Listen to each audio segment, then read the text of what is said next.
What is this? It's got nothing to do with it, bro. Don Lemon went in and fucked around, and he found out. That's what happens. It shouldn't have even happened.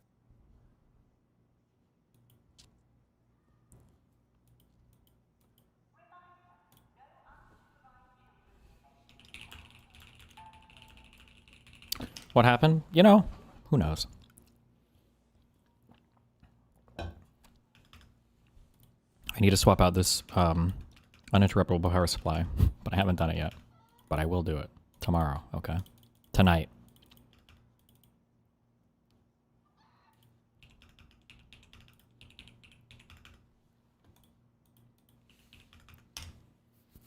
Hassan Piker is going viral, and I think this is a good thing because... Oh, fuck. This Keith Edwards guy was another guy that I thought was good, who maybe isn't. It gives us an opportunity to talk about things within the Democratic Party and on the left that are obviously bubbling under the surface and have risen to the top after Hassan Piker made this statement. But I do think that it's worth talking about. It's worth exploring. It's worth saying, who do we want to be? Where do we want to go? Who do we... Finish the Vaush video. He says that we would be in a better place if Trump won in 2020. Do you agree? I think we would be in a better place if Trump won in 2020, but not for any reasons that, like, you're playing a huge gamble there by saying we should let him win. The only reason why is because maybe there's a higher chance that he would have retained more of his staff from the first administration to the next instead of getting to redo the entire thing. But, like, maybe he does it anyway. That's a huge gamble. Who knows, you know? Who want to lead us? Who do we want to vote for? First, let's just go into this clip here, and then I have some thoughts about it. But Hassan Piker was on Jennifer Welch's podcast, I've Had It, and she raised the hypothetical question that if J.D. Vance and Gavin Newsom were running against each other in the general election, would you vote for Gavin Newsom? And here's what they had to say. For him. Disappointed in Who Gavin do you vote Newsom. for, J.D. Vance or Gavin Newsom? Well, I'd have to vote for Gavin Newsom, Me of too. course, 100%. I wouldn't blink. No What doubt. about you, Hassan? I'd probably vote third party.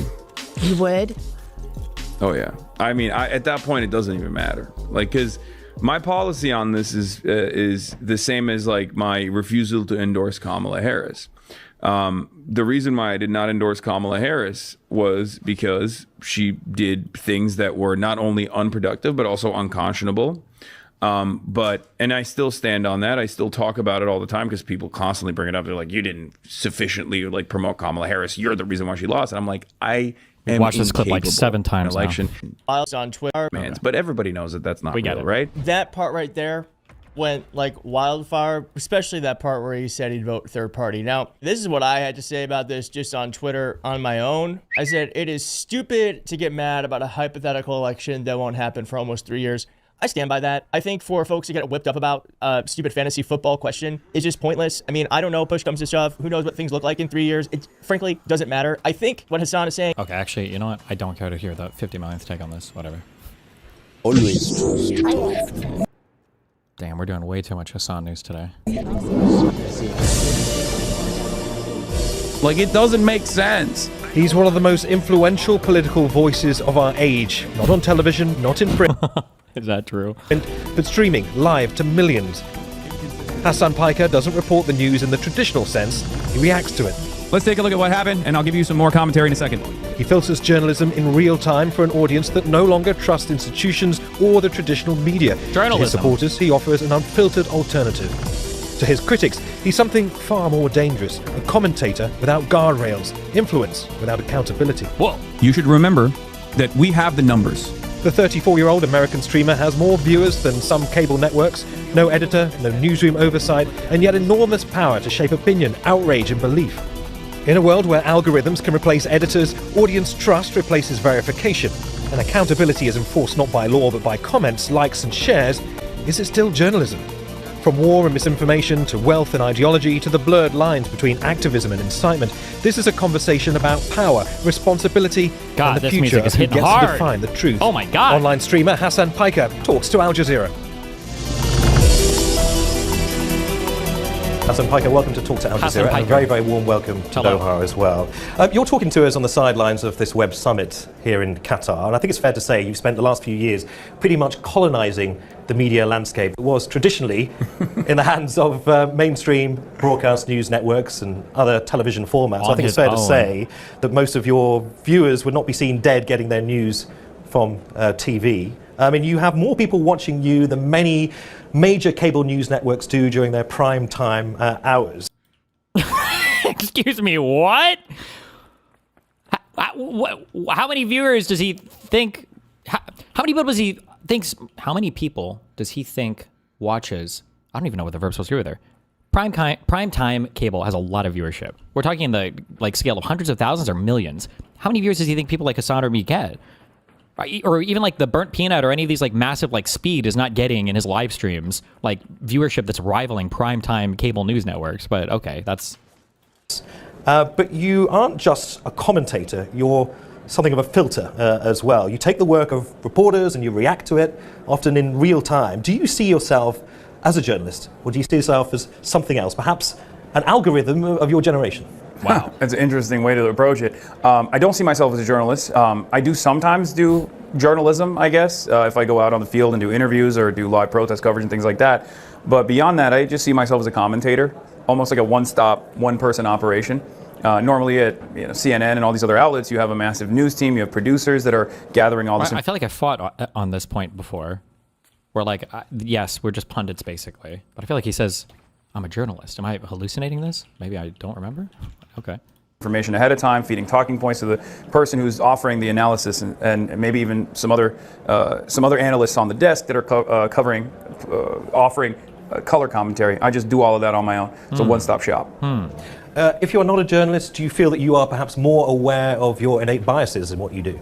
Oh no, absolutely. It's not only am I aware of it, I also counter them. Feel as though everyone has innate biases, and I think it's more honest to be upfront about those biases. Although sometimes the audience is not so receptive. Not so receptive, or not so respectful as well. Yeah, definitely. I do maintain a position that is fairly unique in American politics. It's definitely not very broadly represented in mainstream media. Anti-imperialist, anti-capitalist. These are perspectives that are not often understood, and I think people that encounter this kind of opinion usually have a negative association with it. They're heavily propagandized towards this worldview. So there are a lot of haters. Yeah. Being aware of your biases and often being confronted by your apparent biases by your audience, do you think that that's in any way a substitute for accuracy, something that mainstream journalists are beholden to? I think that constant confrontation keeps me more honest than I feel mainstream reporters would, especially because there's no real-time feedback in mainstream reporting.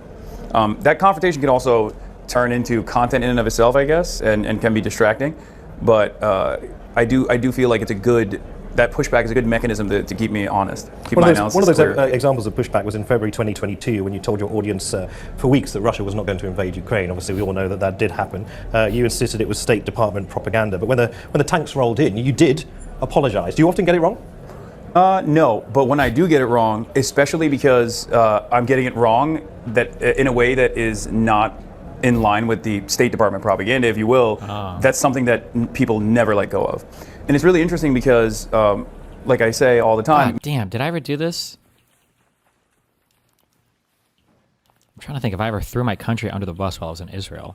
I don't think so. I hope not. Ooh, that would feel gross. You're in fucking Qatar, throwing your own country's State Department under the bus? Ooh, but I know that he fucking hates America. Well, he has the aesthetic of hating America. He loves this country. Hassan could not exist in the way that he does in any other country on the planet, and he loves that. But I know he has the aesthetic of hating America, so it makes sense why he would say this. Mainstream media or people that do this professionally in line with the State Department will almost professionally get things wrong with regular frequency, but they're never really punished for it. It's never really brought up ever again, and it's actually quite helpful for their careers. Do you pronounce croissant like a French person? Yeah. I always go into Starbucks and I'm like, can I get that chocolate croissant? All the time. They love it. They're like, oh my God, is he really French? And I'm like, oui. Whether it be the coverage in Israel from a lot of mainstream commentary folks, or whether it be no one really getting punished for lying at the behest of the American State Department to go and occupy Iraq. Are you talking specifically about the United States here? Because there'll be many Yes. mainstream journalists around the world thinking, hang on a minute, first and foremost, before we're even allowed to write our first report, we have to study the law. We have to avoid defaming our network or our company that we're happen to be working. Why do none of these interviews ever just say, bro, what the fuck are you talking about? He's literally in Qatar doing an Al Jazeera interview. They love anti-USA slop. Hell yeah. The bread and butter. For. You're saying something is distinctly different, distinctly rotten about the American media landscape. I wouldn't say it's just the American media landscape. I think it's more so Western media in general. I was But going to say that. He's not going to say all of mainstream media, right? He's going to say the Western. Unbelievable. Nice. Suck up to that foreign propaganda network you're on, bro. Oh my God. Shameless. there are brilliant journalists that work in all of these outlets that I'm speaking of as well. Like some Ryan Graham, some of them I know intimately, and I'm mostly talking about. It's a more broader criticism, I guess, where all the way from the BBC, Guardian to CNN and the New York Times. I think these last 2 years of coverage around Israel-Palestine. Wait, say that real quick. Israel's genociding. Okay, there we go. Wait, what is this? I'm not from France. You're Belgium? Not Belgium, but France. I'm not from France. Il est extrêmement raciste, je suis choquée. Do you say pancake or do you say crepe? Pancake. You liar. Pancake. Get him out of here. And Gaza has made it almost impossible not to notice that there is definitely a bias in the broader reporting in general that often corresponds to America's.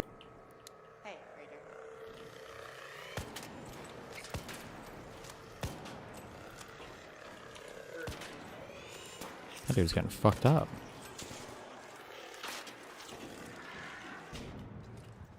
Pancake. Interest in any region, really. You say you're not a journalist, but you have been accused by your critics of wrongly wearing a blue press vest while reporting out on the field on several occasions. Not just you, several other streamers. Wearing that blue vest that says press enables you to get to places where the majority of the public cannot get. But with that accolade of wearing that vest, it gives you a certain sense of professional responsibility when you are there. When you make a mistake wearing that vest, do you feel that you can easily retreat? I'm sorry, this is the United States of America. I don't know what perspective this guy is coming from, where the press vest gets you special. What special access is he talking about? Barely depends on the situation. Like where? I know if you tell like an airline your press, sometimes they'll give you preferential rates on shipping. Not shipping, but like having your carry-on luggage or whatever, but the police don't fuck with you as much in protests? Really? I thought Hassan said they specifically targeted the press and everything in protests. Wouldn't that make you like a target? Back to the position of being a streamer as opposed to as a journalist? A member of the press? No, I think, well, first of all, I usually wear it so I don't get shot at. And like,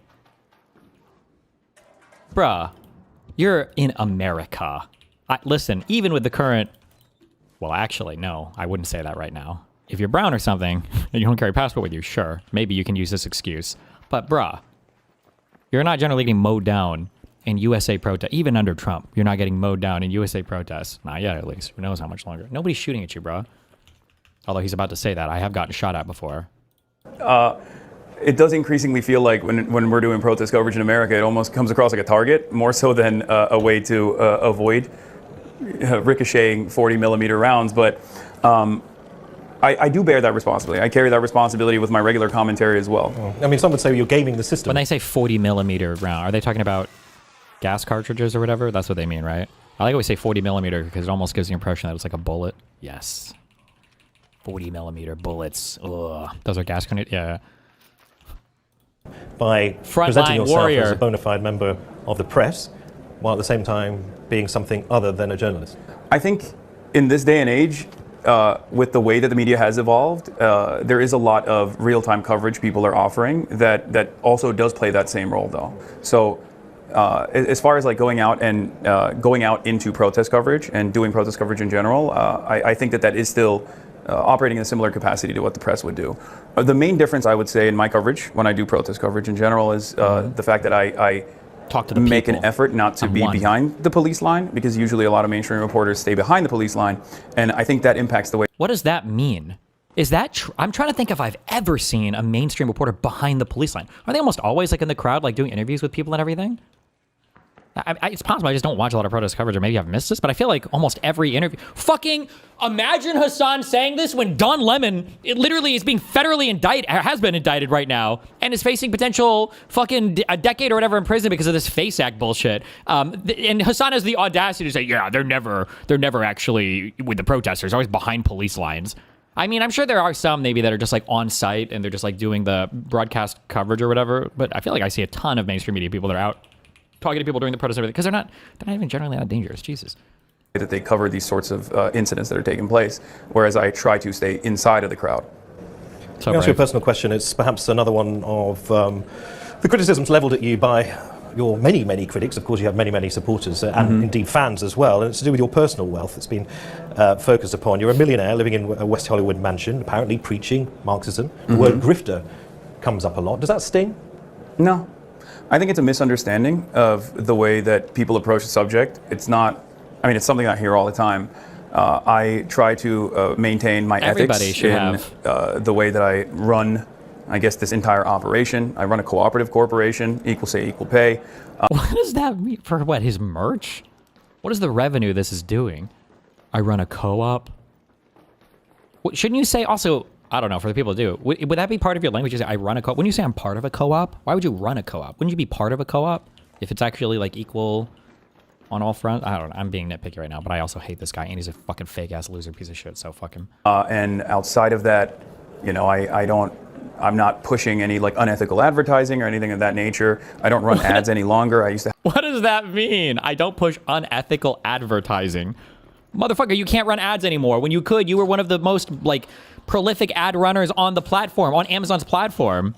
Have a contract with Amazon back when they used to offer contracts. You have to play ball with these guys if you want to do any sort of political commentary, especially political commentary that might be a little bit more on the radical side. But once my contract was over, I stopped running ads. The only revenue stream that comes in is voluntary subscriptions. If they don't want to subscribe, they don't have to. There's no real benefits to subscribing beyond. Really? Hassan doesn't make any money on his YouTube channels? All of his YouTube channels are demonetized? He only makes money on subs? I didn't know that. That's crazy. Huh. Interesting. Also, voluntary donations. Does a Twitch Prime really count? Isn't that really just money from Amazon? We're really being honest with ourselves. Just supporting the broadcast. So in that regard, you know, if I stopped live streaming tomorrow, I would not have a revenue funnel. It's just, in this day and age, I think it's the most like sustainable and the most ethical way of doing this. Also, wait, doesn't he have multiple Patreons for his different podcasts too that are all like six-figure Patreons at least? Plus his merch, didn't he say he was part of a cooperative? Oh, so is he admitting that his merch cooperative doesn't fucking make any money? All of this is so stupid. You once said, I'd rather be a rich socialist than a broke boy defending capitalism. What do you mean by that? You're hitting me on my greatest hits here. What I meant by that is that I feel like a lot of people that don't benefit from the current economic organization of society have this false notion that if they defend capitalism, despite not benefiting from it whatsoever, they'll eventually become a millionaire or billionaire one day. And I'd rather be a class trader and try to present an alternative that is more beneficial for and more egalitarian for as many people as possible than to be someone who doesn't benefit from capitalism and still defends it. King. At what point does your very expensive home stop being a basic human necessity and something that essentially reinforces the very system that you're critiquing? His family, okay, worth 9 figures, okay. His family, his family. He bought it for himself and his family. You got to say his family, which, by the way, isn't even necessarily wrong, because his family likes to bounce around between a ton of different exotic vacation homes that they own all throughout the world. So it is partially for his family. But I like how when he says it, the impression you're given is like, oh my God, like his mom maybe wouldn't be on the street, but she probably couldn't have a nice place to live except for Hassan providing her with one. Oh my God, that's so nice. I don't think the purchases that you make necessarily, I mean, if you're buying a private jet, it's a little different, but I don't think the purchases that you make, as long as you're not using it to engage in capital accumulation, imply... As long as you're not using it to engage in capital accumulation... Oh, no, never mind. My capitalist brain was 100%. Because wouldn't the accumulation of value in your home be considered that? But technically, to a Marxist, capital is only the stuff that you use to generate revenues or whatever. You have to work it. It's not like a personal home or whatever. You know, something less ethical than whatever whatever purchase you're making in general. I have a house. The reason why it's so expensive is because it's in West Hollywood. I bought a house for myself and my family. Yes, I cummed. And it's a very normal house. It just happens to be in West Hollywood, which is why it's so expensive.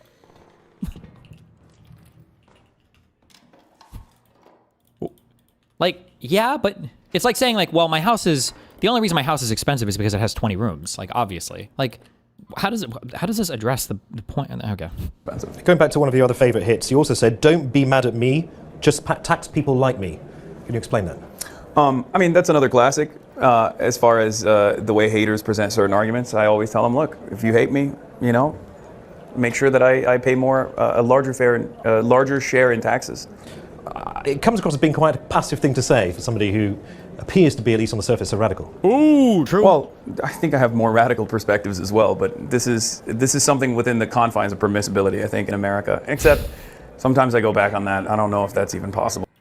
Within the confines of permissibility. I like that one. I should borrow that one. Didn't you call that guy a racial slur? You know, I have a lot of different takes, and I think that's within the confines of permissibility. I like that one. That's a good saying. I feel like even modest social democracy seems like a lifetime away in America. If we could talk about the logic of what you do. Destiny, a 40mm can penetrate limbs. I saw it get lodged into someone's leg. I understand that they can be dangerous, but generally they're chosen to not be dangerous or to not be lethal, right? That's the whole point of choosing them. You can say all this, well, it could hurt you, it could. Sure, okay, let's do a quick thing. Would you rather be shot from, 100 yards or 200 yards? Would you rather be shot by a rifle or a pistol, or would you rather be shot by a gas can? Like, yeah, could they seriously injure you? For sure. But more likely, you're going to be seriously injured by, like, bullets or... Oh, you motherfucker. Explosives. I know we don't use explosives on crowds. Artillery, good one. And more about the detractors as well, because you're extremely good at defending the point of view that you come from. You're almost sort of bulletproof in that respect. I'm very curious to see where your journey started and where it led, and why you now do what you do. Oh, do the I want to talk about your recent visit to China, because you appeared on State TV, you live streamed on Tiananmen Square, holding a Chinese flag. Whatever your thoughts are on China, you must have known that was going to be a red rag to a bull for some voices and viewers in the United States. So why did you do it? Well, I have been fascinated with China for a very long time, and it was actually awesome to be able to go out and see it, because it's something that I've talked about quite a bit. It's no different than coming to Doha as well, where analysis is one thing, but then going out and experiencing is an entirely different thing. And for me, the China experience, the China trip, was almost proof of like all of these things that I have been talking about for so long.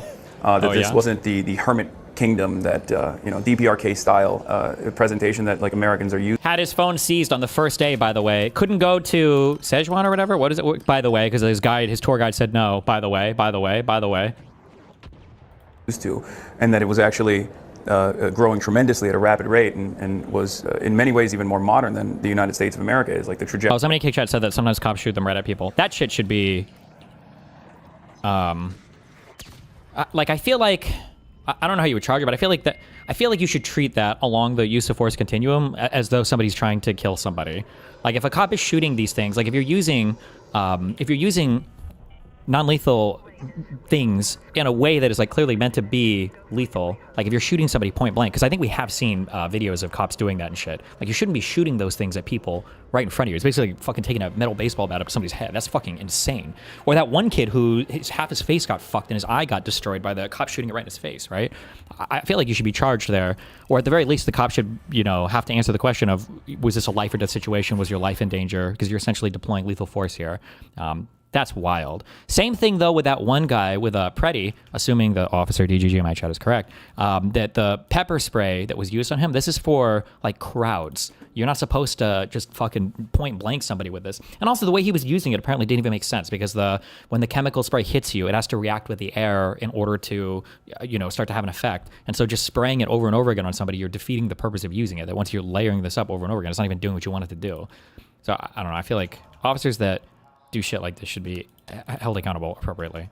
Trajectory of China, as opposed to the trajectory of the country that I wish would do better.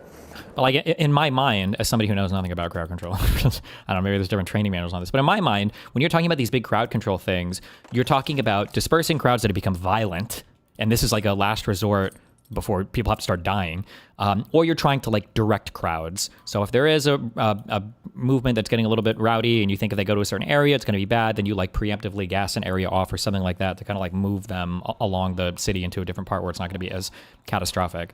But that actually shooting this into crowds of people, this is like a kind of a last resort behavior. This is like it's become unmanageable. So now this is what you have to do, as opposed to taking people, because if they're not violent right now, I don't know why you're ever shooting tear gas into crowds of people. I don't understand, because you're escalating the situation. Now everybody's going to be more pissed off. You're making everybody more upset. They're not technically doing anything illegal, I guess, unless the cops have told them to leave because they have a good reason to believe that it's going to get unlawful or unruly or whatever. But as far as all the criticisms goes, I mean, it doesn't matter if I go to Tiananmen Square or not. People are always going to be critical because I went to China. Is there a fine line, though, between cutting through Western preconceptions of China, American preconceptions of China, and potentially platforming a controversial nation state? I don't think you can platform a controversial nation state. Really? Would you say the same thing about Israel? I mean, I guess there's like differences. I wouldn't go to Israel, for example, but I don't consider China to be. I wouldn't go to Israel, but I would go to Qatar. I would go to China, but not Israel. Okay. In the same wavelength of. Why not go to Israel just to talk to the Arabs that live in Israel? You know, there's like 2 million Arab Palestinians that live in Israel. Why not go there? Or same magnitude of cruelty that Israel is. Do you think the Uyghurs, the Tibetans, the Taiwanese would agree with that? Uh-oh. Well, I don't think the Taiwanese are even remotely comparable to what has happened to the Gazans. And yeah, that's actually one area that I'm very critical of China on. And that's not what he was asking. I feel as though if Benjamin Netanyahu's treatment of the Palestinians also, he's not critical of China. I don't think he even thinks that it's happening. And he justified the whole or the Tibetan shit on Ethan's podcast, but you know, okay.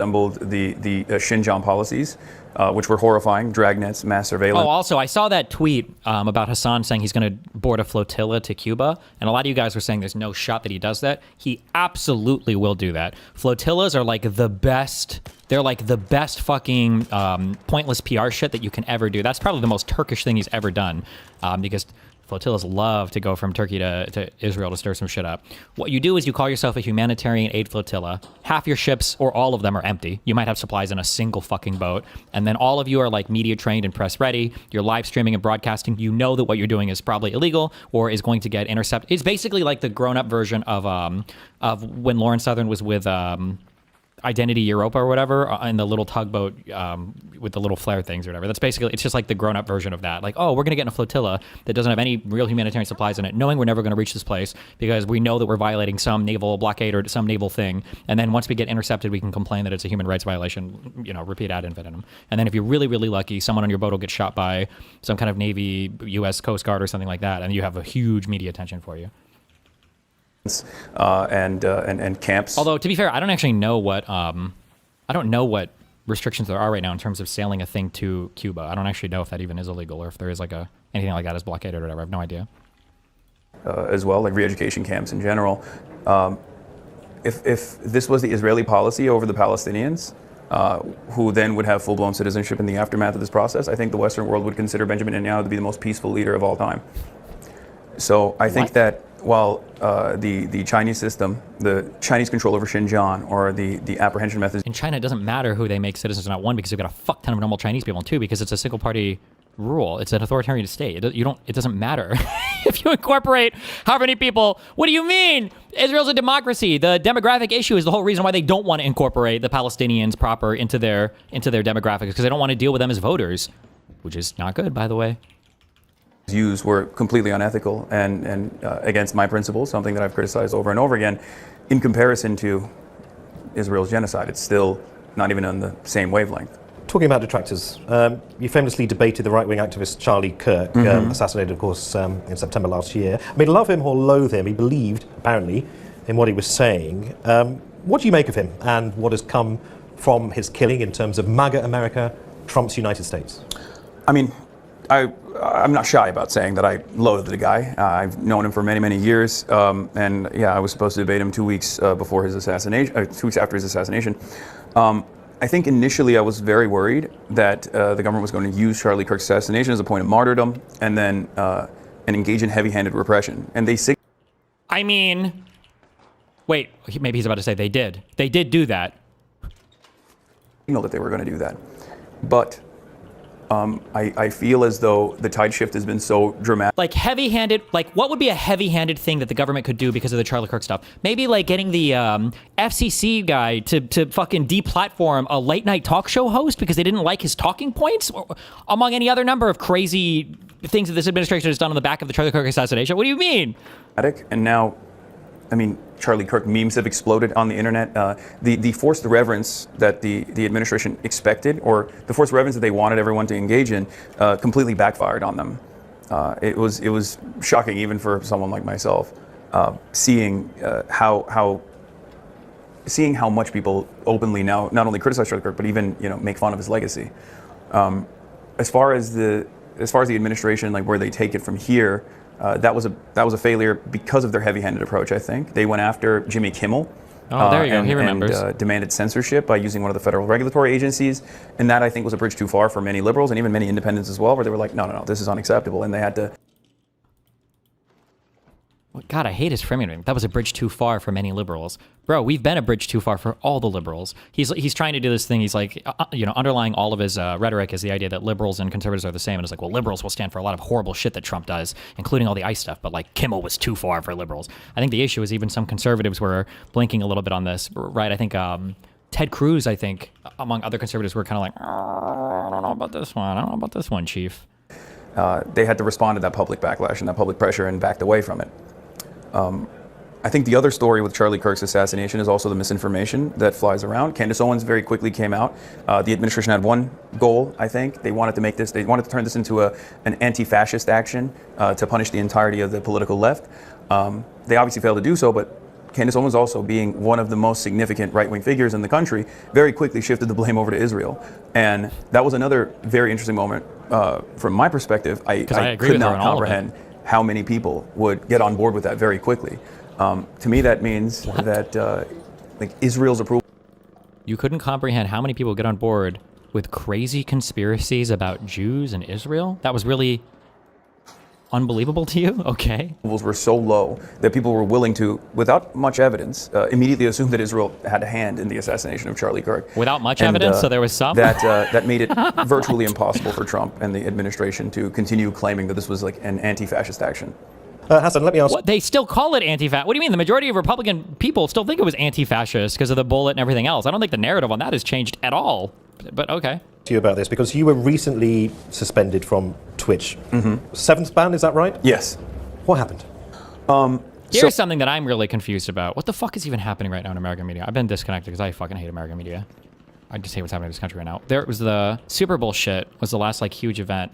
There was a big shooting in Canada where I think like 26 people were injured and like 9 were killed. And I'm pretty sure, I think it came out right that the shooter was trans. I'm surprised they haven't picked up on that at all in the United States. Or have they and I've just missed it? Because I thought that was going to like explode on American media for this. Hello. Brendan, have you found any pop triggers that you don't need? No, I haven't been killing the guys though. These dudes on the ground, I haven't been shooting any, so.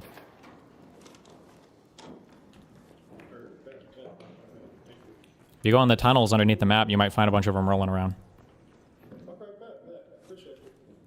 Fucking loser. Just kidding. He's not. So last year, the ADL, the Anti-Defamation League. The Anti-Defamation League, or the Apartheid Defense League, as I like to call them, created a rule specifically around me and maybe a couple other content creators on the platform. They forced Twitch to make Zionist, a political ideology that I find to be very racist and very violent, into a protected category by claiming that Zionist was a substitute. Okay, so like this is so annoying because there are, by the way, there are definitely Jews that do this. Netanyahu's done this, where they try to make like every criticism of Israel is like anti-Semitic when that's kind of bullshit.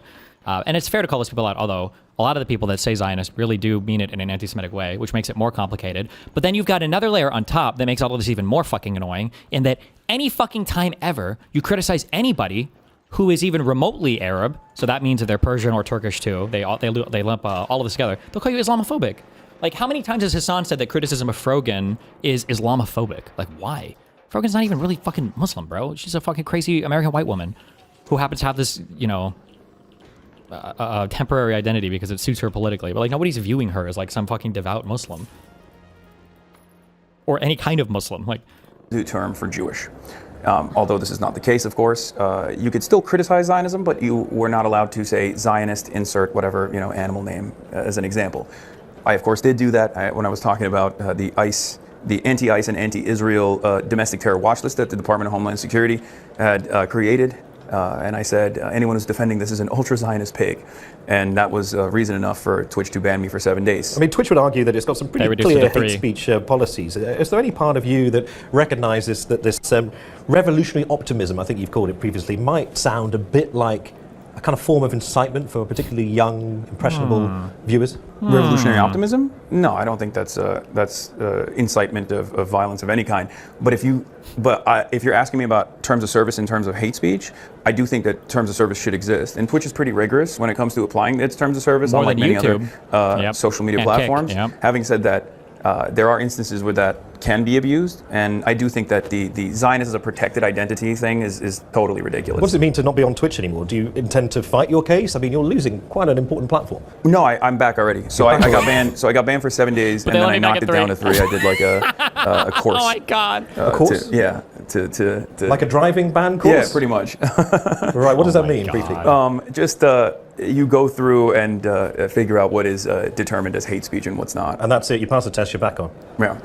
You recently praised the, quote, propaganda of the deed following all that political violence we've seen in the United States. You seem to be flirting with the idea that the very system is so broken that it needs to be dismantled. Why don't I get that course? No, I make a point to make sure that I don't believe in adventurism. So as far as talking about like Luigi Mangione's actions and whatnot, I'm more invested in understanding why this is not as considered as controversial in a country like America, where something like that normally would immediately cause people to go, this is unacceptable. But as far as like praising the propaganda of the deed, I don't agree with. But if your kind of form of education leads to those kind of deeds, are you prepared to take responsibility for it, or will you sit behind your screen and watch the numbers go up? I think as far as I do want to stress that that's the only I do want to stress that I am not in favor of decentralized violence. I think militancy and organizing. What was it? I'm not in favor of decentralized violence. What a weird fucking thing to say. Okay. King, based. I think it's something entirely different, but I don't believe in like random acts of violence. Does being a revolutionary always require people to be provocateurs? Jesus. Yes and no, I guess. I don't intend to provoke. I intend to wake people up to the realities that they're experiencing, because I think a lot of people experience, they go through the daily struggles of everyday existence, and they don't necessarily understand who's responsible for this or what the system's design looks like, and they end up showcasing their anger towards marginalized identities, marginalized groups in general. They assume that it's undocumented migrants or trans people that are responsible for why two groups that his son cares so much about. Why their expectations of what their lives are supposed to look like did not actually meet reality, when in fact I think it's the systems design that they're struggling, and I try to refocus people's efforts into a more productive avenue that way. But as far as revolutionary action goes, I mean, I'm in favor of changing the system, but I don't shy away. The average home value, I'm just curious, I looked this up because this is what the AI answer says, so I don't know, maybe it's not true, but this says the average home value in West Hollywood, California is approximately $989,000 to $1.2 million, with median sale prices often exceeding $1.2 million as of early 2026. So Hassan's house was like 2 to 3 times more expensive than the median. I like how he says it's just an average WeHo home, but okay. Away from working with active political parties, I'm not, like, I want the most peaceful methods to be exhausted. To the best of my ability. A couple of final questions. Where do you see the likes of you and I in about 10 years' time? The broadcast journalist and the so-called newsfluencer. Are we essentially on the same page, or do we diverge in a path where we will never meet? Well, I always bring this up, but I think... Yeah, and that house is probably worth even more now, true? I mean, news media is a profoundly important part of what I do. If it wasn't for real journalism, I have no idea what's going on. Oh, now he's on his dick suck arc. I appreciate this. Good one. Right? Like I don't have journalists going out in the comfort zone. So it's a symbiotic relationship. So I want professional journalism and mainstream news to continue doing good journalism. I see that, especially in a more holistic way. I think it's very important for there to be credible mainstream outlets, which is why I respect Al Jazeera so much, and even offer credit where credit is due to the likes of the New York Times and CNN and numerous other outlets as well. Oh yeah. I wouldn't exist without mainstream news. I would not be able to do what I'm doing without it. Otherwise, I would not be informed about what's going on. You come across as being incredibly informed, and we're in a kind of circular kind of relationship where we depend on you and you depend on us. But very, very lastly, I want to ask you what you think, from your privileged position, what's in store in Trump's America? Oof, a lot more pain and destruction, I think. We're getting to a dangerous place of instability in America. We're I getting think there. that the liberal international order is collapsing in ways that aren't dissimilar to how liberalism collapsed 100 years ago. And I think Trump has recognized that, and he's transforming American politics in a fascist direction.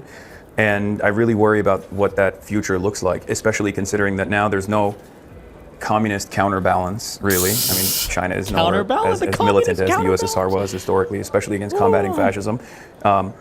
And also America has nuclear arms and 800 military bases around the planet. So what American fascism looks like, I don't think we've ever encountered. And I don't know what that's going to look like at all. So I want to avoid that reality, and I want to organize to the best of my ability to ensure that that reality doesn't come to fruition. What's he referring to that happened 100 years ago? Nazis and shit. All right, Hassan Piker, thanks for talking to Al Jazeera. Of course. Every time liberalism fails, or every time there's been bad shit and happening in the world, it's because liberalism has failed. Every time. World War I, World War II, all of it was liberalism failing. Every time. Keep your eyes peeled, Raider. Grab me. All around topside. You're looking for makeshift structures with blue. Okay, find me another fucking video, okay? That's like 1.5 inches? What? Oh, maybe. Never mind. What episode of The Pit are you on? I think I finished episode 7 or 8. I started watching them on my way back. I was so close to losing it. First of all, on my drive up, there were 2 accidents. Again, it took me an hour again to get out of Miami Beach. And then on my way back, there were like 3 accidents. I don't know what the fuck it is. I think that if you get into a car accident during high traffic situations, I think you should be deprived medical care. I don't think they should help you because you're just making the world worse for everybody. And I don't know if it was like carrying my shit around and my leg was sore, having to fucking do the clutch, gear, clutch, gear, clutch, gear, clutch, gear, clutch, gear, clutch, gear, clutch, gear, clutch, gear, clutch, gear. I was like, oh my God. Every time I open my Google Maps, the road ahead of me is all red with like plus 42 next to a car written on it. I'm like, why? Why get into a crash? Why do that? Or at least like, why not like veer off the road and go crash that way? Why would you crash and be in the middle of the fucking freeway?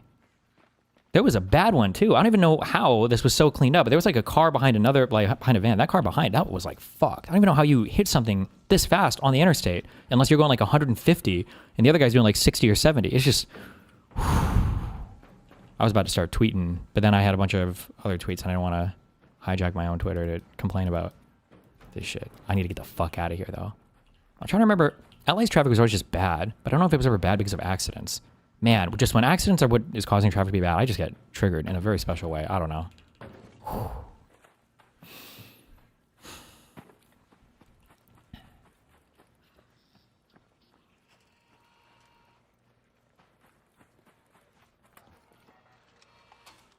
Do I even care about this thing right now?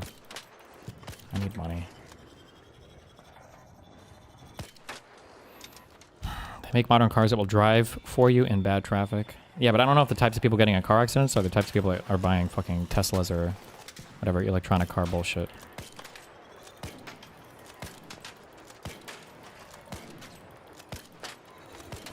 What if you just died? What if you just died, please?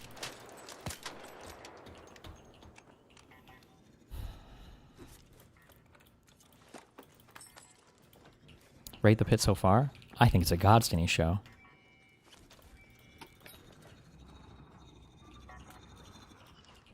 I know he's not trying to kill my thing that I've like...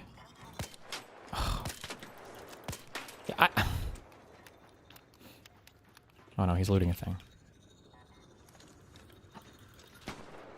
He's...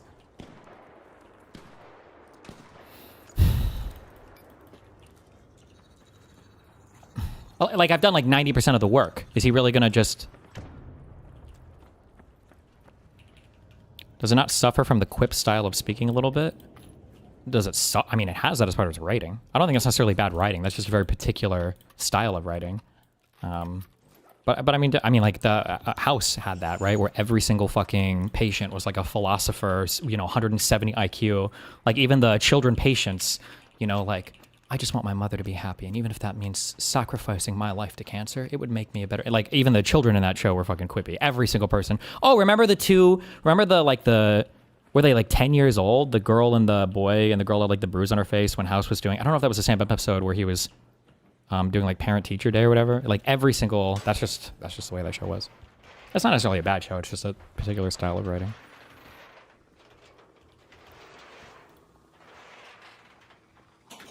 A show also looks interesting, but I've only seen clips of it. Is you motherfucker. Fuck, what's it called? It's like a guy is like a line chef. He's like that famous actor who perpetually looks like he's 19, but I'm pretty sure he's like 30.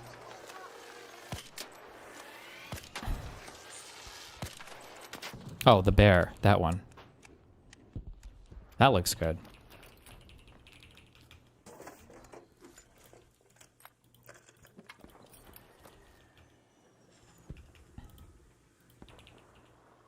Trump and economy.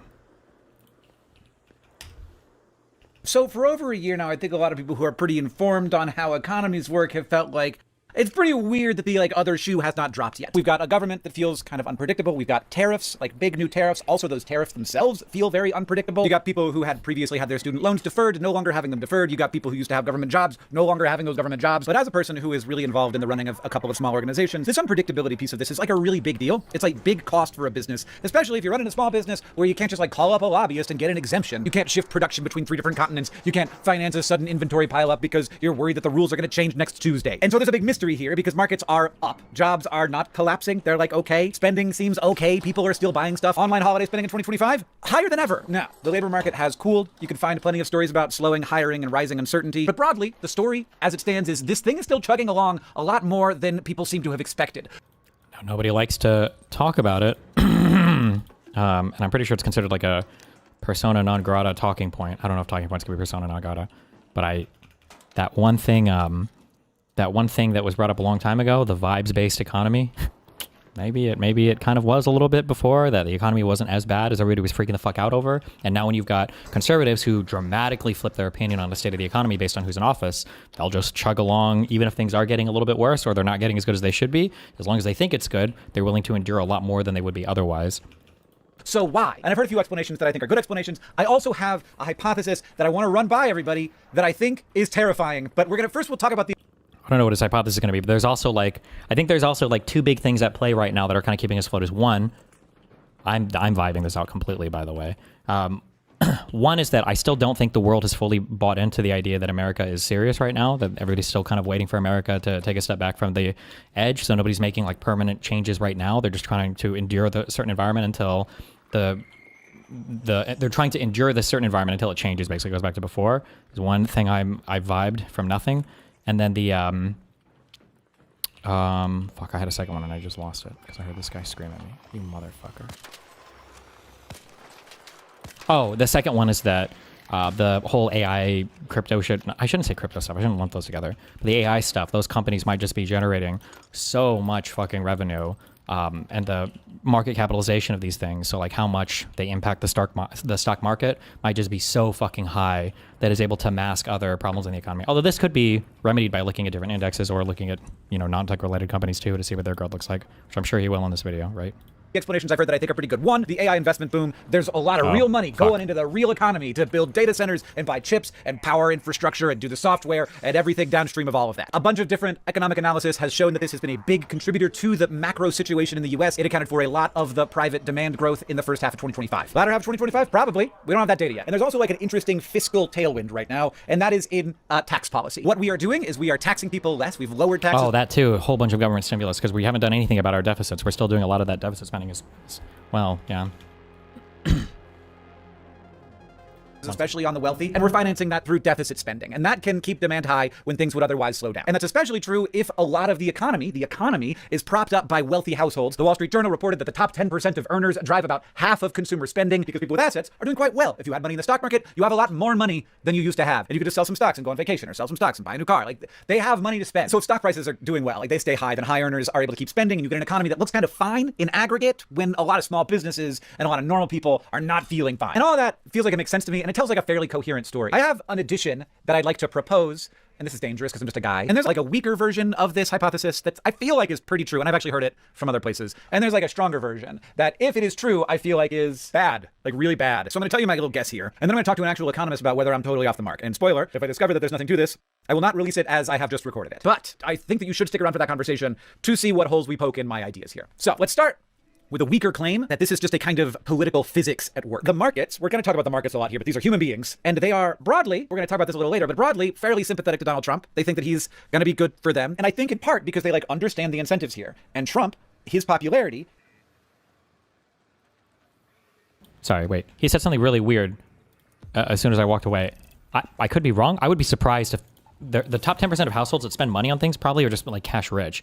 Or maybe there's a different way of spending that I'm just not aware of. I seriously thought they're like, hey, let's go on a vacation. Let's sell some of our stocks to do it. I'm going to liquidate part of my asset holdings or whatever in order to, I'm going to sell off some of my 401k or some other investment I have in order to take a vacation. That sounds like not a thing that those people would do. I could be wrong on that, but that would be pretty weird to me. I would feel personally a little sick if I was selling off part of my portfolio to go on vacation. Although maybe, I guess if you're worth a fuck ton, maybe you don't feel that same way, or if you're later on in life, I guess. I don't know. That's success. But is very much tied to the market not collapsing, to there not being an economic downturn. And so the markets, these people who are in charge of like buying and selling and sort of set a lot of the prices, they know that Trump will back off if the markets freak out. They know Trump won't do something. It would be very self-destructive for him to make decisions that would actually result in an economic downturn. And not just that, but that he's going to make a lot of decisions to make that not happen in whatever way he can, because a lot of his power, this is always true of a president, but specifically for Donald Trump, who has a lot of his credibility built on him being a good businessman for whatever that's worth. I think that the markets understand that President Trump understands that if the economy turns down, it will be very bad for the amount of power that he has. He likes having power. He will do whatever he can to have the economy not have a downturn. And that includes exercising a lot of power that a normal president might not exercise, including putting a lot of pressure on the Fed. Like doing a lot of things that he should not technically have the ability to do. Basically, if the president's power depends on the economy looking good, and if markets are one of the loudest and fastest feedback mechanisms we have, then investors can rationally believe that there's a limit to how much pain the White House will tolerate. And that comes straight down to self-interest. So the market can price in a kind of back off button. And we saw this early on. Last April, after the administration's tariff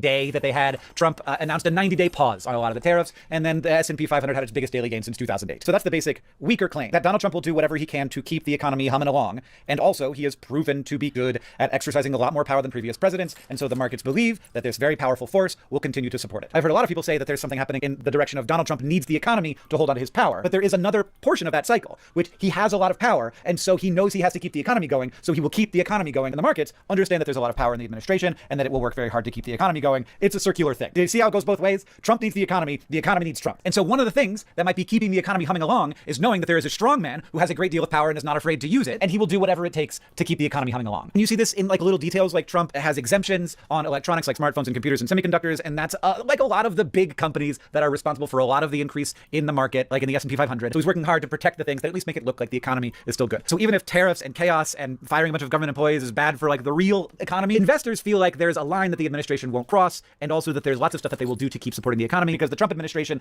isn't going to threaten its own political power by letting the economy collapse. And that's a big buoy for the market. It lowers the perceived risk. If you feel like there's a guy who has a whole lot of power in charge of the country, he's not going to let that downturn happen, and he will bully whoever he needs to, fire whoever he needs to, even investigate whoever he needs to, do a little bit of power that he shouldn't be wielding here and there to keep it going for his whole 4 years. I think it's a model of incentives, especially for the kinds of people who are involved in finance, who tend to be more sort of aligned politically with Donald Trump and who do a lot of incentives-based thinking. I think that this makes sense, that like this structure would result in the short term in a more stable economy than you would otherwise expect. But that is not the strong claim that I want to make. The riskier claim that I'd like to make here is far more worrying. But first, this video is brought to you by my newsletter. It's called We're Here. You get it once a week, every Friday. It comes in and it delivers to you some of the coolest things that I found from the internet, some introductory thoughts either from me or from my brother John, and also often a little blog post from the amazing people at Our World in Data. It is a human-curated thing that's delivered to your email inbox for you to look at or not once a week. Check it out. There's a link in the description. It doesn't cost any money, and it doesn't even have any advertising. Wow. I make negative dollars from this thing, but I do want people to sign up for it because I think that it's good.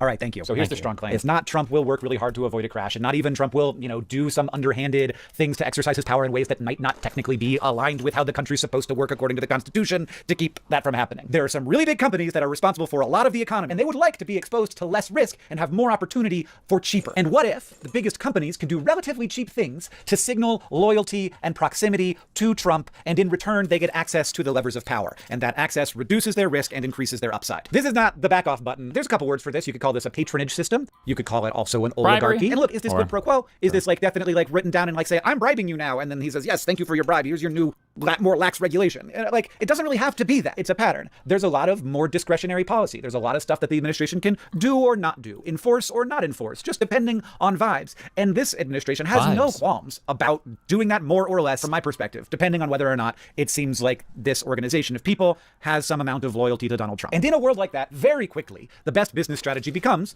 do that. Not make a better product, not do a bunch of innovation, not compete on price, but just give a little bit of money to the administration. All you gotta do is stay in favor. And for these big companies, this is why a lot of people I hear them say, I don't understand why none of these rich guys have any balls. Why aren't they pushing back against this? It's because if they don't stay in favor, their stock prices will go down, and they see their job as what their job is, which is to make the price go up for their investors. They work for their investors. They don't work for capitalism. They don't work for democracy. They don't work for ideology. They don't work for their customers. They work for the share price. And that can be fine, as long as making better products is the way you make more money. I don't think that this is a paranoid fantasy. There are facts here. So Trump's 2025 inauguration fundraising was crazy. Almost $250 million, which was corporations. It was ultra wealthy donors. Crypto firms alone gave around $18 million to the inauguration. But the inauguration just happens one time. So how else can you absorb some signals that people might be supportive of you and loyal to you? Maybe you want to build a $300 million ballroom, but you don't want to use taxpayer dollars for it, so you have it be private donation fund. And maybe this isn't even public. You have major corporations, you have wealthy individuals, you have major tech guys giving money to build this thing. Why are they doing that? Why,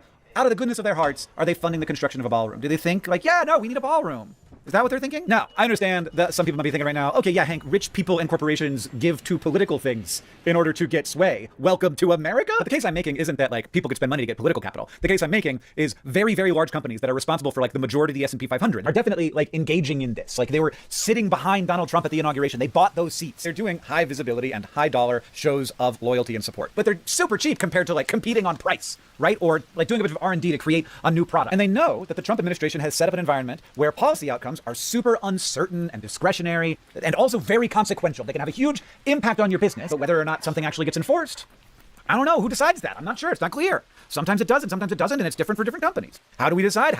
If you're a huge company that is an incumbent, you live in that world, all you need is a shared understanding of the incentives here. You need to believe that the president rewards loyalty and punishes disloyalty and wants power. And once you believe all of those things, you can relatively cheaply demonstrate your loyalty. And then suddenly we have a lot of really big companies that are in a world that has more opportunities and less risk and fewer threats. And that's why they demonetized me on YouTube, by the way.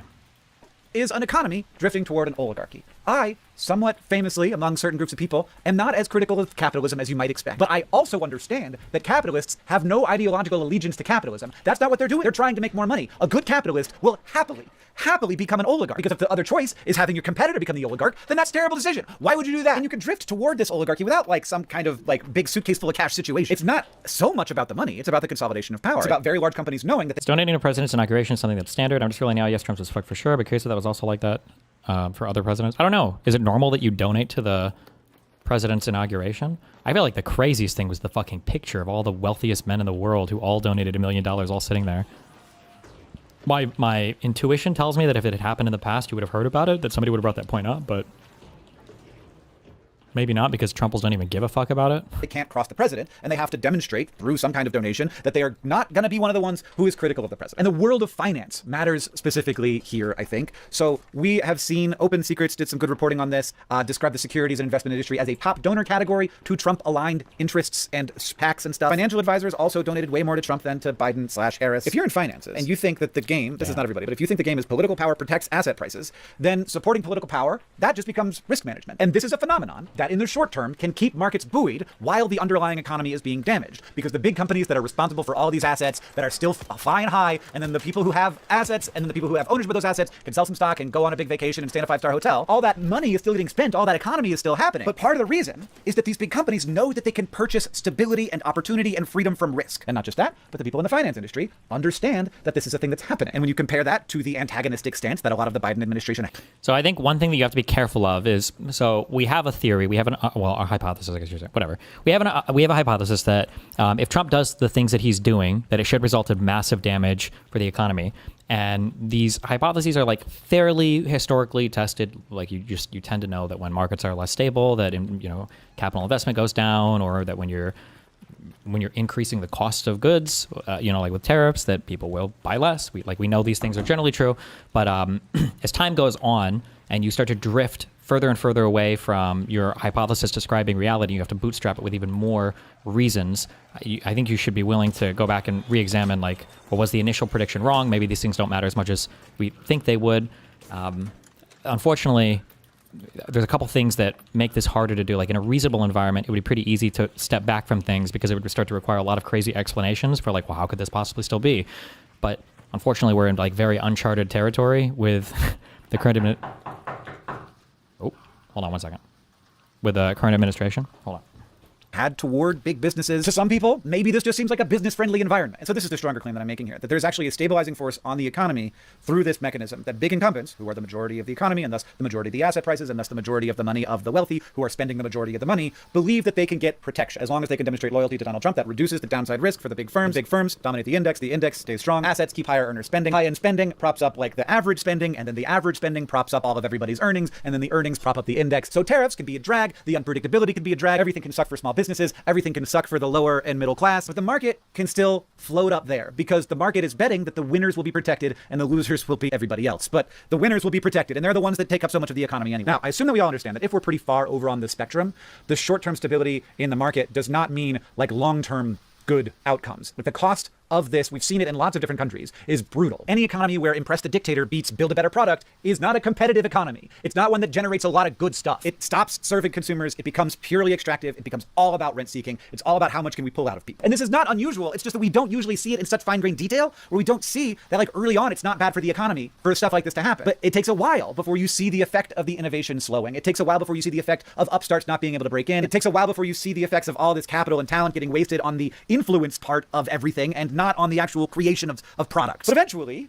that place becomes not dynamic. It becomes less resilient, less capable of real growth. And there's a reason why corruption is bad. It's not just a morality thing. It's bad for a society. There's a bunch of reasons. I just get over and over again, I start to get the sense that we've forgotten that there's reasons why we don't like things. It's just we say that this is bad, but when my guy's doing it, it's kind of okay. There's reasons why the bad things are bad. They hurt systems. They stop things from working. Corruption is the biggest kind of theft. It is the largest scale, society scale theft. And it is all about giving the powerful power to extract rent from the unpowerful, which is what everybody says is the terrible thing about capitalism. And but that's not a symptom of a well-functioning market. In a good market, you move to somebody who's less extractive. That's why there are certain things like housing and healthcare that maybe shouldn't be purely market driven. And so I think this is all worth taking seriously. And I'm certainly not the first person to identify that we're sliding into an oligarchy, but the fact that it might help explain this weird phenomenon where we have a bunch of new frictions in the economy, but the economy is still doing well. I haven't seen anybody say that. And maybe I'm wrong. I don't follow things that close. But even the weak version, the back off button is already enough to distort a bunch of incentives here. The strong version, however far we are along that spectrum, the loyalty for protection version, that's how you build a country where the market is not a competition to serve people, it is a competition to serve power and use that to suck resources out of people. And I think a lot of people do really think that that's a normal thing to do. As long as you can do it, do it. That's what capitalism is. No, it's not. That's oligarchy. And you can do that in a communist system, you can do it in a capitalist system. You can give a lot of people the power to control the levers and then extract everything out of people. And what you find in that system is that it sucks. I was going to say that it sucks all the energy and competitiveness out of economy, but let's just end it there. It sucks. Places where this happens do not have a bunch of people thriving in the middle class. But now I really have gotten to the point where I feel like I'm talking out of my ass. So I'd like to talk to an economist, somebody who thinks a lot about the weird and messy time that we are in America, and who I enjoy hearing from and learning from. So I'm going to publish this video as I just recorded it. I'm going to edit it up. I'm going to send it to Kyla Scanlon, and then hopefully we're going to cut, and I will be having a conversation. Everybody, theoretically, this is Kyla Scanlon. I think you have essentially covered what a lot of the major financial outlets have been talking about. Even in the first week of February, Ken Griffin of Citadel came out and essentially said what you were saying, where he's I'm really worried that the economy is bending a knee to the Trump family. They've really enriched themselves. So the fact that somebody of that stature and somebody of that level of power is coming out and saying hey, it seems like there's some level of oligarchy going on, you're correct in your statement. Yeah. I feel like the weak case is pretty clear. The Trump administration desperately wants and needs the economy, or at least the stock market, to keep chugging along. The highest spenders and highest earners and highest wealth individuals will continue to spend, and that will keep some portion of the economy chugging along. I don't have confidence that Trump could really make the stock market go up, but I have confidence that he could make it go down because I've seen him do it. He does, yeah. And then when that happens, he's never mind, actually, 3 points of stock market loss is actually way too much for me. Let's keep the thing going. So I think that that's very clear. But the part where maybe the economy is benefiting, or the biggest companies in the economy, is there some portion of the finance industry that's these companies will be fine because like they have made it clear that they will bend the knee and that Trump will reward them for that? I mean, I think some of them are struggling. So the Trump administration took a large percentage of Intel. Intel stock went up on the news and has since suffered quite a bit. And so I don't think it's like a guarantee that if you do a big deal with Trump that you're going to be free sailing. Yeah. But he has made it very much an easy environment for the AI companies to succeed. And that's such a big percentage of the economy, like 40% of GDP growth last year, 75% of S&P 500's earnings. So like the stock market, it's like driving so much stock market growth. And so I think there is this assumption if you're a technology company and you get along well with the Trump administration, you'll be free from some regulation. And that's why you saw all of the big tech leaders at his inauguration. It's why Jeff Bezos did the Melania movie for millions and millions of dollars and then turned around and fired 30% of Washington Post staff. There's this idea that, if you get in the correct way in your tech company, you'll be relatively safe. And I think that's the only people that they can really promise it to. Like there's been a big push in the Trump administration for manufacturing, but manufacturing has enormously suffered underneath Trump because of the tariffs. So it's really only tech, and that's kind of okay in their eyes because tech is such a big part of the economy. Is it mostly a big part of the stock market? Or is it a big part of the economy? It's a big part of GDP growth. So it's a big part of the economy in what the economy is based. Yeah. Yeah. Yes. And it's where a lot of financing is going. So data center bonds are a huge part of the bond market currently. And AI companies are taking out a ton of debt, which is usually a little bit of a red flag. So it's a big part of the economy in terms of growth, but not a big part of the economy in terms of jobs. So like most jobs being added are in healthcare and social services, which do not get the same sort of investment that AI is getting. Yeah. In part because like all of that's, relatively low margin in the long term because of the people, because of the jobs. If you have to pay a bunch of people to do the work, then that costs money, and as people's salaries go up, that costs more money, and that's all stuff that we want, but it cuts into the margin. Yes. Whereas the tech industry traditionally, even before AI, has been like tremendously like world-shakingly different in terms of the number of jobs created per the number of dollars created. So like far fewer jobs per number of dollars made. But then AI is like a whole nother level of that where it's like, well, maybe the software can do all of the jobs, which is maybe not entirely untrue. I think there's actually a lot of jobs that will be done by AI. Yeah, that's the big scare in the market right now. Anthropic, which is one of the top AI labs, released this like legal AI assistant, and the stock market had a pretty big sell-off across the software companies because everyone was like, oh my gosh, if they can make this legal assistant, they can make any software obsolete, which I think is a little bit overstated. Right. But what was also interesting about that is all of the major asset managers sold off because private equity and private credit have so much exposure to software, and that really complicates where the stock market has to go, and software maintaining its a very high valuation. Yeah. So all these software as a service companies that you never hear about, you have no idea they exist. Private equity is very exposed to them, and they are very big. And so are regular investors. There's something called business development companies that private credit has rolled up to allow mom and pop investors to get some exposure to junk bonds. And that's complicated. Yeah. It's getting like really spooky. I have this sense, and correct me if I'm wrong, that there's a lot of money out there. There's a lot of money. So like Apple has a lot of money. Warren Buffett is sitting on a big pile of cash. I think that there's a lot of high net worth folks who have money and they're not sure what to invest it in. And for a second there, it was like, everybody got to get into the AI.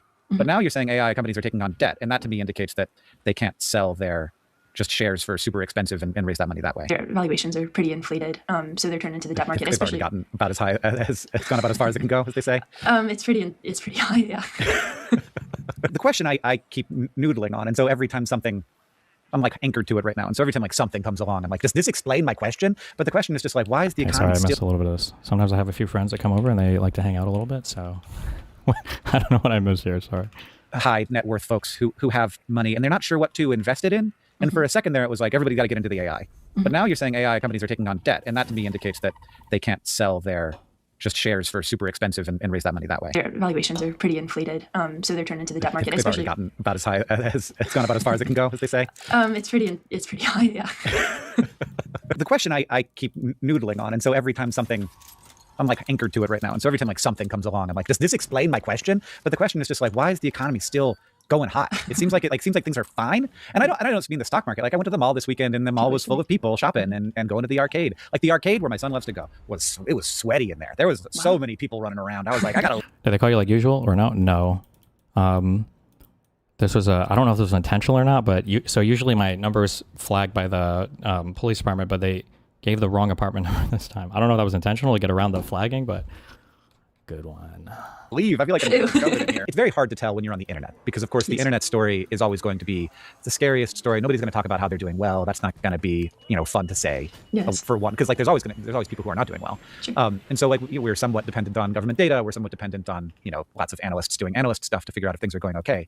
Does it seem like things are going okay? I mean, I've been studying this phenomenon of the sort of disconnect between consumer sentiment, so how people are saying what they feel, and then broad economic data for a long time. Because people will say that they're feeling really bad, but they'll go out and spend. Like retail spending is up. You know, consumer credit, people are using their credit cards actively. They're spending money on all sorts of things. We're seeing them spend a lot more on, you know, like food, groceries, rent versus maybe clothes. Right now, the economy is pretty substantially weakening.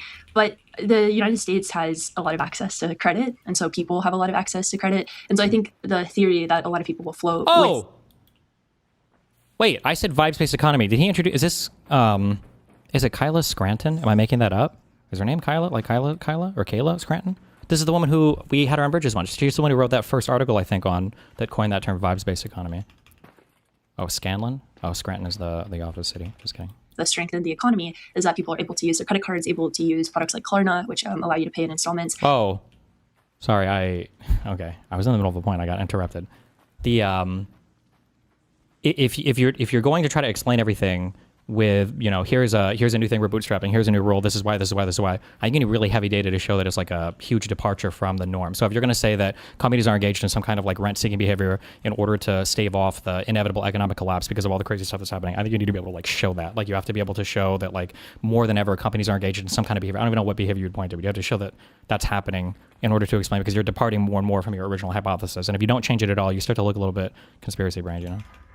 But then also, a lot of the spending and a lot of the growth outside of the anecdotes is from higher income consumers. So 10% of Americans, the top 10% wealthiest, drive, you know, over half of consumer spending. And so that is also keeping the economy afloat and ties into your asset price theory, where, you know, everybody's assets have exploded in value over the past couple of years. If you own a home, if you own tech stocks, so people are wealthy because of that. And so they're able to go and spend money in that way. And so that does provide a floor to the economy right now. Does that answer? What the cops think you did? That I was killing my mother right now. Based. Well, not based. I would never do that. Question? Oh, it gives me great context. Yes. I don't think there's an answer to it, but I guess I don't think so either. It does feel like the greatest trick the devil ever pulled was tying absolutely everything to the price of these of the stock market. You know, this is like, let's have everybody's retirements be based on that. Let's have the entire economy be based on 10% of wealthy people feeling like they can spend whatever on whatever. Does that feel like the Achilles heel right now? Like if asset prices drop substantially, people suddenly get conservative and that becomes a reinforcing loop? I think that's a worry. Yeah, I think that's a big worry, is that if the stock market does drop, you know, a lot of people's wealth doesn't come from labor income anymore. It comes from owning stocks or owning a home. The Federal Reserve has a pretty good wealth breakdown on their website, and they show this, like for the top 10%, most of their wealth is coming from things that they own or businesses that they own, not from like money that they're making through a job. The whole like wealth effect is important to maintaining the economy, which comes from these high asset prices. And so if the stock market does go down or experience a correction, there is a concern that yes, people would stop spending and it would cause a pretty big contraction in the economy. There's something called a K-shaped economy. So in some parts of the economy, this is already happening. So for lower income consumers, they're having a harder time, you know, living paycheck to paycheck. Their wages have not grown nearly as much as higher income consumers. They don't own the same assets. They're not as likely to own a house because we don't build enough housing. They're already kind of in a recession type environment, whereas wealthier consumers are more insulated because of the high asset prices. What do I know? But it just seemed to be like there's like a lot of weaknesses. Like there's a lot of weak points. It doesn't seem rational to me. Like the sort of like shape of the economy doesn't, in a way that like economies, I know that the economists say this, they're like supposed to be rational. Like they're supposed to be this system, this like series of like people acting in their self-interests and making decisions that make sense. But like, I mean, if we just like pick micro examples, it's very easy to say that there are not like super irrational things out there. And this has been the case for, I don't know when the sort of meme stock phenomenon began, but it seemed like for quite a while where we're just sort of like, yeah, the thing that you have to understand about Tesla is that it's not about Tesla. It's about everyone thinking the price of Tesla is going to go up because they think that people are going to buy more Tesla. Not about the value, not about the like delivered, not really about Optimus or whatever. It's about like the vibes around the stock. And there's like, if that can be that way for one of the most valuable companies in the stock market, like we're not talking about GameStop here, there's a huge amount of value tied up in there. And it does seem very Ponzi to me. It seems like, well, you have to buy it because it's going to go up. And it's going to go up because you have to buy it. I mean, you could argue the same thing for crypto. And this idea, have you heard of reflexivity? Have you heard of that word? No.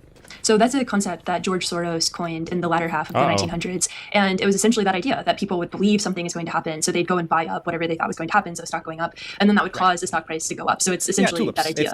It's the bubble mentality, you know? And so it's a very human. It's the bubble mentality, but Tesla has been this way for a long time. Bubbles can last a long time. I don't like that. I mean, they can last as long as this is so people frustrating have money. Because I want to buy at the top, Kyla. You want to buy sell at at the the top. bottom. Oh, no, I want to sell at the You top. wanna sell- I want to do the I opposite. want to make no money. Because I want to know when the bubble's going to pop so that I can buy puts or options or whatever the thing is that you make money when things go down. Well, then you get into Keynes, right? Markets can stay irrational longer than you can stay solvent. That's an important John Maynard I should Keynes. tattoo that on the inside of my eyelids. Yeah. It's a good one, yeah. So that's the other funny thing is like economists and market analysts have been talking about these ideas forever, but because there is so much access, which is both a good and bad thing, like you can buy whatever you want on Robinhood, there's much more exposure to bubbles and everybody can participate in one. You know, crypto has proven itself, I think, to be a bubble in some aspects of the products that it offers, like Fartcoin. And yeah, Did you say that's Fartcoin? Oh, you haven't heard of Fartcoin? Are you really? Oh no. I'm sorry. Sorry, I find myself I'm watching sorry too many about videos about that. astrophysics, I guess. That's much better for your brain. Yeah, Fartcoin was this. It was actually a top performing asset last year.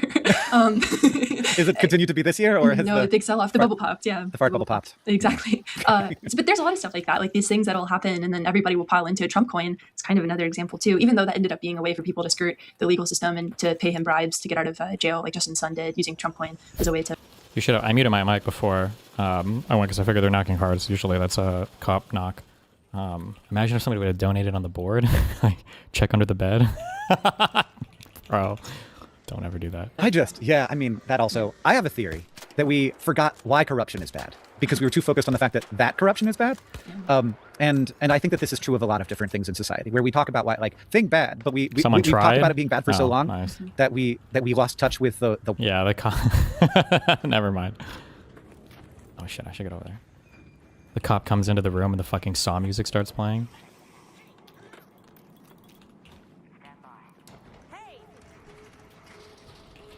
why behind it. And corruption is a good example of this, where we're kind of just like, well, yeah, you know, like ultimately we kind of hired a guy who's, you know, a wheeler and a dealer, and like corruption is going to be like what's a under part the of bed? In my mom's corpse, apparently. Like corruption's bad for like a reason, which is that it is stealing from everyone else. And other countries. Corruption is like stealing from everyone. Did they say anything about how nice your guns were? One of the cops did. And the other 9 just stood there awkwardly. Who's not involved in the corruption. And that of course like leads to an eventual like corrosion of trust in all institutions, which of course has been going on for a while. Well, if you think about the thing that's backing the US dollar, it's full faith and credit in the American institution. And a big part of that, the big part of that is I really don't want that to be the Achilles heel. Oh, sorry, you know, the dollar? No, the American institution, which of course it is, but I want it to be a well-shielded Achilles heel, you know, that isn't weak. It should be. It was designed to not be weak. It seemed impervious until 10 years ago. I know. Yeah, I mean, if you now it feels like there's arrows from every direction headed toward this little boy, and maybe the shields are not as strong as we thought they were. Yeah, I mean, they're auxiliary institutions, is what James Madison called it. Like this idea that we would have all of these protection points, the Supreme Court, Congress, as a way to prevent a strongman from coming in. And like the founders knew something like this would happen one day. They knew that there would be a personality that could take over through the power of whatever he has, and they designed it so that there would be institutions that would hopefully stop it. But you know, objectively, the institutions seem to be quite complacent. Now they can just sort of throw insults rather than addressing like real questions that people have about why things are functioning the way that they do, and it creates a very toxic media environment where there is incentive to lie. Everything is run by reality TV show. This is a big thing that I'm trying to make a long video about, and it just keeps getting out of hand. The size of the video, it may turn into several videos, which is annoying, because then they get put on the back burner, and it's important. But that is something I actually feel qualified to talk on, is sort of like the structure of how information flows, because that's my job, you know? Like, how do I get attention on ideas? How do I get attention on fish evolution? Or, you know, the weird economy of the Trump era. I want to, let's get back on a little more of your area of expertise to finish up. If you could give me like the 3 leading reasons, because of course we'll never get to the bottom of exactly what's going on. Maybe in hindsight we'll have some idea, but 3 leading reasons why the economy appears to be chugging along just fine right now. What would you call those 3 leading reasons? I mean, I think there's the wealth effect. So you have asset prices that have skyrocketed. So a lot of people have really benefited from the stock market. Oh, geez. Somebody linked this Open Secrets thing. After winning his first presidential election in 2016, Donald Trump, I thought this was the current one, Donald Trump raised a record $107 million for his inauguration, more than double the previous record set by Barack Obama in 2009. So then I guess it is normal that they raise money for it. But after winning a second term, Trump's inaugural committee took fundraising to an entirely new level. His 2025 inauguration brought in $251.4 million. God damn. So Barack Obama is in third place with like 50 million, and then Trump 1 is in second place with 107 million, and then Trump 2 is in first place with 251 million. God. Boom. And then I think that also ties into housing. So boomers have an extraordinary amount of wealth, and they're willing. Which is why Donald Trump is out here being like, we can't make the house prices go down. People worked hard, like not for these people who aren't working. Oh, somebody said Biden at 62 million. Sorry. Working very hard, so that people who don't work very hard can have a house. Yeah, and it's like you don't think who's not working very hard right now, buddy? Oh my gosh! And then who are they going to sell it to? Because people won't be able to afford that massive. Yeah. So I think that's a big part of it. And then the AI trade, I think, is providing like a floor to the market and therefore a floor to the economy, data center spending, services spending. So that's creating a lot of economic power. And then I think the third thing is maybe a part of it is that there is that availability of credit. So people have access to things like Klarna. They're able to take out things on their credit cards. There's just new credit tools. There's a lot of, and so some people are getting a little overextended, and we're starting to see that in the data, especially with auto loans. But yeah, so those are the three things kind of propping things up right now. Yeah. Those don't seem like particularly solid pillars.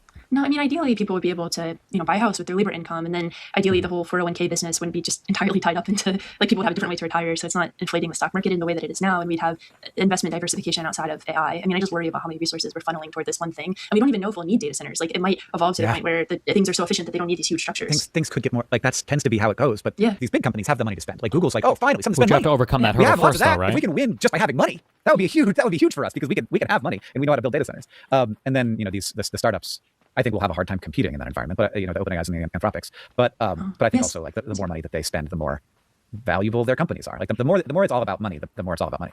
Yeah, but there's some drama going on because of the circular financing. So OpenAI and NVIDIA aren't getting along so well right now. Yeah, and suddenly Oracle's like, I didn't promise anything. So funny. My shirt answers the question you're asking type of thing. Why would you tweet that? Like, what a red flag. They're like, everything's fine. Did that come out of nowhere? Were they not asking? No, they essentially like started this whole domino effect, and they were like, everything's fine. And then everyone was like, surely nothing's fine if Oracle was like saying this. But it sounds like you wouldn't put like, everybody feels like Donald Trump will keep the economy rolling, whatever the cost, as one of the pillars here. He'll keep the stock market rolling, whatever the cost, yeah. And that's not always reliant on the economy doing well. Sure, but do you think that is a thing that some people in the world of finance are relying on? Donald Trump being like a ruthless, will keep the stock market up no matter what kind of. Yes, absolutely. And I think they're getting sick of it, like the taco stuff. Trump always chickens out, so he'll announce these major tariffs, the stock market will sell off. I don't know how much more power he'll have in that stance. And you think he might have burned a lot of that ability, especially internationally. If the EU doesn't want to buy treasuries, we're in trouble. They own 40% of U.S. treasuries. And that's treasuries being a way that we fund our national debt. The main way that we fund all of the spending that the U.S. does. So if the U.S. can't fund all the spending, the government or has to pay a higher interest rate to fund it. Right, exactly. And then that's not good either. So I think everyone's like, this doesn't really make sense. And I think Ken Griffin from Citadel is the canary in the coal mine there. This is dumb for me to ask at the end here, but are the tax breaks a part of this? Like, are rich people just able to spend more because they have more because of the tax breaks? Yeah, and they were pretty successful at bending the tax law to their will. But yes, fewer taxes. Well, yeah, I mean, what I'll say is, like, as a high earner who also has high net worth, like, the earnings, they get taxed a lot. And like, that's fine, but like, what I see is the money that comes from my investments doesn't get taxed a lot. And so, like, I don't know. I've asked seemingly progressive billionaires about this, and I'm like, why do I pay so much, like, lower taxes on money I don't work for? And they're like the risk, and I'm like, also labor is a risk. What the f are you talking about? Like choosing what company to work for is a risk. If companies go out of business, sometimes they treat you terribly. Like, you invest a lot in them and then they can just lay you off. Like, it's like risk everywhere, not just for you, rich man. There's lots of risk. And so, like, labor is also risk. I don't understand. Like, the idea that capital gains should be taxed at a lower rate, maybe there's like some argument there that I don't get, but man, like, am I being incentivized to stop creating value and instead just sit there and look at Robinhood all day? Yes, you are. There was a good article in FT that said that we have become a place of shareholder rights over civic rights. And I think that the taxation system encapsulates that well. Well, that makes me mad. Yeah, I mean, it's like by design. And so it's not great. It doesn't incentivize the right things, especially right now with all the financial nihilism and people not trusting that getting a job will do them any good. So they just go and sports gamble and do prediction markets and stuff. Yeah. Well, I didn't mean to get into that. I mean, I do think capital gains rates should be higher, but I mean, it's the difference between the risk is, like, if you've worked for money, you've earned it, you've got that money, and that's it, right? You're not risking it. Whereas theoretically, any capital investment could go to zero, depending on how you're insured against it, is the risk part they're talking about, obviously, right?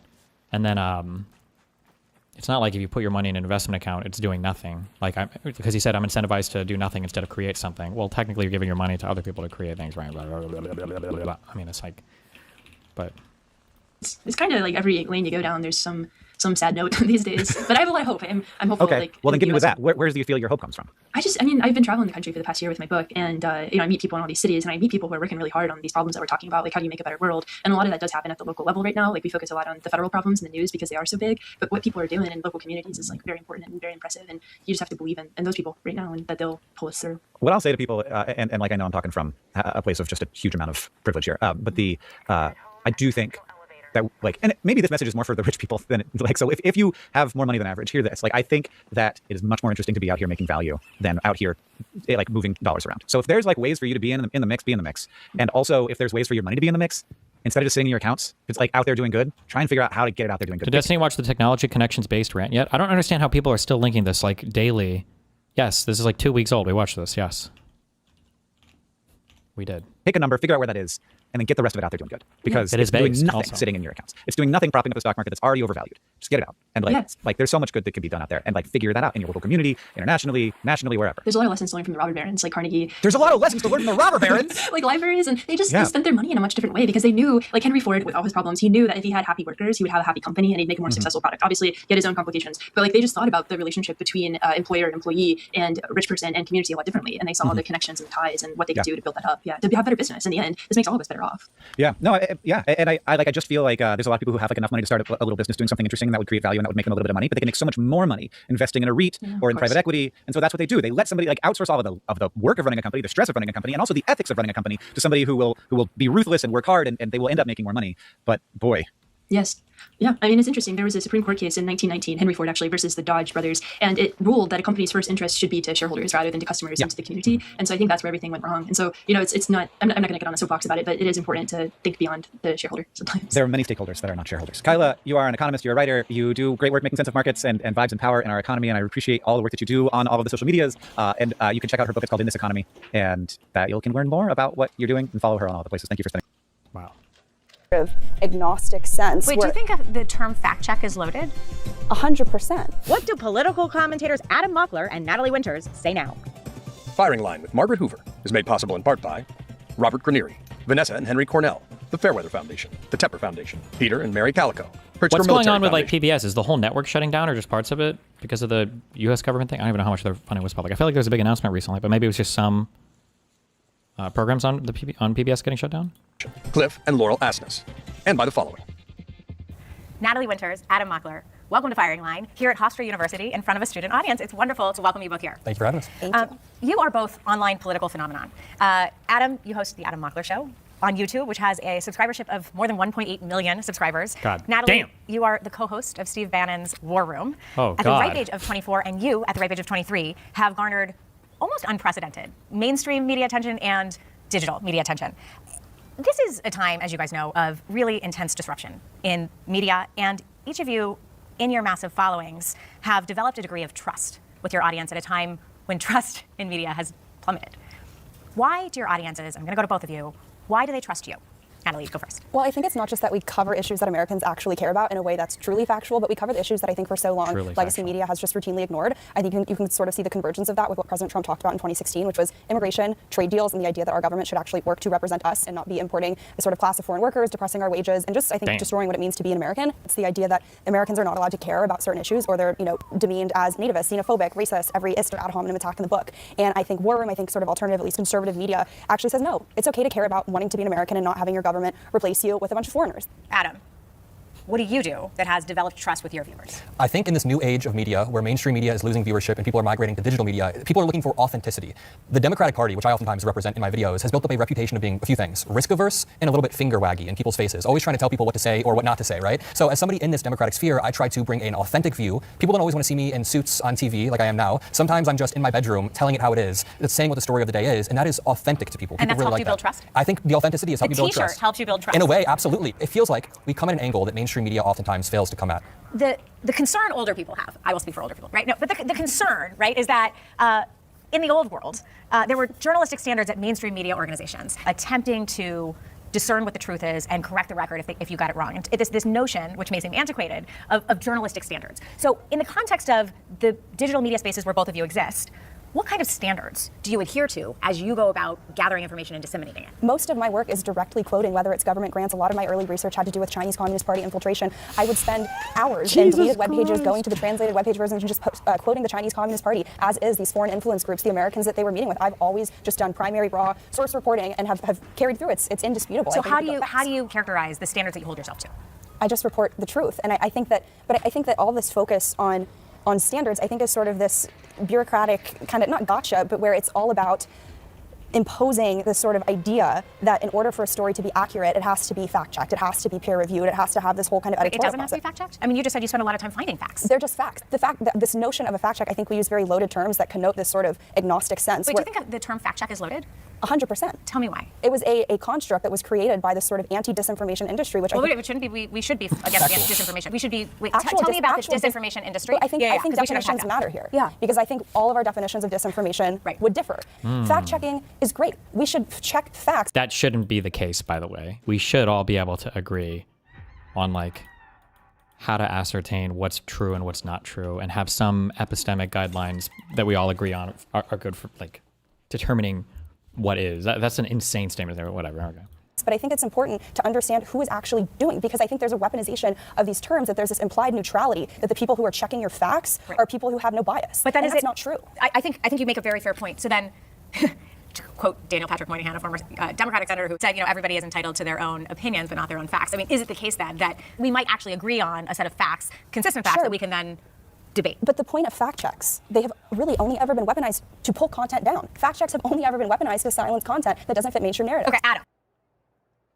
I mean, yeah, but that's because you would assume that somebody putting out something is going to be truthful, unless it gets fact checked, in which case it wouldn't be. That's like saying cops are only ever used to arrest people, but they're never used to, teach kids math? I mean, they're cops, so they're there for, right? What do you think is the point? Journalistic standards do you apply to yourself as you internalize information and disseminate it to your audience? To get to the heart of the question, I think that there is a difference in mainstream media and digital media in that authenticity sometimes means there aren't as many hoops that you have to jump through. So when I'm making a video, I and my team, we are the ones that fact check this video. We're the ones that make sure everything I am reporting is at least coming from something that is backed up in reality. So if I am reporting in a mainstream media source, exactly, or so one or two or three, so I rely on mainstream media a lot for this. So if the Washington Post is on the ground reporting something, I think that my standard is I'll use the Washington Post reporting. I'm not going to use a random person on the ground on Twitter who is reporting this. So you'll take a accredited journalist with a mainstream publication over a YouTuber who's on the ground, and an independent journalist on the ground in Minneapolis. We trust both, but the independent journalist on the ground in Minneapolis needs to be backed up by some sort of credible information or source. What is a world without fact-checking? I think that we are rapidly moving into a media environment where AI is going to be so prevalent on the internet, it's going to be hard to fact-check some of this in real time. I'm sure everyone's family members has fallen for some sort of AI video, and you're the one that has to tell your mom or your grandma, hey, that cat didn't actually save that other cat out of the lake or whatever, right? So I think a media, that one didn't happen. I think the media environment without fact-checking just turns into throwing mud at the wall and everybody trying to push a completely dishonest narrative with no agreed upon not universal. Please, I'm about ready to come. She's going to be like, I think a world without fact-checking is great. The American consumer can watch what they want and they can decide what they think is true or not true, as it always was supposed to be. Agreed upon truth that we can all at least arrive at. Like, we are now in a post-factual reality where we can't even agree on fundamental things like, did this person win this election? Is COVID real? Is this real? So it just really bothers me when, I don't know, people are in high positions of power and spreading lies and aren't getting fact-checked. Okay, I want to go to how you both define yourselves. Adam, you're not you don't consider yourself a journalist. I would characterize you tell me, I mean, you're a content creator who offers political commentary and analysis. Is that fair? Yep, I like to debate. Maybe she's going to run through all these questions with the girl next. I don't say I'm like an unbiased person on the ground reporting the truth. I generally say I am just out here to push my beliefs. Natalie, you define yourself as a journalist. You have a White House press pass, as we all know. But you have said your assignment, right, your beat in a way, is, quote, covering the opposition forces to Donald Trump. And you have said that we are the enforcers of the MAGA agenda. So, Jesus. Take on your critics who would say, that's just communications for the administration. Yep, that's not journalism. It is. How do you define yourself? I think anybody who would say that we are sycophants or, regime puppets for President Trump, I think has probably never watched about 5 minutes of War Room. Do you see what we say about Israel? That's what you said, though. That was your definition of yourself. No, we for MAGA. And that's important, because I think what you're saying is MAGA be diluted in a way. It's not being true to what President Trump ran on, whether you see that with mass deportations and immigration, you see it with the trade deals, you see it with the foreign policy. So we hold them accountable to what actually putting America first is. And I think first and foremost, where I view War Room's role in the White House media landscape. And secondly, I also think, sort of related, I think the mass protest movements that you have seen against the Trump administration, we liken it to a color revolution framework. I think a lot of people who were involved in sort of the regime change stuff in foreign countries, particularly in Eastern Europe, all the sort of democracy scholars have really sort of... When they say color revolution, she means that like it's all fake bullshit that's being propped up by sources and everything. They've alleged this for a decade, and they have no proof of any of this at all, ever, and they never will. Or I mean, I shouldn't say that. They could. Maybe at some point they will actually show some proof of it, but don't hold your breath. Use those tactics here at home. It's why they depict President Trump as an autocrat. It's why they depict him in those sort of coded terms, so they can use those similar tactics. And we have always covered, I think, that the left-wing protest movement really followed the funding, tried to understand what they're animated by ideologically, what their drivers are. I think that's a unique thing about War Room. So we're not running cover for the administration by covering that. It's what our audience is just actually interested in. I want to do just a little bit more of just the mechanics of how you both do what you do. I mean, she's actually going for sort of mobilization of individuals.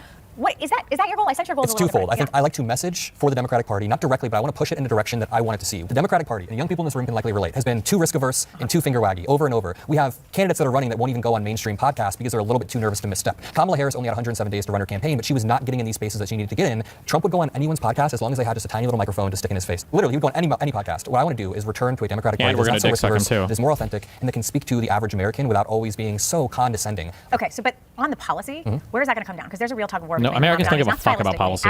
Who Policy cares? between the AOC, Bernie Sanders, Zohran Mamdani wing of the party, and the sort of mainstream liberal Democrats, more moderate Democrats. Like, do Democrats need to take clear stances like abolishing ICE, taxing the rich, implementing universal health care, cutting ties with Israel? Like, is that the direction the party needs to go? I mean, those are clear stances, but that's a very different vision than the moderate Democratic stances. Well, I'm moderate, but I also think that populism can fit into that, talking to the average person from a moderate point of view. So I don't want to tax all billionaires out of existence. I'm not Bernie Sanders, but I want to reform the tax code in such a way that the 150 loopholes for billionaires to be able to make a bunch of money are maybe more rational. Maybe we tone down the loopholes so the richest of the rich aren't getting these massive tax breaks while the working class people are getting cuts to their Medicaid or their SNAP. And it's not like we want to tax billionaires even more. It's not like I want to increase the wealth tax. No, I just want to make sure that it's a fair and equitable system. You alluded to a wedge on the right that I want to ask you about, because if you see your role as holding the Trump administration accountable for the America First agenda, in November, President Trump had a really public falling out with Marjorie Taylor Greene, who criticized President Trump over his handling of the Epstein files, foreign interventions, failing to extend the Affordable Care Act subsidies, and ultimately she said, you know, I am America First, not MAGA. She feels, perhaps like you do or not, she feels that the Trump administration has abandoned some of its America First policies. Is she right? I think it's too soon to tell. And I think that to answer that question definitively now is to imply that politics is stagnant and it can't be in flux. Like, there are issues where... But is she onto something? I mean, it does sound like you agree that and for people who watch War Room, but I think where people maybe misunderstand, where maybe I would humbly and respectfully push back with what Marjorie Taylor Greene is saying, is that I think to just capitulate and say it's over is to give up when the Trump administration has shown that they are receptive to the sort of grassroots, their base, calling them out. And I think that people who just want to throw in the towel, that's not the American fighting spirit. I don't think that that's what composes the people who make up the War Room audience. They're willing to make phone calls. They're willing to get involved. I think when you say you're putting America first, what I'm actually hearing is you're trying to pull the Republican Party in a more radical direction. Putting America first is allowing... You can call it radical. She would call it populist. Well, populist, but not populist. Well, the majority of Americans think that legal immigration is something that is okay because it benefits the United States. She can talk first, though. Republicans Why is the lady red cover for her? in a fundamentally different way than they view everybody else. You guys view immigrants as net drains on the society, but that is not borne out. You can look at anybody as a drain on the society. I take up housing, you take up electricity, you take up space on the road. So when you say that immigrants take up housing and immigrants take up electricity, it's sort of a myopic view, and they take up jobs because they create. Immigrants also create a lot for this country. I mean, immigrants are net taxpayers. For a personal anecdote, my grandpa moved here from Syria in the late 90s, and you could argue, yeah, he was taking up space. Why was this person from Syria taking up space in the United States? We shouldn't have let him here. But my grandpa has built a business that now employs dozens of people, that feeds dozens of families. I grew up in Indiana, where my community was full of a lot of Muslims who became heart doctors or surgeons or very productive members of society. 30% of working physicians in this country are immigrants, are people who are coming here to help Americans. That is putting America first. How are physicians that are immigrants helping Americans not putting America first? Hold on, don't take that. I'm going to ask a question. What I would like you to respond to is there a positive story about immigrants who aspire to live the American dream? What is the name of this program? Okay. The firing line. That are living in a way that isn't undermining the American experience for Americans already here. Is that, I mean, do you subscribe to that notion in any way? Or do you reject it? Of course there are some, but the way that you're seeing legal immigration happen now is just historically, empirically extremely different from the waves that you saw before. You used to have an on period of people coming in and an off period, and the people who would come in would assimilate, much like your grandfather. They would actually, I think, enjoy American culture because you had to. Now, I think you have this sort of weird, perverse left-wing ideology where we're told that assimilation is racist, and I don't think that that works. And I think when you talk about the immigration issue, it's like we have to do this performative, to some extent, ritual where we have to praise immigrants as like the greatest thing that has ever happened in this country. I'm not bashing or negging all immigrants, but I also think we can appreciate the contributions that Americans have made to this country. The American people have been abused by the legal immigration system. And sure, are there some immigrants that are good? Yes, but there's also a lot of problems with the immigration system. It's a problem of scale. It's too many people. Okay, hold on. I'm going to show you guys William Buckley Jr. Okay. Have you ever heard of him? Yeah. Okay, so William Buckley Jr. hosted a program called Firing Line for 33 years. In 1979, he actually tackled the question of immigration. How many people should be allowed in and from where? Listen to what he says in this exchange with the first Latino Commissioner of the Immigration and Naturalization Service. Take a look. Well, is the question purely a numerical question, or is it one that has also to do with ethnic balance? I think it has to do with the whole vision of the country. If my memory is correct, it was only about 13 or 14 years ago that we officially renounced the preference that had previously been written into the law for two groups. Number one, Western Europeans. Number two, residents of this hemisphere. Is that correct? Yeah, we've gradually moved toward a non-racial type policy. Okay, so he's saying we have gradually in our immigration policy moved towards a non-racial policy. There is a sense that sort of implicitly we are moving towards a racial policy for immigration under this administration. The criticism is that the Trump administration wants a whiter America. Is that fair? I think that's absolutely absurd. What was the point of that quote from this guy? What was this, like 50 years ago? What was the point of that? Why, of all the things we could have pulled from? Also, that Buckley guy, I think his career kind of nosedived when he got so fucking triggered by a lefty dude, Vidal, in a debate that he called him a fucking queer on fucking TV, right? Rip. The idea of populism, economic nationalism, is maximizing the value of what it means to be an American citizen. I don't care what race you are. I don't care what your religion is. I don't care what your ethnicity is. I don't care about any of that. I care that first and foremost, you are an American. Not that that would discredit any of the ideas he has. I think slurs are based, okay? But that, because somebody said they pulled that quote because it happened on this show. There's nothing more recent or relevant. Or, I don't know. It just seems like a weird, like, here's a quote from like 60 years ago. Even if it was from the same show, I guess. I don't know. I don't know what the point of that was. Citizen. The American people, my warm audience, they don't care about immigration because of race. They care about it because of American identity, of which we are all Americans, I assume, in here, and that the idea that our government should not be making our lives more difficult. Adam, do you want to? I disagree entirely. This administration is absolute. How do you know the Vidal versus Buckley beef of all things? There's some fucking movie that I watched a long time ago called, is it The Best of Enemies? That goes over the whole memes between the two. Looking at immigration through a racial lens. You can look at the temporary protected status they have removed from many groups, all minority groups. You can look at the refugee status they are allowing from South Africa. They are banning countries from coming in, or people from countries that are black or that look a certain way, but white refugees are the only ones that are being allowed to come in. Stephen Miller's guidance of this immigration policy is absolutely racial. We have to get to student questions. Okay. Olivia Anstadt, freshman political science major. So what's your question? Thank you for having me. So I think we can all agree that social media is inherently biased towards extremists and very controversial people, seeing as their content invokes emotion and therefore they attract a much larger audience. And that being said, how do we now as a society recenter our popular media around truth, diversity, and good intent in this age that is so fueled by bias and prejudice? That's a really good question. Take it.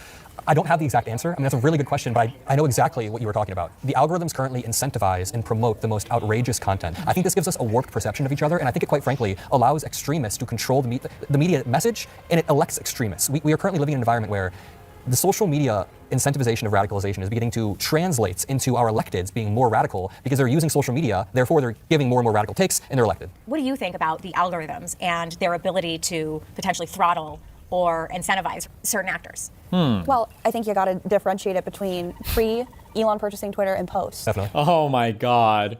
He says definitely, but she's going to say it's gotten way better now with Elon, right? Is she? Or will she admit that it isn't? I don't know. I don't know. We'll see. And I think that a lot of this stuff started in 2017 after President Trump won, where you saw a lot of the elites, Republican and Democrat, it's no secret that the Republican establishment did not want him to win, I think start to be very fearful of free speech on the internet. And after that was the advent of what we call the censorship industrial complex, where you saw the propping up, I mean, almost overnight, of this whole entire grant-making industry to universities, to NGOs, to the sort of idea of media literacy, where they were funding studies not just to censor misinformation, but these very radical ideas of pre-bunking and debunking misinformation around topics that we all in this room would not agree on are actually misinformation. And that stuff was leveraged to, I don't know, censor the sitting president of the United States and rip him off of like every social media network ever.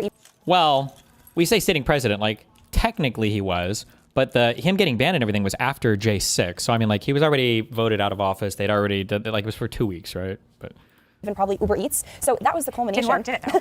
Well, but this is the point, because the censorship is not actually of falsehoods. It's censorship of ideas that threaten the power of the current ruling elite, the regime. Whether or not they think their ideas are true or not, it doesn't matter. They use censorship as a tool of political power. Okay.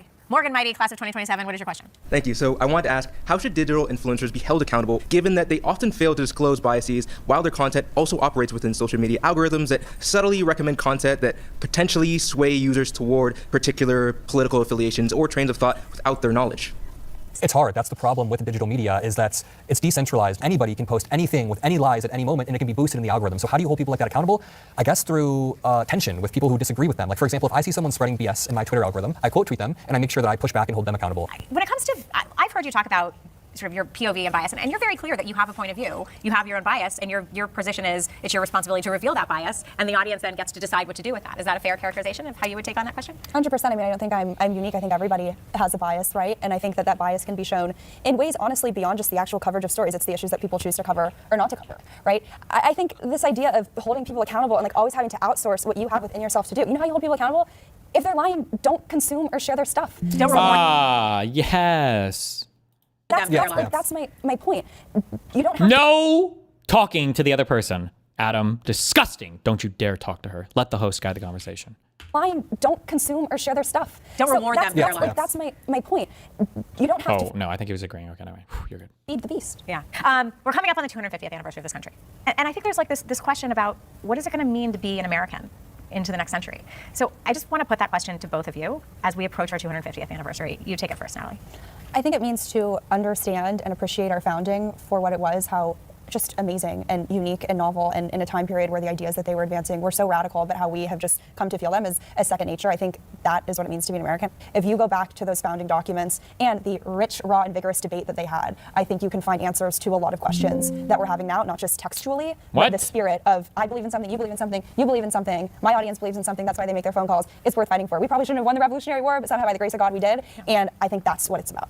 Adam? I agree with a lot of that. I think that the founding of this country was amazing. Of course, it's amazing, genuinely. I think the debates that you can read at some of the conventions are very, very interesting, of course. When I think of American values in a present day setting, I think of things like democracy or human dignity or peaceful transfer of power or strength and decency on the global stage. I view America as a leader, a leader of things on the global stage. My fear is a lot of that is being stripped away. So when I think of American values, I think of decency, democracy, peaceful transfer of power. I don't see those being represented by our leadership right now. All right. Adam Mockler, Natalie Richards. Thank you for joining me on Firing Line, and best of luck to you as we watch your careers moving forward. Thank you. Thank you. All right. Firing Line with Margaret Hoover is made possible in part by Robert Granieri, Vanessa and Henry Cornell, the Fairweather Foundation, Wow. the Tepper Foundation, Wow. Peter and Mary Calico, Wow. Pritzker Military Foundation, Wow. Cliff and Laurel Asmus, Wow. and by the following.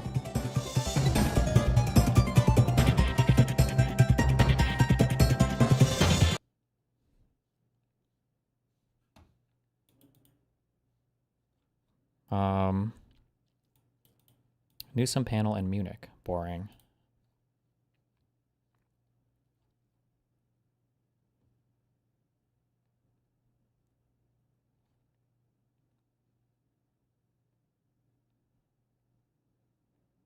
Obama.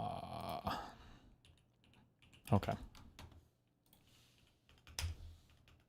It is my honor to be joined by the 44th President of the United States, Barack Obama. Mr. President, thanks so much for joining me. It is wonderful. To be joined by the 44th President of the United States. Wait, have I criticized him for this before? There's a digital camera movement. It's trying to make it look like there's camera movement, but it's digitally done, right? Why? It is my honor to be joined by the 44th President of the United States, Barack Obama. Mr. President, thanks so much for joining me. It is wonderful to be here, Brian. Thank you for having me. So as you know, better than anybody, the discourse has devolved into a level of cruelty that we haven't seen before. What was disqualifying just a few years ago now not only feels fine, acceptable, but actually rewarded.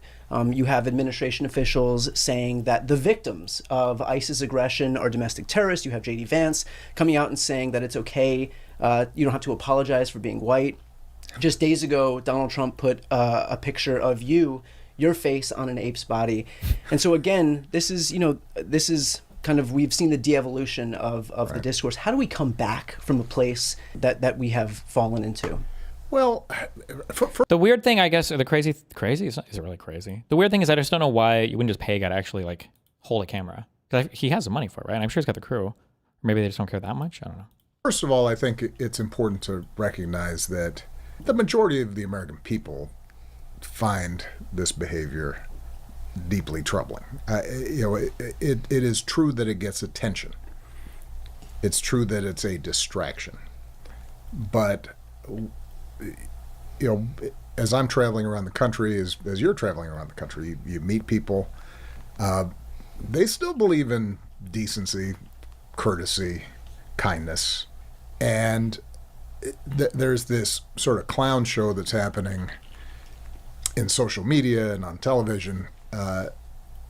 And what is true is that there doesn't seem to be any shame about this among people who used to feel like you had to have some sort of decorum and a sense of propriety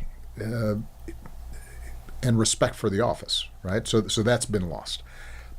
But the reason I point out that I don't think the majority of the American people approve of this is because ultimately the answer is going to come from the American people. And we just saw this in Minnesota, in Minneapolis.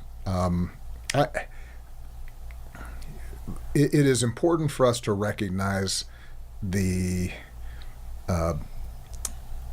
unprecedented nature of what ICE was doing in Minneapolis, St. Paul, the way that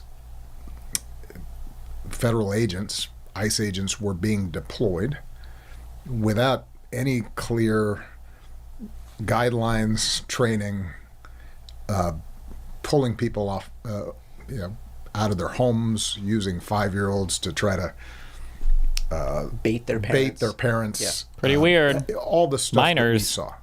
Pretty weird. Tear gassing crowds simply who were standing there, not breaking any laws. So the rogue behavior of agents of the federal government. Why does the noise get on the mic so bad? Stop baiting me with questions. Okay. But the reason why is because these are way too far from the speaker. Is deeply concerning and dangerous. But we should take a moment to appreciate the extraordinary outpouring of organizing, community building, decency, neighbors buying groceries for folks, accompanying children to school, teachers who were standing up for their kids, not just randomly, but in a systematic, organized way. Citizens saying, this is not the America we believe in, and we're going to fight back, and we're going to push back with the truth, and with cameras, and with peaceful protests, and oh yeah, hacker! Look at those items. Sort of behavior that. Oh, that's a big refund. Damn, what run was that? Hell yeah! That feels good. In the past, we've seen in authoritarian countries, and we've seen in dictatorships, but we have not seen in America, and that kind of heroic, sustained behavior in sub-zero weather by ordinary people is what should give us. Yeah, with all the barricades and zip lines. It should remind us that at the end of the day, the way we get a democracy that's working, the way we get policies that actually are helping working families, get ahead, the way that we restore norms, rule of law, decency, it's going to be because we citizens are activated and paying attention and saying enough and saying, we have a different idea of what the American family should look like and community should look like. And that is what I'm seeing across the board. So, I was on a panel a while back, and I said, a lot of the values that we say we subscribe to, during easy times, during peaceful times, it's easy to say we believe in those things. Right, when they're not challenged. When they're not challenged. It's easy to believe in free speech when it doesn't seem like the government's trying to crack down on free speech. It's easy to say that we believe in the golden rule when we aren't at risk of being arrested when we exercise the golden rule. Brian, okay. They also don't have these mics shock mounted, or something is happening. I don't know how a hit on the couch is making it all the way to the mic. That's wild. We believe in the golden rule when. This is the SM58's come with a shock mount though. I don't know how it's making it all the way to the mic. What's happening there? We aren't at risk of being arrested when we exercise the golden rule. Yeah. Right now we're being tested. And the good news is what we saw in Minneapolis and St. Paul, and what we're seeing in places across the country, including here in Los Angeles, has been the American people saying, no, you know what, at least a good number of the American people saying, we're going to live up to those values that we say we believe in. And as long as we have folks doing that, I feel like we're going to get through this. So I hear and appreciate what you're saying about the agency of individuals. As we look toward our elected officials, our democratic leaders, I think something that I've been having a lot of trouble reconciling is for so long, it's felt like Democrats are solely focused on protecting norms, institutions, processes, and then you've got a Republican Party that sees what it wants and will find a way to get it. Laws be damned, Constitution be damned, rules be damned. And we're seeing that play out right now. And so, given this massive asymmetry, where it often leaves us feeling like it's a Lucy pulling the football away from Charlie Brown over and over and over again situation, what needs to be done? And do you think that our Democratic leadership and our Democratic elected officials understand that for the first time? Well, look, I think we have to acknowledge that we've got the harder job, right? So we believe in government as a tool for good, as a potential force to create more jobs, and as a way to make sure that the planet doesn't roast, to make sure that as we move forward and the economy grows, that everybody and not just some are benefiting, and that kids are getting a good education. And what that means is that we have to think about the consequences of our actions. We have to try to figure out how do we get working majorities to actually pass laws and to implement those laws and to make things happen. Tearing stuff down doesn't require all that. So when you talk about Republicans, for example, it seems like they see what they want and they just go after it. Well, they passed one significant piece of legislation since they've been, for all the hoopla. Kind of. If you even count that as passing the one big beautiful, it was just like a budget reconciliation, right? I mean, institutionalized much anything. They have poured a huge amount of money into ICE and their immigration agenda, and they've cut taxes for really wealthy people. And now they're trying to unravel a bunch of rules and norms and laws that are already in place. That's an easier job. So I say that because we should accept the responsibility and the challenge that our job's going to be a little bit harder. Because in order for us to get stuff done, like let's say the Affordable Care Act, well, we've got to cobble together a majority, and we've got to persuade, and we've got to convince. And so I do think that there's been some unwillingness on the part of Democrats in the past to break down some of the institutional barriers for us getting stuff done. Filibuster. Just because, well, it's always been done that way. And I'll give you an example that frustrated the heck out of me when I was president. It's got to be the filibuster in the Senate. Josiah just calmed.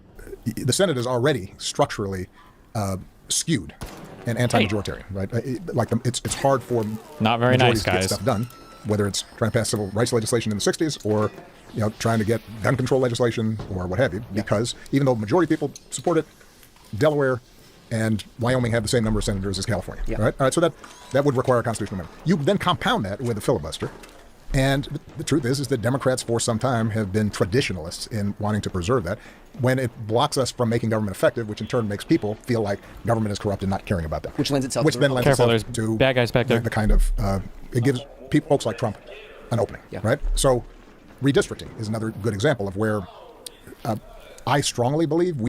Sorry, fuck. What if they kill those poor guys? I'm trying to get peaceful cues. Oh no, my friends are dying.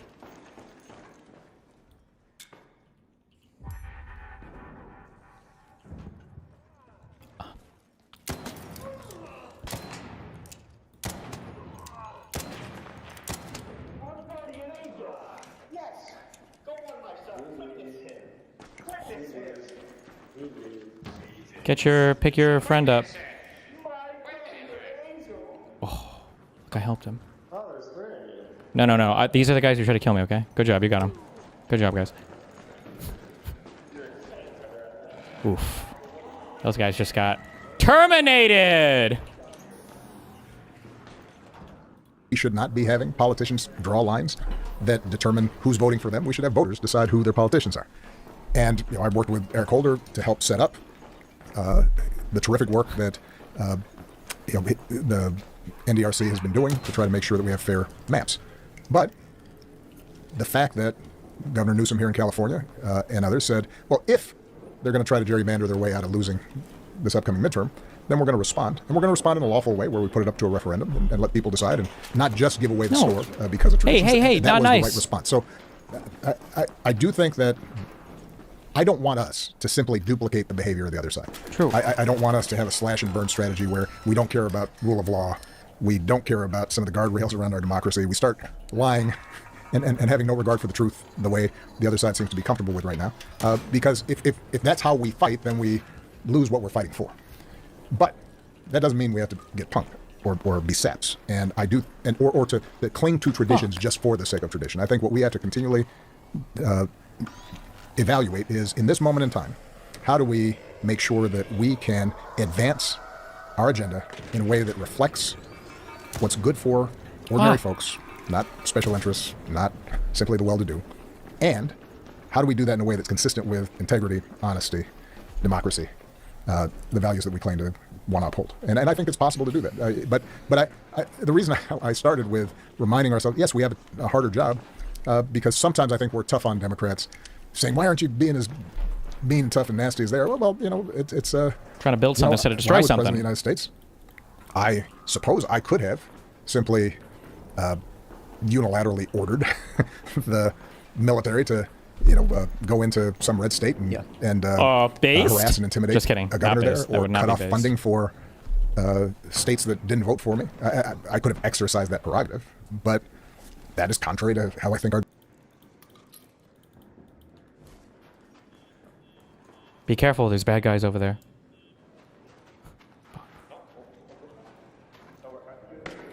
I'm not gonna make it out of here alive.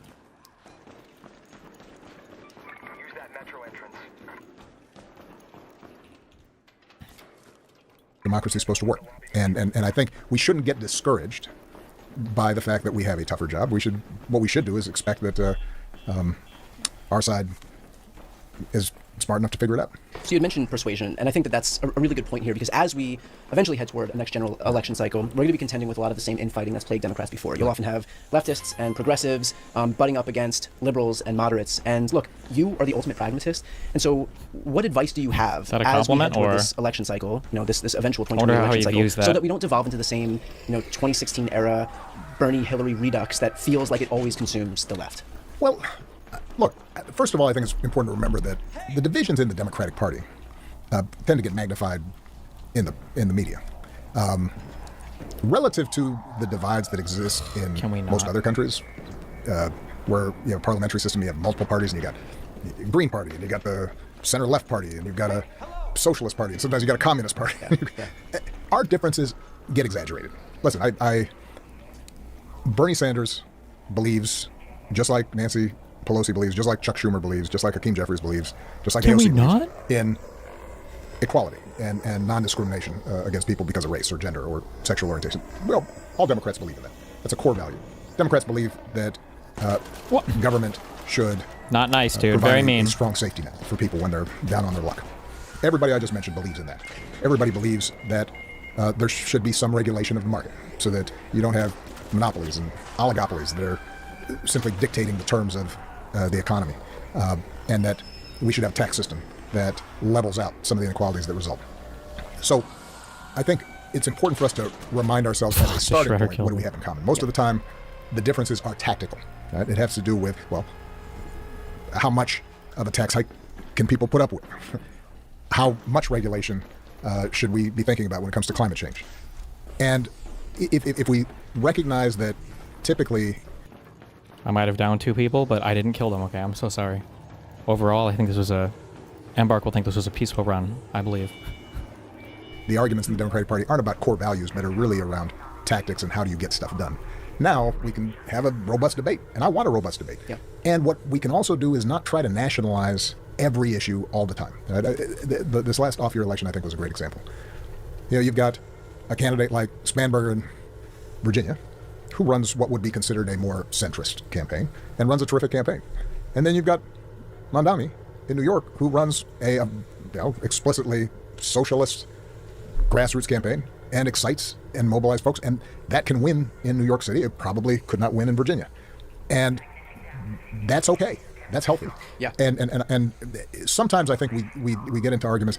A recent one, this idea that the quote-unquote abundance agenda is somehow a sellout, and folks on the left getting exercised because, this is part of this sort of corporate Democrats trying to Those goddamn corpo dems. Well, no, not really. What I think it is entirely legitimate to say, for example, we need to build more affordable housing, which is going to require higher taxes on people like me and people who are well off in order to subsidize the construction of affordable housing, let's say in a place like California, and also be able to say, you know what, there are a bunch of well-intentioned rules and zoning laws and so forth that Hearing him speak genuinely makes me sad, not because of anything doing with politics Trump just hurts to listen to. It is a marked difference between like real life people who, or not real life, but like people who can speak well and have real political positions and are just so much, they're just better people. I'm trying to say, but they're just better people. They really are.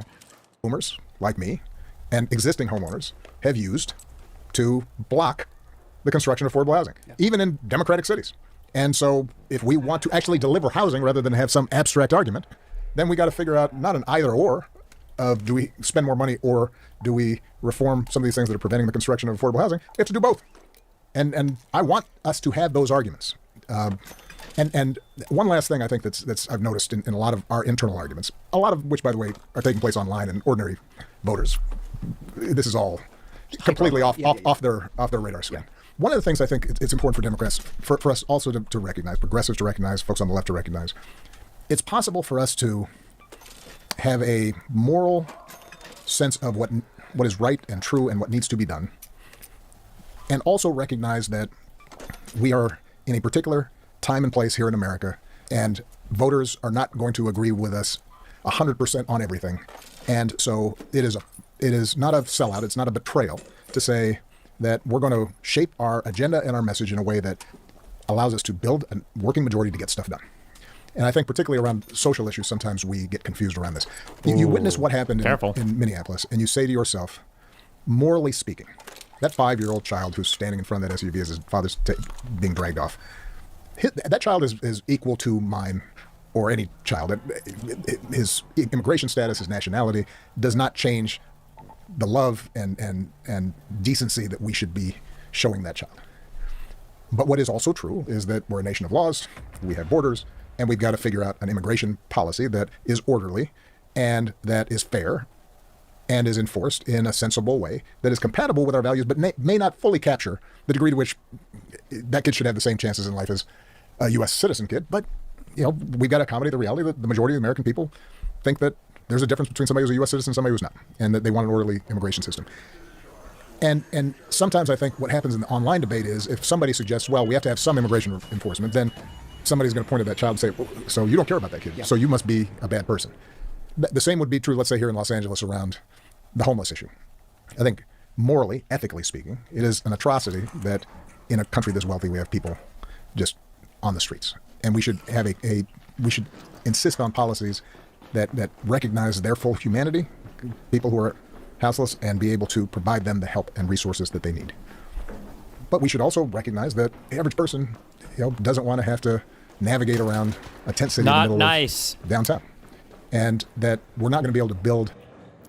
I will say, because of the queues that we're in, we're definitely in more friendly queues. These people are not PvPers. Everybody that's tried to attack me has been really, really, really bad. So that's good at least. Yeah, I think we're already in some shit. I mean, I don't know. They're all shooting you on sight now. Yeah, they are, but they're so bad. Guys, I'm just a farmer. Why are you so mean? This guy just ran me down with a with a fucking pickaxe.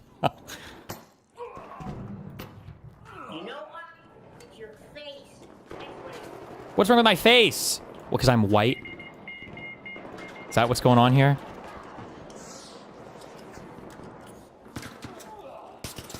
Unbelievable. A working majority and support for the resources that we need to help folks like that, whether it's drug treatment or temporary housing or what have you. We're not going to be able to generate support for it if we simply say, you know what, it's not their fault, and so they should be able to do whatever they want, because that's a losing political strategy. That doesn't mean that we care less about those folks. It means if we really care about them, then we got to try to figure out how do we gain majority support and be practical in terms of what we can get through at this moment in time and build on those victories. That a lot of times is the arguments that are taking place, but they become sort of performative, and people start saying, oh, you're selling out, or conversely, I think sometimes folks at the center say, you're being impractical and dismissing legitimate critiques and concerns. And what we need to be able to do is to maintain both ideas at the same time, which is our long-term goals have to be driven by our values and our core beliefs and our ethics and our morals, in the sense that every person counts. And short-term, we got to win elections. Right. And anyway, the good news is, I think that the folks that we are fighting politically, the current White House, this administration, and their enablers, they're behaving so badly, they're doing such crazy stuff, that it shouldn't be hard for our side to coalesce around the areas where we agree on and focus on that. And I think that that is going to happen if we are effective in winning the midterms, if we then have a robust primary for who's going to be the next Democratic president. We shouldn't be afraid of having a robust debate. I want all comers to sort this out. I benefited from having about as grueling a primary as I could have. It made me a better candidate. Need all comers. Ultimately made me a better president, because I had been tested. My ideas had been tested. The story I was telling about America had been tested. And that's what we should be looking for, rather than expecting that somehow we're going to all come up with some consensus blueprint master plan that everybody's going to execute. Democrats aren't good at doing that anyway. Yeah. Well, I think, you know, one block of voters who I think there has been particular focus paid to right now is young voters. And, you know, you were able to mobilize a generation of young voters in a way that hadn't been done before. I got involved in politics because of you. And in fact, a lot of millennials, folks my age, got involved in politics because of you. Like, when I was a student, you could not find any other students on campus who were not supporting your campaign. Democrats and you had owned the cultural zeitgeist in a way that hadn't been done before, and frankly hasn't been done since. And we've seen a shift happen, obviously, from you know. Wait, what did you say? Hey, bro, chill. These guys are so bad. That's good for us, though. Why are you doing this?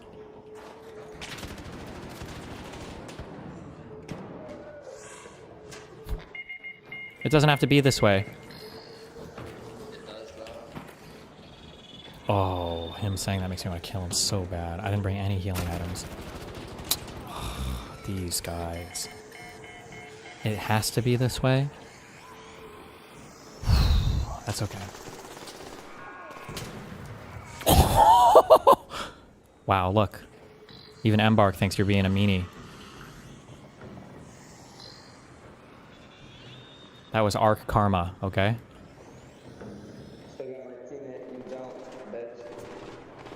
What did you just call me the B word?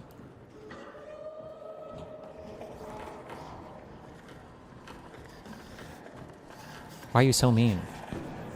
What's going on? Talk to me. What's going on in your life right now? You feel like you have to act this way?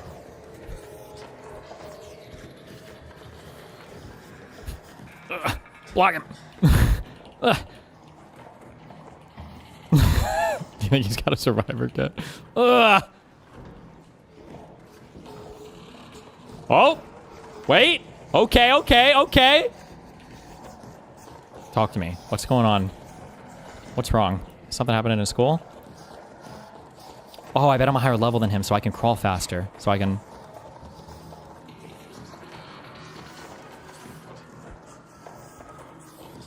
How are your grades? How are your friends? Do you do any after-school sports or anything?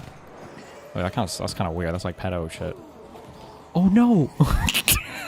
He died! He didn't have a survivor augment. Well.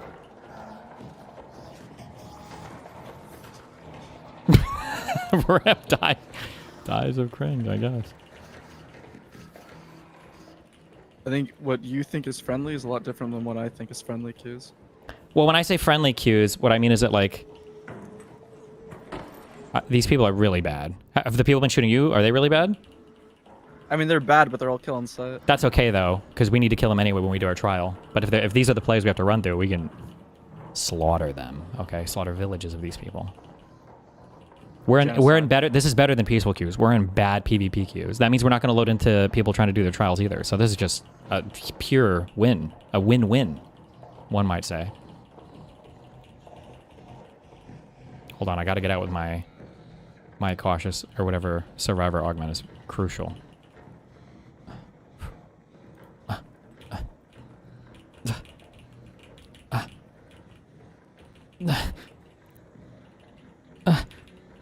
Ugh.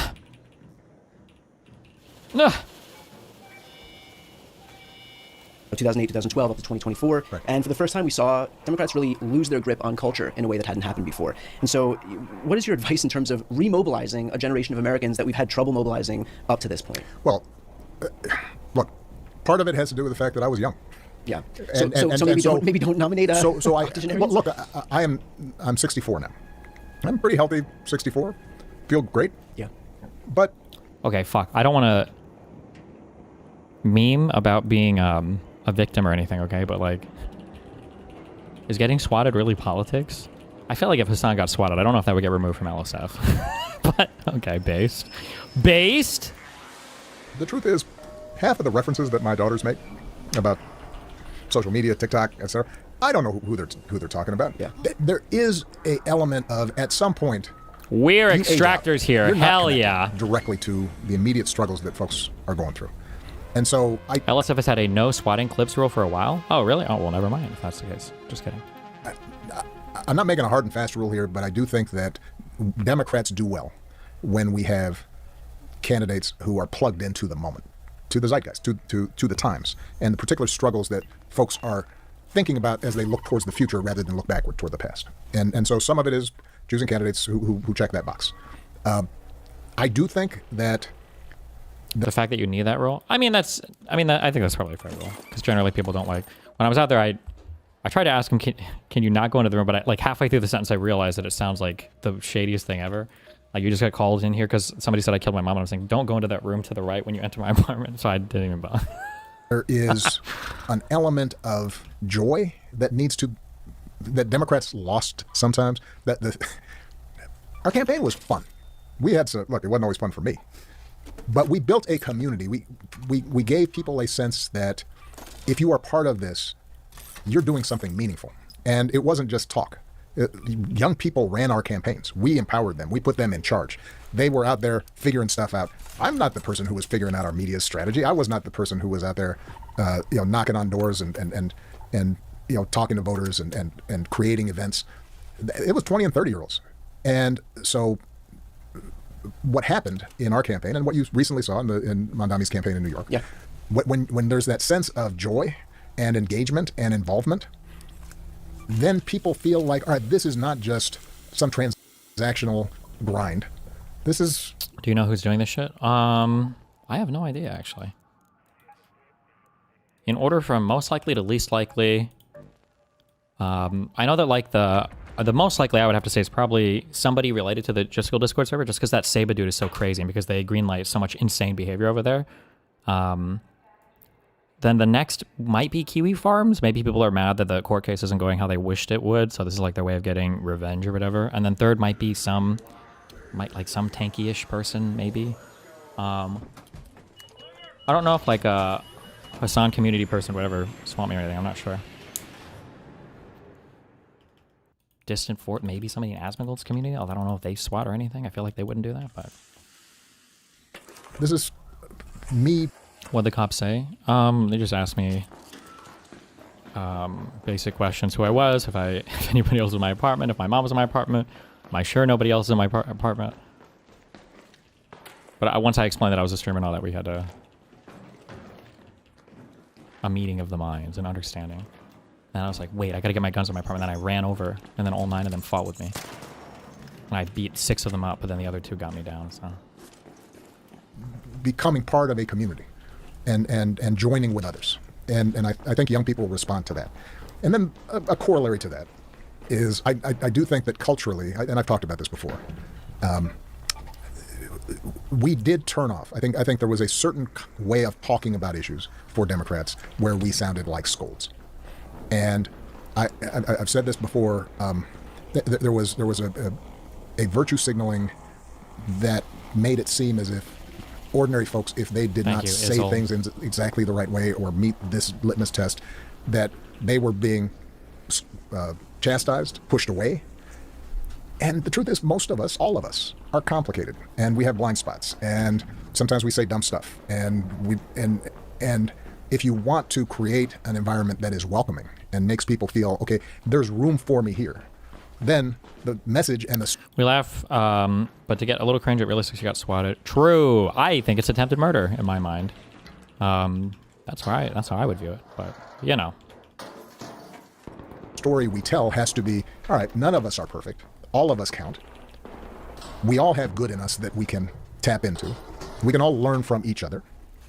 And I think that is something we need to recover. That's part of the fun of politics. That's part of the community and the social bonding that can come about. And we saw that in Minneapolis. I mean, somebody showed me a friend of mine, Michelle Norris, is from Minnesota, and she was up there, and she was going around talking to neighbors and people she had known for a long time as they were mobilizing protests and activities around ICE. And she showed me a clip of... Is there anything that we as viewers can do? Not really.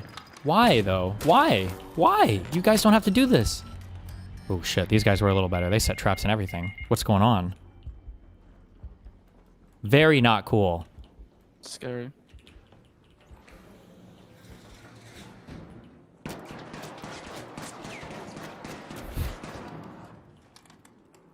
Yeah, they're to the left. There they are. Yeah, good job. Oh, good. Get him, quick.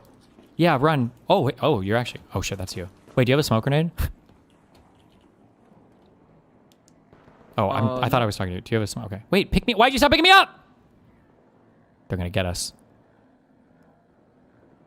We're fine, we're fine. I scared them off with my sick baits.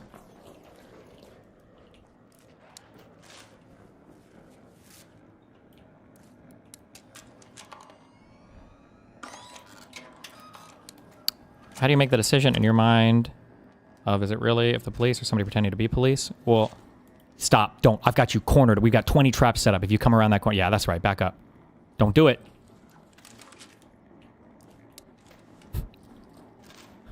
Yeah, get out of here. Skedaddle.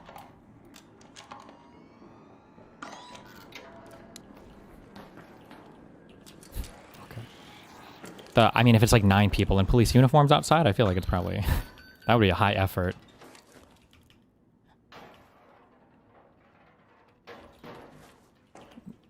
Imposter thing. If someone's going to go through that amount of effort to get that many people together, you know what? I'd say let them have it, okay? That's your way of baiting me.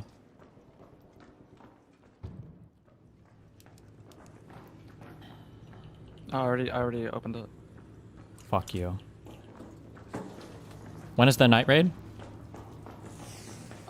Which one for Stella? Yeah. Is it in 10 minutes or an hour and 10 minutes? I actually don't remember, to be honest. I think it's like in an hour, 10 minutes. Okay, I'll check when we get out. This street band that was performing every night after all these activities had been taking place and protests, etc. And they were just out there and they were playing music, and I'm trying to figure out how they were playing, you know, horns and drums, etc. in like 0-degree weather, because I would not have been able to put my lips on a trumpet. And you said they had the wrong address that they swatted. No, somebody added like an extra 1 or 0 to my address. I'm guessing whoever swatted just fucked up, or whoever took the call fucked up, because I don't know if anybody would think to fuck my address up in that way. But the name will come up as mine, so they asked the front desk what apartment I was in. People were celebrating what they had accomplished. And it was an embodiment of the values that make us care about other people. And that, I think, is... Why would you reveal this information? Well, because whoever did it once already knows that it works, so, I mean, what's the point? What do you mean? I don't know how many swatting fans I have out there, but... Spirit, that when Democrats tap into that spirit, then we win. The other side does the mean, angry... demagoguery. You know, exclusive, us, them, you know, divisive politics. That's their home court. Yeah. Our court is coming together. Our court is, look, you know, a great example. Wasn't political. Bad Bunny's halftime show. I knew you were going to say that. Well, at what point can you sue the police for harassment?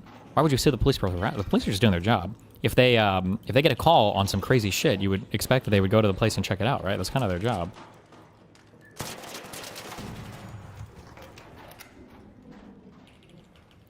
It resonated. It was smart because it wasn't preaching. It was showing. It was demonstrating and displaying. This is what a community is. And people who did not speak Spanish and have never been to Puerto Rico, they saw that elderly woman serving a drink and the kids dancing with their grandmas, and it was intergenerational, and it was a reminder. Wait, what? What'd you just ping? Security breach. Ooh, you know what that security breach has? That's got my Tempest BP. Yep.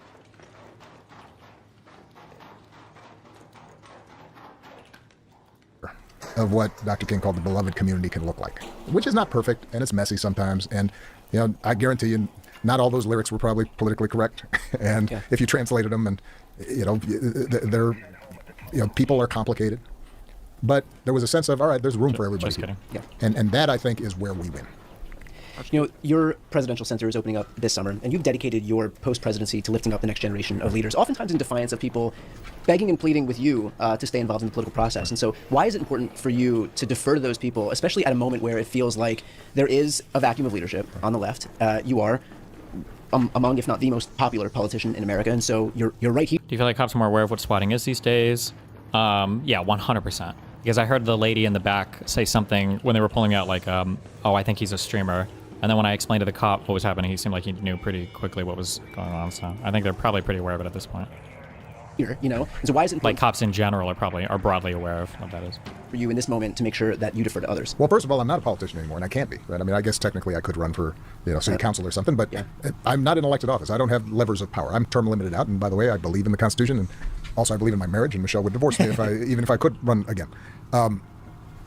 But I've always believed, I mean, this has been a central tenet of my work even before I was in elected office, that our job as leaders is to lift up other leaders, to empower others, to find their gifts and help them exercise those gifts. And so when I left the presidency, I said, what's our foundation going to do? We care about climate change, we care about racial justice, we care about healthcare, we care about a whole bunch of issues, and I work on those issues. Now, right now, I'm spending a lot of time helping to think about how we're going to respond to AI as it's coming down the pike, and it's moving fast. So I care about specific issues, but the thing I thought I could do uniquely, Michelle and I still have... you or is the state going to pursue the caller? They just use an IP caller thing from a VPN. I don't think... I mean, I imagine they would look, but they'd probably see that it's just a random IP address or whatever, or random phone number from outside of the country. I don't think there's much they can do. The capacity, not just here in the United States, but globally, to inspire and motivate young people and invite them into this process. And that's what we need. We just talked about it. You look at where excitement's going to come from. It's going to come from the 20, 30-year-olds who know firsthand what it means to not be able to buy a house, know firsthand what it means to see some of the ladder's opportunity being taken away, have grown up in a moment in which there's more social isolation, right? And so understand both the good and the bad of social media. And so they're the ones who are going to craft these, who are going to remake our institutions so that they're consistent with the values that are, I think, timeless. And so what we've tried to do with the foundation has been to identify potential leaders, not just with traditional credentials, 1 hour, 6 minutes. not just the kids coming out of fancy schools or with the top grades, or Roger. But union organizers and grassroots organizers, as well as journalists and teachers and healthcare professionals and human rights activists. And we've now had thousands of folks go through the program, and these are folks who are doing remarkable stuff at very young ages. I mean, they're setting up health clinics in sub-Saharan Africa, or they're designing new programs for intervention to help with the opioid crisis in Appalachia, or they're working on how do we educate kids and using technology in remote rural areas and Native American reservations. Remarkable folks are doing amazing stuff. And the Presidential Center, which will be opening up in June, is going to be the hub around which all this activity happens. And there'll be a museum with Michelle's dresses, since that's what people want to see. Yeah. We'll have some sports memorabilia and some cool stuff in there. But really, the heart of the Presidential Center is going to be the music studio, where kids are learning how to tell stories through music, and a place to record podcasts so that they can learn how to talk about the issues in ways that resonate. And there's a Chicago Public Library in there, and there's an auditorium where young people will be exposed to world leaders who are coming through and can talk about their own journey. And what that does is it builds a community of activists, and it reminds people you're not alone.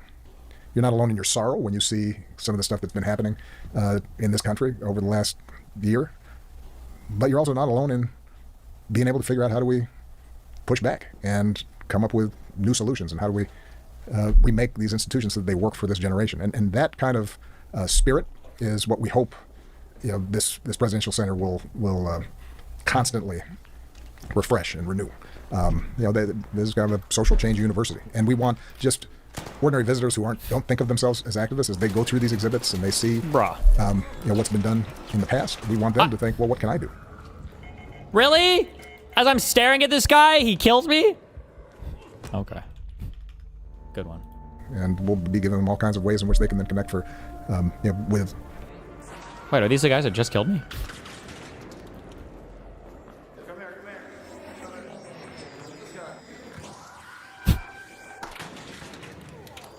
Are they dying to the shredder?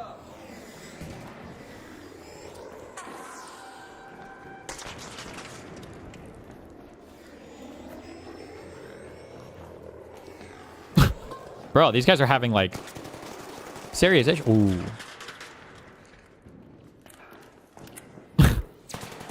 Okay. Local organizations and get active in their own communities around the things that they care about. That kind of reinvigorating our civic muscles, giving people a sense of, I'm not going to just sit here and doom scroll or occasionally, tweet some complaint about what's happening, but that I actually have agency and I can actually make a difference. We want to encourage that, and that's what we saw and have been seeing across the country in response to the violations and overreach and lawlessness that's been coming out of this administration. We just have to encourage that and cultivate that, and not assume that it happens on its own. I became president because very early on in my career, I had people teach me the power of community and other people joining together around common interests. And I tried to manifest what I learned in every campaign I ran, and try to ride that all the way through my presidency. And I didn't figure out all that stuff on my own. And we have a long history in this country, dating back to the abolitionist movement and the suffragist movement, and on through the civil rights movement and the union movement. And we have a long history internationally. Gandhi learning from Thoreau, who then inspires King, who then inspires Mandela, who in the meantime, like Wlech, is helping to, and Solidarity are helping to bring down the Iron Curtain and inspiring the people power in the Philippines. And that spirit, that energy, it's out there, and you can feel it, but it's bottled up. We haven't given enough outlets for young people to figure out, how do I become a part of that? And that's this enormous untapped power that we have to get back to. So I want to do a little bit of a lightning round here, because it's not often I'll get access to the President of the United States. So a couple questions here. Are aliens real? They're real, but I haven't seen them, and they're not being kept in, what is it? Area 51? Area 51. There's no underground facility, unless there's this enormous conspiracy, and they hid it from the President of the United States. What was the first question you wanted answered when you became president? Where are the aliens? Where are the aliens? Is there a person that you most want to meet that you haven't met yet? Are there aliens? Wait. Being president, or even being an ex-president, I can kind of meet everybody, so I've met a lot of folks. The person who I have not yet met, and that I'm looking forward to meeting, and I hope I get an opportunity sometime in the future, is Destiny the new Pope, who is from Chicago and a White Sox fan. I had the pleasure of getting to know Pope Francis pretty well, and he was legit. There's some figures. He's one. The Dalai Lama was another. Is another. Who they're how you hope they are. They kind of walk the walk. And my sense of this new Pope is he's from that. He's cut from that cloth. Somebody who worked. I mean, he's the Pope. Of course he's a real. What do you mean? Yeah, it's the Pope. That's like the safest answer in the universe. Oh my God, the Pope. He's got good reasons, though. In places, that really needed help, and what wasn't just preaching from a pulpit, but getting his hands dirty, trying to help people. So I'm looking forward to talking to him. I think we can. I think at some point I'll probably have. Yeah. What world leader did you like the most and the least? The least. There are a lot of world leaders I enjoyed. Angela Merkel I became very close to, because she really was the leader of Europe during my presidency, and we were grappling with a bunch of different stuff. She came from a center-right tradition. I obviously come from a center-left position, but she had integrity, very wicked smart, and we're both analytical and practical, and try to figure out how to problem solve. And so she became a very close partner to mine. I'm gonna defer on the leaders I like least. Not even Putin. There's enough of a public record. People probably have a sense of some of the folks who I wasn't happy with. Best prank out of the White House when you were president? Look, I'll be honest with you. Folks aren't running pranks in the White House. They're Secret Service. Everybody's busy. If there were pranks, they weren't run on me, and I didn't. You didn't pull any? I tended not to pull pranks. People are intimidated enough by a president. You don't want to punch down on a prank. If you're gonna pull off a prank, it's got to be on somebody who can prank you back, and wasn't nobody going to prank me. All right, last question here. Is Tupac alive? He's alive on my playlist. All right, we'll leave it there. There you go. Mr. President, I enjoyed it. I appreciate it. Thank you so much. Keep up doing the good work. Didn't dig into the alien question. Let him slip by on an easy Tupac question. My name is John Kiriakou. I was a field...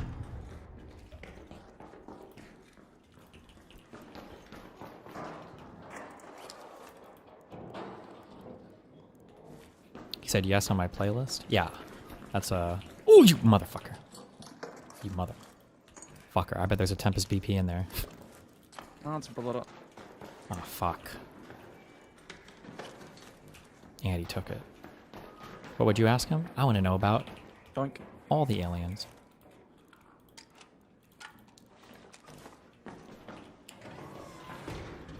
I have no idea what I would ask him. is an amazing conversation you won't want to miss. Please watch and react on stream.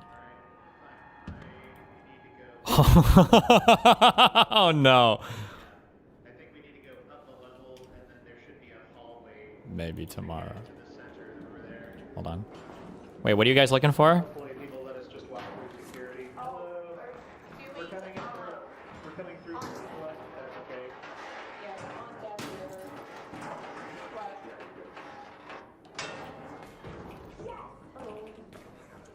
Are they below me?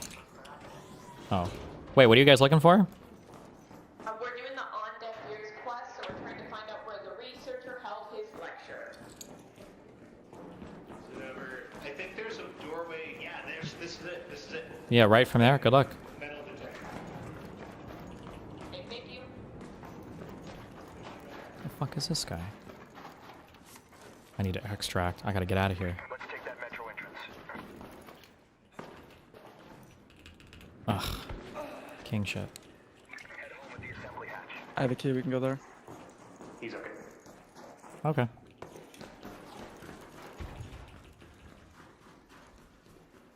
Watch it today. It's Sneeko talking to the crazy doctor guy, or quote unquote professor. I have no idea what his actual credentials are. Who uses history to predict the future.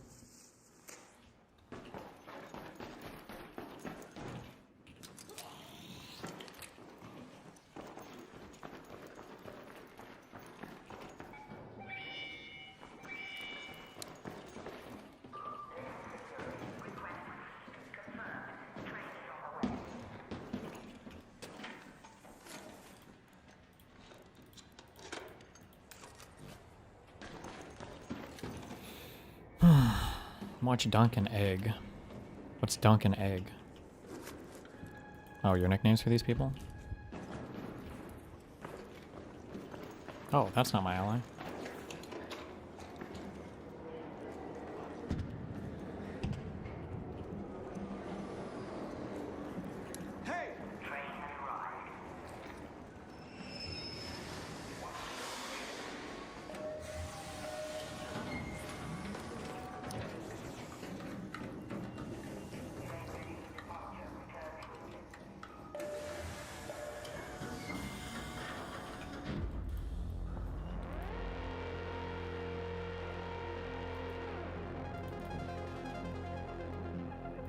Oh, thank you. You need to switch from Red Bull and drink this.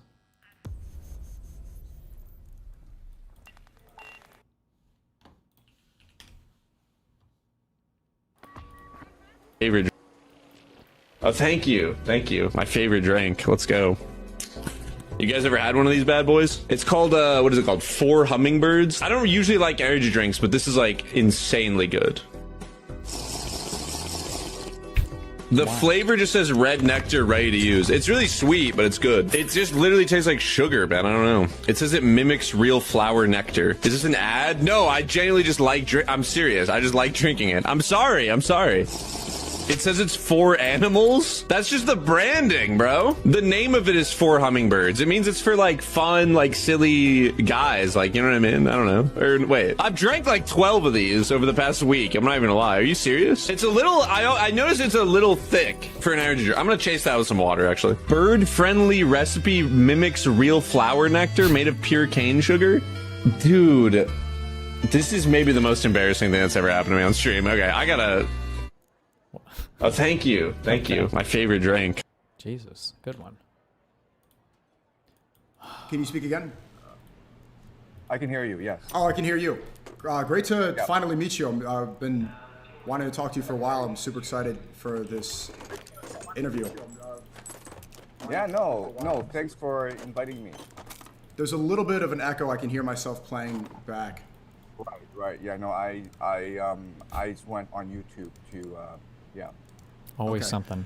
Well, yeah, I've been watching so many of your lectures. I don't know if you've seen it. I sent you some of the content. I've been taking notes from I have 40 pages of notes. It feels like I'm back in school, you know, and I dropped out of college. So I really appreciate the work you do.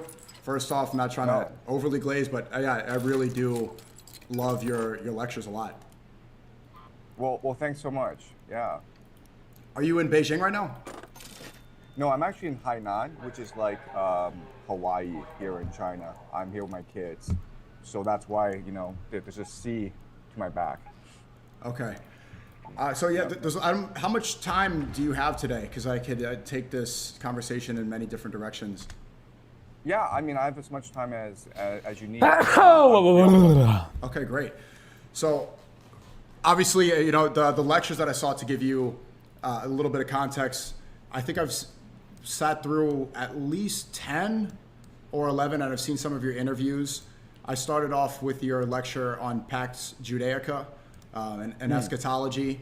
And then the most recent one I saw was about the Islamic Golden Age, which I loved that one. And it was super interesting to see your take as I'm a Muslim revert myself. I reverted 3 years ago. And so seeing your perspective, and also it's super funny to see like you wanted to go to Mecca, but they only allow Muslims in. You know, you don't have a Muslim name. Yeah, I found that out in Saudi Arabia, yeah.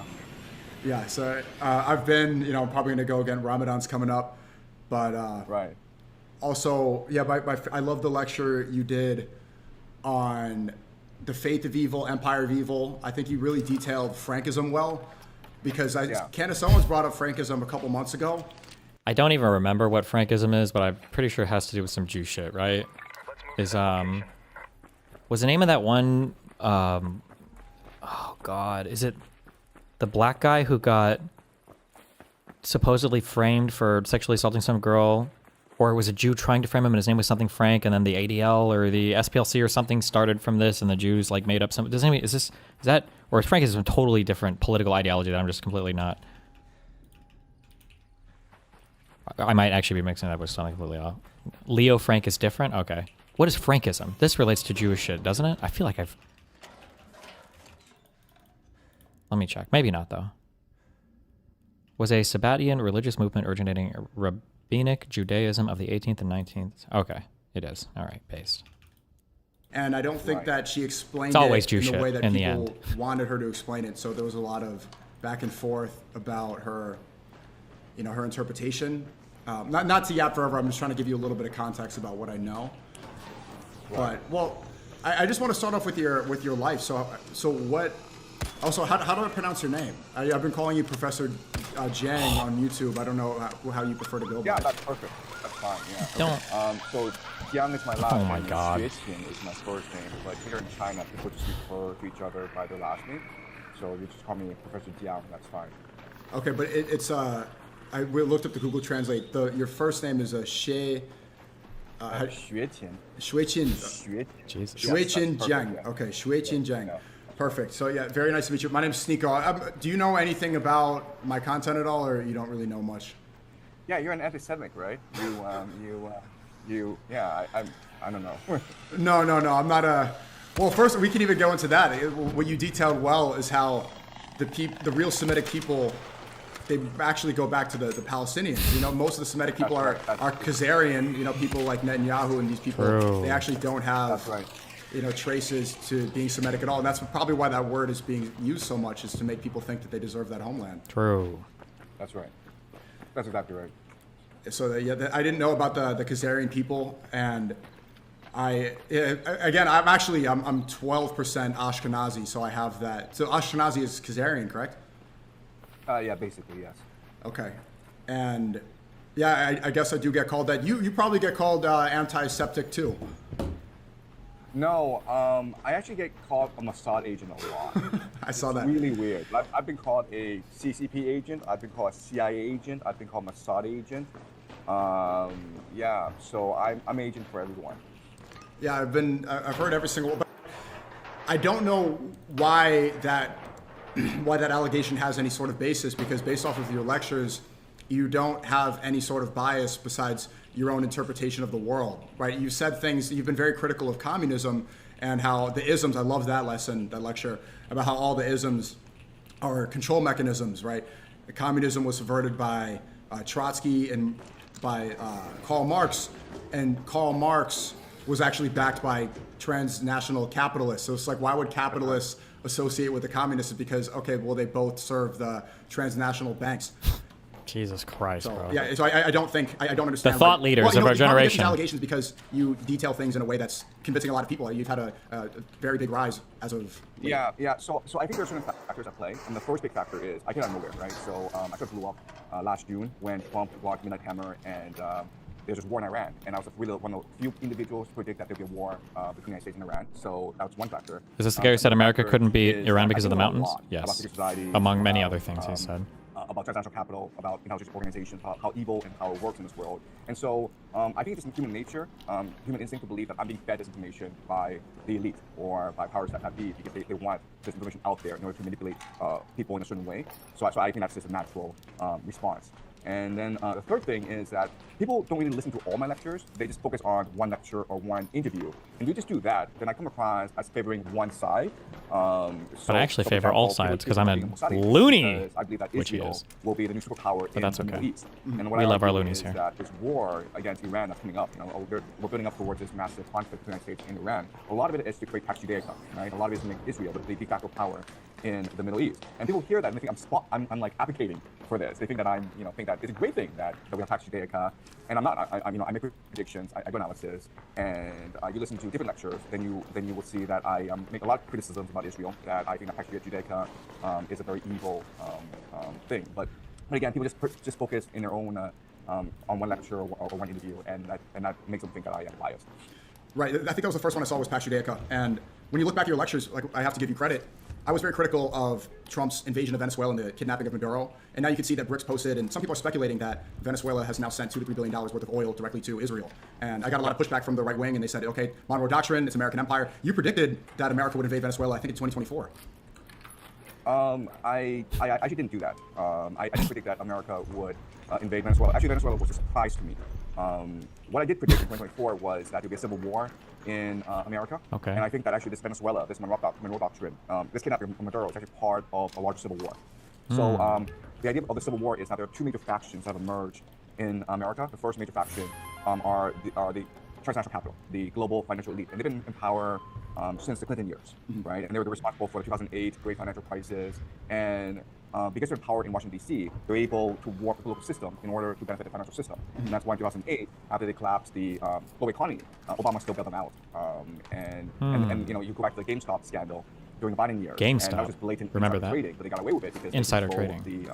The politicians in Washington, D.C. So that's the first major faction. But another faction that's emerging is the Don't forget about These are GameStop. tech oligarchs who are like Elon Musk and Peter Thiel. They're the ones backing Trump. And what they want to do is they want to take the resource of the American government and invest it in AI surveillance state, right? So that's why you see all this data centers being built, because the end goal is to create a nation in which everyone has digital ID, in which everything is digital currency, and then everything that you do online will be monitored and controlled by an AI system. Okay? So these are the two competing visions for America. But in order to build the surveillance state, in order to build the Pax Judaica, what they can do is destroy the old system, right? And that's why you're seeing what's happening in Venezuela, the rise of the Monroe Doctrine, the Trump corollary to the Monroe Doctrine. That's why you're seeing gold, silver, Bitcoin being artificially inflated, then crashing, right? Because then you're destroying the economy that way. That's also why you're also seeing ICE in Minnesota, because they're trying to create a Palantir police state. They're trying to provoke as much response as possible to justify the use of Palantir.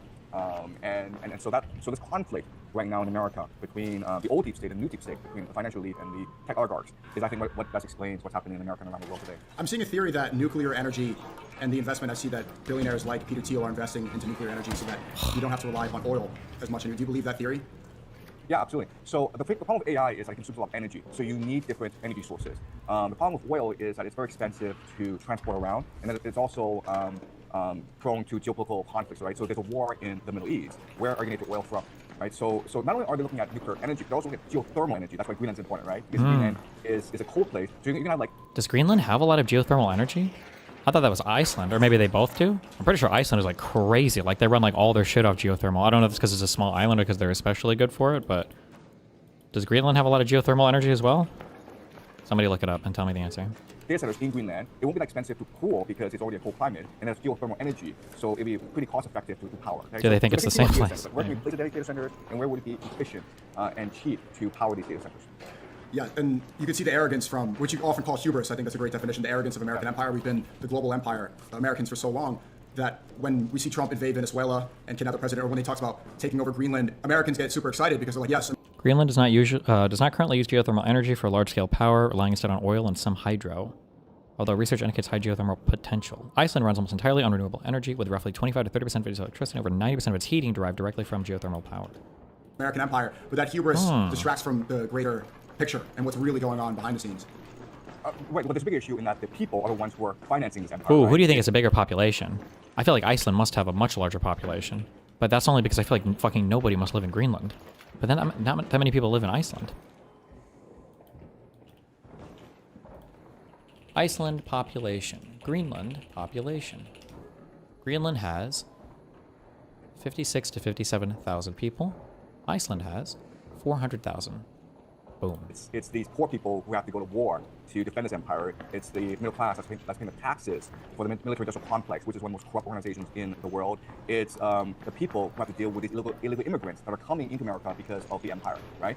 Look, the reality is that people don't want to leave their homes. If their homes are being destroyed by climate change or by the war on terror, then they have no choice but to go to a new place. So you look at Europe, which is being overrun by refugees, right? Well, why? Because where these refugees come? They're from Afghanistan, they're from Iraq, they're from Syria, they're from Libya, which is all nations that America went and destroyed for no particular reason. Wow. So that's a cost of empire. So you think it's a great thing to have an empire, but the vast majority of people, 99% of people within the empire, are the ones who are enslaved by it, the ones exploited by it, the ones who are financing it in order to benefit a certain elite. Yeah, I want to ask you, because you said that the invasion of the Middle East by the American empire was done for no reason. The reason was 9/11, right? We saw the weapons of mass destruction, that rhetoric, and people are starting to look into 9/11 a lot more. And I also want to ask you about Epstein, but I have to cut YouTube because there's no way. I was banned on YouTube for 3 years, and I'm going to send them over to my Kickstream, so come click there. Let's see there. Cut this. So yeah, so 9/11, people are starting to look. Yeah, into I've heard of eugenics. Maybe in the future. And you're saying that the whole invasion of the Middle East, it was done on false pretense. So I'm sure you've seen people start to question 9/11 now. What do you think is the truth behind that attack? Look, I think if you listen to the evidence, okay, I'm not talking about the emotions, right? Because 9/11 was a very traumatic event for every American. But if you just look at the pure evidence, all right, and just look at it logically, the evidence is actually pretty overwhelming that 9/11 was an inside job, right? So let's go over some evidence. Overwhelming evidence that it was an inside job. Okay. Convincing evidence at third top. Okay, the most convincing evidence is if you look at Building 7? World Trade Center number 7. Yes, right? I'm coming. Hit that thing. Right? 2 planes hit the North and South Towers, but no plane hit World Trade Center number 7. Crazy. And you look at the footage, it seemed as it was a controlled demolition, meaning that yes, it shook and then became all the way down. Never hit that thing, okay? And what experts say is that, well, there's a fire caused by the debris from the falling oh my towers. God. And have you ever seen a steel building collapse from a fire before, though? Say that line, and I'll fully come. But you just look at every single building. That's never happened where a fire has brought down a skyscraper. I love the copy-paste of talking points that have been debunked like 20 years ago. Yes! Right? There have been experts who looked at 9/11, and they say, like, when a thing like 9/11 happens, what you see is massive changes to building codes around the world, right? Because if these skyscrapers can be brought down with planes, you also want to make these future skyscrapers resilient against plane attacks, right? And if you just look at building codes, they have not changed at all since 9/11. Nothing at all, okay? I'm so sorry. How do you make a building resilient against fucking 747s crashing into them? What do we have to change there? Unless he just means like more fire suppression systems or something. Yeah, if that's even the official, if you really believe that, Linneo.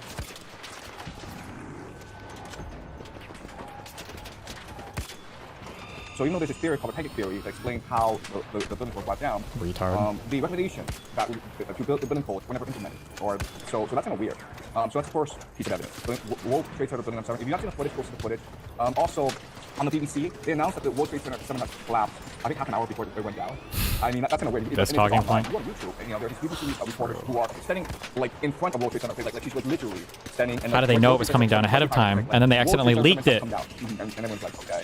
And the anchor is like, oh yeah, come down. And like half an hour later, it comes down. Okay, so wow. World Trade Center is really problematic. Also, if you look at the agencies within, like this talking point doesn't even make sense. Like they're using it as evidence that what it was pre-planned and everybody in the media knew, or what? That they like is the conspiracy that they sent out the announcement ahead of time because they knew it was going to collapse because it's a controlled demolition. But if it was a controlled demolition, why would they have to send out a fake announcement? Wouldn't they just see it collapse?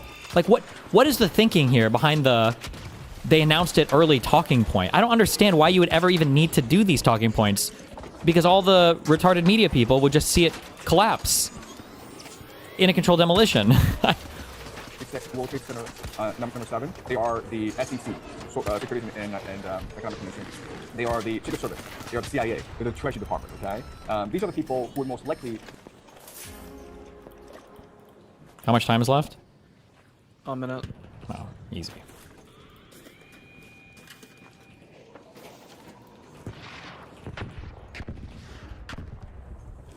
be involved in a 9/11 attack. If it were conspiracy theory. I'm not saying it is. I'm saying. Oh, maybe ahead of time they would have had to tell the people. Remember, when you say that it's falling, you have to say that it's falling because of a controlled demolition. Maybe that's what they had to do ahead of time. Maybe? It says 30 seconds.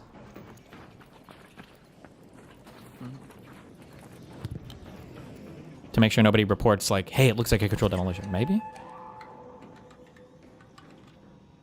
That's what the evidence is. Okay, number one. World Trade Center number 7. Number 2 is Larry Silverstein. I'm not sure if you know. He took out the insurance policy billionaire who conveniently didn't show up to work that day, just like Howard Lutnick, who's now the Secretary of Commerce for Trump. He was taking his son to kindergarten. And these are guys who never miss work, right? They're workaholics. That's how they became so wealthy. So Larry Silverstein, I think he took out a lease from the Port Authority on World Trade Center, I think like 6 months beforehand. Okay, and then he asked for the insurance to be doubled. He wanted both towers to be insured as separate buildings, as opposed to like one building. How would so he he know? the cost of his insurance. And the World Trade Center complex was problematic because of asbestos. So they needed to basically renovate the buildings to get rid of the asbestos. But to do that, it would have actually cost more than actually rebuilding the complex. The whole building. It would have cost more to rebuild the whole building than to just get rid of the asbestos. True. And then after the buildings went down, he sued his insurers, saying that these are 2 separate terrorist attacks instead of one terrorist attack. And he asked for like $7 billion, and I think he got like $4 or $5 billion. So it's a major payday for him. And you know, and like, look, there's also talks of like insider trading in the stock market. Imagine like, fuck, like it's gonna cost a lot to renovate this building. Yeah, fuck, what are we gonna do? We're fucked. What if instead we just concoct like the greatest conspiracy of all time that will lead to like 3,000 dead Americans, cause like the world history to change forever? It's like, bro, yeah, let's do that. Hell yeah. Where people shorted airline stocks and then the SEC promised a huge investigation into this. There's a huge controversy back then. That's a great idea. So this disappears from the public consciousness. Okay, so that's evidence number 2. Larry Silverstein. Then you have to look at who these terrorists were, right? I mean, and how they got in the United States. And oh, now he needs to say they were Saudi, meaning they were sent by our allies.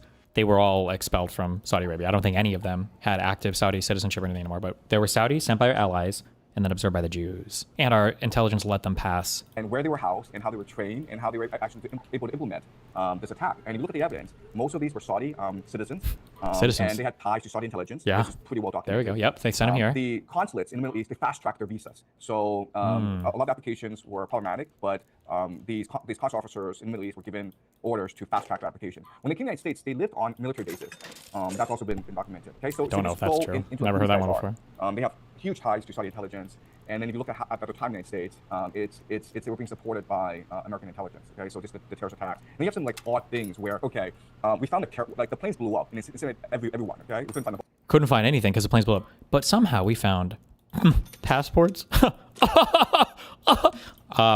I'll be honest. I feel like that is really fucking weird. Like, how does a passport survive a plane crash or whatever?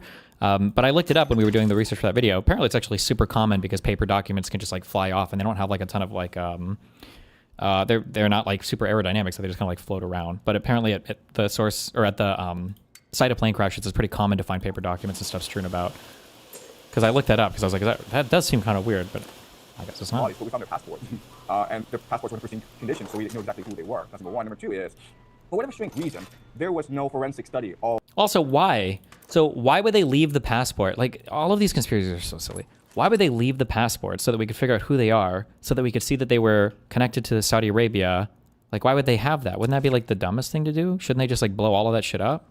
Or have like people that don't exist or something? I don't know. Whatever. It's the clues. Yeah, gotta sprinkle in some clues.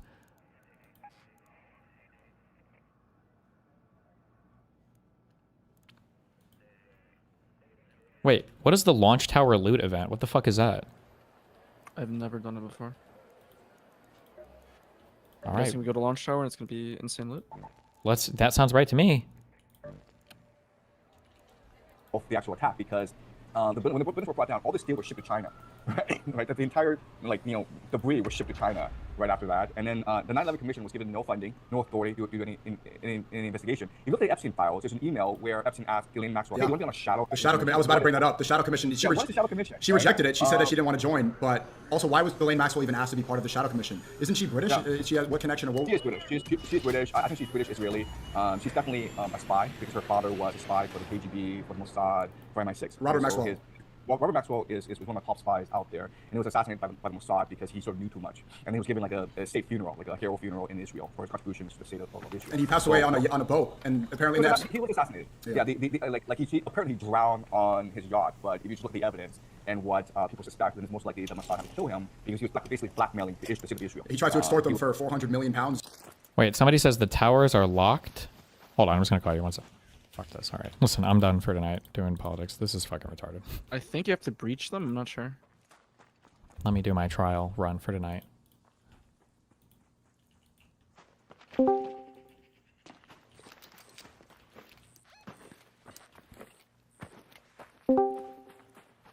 Okay. Somebody said that apparently there is, you have to bring fuel cells. The towers are locked. Find a battery, fight some waves on top, and get loot. Is there a chance that people have already done it, though, if we're 6 minutes late? Well, let's see. I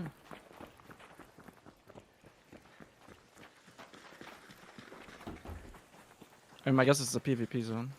Probably just gonna get murdered the moment we get We there. are in friendly queues, okay? That would never, ever happen.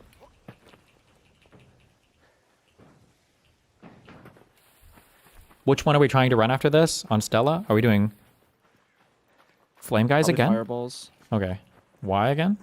Oh, because you think we can get like 50k plus of our score? Yeah, I think we can get a lot better. And also, I don't even know if our Shredder score is beatable as a duo. I mean, it like technically is because me and Bob did it yesterday. Okay. But you need like perfect fucking RNG. You need like triple atrium spawn, the lobby spawn, the business spawn.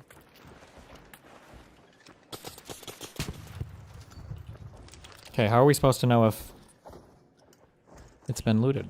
We don't. We just go, I guess. Spooky.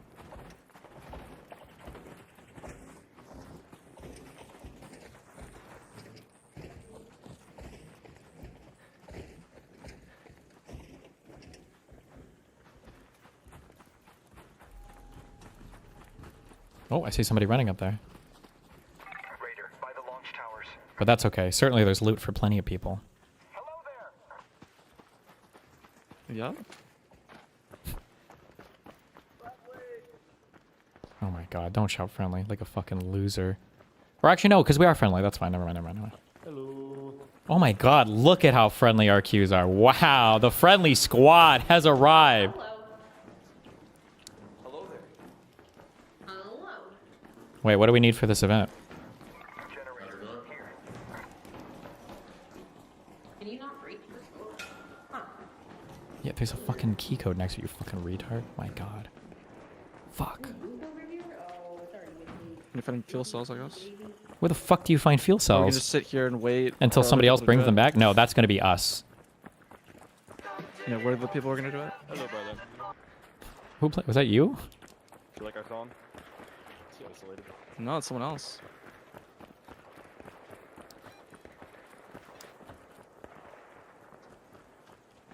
Do you think this building will have a fuel cell? I actually legitimately don't know. Like, if a fuel cell's like in a building that far away, you're gonna have to like run for like 20 fucking years, no? Yeah, it's a special event, brah.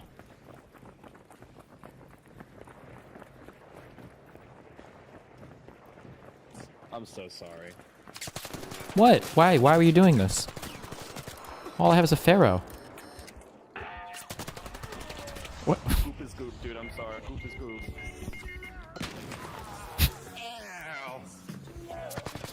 You're just like submissive and killable. What do you think the Eagles would think of this? Bro. Wait, did that guy go down there?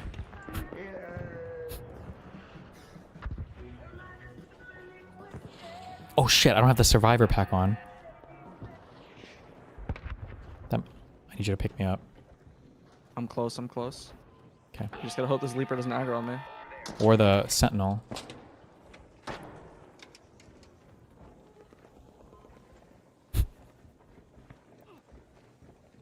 No. Okay, I'm covered. I'm covered.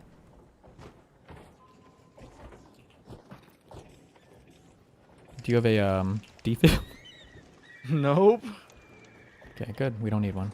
I don't see him. I don't see him. They're down there. They're down in the canyon. We're good. We're good. We're good. Oh shit! Don't do it. Run. I have 50 trigger nades. I will kill you. I will throw them right now. I'm coming. I'm gonna kill you. I can't. I'm stuck.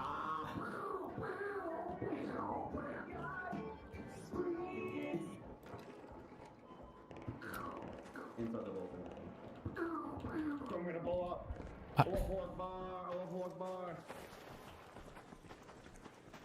I gotta get out with my Jupiter. Don't let him kill me.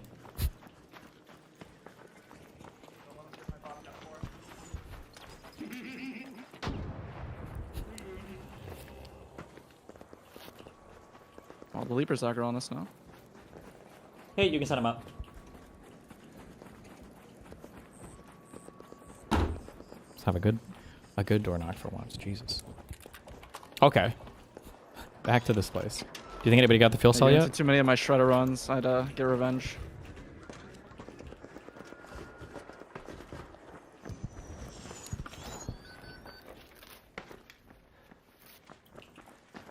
Okay, do we not have a single fucking person who's done this event before? Yeah, people in chat. We know what to do. You just have to find an energy cell, then bring it to the door. It's not that hard. Yeah, but where? What do you mean where?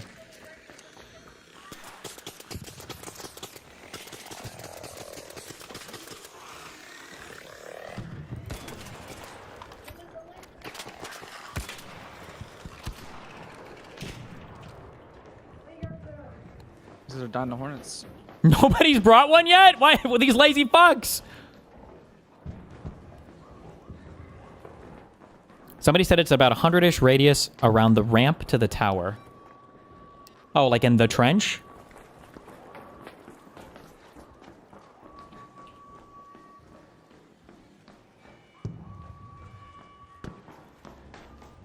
As you don't bring it either? I went to look for it. Okay, I got PvP'd. Like it's down there somewhere? I'm looking.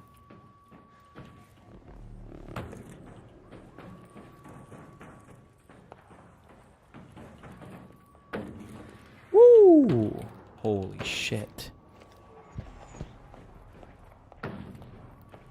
Check the shacks with ladders around there. I don't know what the fuck you're saying, bruv.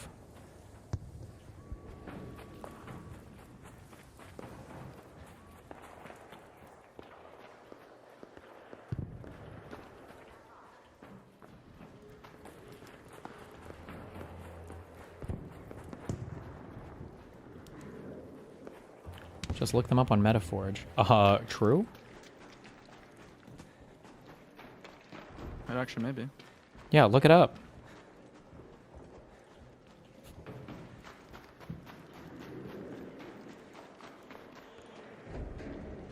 There's a gun case that spawns down there? I didn't know that. Damn.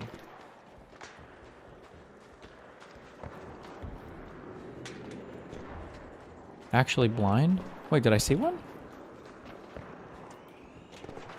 He is so blind. Wait, apparently I ran by one.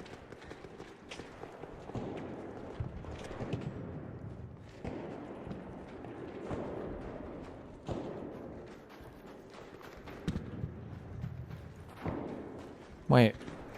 Never mind. I'm Okay, it's literally, yeah, all around launch towers. Like we have to go outside of the place? Legitimately like a circle. It's literally like a circle all around launch towers. All of the fuel cells. Okay. Like, could it spawn like in here? Or do we have to go like outside a little bit? Back It's towards like- where you slid down. What is are you trolling me? Because you're about to get. I'm not trolling. I literally have the map. No, not you. This guy in chat.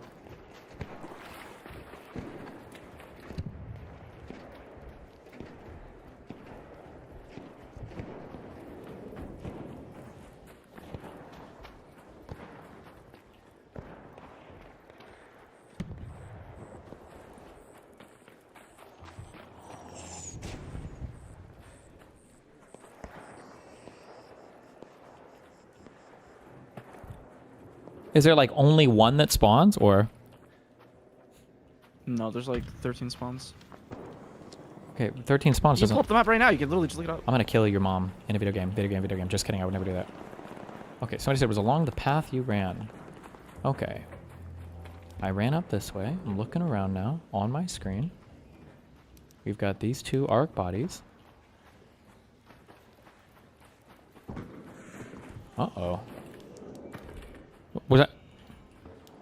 They're just like hugging. They're not fighting at all.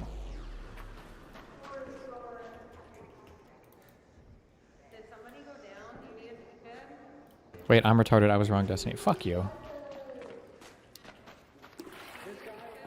Did you... Okay, you're searching over there. Which corner have you not searched yet? Northeast, southeast? Wait. I'm just going to show you the map. I'm just going to... No, I have the map. That's what I'm asking. Well, you haven't searched yet, so I can go place to where you haven't searched.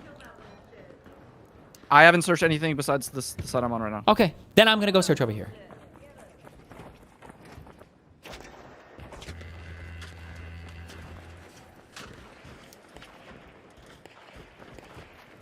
Let's go to that location. There are more batteries, but the doors close after some time. What do you mean by they like permanently, or like it could all be looted and the doors are closed?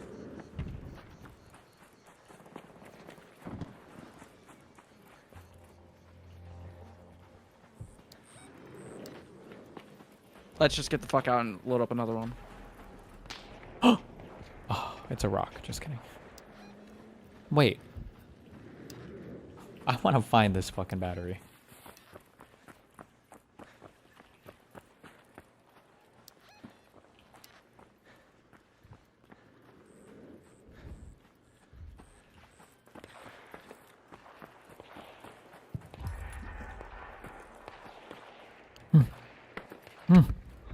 Okay.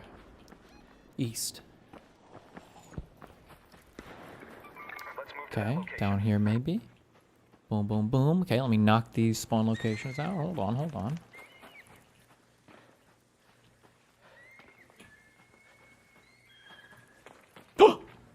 Okay, shh, cover me. Found it? I'm going in, okay? We can't let anybody know.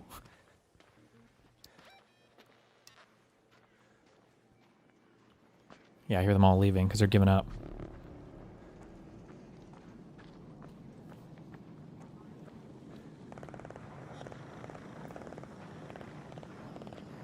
Oh, no! Ugh. Okay, I got two people down here. Guys, there are some unfriendly raiders. Alert, there are unfriendly raiders. They are engaged in unethical PvP. Just get to the door, because they're going to try to open it with my stolen battery. You've been reported to the PvP squad. I hope you know that. No. Oh my god, no.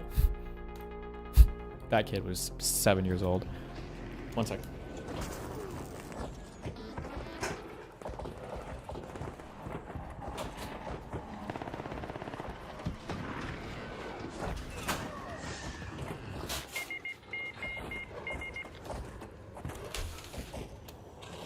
What happened? Why do I see you down here? I could have killed the Leaper, you know. A spider? I just chose not to.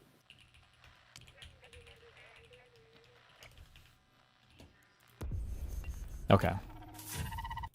This time, we're gonna get him, okay? Are we going to go over the new core docs? I don't, probably not. I feel like they're boring. It's just them asking for more time because they really need to depose Melina because they're definitely gonna get exactly what they're looking for from her. She's the key to everything.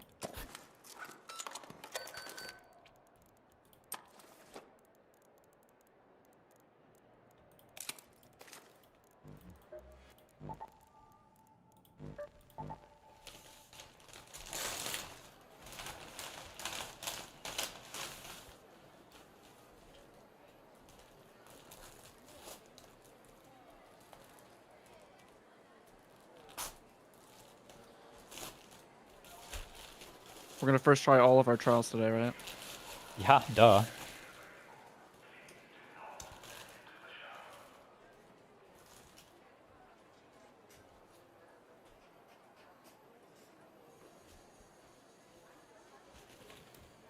We're going to, you want to roll it at the top of the hour, or do you want to wait?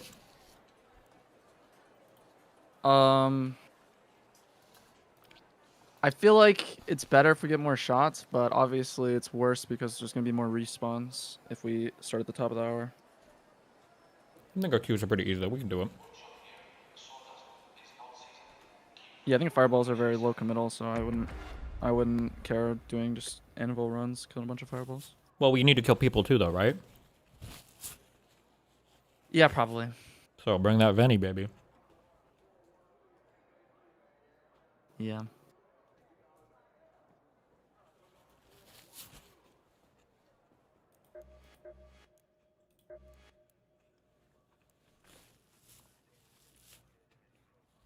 And then what's the Rocketeer Leaper event we're looking at? It's gonna be it's Dam, and then Rocketeers is gonna be Dam Electros for Leapers, and then Rocketeers is going to be Locked Gate. 40-minute trial. What how high can we get on fireballs, you think? Us, I think we could probably get like 70k, 80k. Would be my guess. Is this worth I've seen like 90, 100k scores. I'm a little... Probably not, but the Leaper trial is going to be in a while. It's going to be at like 11 or 12. Oh, okay, so we have time, okay. Because I'm a little worried that I can't make it in. Because I think I'm at 170k right now. If we destroy our last fireball score, I'll be at like 200k. Yeah, we probably should aim for like the 250 mark. I think it'll be good there. Let's go to the launch towers.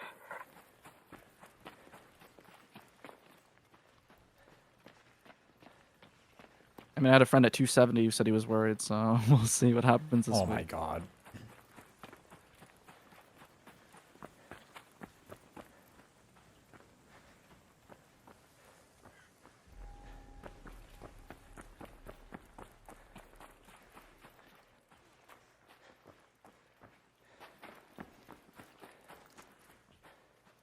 Do you know what rank 1 is? I haven't checked that. I think it's like 350. That'd be my guess. 300 was like top 100. 310 or 320. The scores have gotten a lot more inflated than when I saw them. Like before it was at like 280 to be top 200, and I think now it's like 300.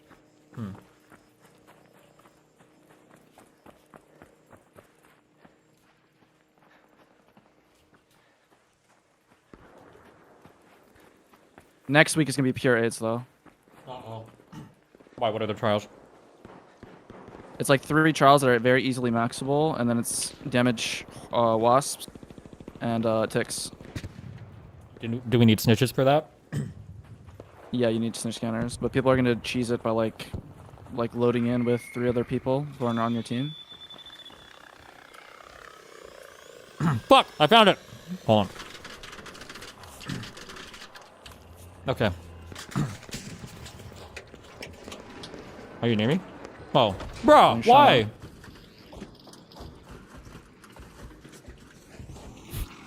You'll be fine. No! This guy really wants to kill me. There's a guy who's trying to kill me.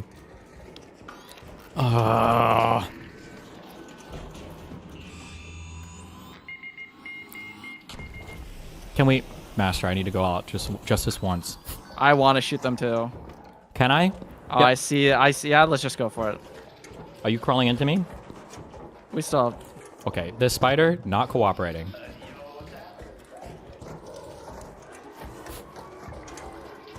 You're so nice, dude. I really appreciate it. Fuck, I don't have... What are you pushing me with? Oh my god, I'm so triggered. That's okay. I didn't hit him either shot, so our solo Qs are good, okay? Our Qs are still pure. Oh, I should have shot him as he's running up. Oh, it's okay.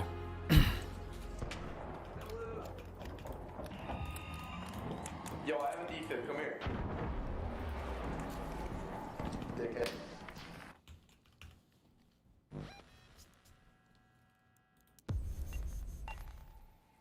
But you actually missed both shots. That's crazy. It's close, okay. I'm enjoying my Subway. The next Jared Fogle. True. I can only be so lucky. Okay.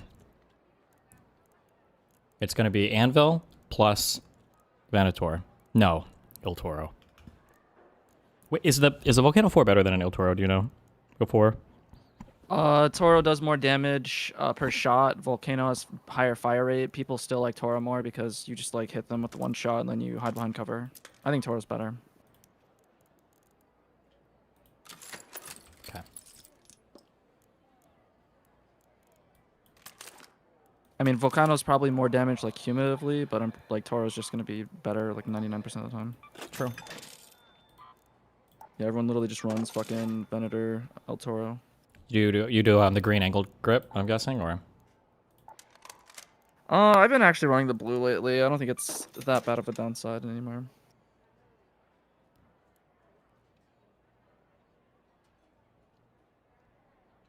What about the for the stock?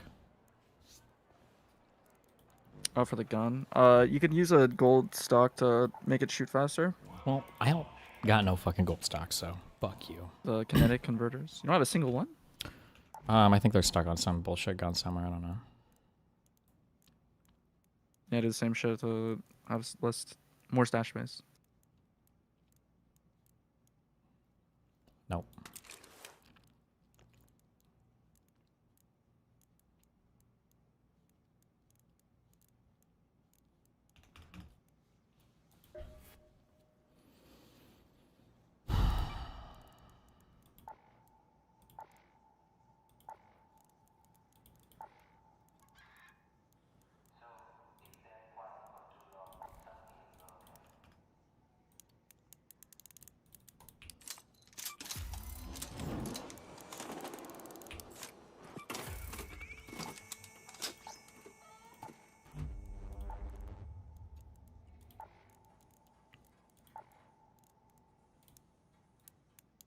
Are you rolling with a heavy shield or light shield?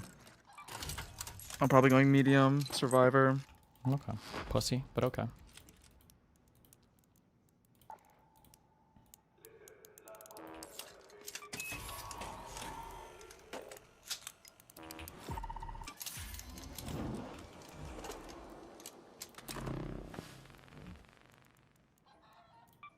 You should bring one up as a backup though, just in case your first one gets broken. Duh. Not that I ever even would get hit that much. I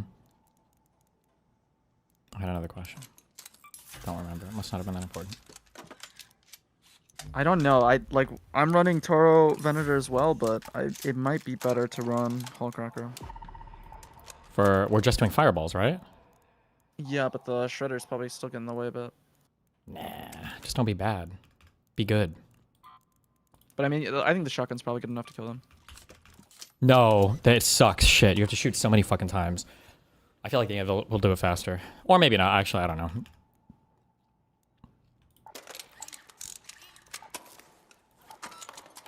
Okay. It's fine. I'm going to get a second one of these bad boys ready to go. Okay, so we die, so we can just hop right back into it.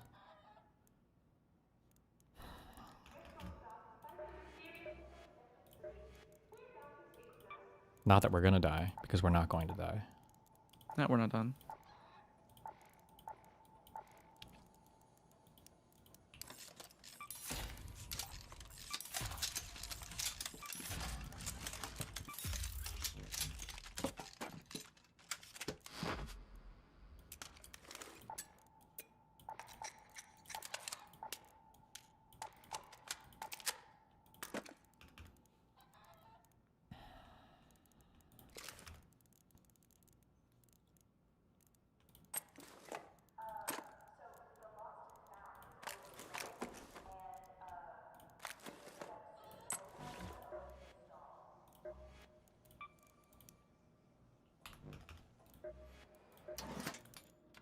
What? I hope you're here What? to stash up. Sorry, didn't see you coming.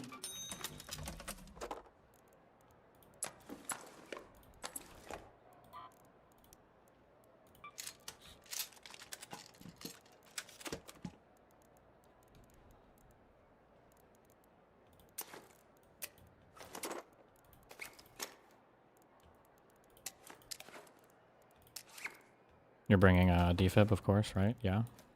Yep.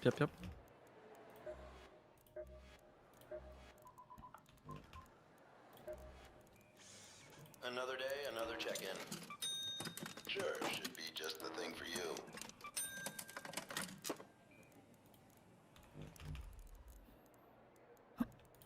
You're gonna bring adrenaline shots this time, right? Yeah, always, duh. I love adrenaline shots. I can't even imagine loading into a run without them.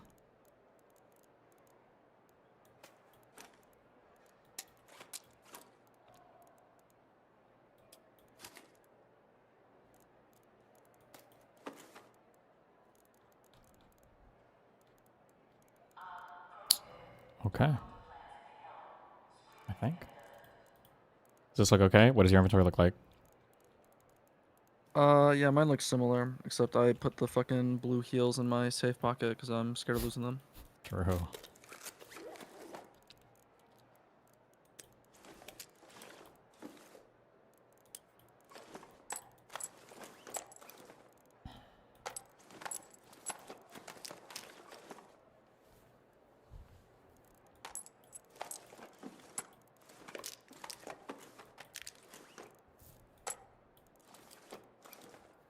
That's ball. That's what? We gotta wait, That's right? ball. 7 minutes? Oh yeah, you're right. That's what you sound like.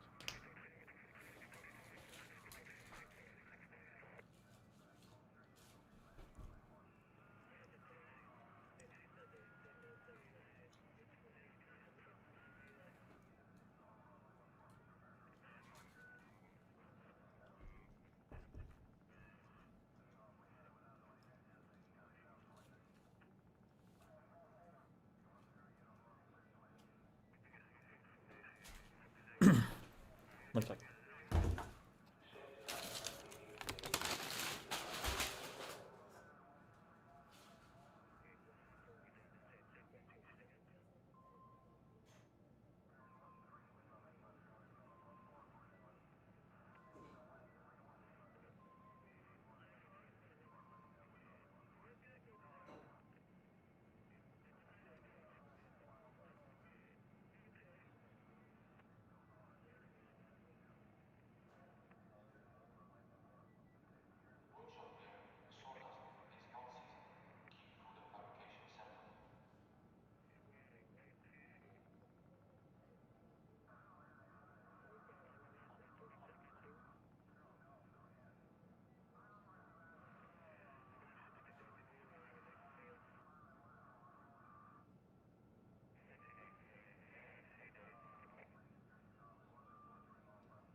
We stay together for a little bit at the beginning and then we split after killing a few groups? Yeah.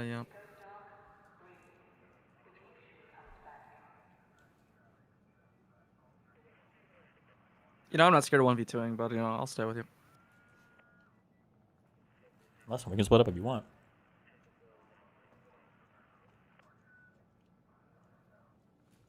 No, I think it's fine. I think it's better to stay together at first. I don't know if it applies to as much in duos, though, because it's probably easier to 1v2 than it is to 1v3. Yeah. The math checks out there.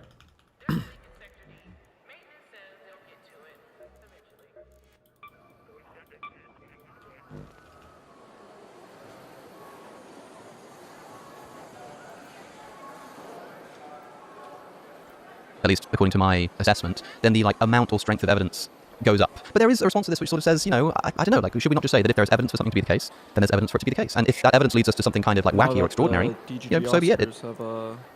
Have gone. What's your favorite movie? What's my favorite movie? Yeah, past year. Of the past year? Fuck, I don't know. That I watched in the past year, that came out in the past year. Yeah, they came out in the past year. It's gonna be fucking Weapons or something. Because I feel like I just didn't see very many good movies last year.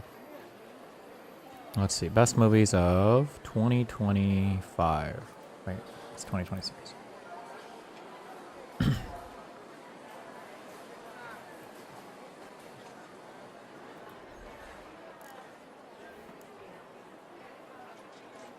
Sinners was okay. Eddington I didn't really like that much. One Battle After Another I didn't like that much. Jeez. Yeah, fuck. Wait, when did Weapons come out? That must have been 2025, right? Yeah, I'm pretty sure it was.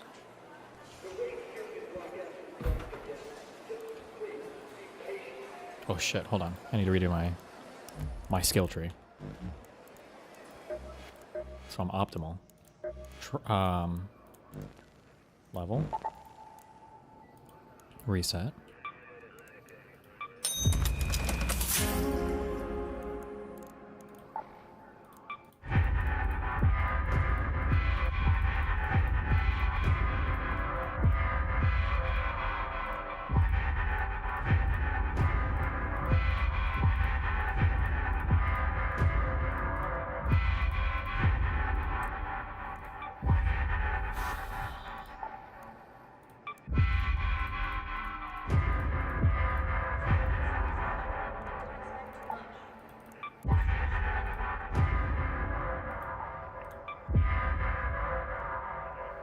I really didn't get vaulting no longer costs stamina. Isn't that a good one? Which one is that one? Top left on the yellow tree? If I got all the way up to there, I don't know why I didn't get it. Oh, because I don't have enough points in mobility for it. Whatever. Yeah, I didn't get it because I'm more balanced right now. Like 25-ish on every single one.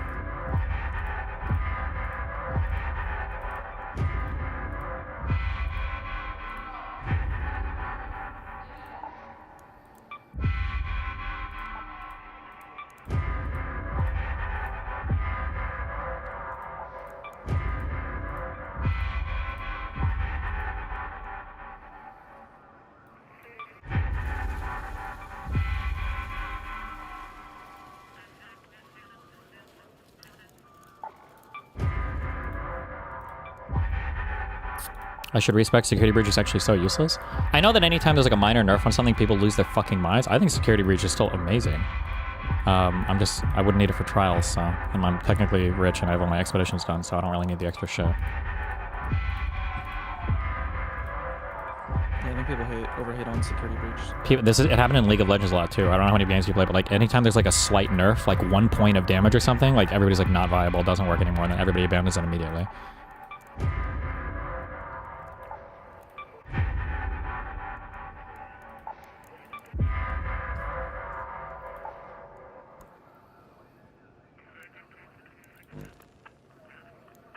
While downed, you take less damage. While downed, it takes longer before you collapse. Yeah, I got both of those fucking maxed out. That's like the pure survivor fucking skill points. I'll try the turtle crawl one, fuck it. Alright, ready? Good luck. Murder mode. You need to get your killer, your inner killer.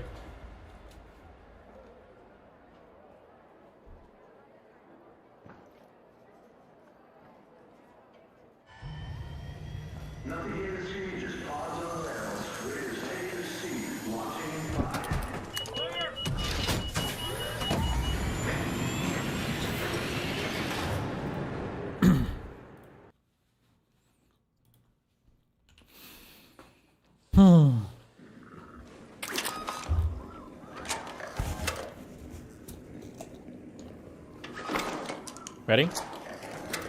Yep. Assembly.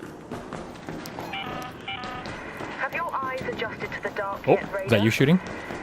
Nope. Then it's the first victims on the left, I think. It's right here.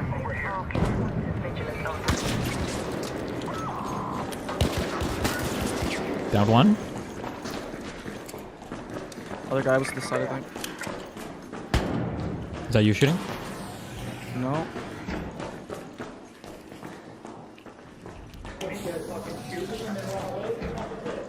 We're looking for your partner. I'm sorry, we're not normally violent people. We're doing trials. I'm so sorry. He's lying. Oh.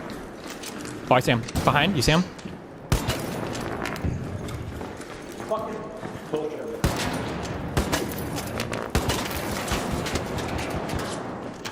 I'm finishing. You guys happy, dude?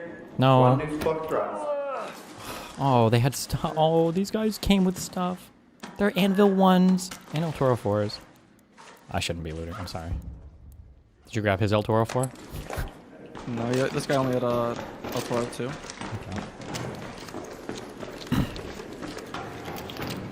I hear it. Coming. You're ahead of me. You didn't want to fight. I did want to fight, man. Oh, seriously?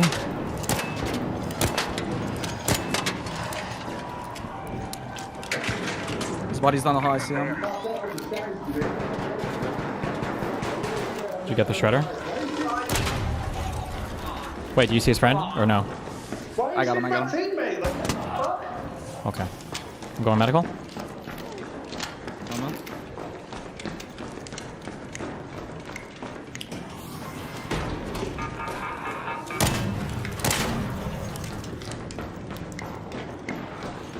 Did you just slide behind me? Yes. Oh, Jesus. Yep. I hear someone here. You sure? Side. Oh, wait. I just went schizo. Or I saw your reflection. I see dead body here.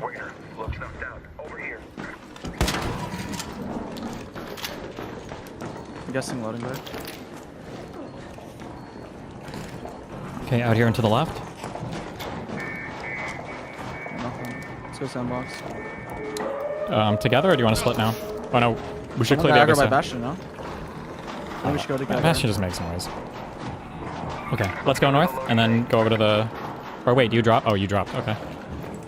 I went out to the zipline. It's okay, dude. You're good. I heard gunshots, sandbox area. Fuck. I'm coming. Are you in sandbox? Was that you shooting? No, I'm about to. Yeah, I just shot a fireball. Okay, I'm in sandbox.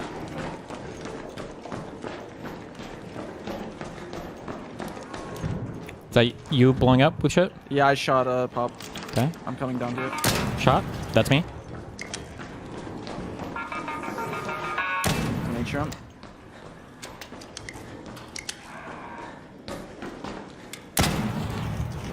That's me shooting. Me shooting. Me shooting. Me shooting. There's a shredder who's coming around to me. That was me shooting him. Oh man, 2 shredders. Bro, I ain't got time for this fucking bullshit. Oh my god, he made time for me.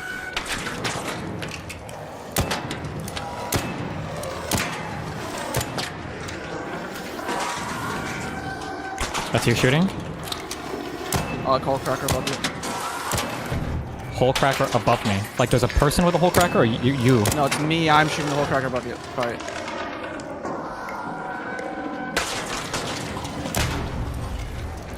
Okay, that's you behind me. Okay. Think we can split up?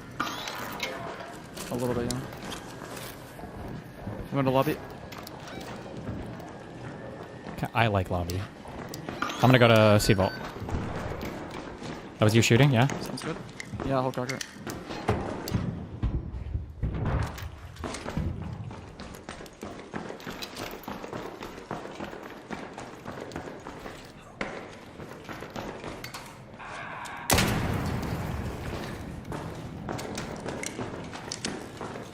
Oh my god, these guys are me just saying we're friendly. These guys are gonna they're fighting. Oh, you got people? I hear them. I think they're lobby. I'm gonna kill them. Yeah, I see flares. I'm good solo. Oh, I got 2 people in front of me too. Good luck.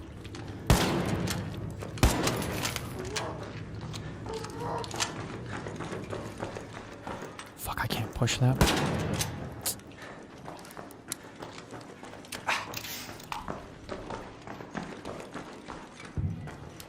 What the fuck? Good one.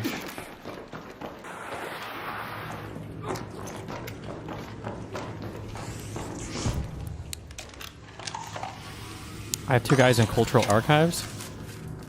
There's like 4 guys in lobby, like all PBing right now. They're shooting shutters.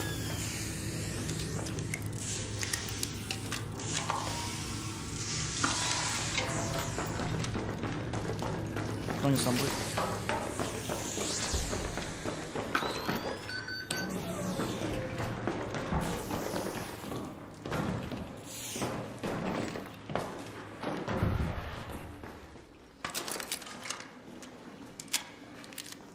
Oh, I think they're doing the event. Dead Shredder in here.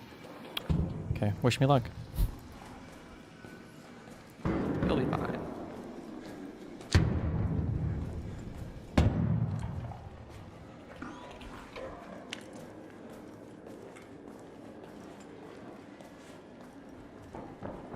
Doing medical.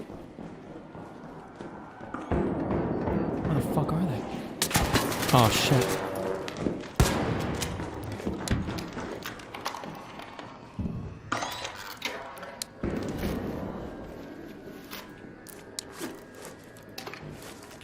Like, I need to push, but I can't push 1v2. Ugh. They're not that great, but I don't think I can win 1v2. Did I bring any grenades? Nope. No, I'm just stuck. In the meme zone.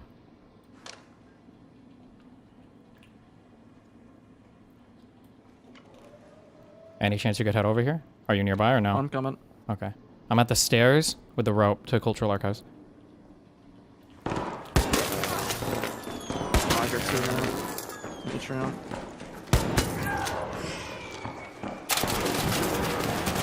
Killed 1 H round. Jesus. Okay, I got him. Killed 2 H round. Okay, killed 2 Culture. You're good? Yeah.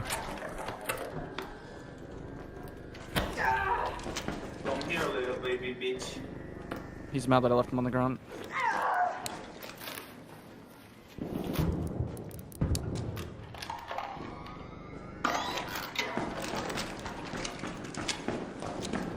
Am I here? Oh shit. Are you okay? He had a shutter. Oh.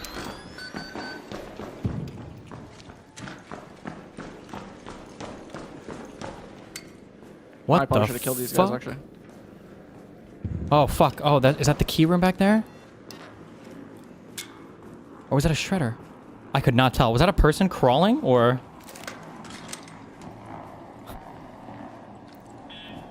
Oh my god.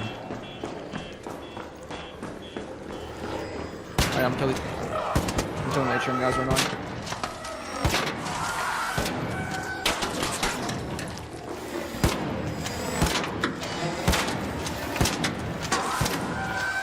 I'm fine. Sorry.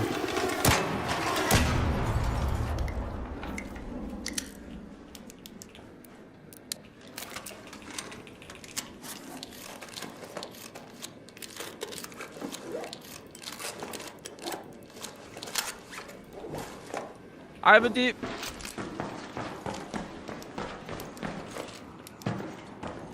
They were begging for defib, so I tried down them both.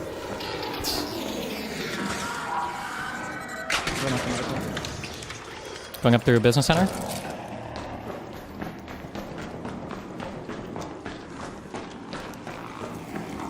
Bruh, if we were doing fucking shredders, Jesus.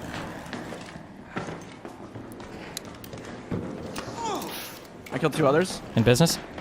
Or in lobby? Atrium. In They were atrium? looting the guys that... Okay. They're mad. They were looting the guys begging for defibs. Okay. 4 bodies in that room.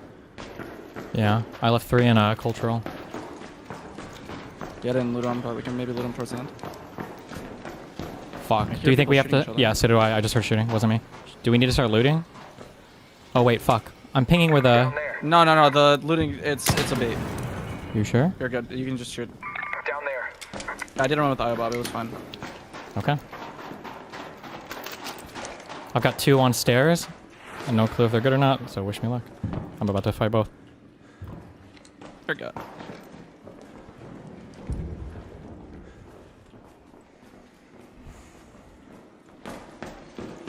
You're my streamer, you can never lose.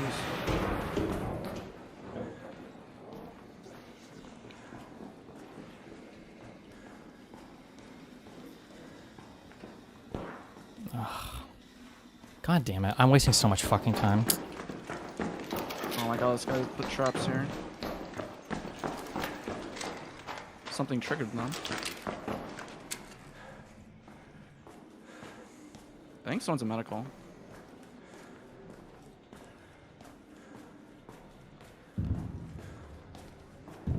I hear him shouting. Oh shit.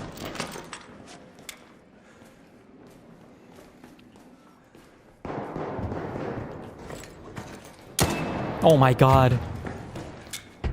2 of them and I miss. Oops.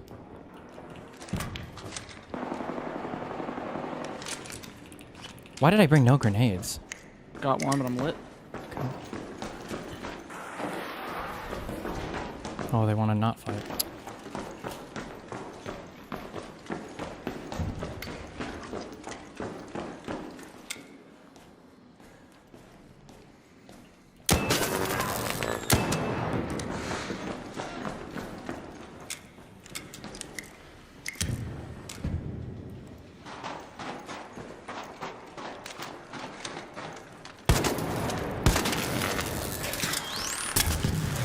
No.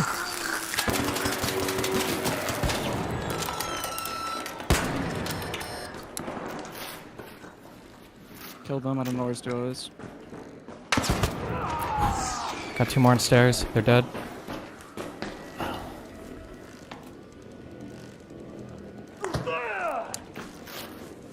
Enjoy the free ski, you fucking nip. He's mad. Fuck, I hear shots coming from Business Center, I think.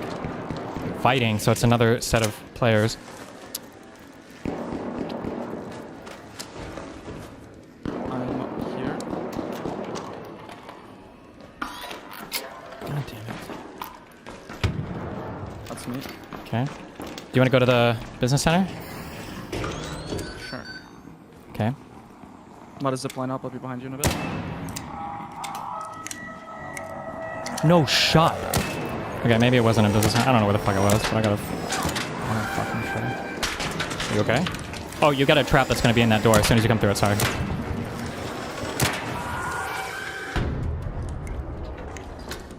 Okay. I thought it was from Business Center, but maybe it was from Cultural Archives? I'll check it, sure.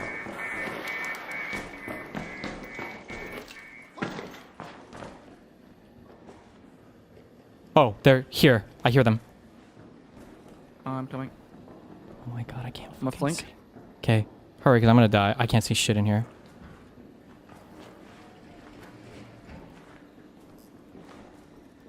I see traps.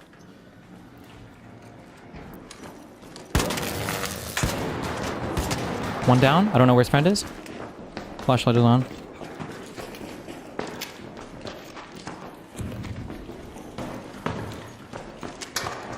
Oh. Oh, I'm so stupid. I was just walking right next to this guy. I thought it was you. Forget. Don't. Nobody saw that. Nobody saw that. Nobody saw that. Nobody saw that. Nobody saw that. I don't know if the name was near the body, but okay.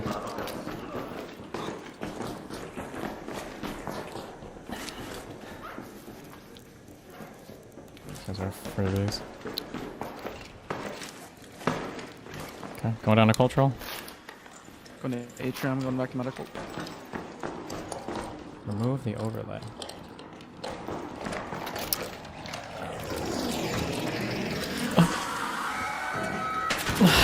Fuck you, Shredder.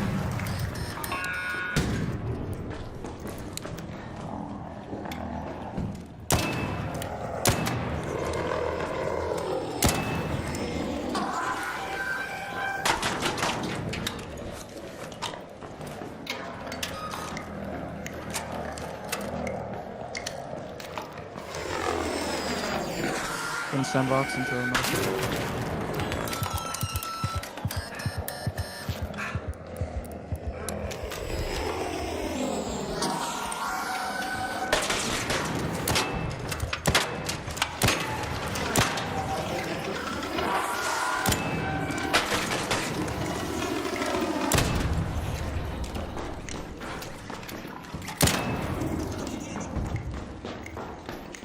Okay. I'm just retarded.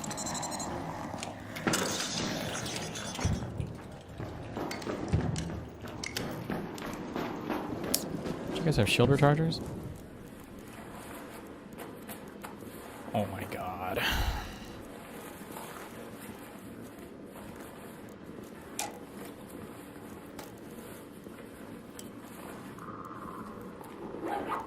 $61 seeds. This guy came from the fucking seed bank, bro. Are you serious?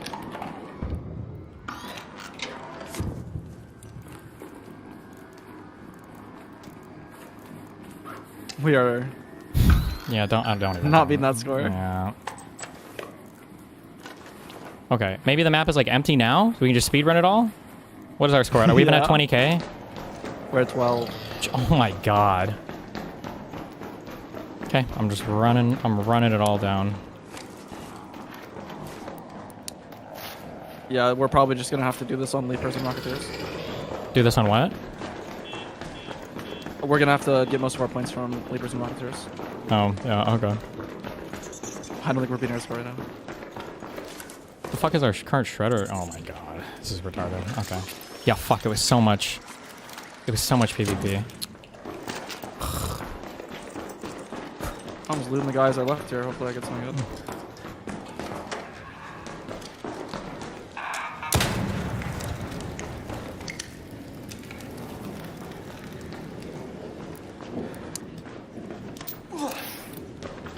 Were these guys freaking? Oh, yeah.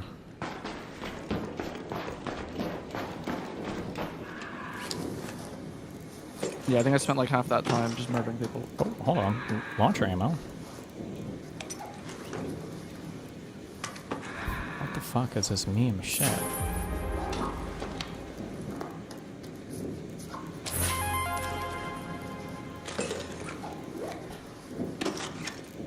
You know what? I changed my mind. Okay, I can do this. I have a hole cracker now. With his hole cracker, I can defeat the annoying fucking guys. And we can go for it again. It's Oh, Jesus! What is this fucking Inspector Gadget shit? Fucking setting traps everywhere. Yeah, I told you to set traps in business. That's you shooting? That's me. Okay.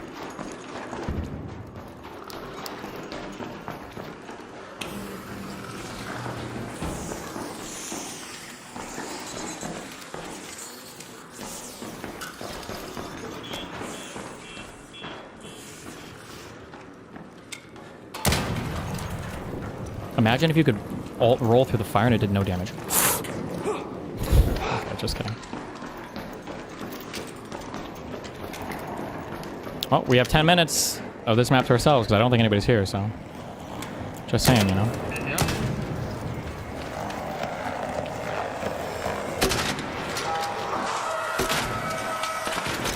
They can hit from down there?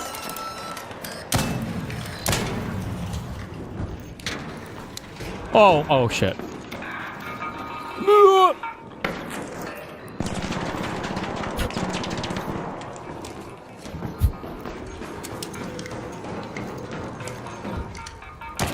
What? Okay. An arc orbiter is en route. If he would have killed me, I wouldn't have even been mad. 10 minutes to get out of there. I repeat, 10 minutes.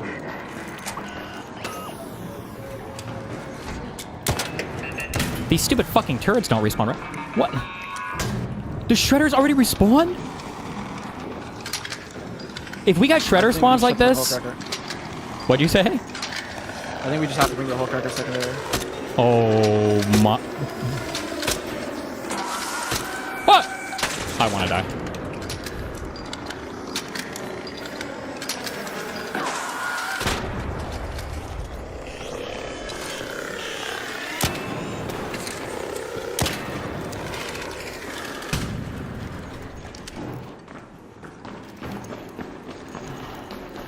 Wait, are you still farming or are you just like looting? I'm farming. Okay. I looted those guys, but they just started. Trophies. There's like that one chatter who said you couldn't consistently two-shot hole crackers by, not shredders by shooting them in the propeller thing, but I literally like two-shot the last like You 5 fucking absolutely two-shot them if you hit the You just have to hit the bottom part. You don't even need to hit like the propeller. Exactly. Yeah, I've literally two-shot like the last 5 shutters. Yeah, you always two-shot them unless you hit the top part. That guy's a retard. It's all shredders for date.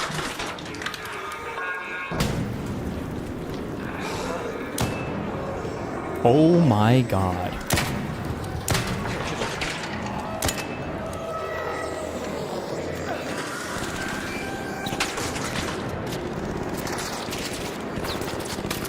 Pretty good. I don't know. Hold on. It's the most intense PvE of my fucking life, okay?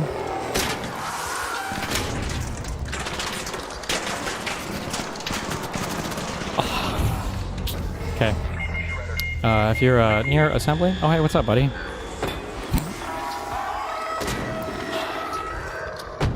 You see that? It was a two-shot.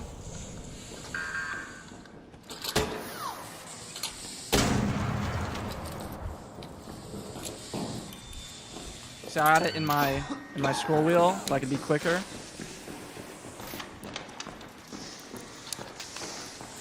Well, you can tell it to equip a specific item? No, I'm just saying that every time you've used the the defib? on me, you didn't have it in your quick slot. Oh, because I'm just freaking out with them. Going to medical. Oh, actually, you're on assembly, so I guess I'll do assembly. I don't know. I'm just running around assembly now, okay? No, we're not being that. What, are we at 30k yet? We're like 48k. Oh. You just don't shoot them. I did this with Bob. Don't shoot what? We literally beat our score. We beat our score on our first run. Good job. Listen, I shoot everything I see, okay? Oh, from the room I just came from? I didn't kill all that. That was... No man could survive that ambush. General. No, I'm shooting everything. You're not shooting them. I'm shooting everything. You're not shooting them. I'm shooting it all.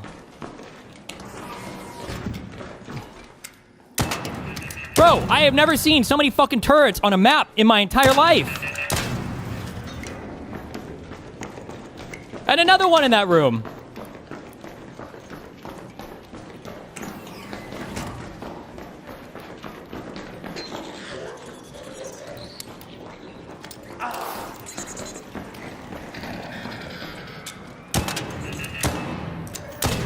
And a shredder, okay.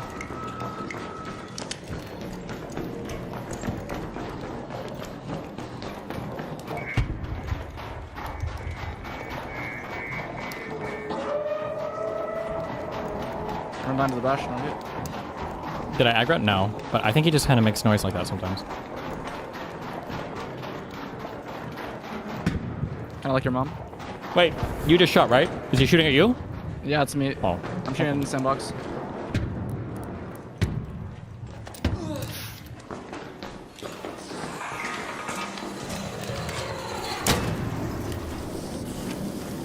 I gotta do your route since you don't want to do it. I'm coming back to do my route, don't worry.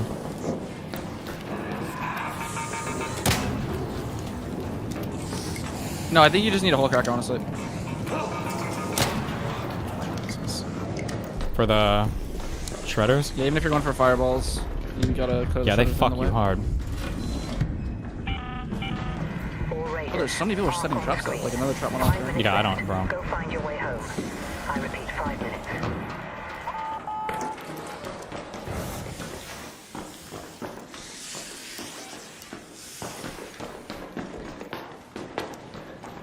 Got 9 medium ammo left. What the fuck are you using medium ammo for? Killing people.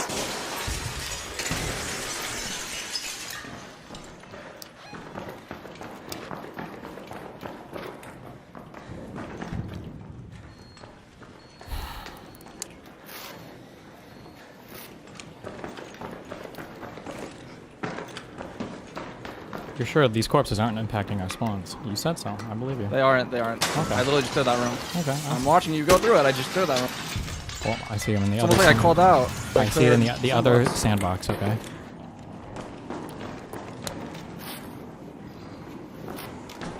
I don't think you're built for it. I think. We'll see. Off your top 1,000 material.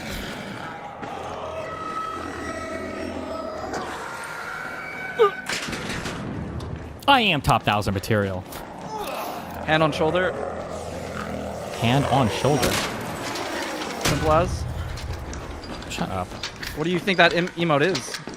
I don't know. I don't know my emotes, okay? It took me like a year to figure out which the fuck Shrimple As was. Are you in my cultural archives? You fucking better not be. I am. I just got it. Damn it.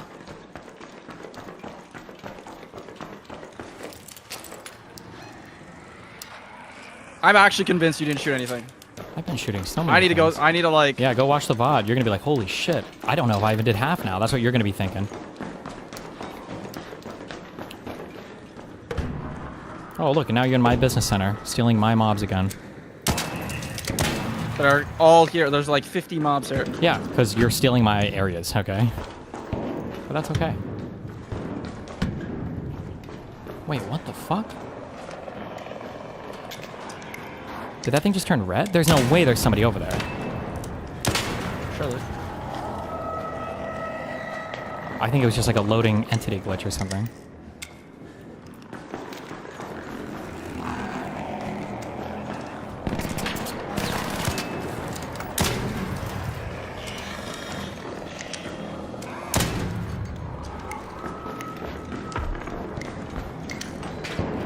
That's you shooting right now? Yeah? Yeah, it is. Yep. Oh, you're literally walking behind me just to troll me.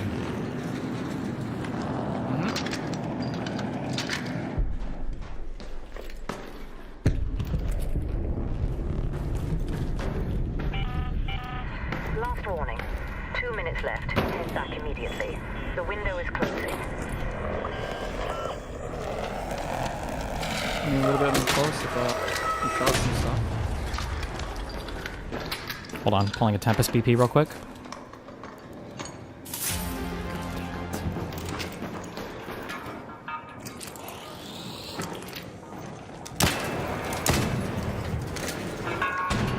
Bro.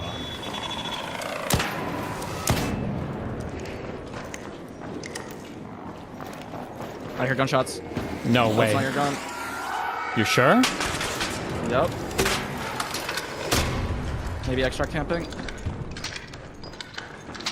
There's no shot. Are you 100%? You're not trolling me? I'm not trolling. Okay, we need to like head to the extract. Oh fuck. I hear the Bastion. Oh no. We have to kill these guys. Yeah, you think? They're extracting. Let them extract maybe actually. We should be fine.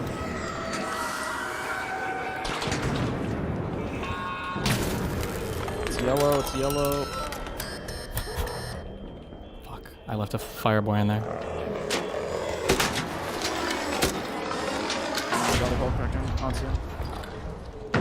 Oh, we're gonna have to kill him, bro. Did they already pull it? It's yellow right now. Oh fuck, I might go down here. I need help. Oh my god. I think we're fucked. Give it I have an idea. Stay alive. Oh yeah, okay. Did they take it? Yep, just call. 6 seconds. They took it, they took it. Got it. Kino. Angel thump. Crawling towards that ladder. I'm gonna defib you. There's a fireboy outside and to the right if you want to kill him.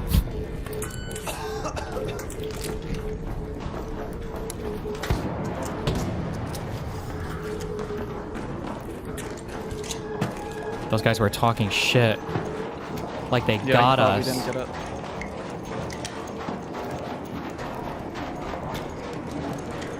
I'm checking up the ramp here for any fire guys.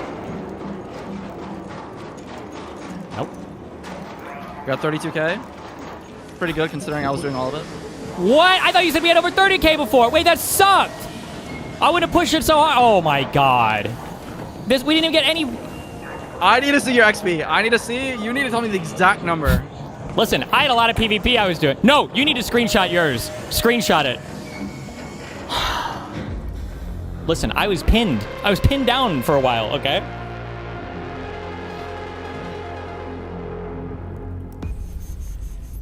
I had 130k extract. What do you want me to say, okay? I had 53.4k XP. What did you have?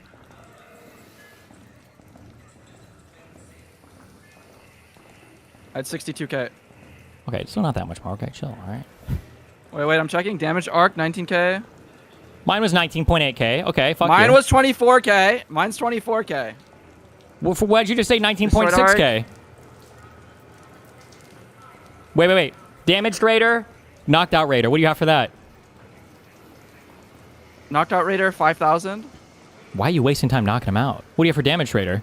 Damage Raider 5,650. You're lying. Bullshit. I don't believe any of that. Dude, I literally killed twice the people you did, and I killed more arc than you did. My people were harder killed, okay? Now we're in demon queue, so now what? Now our shit is fucked. Well, we either embrace it or we probably just cuck out, and then I mean, how many hours do they have actually? When is Leapers stop? Rocketeers? When does that shit start? Well, yeah, you said like 1 a.m. There's no way we can do that one. I'm pretty sure it'll reset before that. It's at 11. No, it's at like 12. It's gonna be right before. We'll have like 2 hours left. I'm pretty sure. Okay, we're gonna do Leapers and Rocketeers in one match. We're 2 different maps. We're gonna run it twice. So it's on. We're gonna do Lockgate and we're gonna do Electro. And if we do well, we'll make it a Cantina. And when do these things start? Let me check.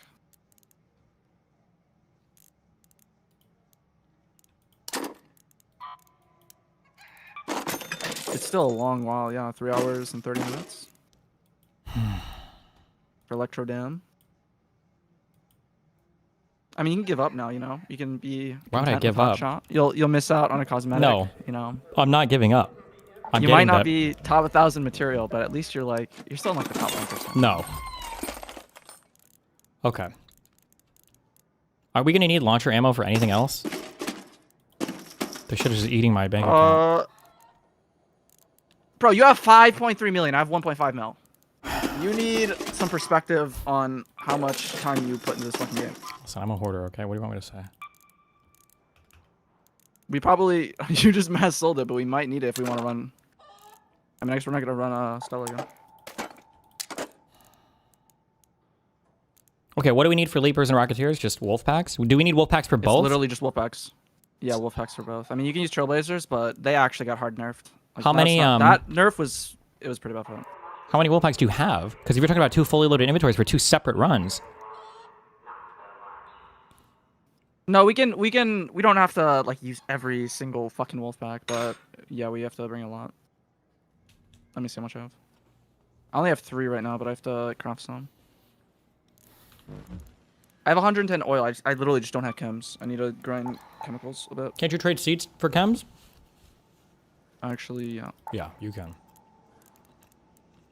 340 seeds? Yeah, let's see.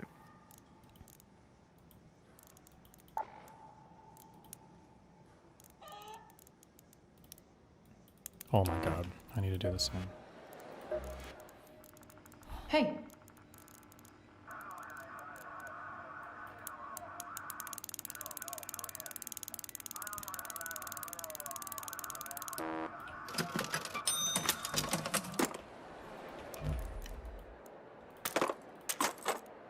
Wait, that was my good shotgun.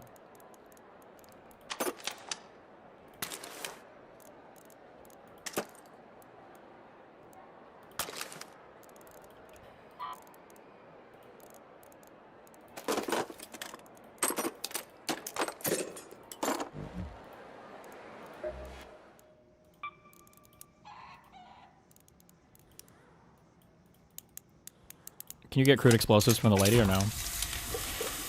I don't think so.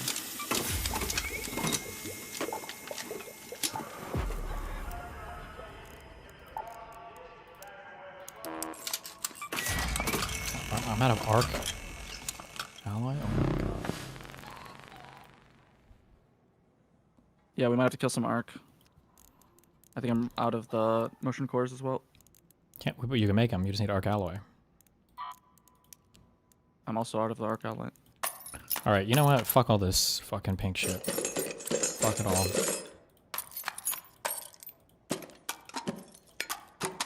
I need to be free of this. Goodbye. Ah. A burden has been lifted. The fuck is this shit? Fuck this shit, dude.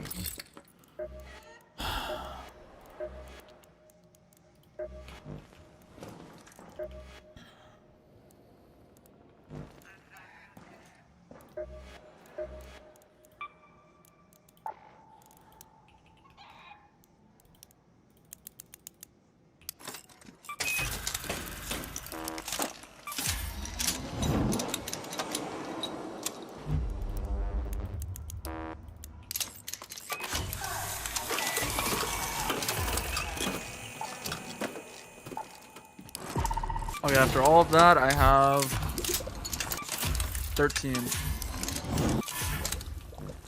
I can probably make more because I still have a bit more oil. I just do a bit more chems. I have 18. What time are these things at? You said midnight?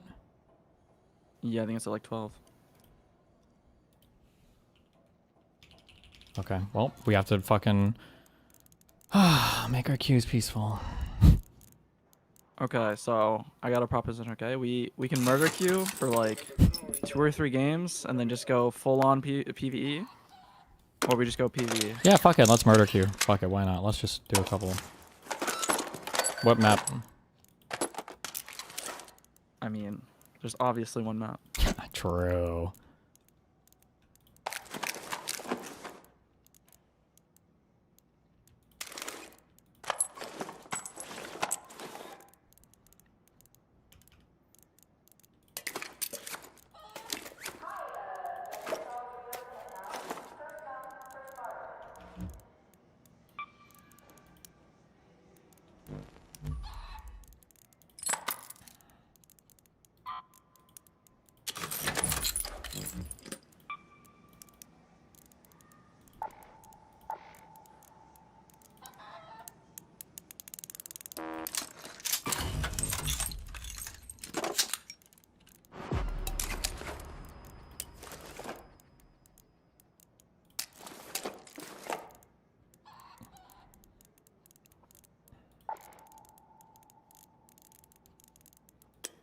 Oh, defib.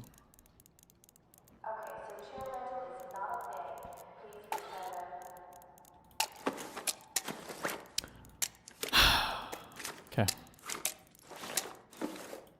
Ready? Yeah. Just need to murder. Murder time. You know what? Yeah, let's just fuck with people doing trials, honestly. True. That's good for us because we want to prevent them from getting in, right? So it's actually makes sense.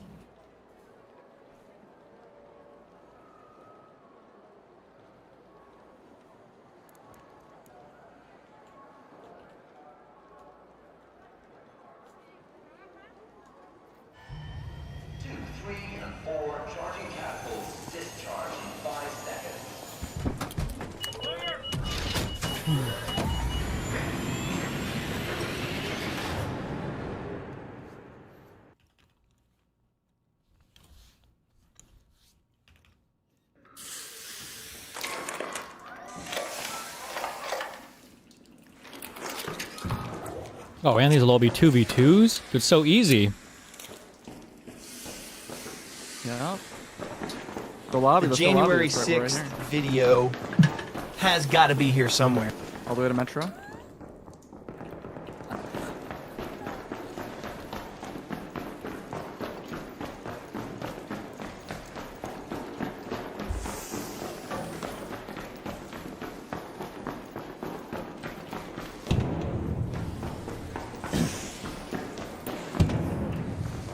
They're up in the lobby. Wait, who called it already? Oh, that's Wait, they're calling. They're go, go, go, go. It's a bait. It's a bait. Also, don't get killed. What are you doing? They're not over there. Oh, wait. They're inside. Oh, they are over there. Oh. Did you get them? There's no one in here. I got baited. There's one guy here. Oh, wait. It leaves us 70 seconds. Check his body. Quick. His buddy. Get out, get out. Oh, his buddy's out here. He is not there. Rope? Let's go, lobby. Let's go. Rope time. It's been rope time. Oh, look, it's aiming at them. Look, look, look, look. Guys, go, go, go, go. Wait, wait. You want to hop over that wall? You want to go? Oh, I'm getting shot from above. Zip line. No, no, no, no, you can't. You'll get killed. He's shooting from up there. You're literally just gonna die. Epic. Okay, just heal, We're fine, we're fine.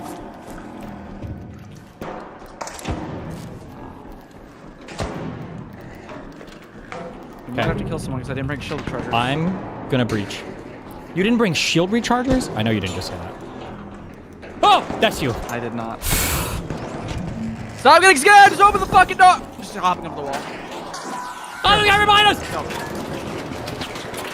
Hop over the fucking wall! He's down. I'm over the wall. Guy behind us. Yeah, check in here. What do you... Okay. If somebody shoots shooting him... at a guy. He's dead. He's dead. I killed him here. I killed the guy. Okay. There's one more left, though. He's crawling. He's crawling. I'm killing him while he's down. Good, good. The guy's above us, though. Oh, you got... Oh, I'm you gonna see try where... to- Yeah. They're in the... What the fuck is that angle? They're on, like, the second floor, okay? Like, on the thing. Over there. Oh, I'm God, you're pushing. gonna die. Don't be a pussy. 2 guys above shooting you. Tapped 1. Nice. Oh, we got fucked. Behind.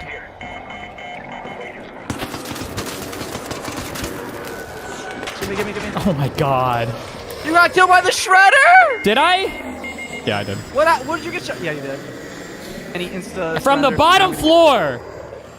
From the bottom... Why were you running? You could have just stayed on the floor! I wasn't! I was standing on the thing! I was trying to kill the guy! You were running! You were ditching! I literally killed the guy! You need to watch this stream. I killed the guy that downed you. Yeah, I'm watching... I'm fucking there! Yeah, watch it. What do you mean watch I the killed the stream? guy that I'm downed you, literally there. and then I got hit from behind while I was on the second floor. What do you want me to do?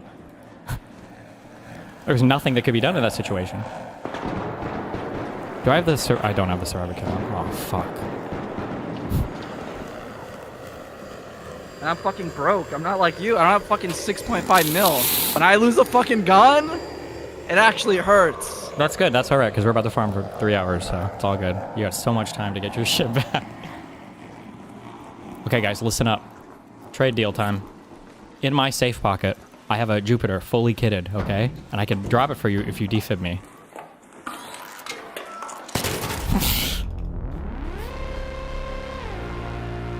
We tried.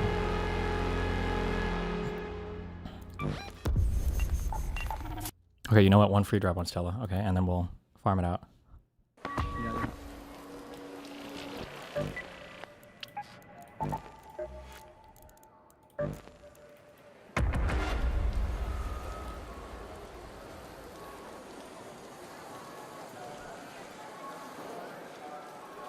Can't store Jupiter and save pocket? You can with the brand new augment, idiot. Dumb fuck.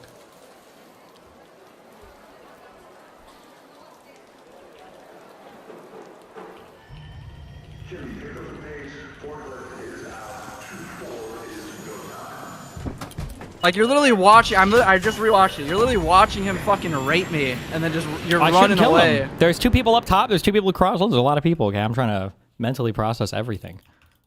I got him, though. Meanwhile, you're like, don't worry, I'm rated out. I'm ready to run it as hard as I can. You should be grateful I followed you as much as I did, okay?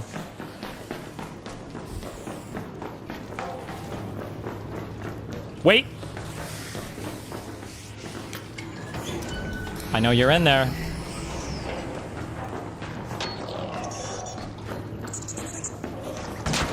No one's in there. Roll! No. I want to die.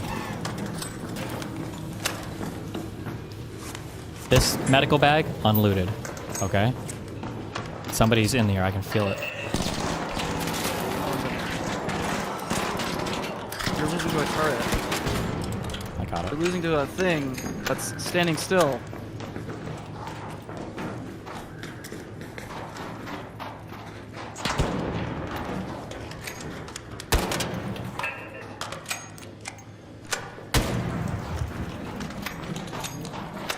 They went in here. Why would they open it and get loot nothing? Maybe they were just looking for the gun case, I guess? I don't know. That's okay. Alright. You go through atrium into lobby. Up the zip line.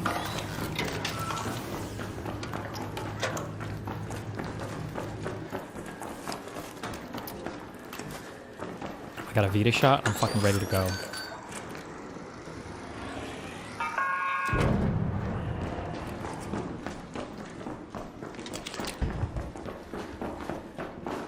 Oh, they're doing the trials. You hear them, right? We're about to fuck their day up. Yep. Okay, we're about to loot full hole crackers.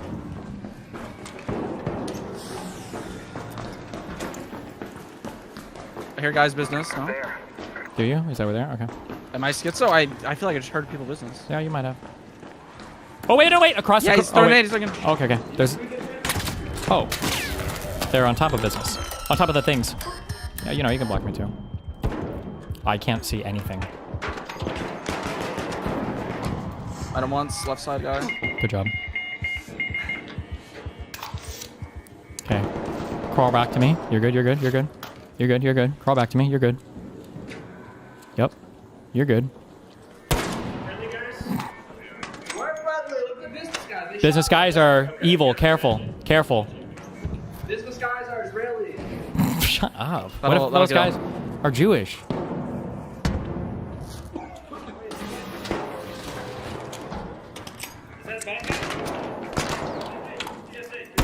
I can't see shit, bro. I got an idea. I got an idea. I got a scanning grenade. Oh, there it is, dude.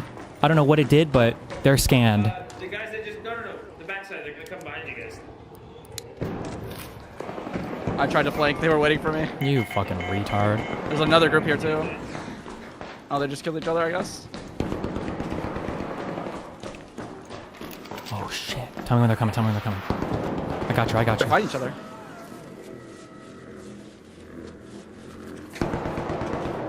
Okay. Oh, I got that box so hard. Oh, he doesn't even know I shot him. Boom! Nice! I mean, if we're the good guys, we got one of them. Shh, be careful, we don't know where he's friended. Realize you're starting a fight, you idiot. You're gonna get killed. You guys are really stupid. You're gonna get killed by the next set of kids. We're not, because we just got all the hostiles out. I fucked your mom, I fucked your mom, I fucked your mom. One more guy left. He threw an at me. Oh, shit. Where? Rattler, he's reloading. He's here. I'm pinging. I have no idea. idea. You fucking blood fuck! Oh, did I hit him? He shot me. He's not a good guy. Fuck it. That guy's not a good guy. That guy right there is not a good guy. Okay, where are you? Fuck, I didn't finish looting that body. No! Where'd you go? Oh, another bad guy. He's shooting.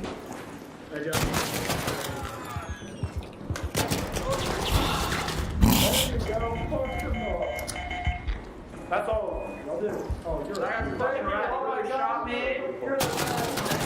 You're shooting me while I'm down? No honor? Dishonorable. Your family. Okay. You know what? We got him. We fuck shit up. That's all that matters. We ruined some people's games. Fuck you. Bro! Fuck you. You gotta say free Palestine. Oh, I forgot. I actually was gonna do that, but I decided against it. I didn't have a blaze grenade to set myself on fire. What, is there a particular area you need to farm? I mean, I probably have enough wolf packs. I don't know. I'm probably fine. I'm just gonna farm shit for wolf packs. We can do anything, honestly. Okay. Unless you want to run one more. You know what? It's 8.5 minutes left. Why not?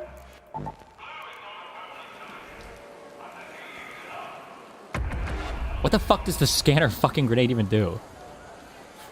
I think it just pings the location of them. Okay, well, I didn't see a pink shit. Yeah, I think they were waiting for it. They were somewhere else. Jesus. I mean, it's probably only useful like in smoke grenades, I guess. Oh, I heard that combo. People run around and one would spam smokes and one would spam scanners, and you apparently kill people through the smoke.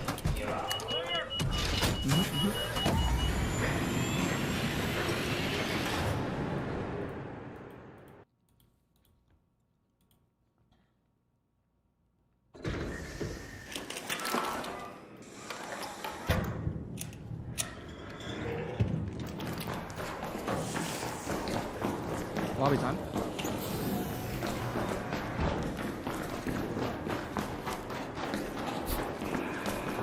We're gonna die in here, bro. I feel it.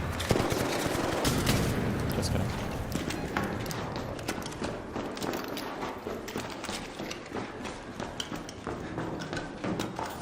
Oh yeah, you just walk past the battery. This is probably how it was. Walk past. What do we need the battery for? To go to lobby? Oh, we can actually just go through comm. Yeah, why don't you learn how to fucking play the game? Why don't you learn the map, scrub? Yellow scrub. Oh shit, I hear him. Okay. Oh, is that in... down there, I think?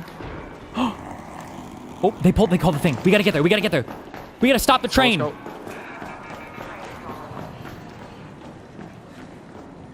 Fuck. Oh, this fucking...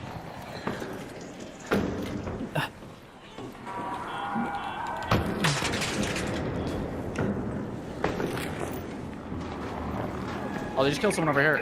I don't care, I'm trying to get the train guys. Ugh. Yeah, these are the train guys. Wait, you down there? Yeah, I'm here. Oh.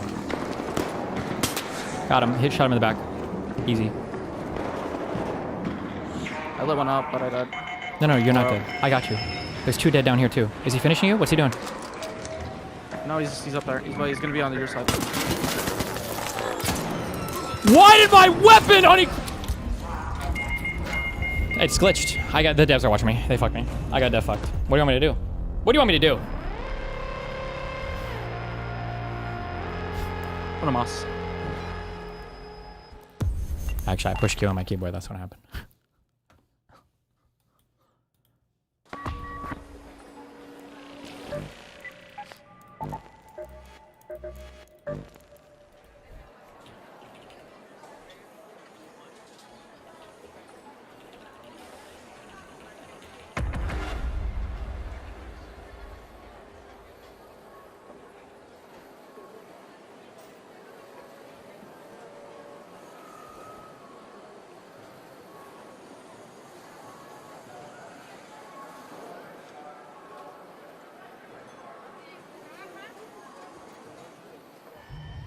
I didn't get back any of the shit from the hacker run, by the way, because I didn't report.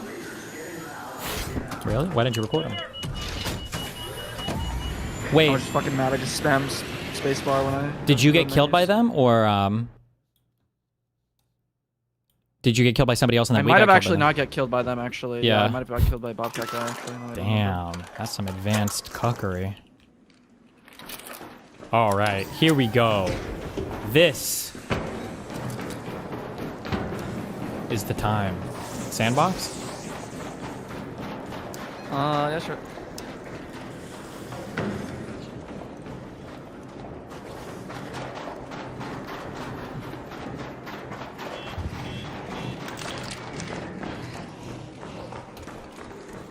Okay. I'm locked the fuck in. Did that cyborg just call me the N-word? I heard it. Oh, was that you? No, oh, I know exactly where they are. You follow me? Yeah. Okay. Don't lose the turret. They're in sandbox. Or they might have been here, I think.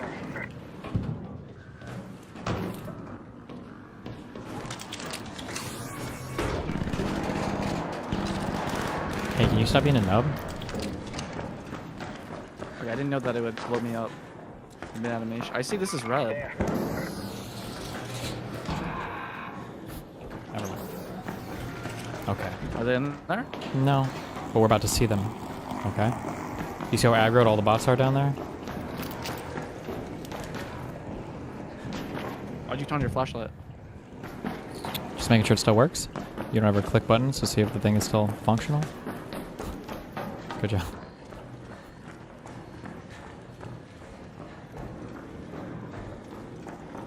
Just go in the lobby. Let's stop being pussies. Just run it down mid. Oh wait, we just gotta take the ladder up. Jesus, right? I don't know. That's the quickest way. That's where I'm going. Atrium, yeah.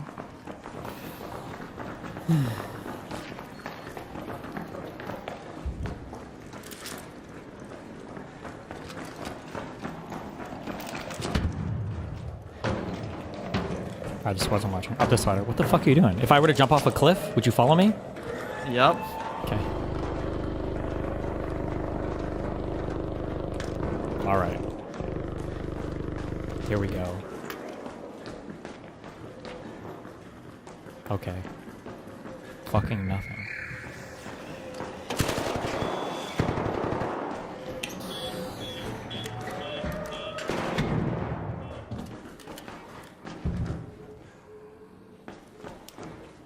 I hear guys coming. They're coming here. They're coming here. They open the door. Coming? Or they maybe just closed it.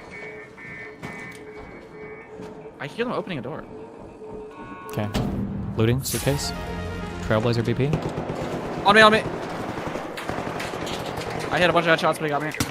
He just dropped on me. He's above. I'm gonna crawl to you. Other guys are here. They're fighting around. Well, they literally just ambushed me. They just dropped on me. Crawling over to me, right? Yeah, yeah, yeah.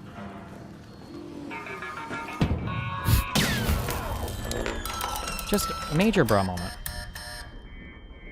Do you hear one? You just alerted the fucking... Now they know where we're at.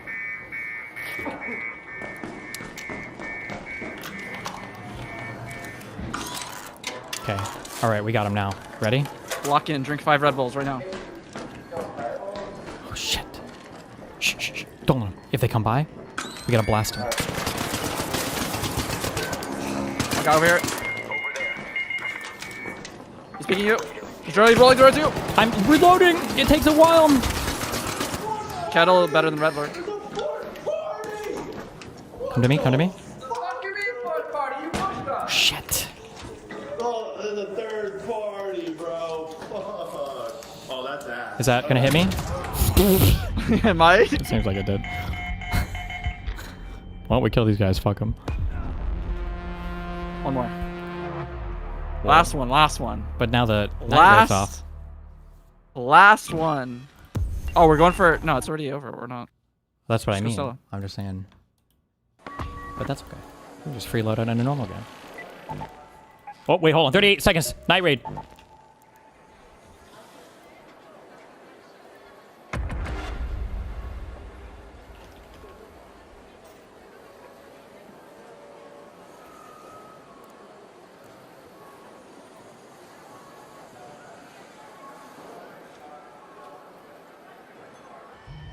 Forklift, make room to 3's hot, closing the rail.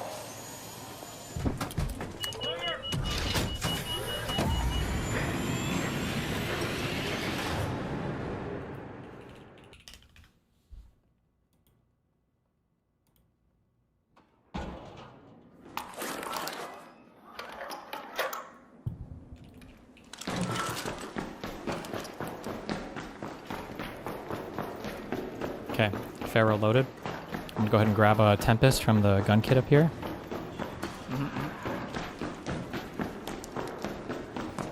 Oh. I'm back, I'm back. My PC had a dead moment.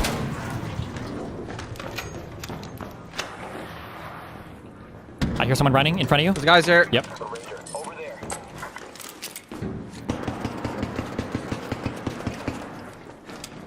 Oh, there's a guy right next to me.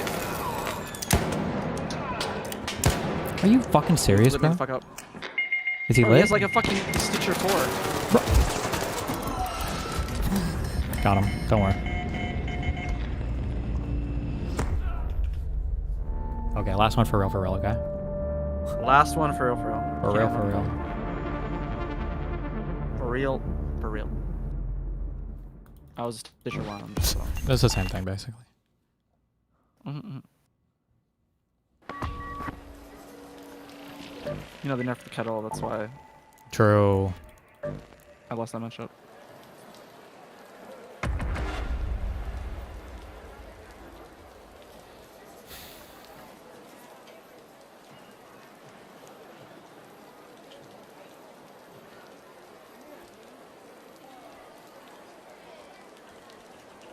I think you actually don't realize how bad next week's gonna be. We'll get it, dude. Don't worry. Like, there's like 3 trials that are easily maxable, and then the 2 other ones are gonna be very small margin.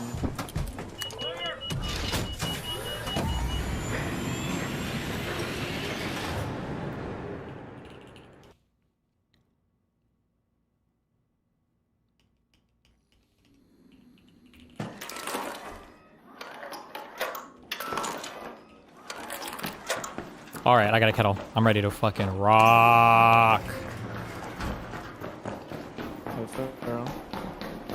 Oh, this is the room. Starting from the top. Oh, hold on. Grabbing it. Quick BP. I'm reaching.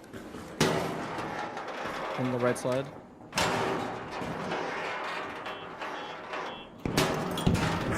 Fighting business. Oh my god, I'm about to get the sickest fucking gun. You're so jealous. Oh, it's gonna be so good. No. God damn it, it's a fucking arpeggio.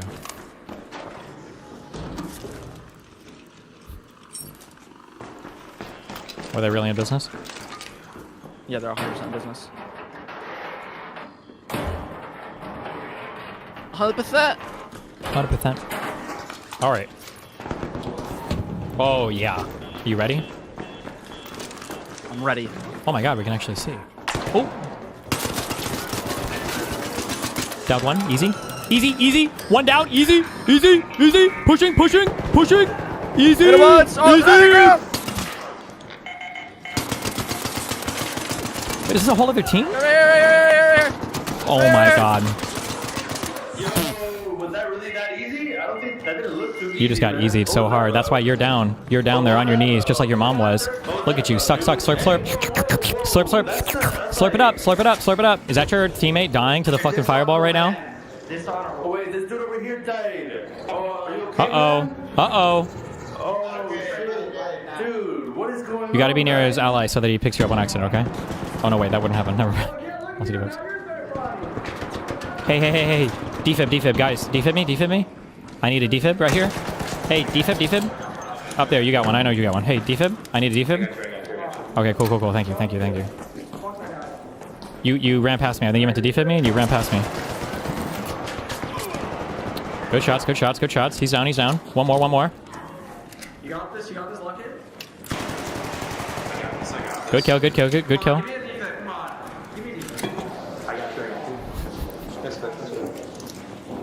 Nice, look at you. Trigger nade. Oh, be careful. There were two people down there. Your brother is running away. Oh.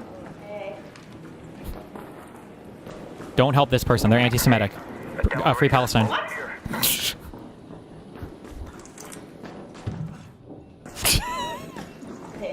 They expect to find one of us in the wreckage. Alright, are you ready to farm that? Ready to farm it up? Yeah. Okay, wait. For real though. I'm serious. We're never queuing another PvP match for today after this next one, okay? Actually? Yes, this is the actual last one. We need accountability, okay? Accountability.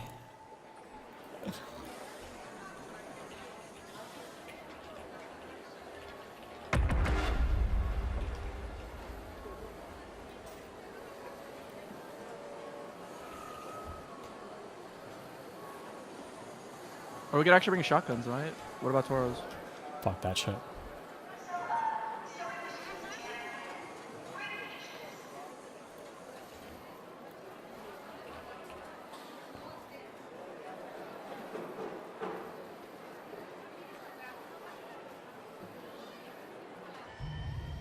Jimmy, pick up the pace. Forklift is out. 2-4. Go time.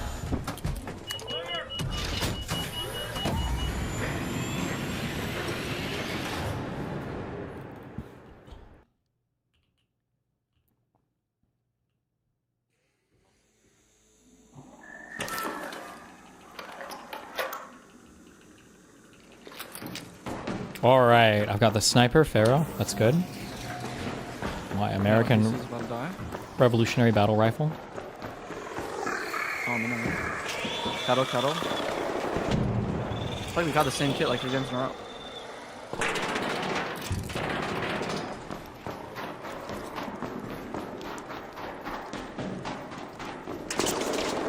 Bro, don't even try.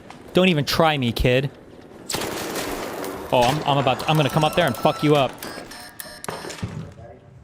Oh shit! Bro, don't do this. Bro, you don't want to fight like this. You don't want to do this, bro. Fuck.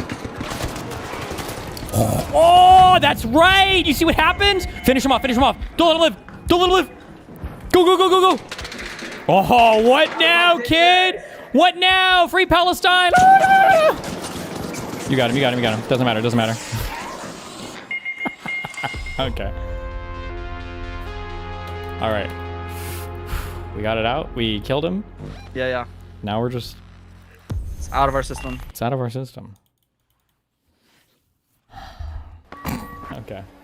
Our queues are about to be demonic. I'm just bringing a freeload up. Yeah, yeah. And we got 3 hours. 3 hours. Yeah, well. One more. I mean, if you really... Last one. Last one.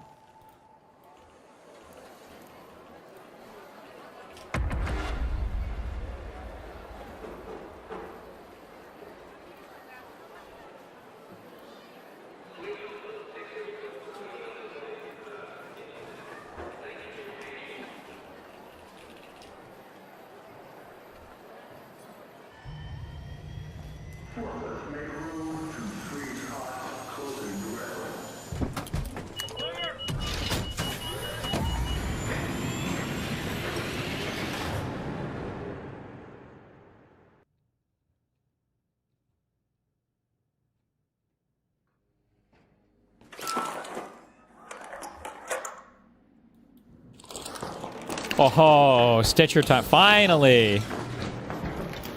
Stitcher, Stitcher.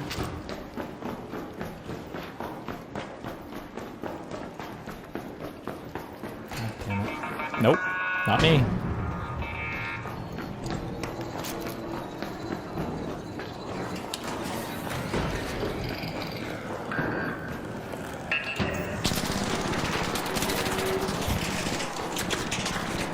Easy.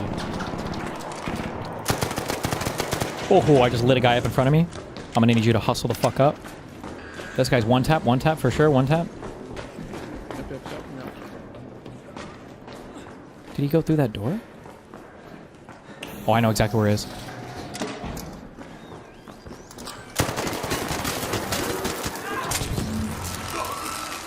I can't run. I knocked out one.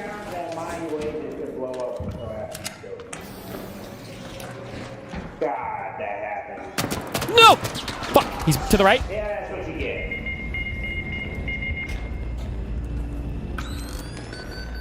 Kill him in the red helmet. Kill him. Kill him. Kill him! Alright. He's peeking stairs. He's just peeking. He might jump. He might shoot you from above. If he's a god.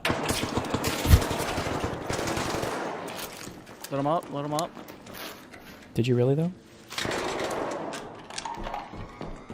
Watching stairs. Yeah, I hear him. Damn, dude, you just got fucked up. You just got fucked up, bro. Why do you sound gay? Because I just fucked you in the ass. What would that make me? Oh my god, you guys sound really gay.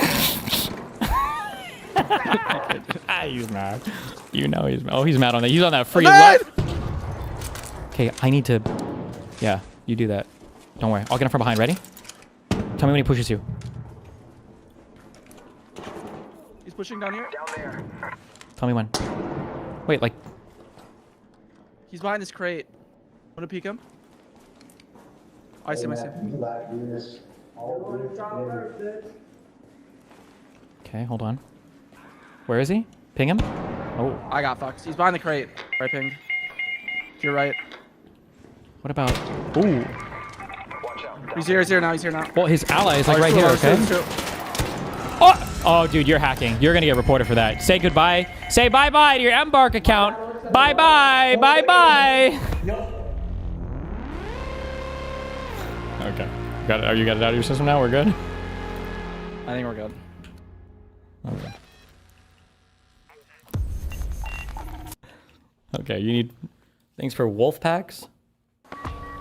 Yeah, just get chems and shit, I don't know. Chems and shit? AFK, just turn your brain off. Okay. Loot. Get shot in the head 50 times because we're in PvP lobbies.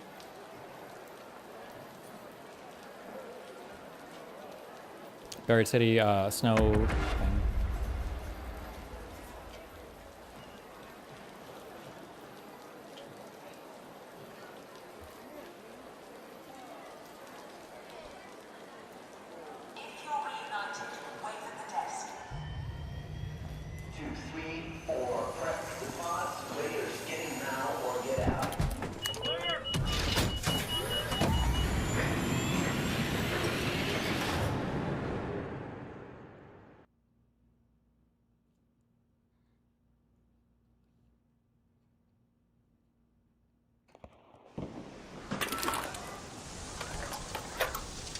100 gifted subs. I don't believe that guy. Stop. Okay.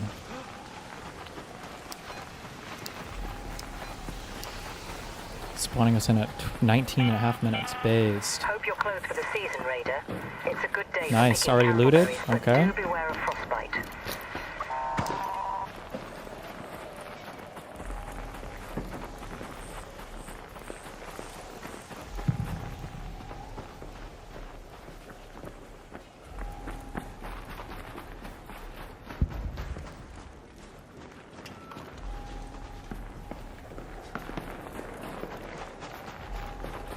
Is my thing glitched? I feel like I've just entered like 20 new areas. Jesus, stop. Okay. Oh my god, bro. Our queues. It's just all looted. Well, I'm finding some good unlooted stuff. I just got a ammo case. Ammo box. In here. Untouched. Yeah, I'm just listening to all the flares. Oh. So far 3. That's good.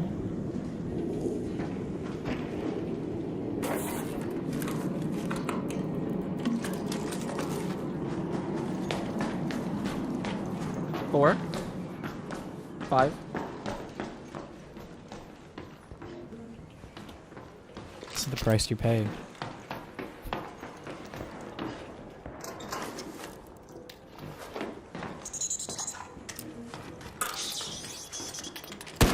Actually, this was on the good.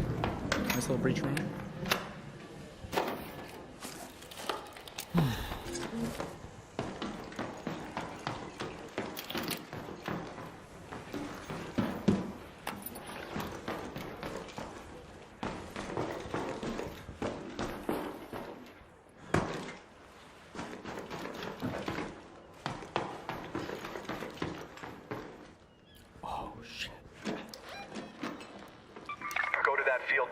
I found a supply kit. I'm taking it to the field depot. Shit's about to get crazy. Mm-hmm.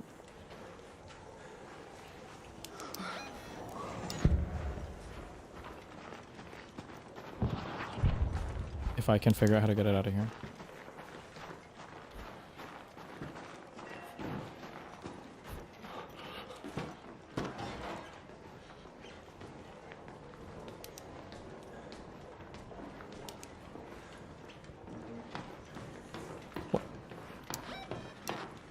There we go.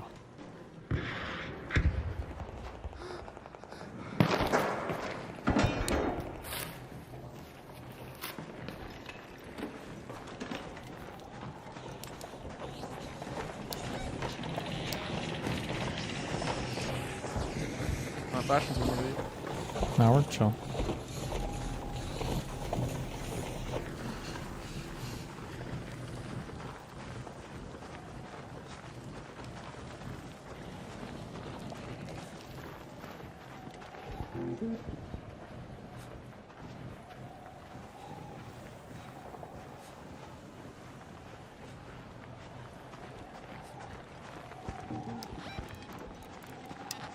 Oh my god, I'm about to get the sickest fucking supplies from this. Holy shit, I'm so fucking hyped. It's gonna be a bandage, 12 shotgun shells, a seeker grenade.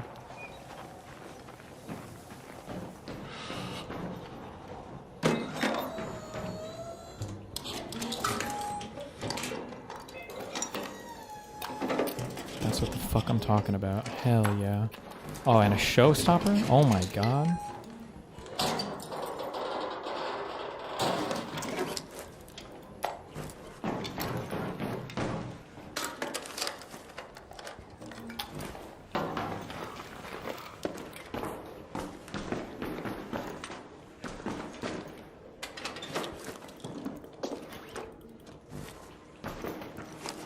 Alright, I got 24K, I'm ready to extract. Head home at the southern out there. station. Let's go to the church and head home at the eastern station.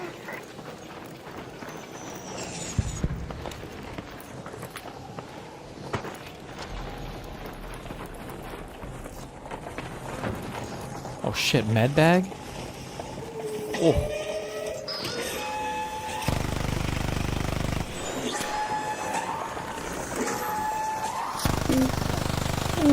get here. I bought it sometimes with a grenade. Oh, I'm good. I'm fucking Neo.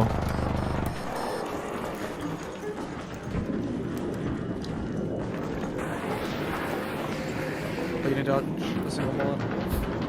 I dodged a few bullets.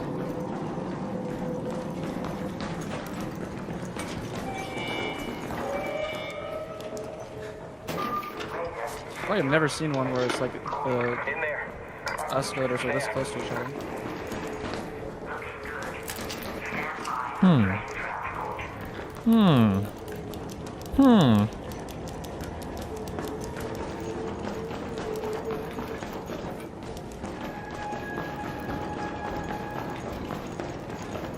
I think jolt mines count towards PvP. I don't know. Who knows? I mean, it's not Twitch TOS worthy, so it should be fun. Oh, true. I got it. I just got that. I just got that. Good one. Good one. Hey there. Guys, you're making a big mistake. You're making a huge mistake here. Are you calling it? Was that two separate teams fighting in there? Holy shit. We're in hell. I actually got out. Did you? I did. Hell yeah. Fucking A.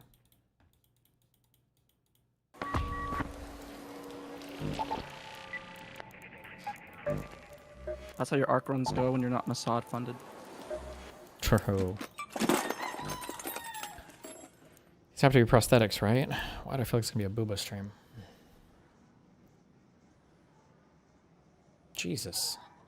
Or she has like one of those injection fetish things.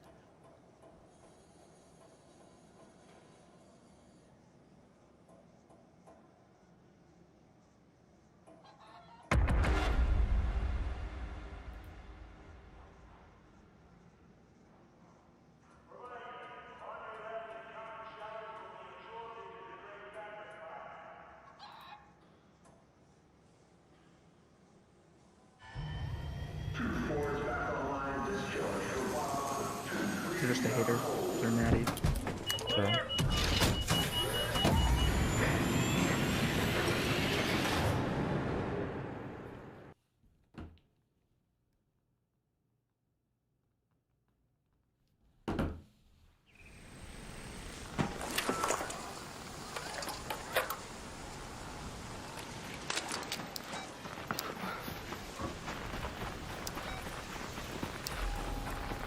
Grandiosa run, Grandiosa run.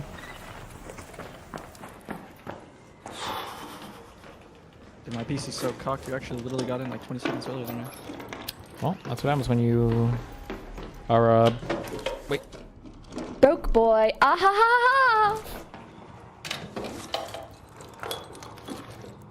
Pokey's trying so hard to turn me into an incel. Every day I see a new clip. Did you see the one about her, talking about her neighbor today? Why did she do this?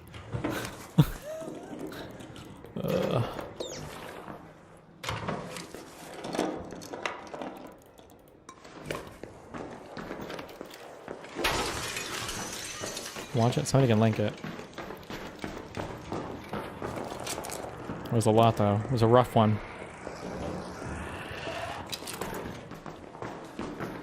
Say that twice.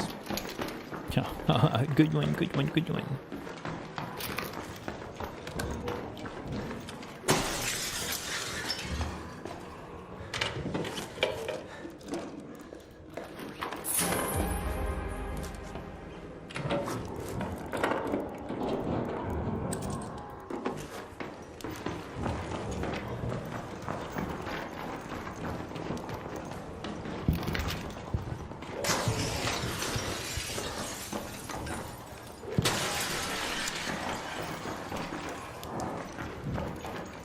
Or even chain this building, your item won't drop here? What item do you think I'm looking for, first of all?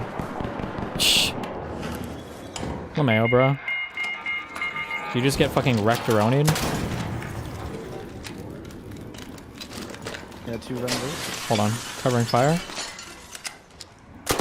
You got this. Terminator 2 style. Casualty 0.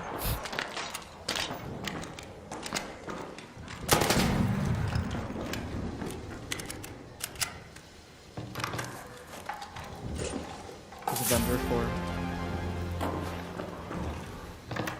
Is that Judgment Day?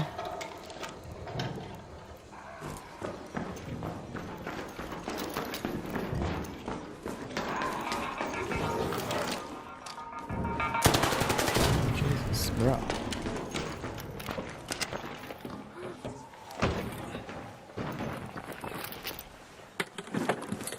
Jupiter. Close. Il Toro 1. Even better. Pokey clip. Careful. Really? Careful on this one, guys. This is a rough one. Actually, I posted a gym video with my neighbor. I saw that. Was it actually your neighbor? Yes. Okay, So that's okay, what I thought. we met at you know those building get-togethers where they're like, everybody in this building, come hang out, kind of. I don't believe any part of this story. Also, I think maybe I have become Newsom. Bro, don't do this. You don't want to do this. Trust me. Trust me. Trust me. He's down here. He's down here. Good. Good. Push. Push. Push. You got it. Push. Push. Push. Push. Push. Push. Oh my God. Later.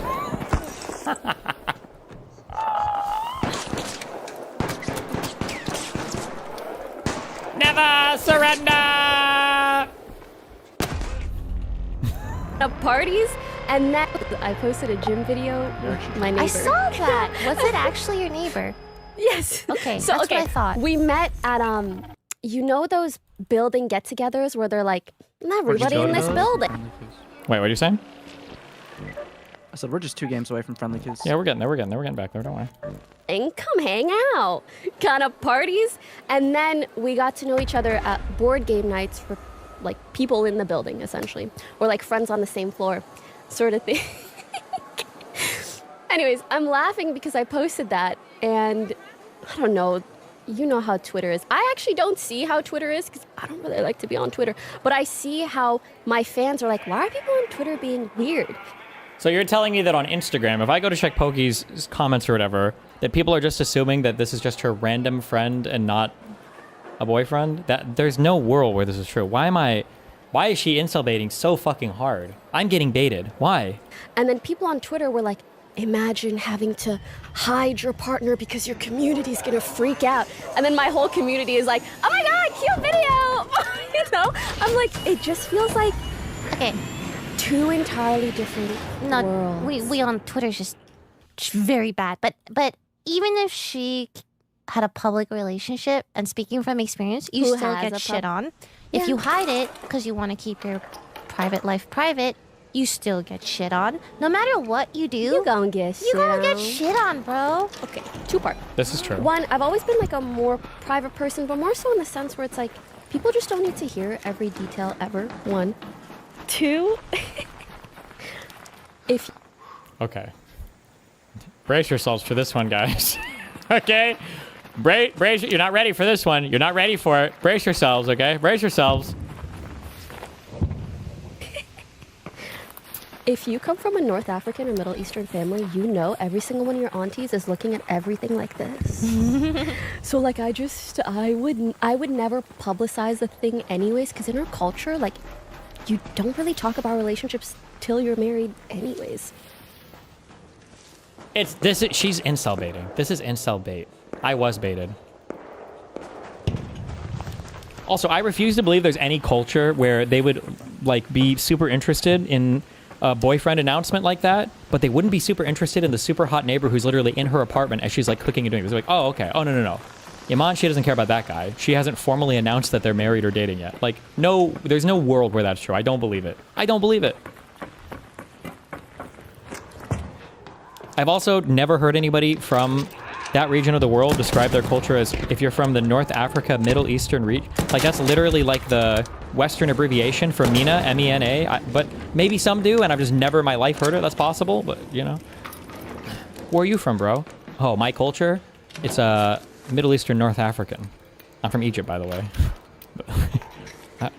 Okay.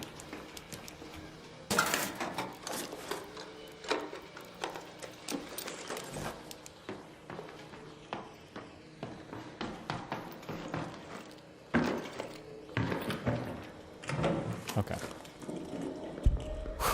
enough baiting.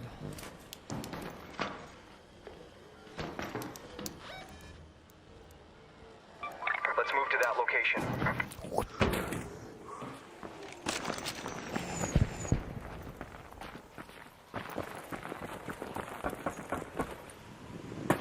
Based.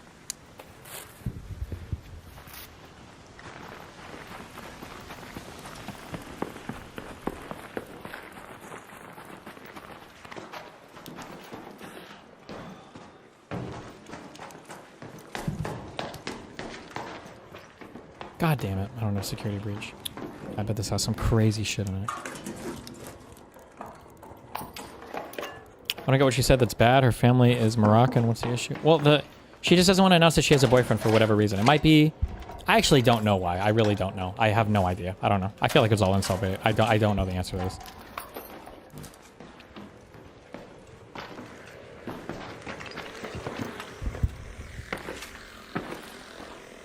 The thing is, she's like basically announcing, it feels like she's announcing she's in a relationship, but she doesn't want to say that she's announcing she's in a relationship. That's why I don't understand it. Like, I don't understand how you have videos of like this guy in your kitchen, like cooking with you and doing cutesy stuff, but like you're saying that, but you're trying to be private about, I don't know. Maybe I'm just retarded. I just don't understand. I don't have the IQ for it. It's because you're a broke boy? True.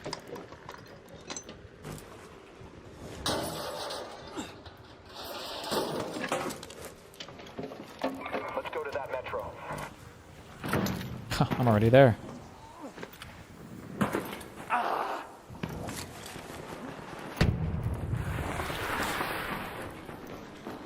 Oh, actually, I'm definitely not there, but that's okay.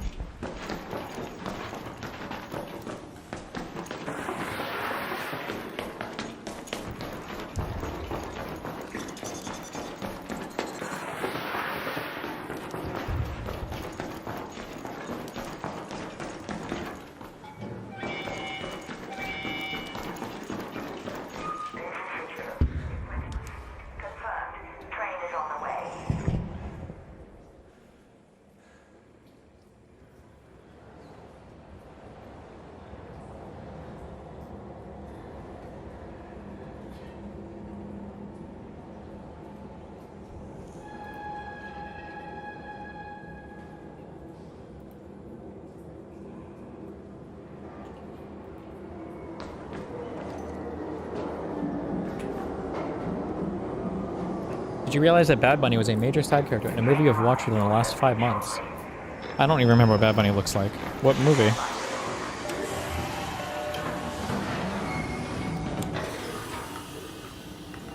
Happy Gilmore 2?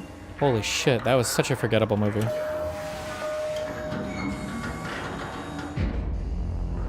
And it was 2025. God damn.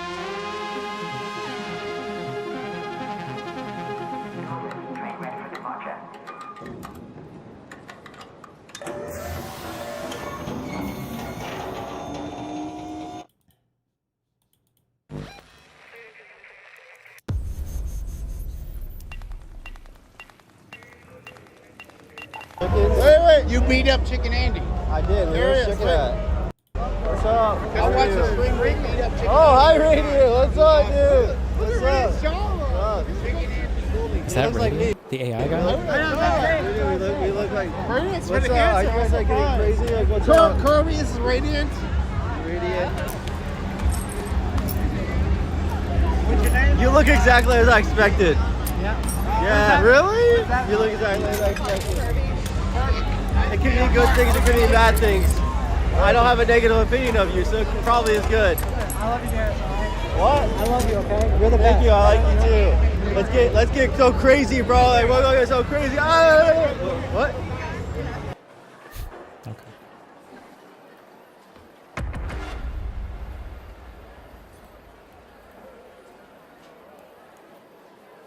Will you finish that Sneako video tomorrow? Bro, this shit look fucking retarded as fuck. What do you want to say?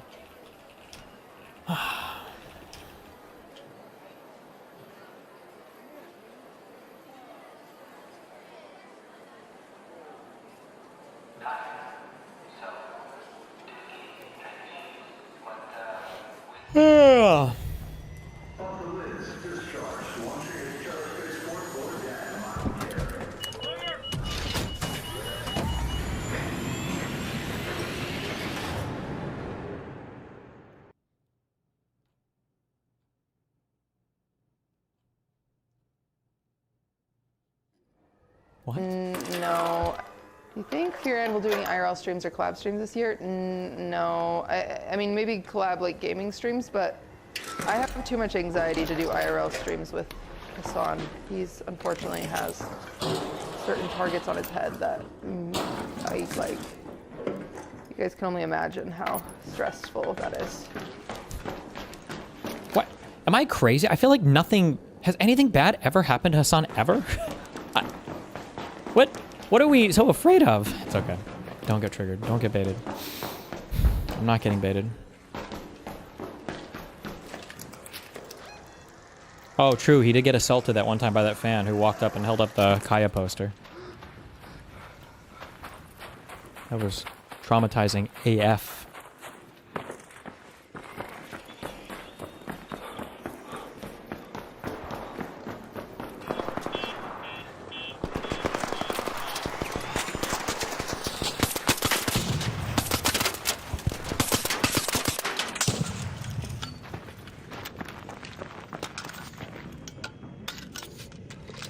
Yo, y'all friendly? Don't trust him. Do you ever bring a zipline for this stupid fucking gun case? A weapon case. Up there.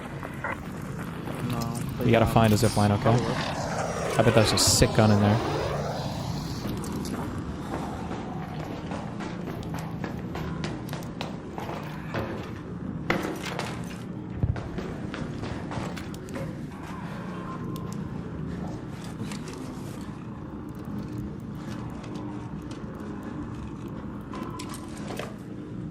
Oh, true. Snap hook.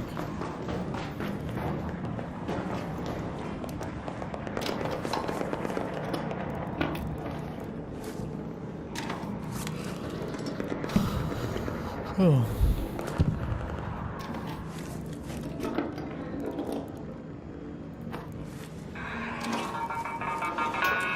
Really? Fuck you.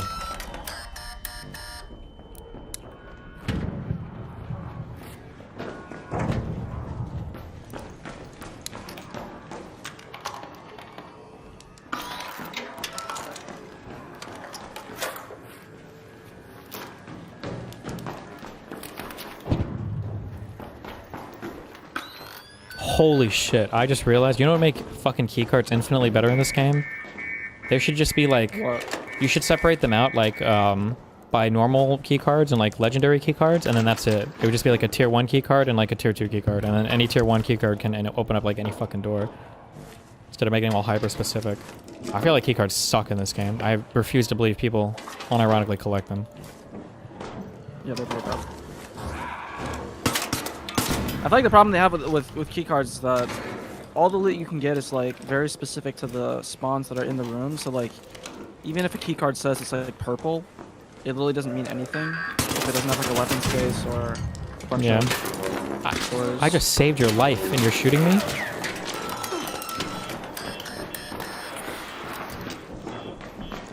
You'd be mincemeat if it weren't for me, kiddo.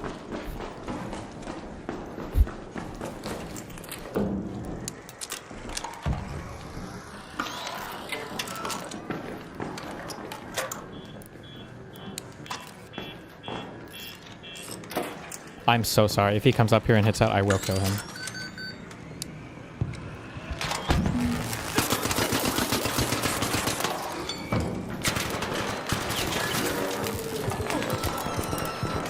Drop down.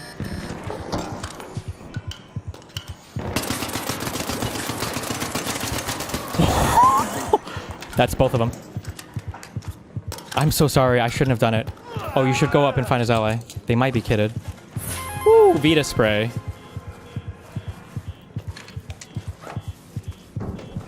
Come on, show me some good weps. Okay, Anvil 4. We take those. And a deadline. Anvil 4? Stitcher 4. He's so mad. Oh, that dude is super mad. Damn. Yeah.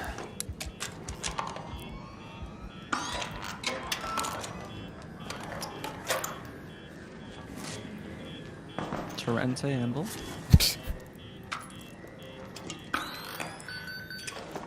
3 fucking fuse nades. Oh my god. This guy had a fucking... Oh, I'm getting shot from behind. I'm probably dead. I am. This guy had an anvil splitter, unironically. King PvPer. He's around the corner, but he has nades, so terrible. Was that a Torrente? Yep. Okay. Fuck, we just delayed it by 2 more games. It's fine. That's true. We got an hour and 20 minutes? Yep.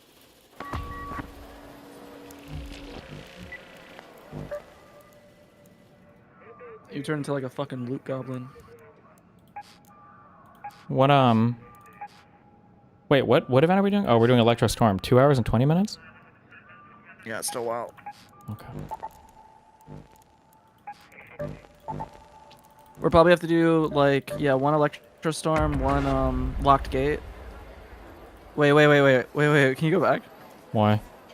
Is locked gate in 1 hour and 20? Yeah. Okay, we're gonna have to de-aggro, I guess, quicker. Okay. That's the one we need to do for Rocketeers. Then stop shooting people.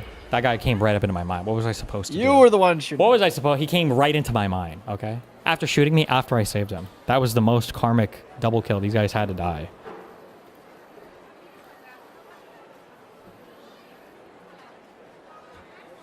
Honestly, the one thing I hate about PvP in this game is just how strong trigger nades are. Yeah? Yeah, like you fight someone, you sit around a corner, and then you're just gonna always just spam the 3 stacks and nades that.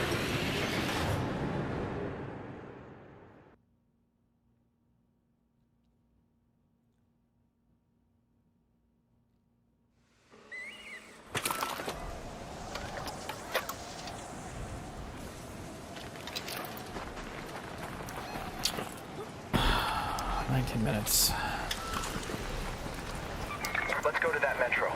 Oh god, these dog shit candleberries. Can you even do anything with them? You can't eat them. What the fuck is the point?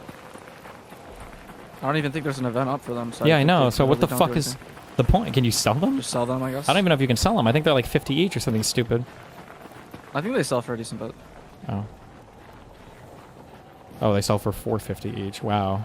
Epic.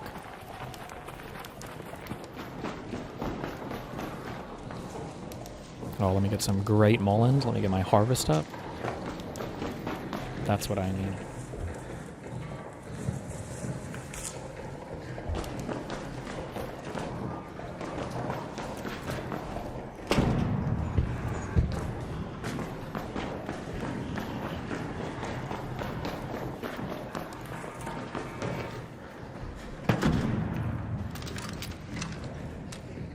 Actually, wait, is that a bastion or is that a bombardier?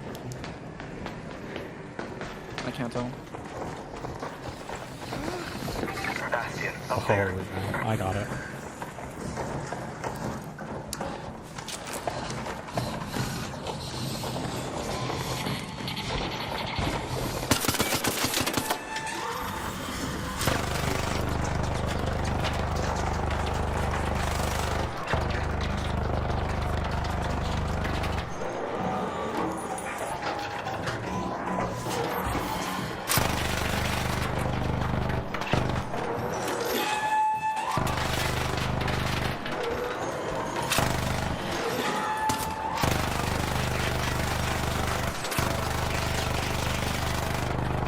Okay, I can't see through the bush, Mr. Bastion.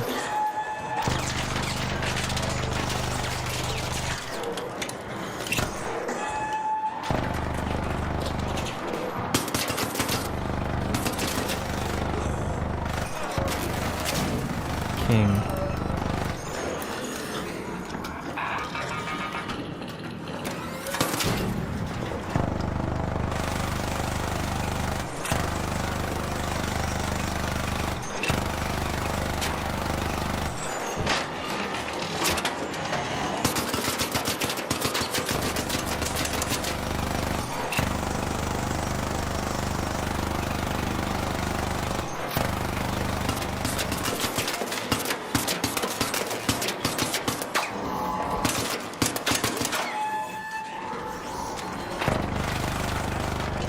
I'm just hitting his back.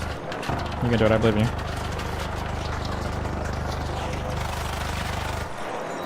Yep. What? I don't have this?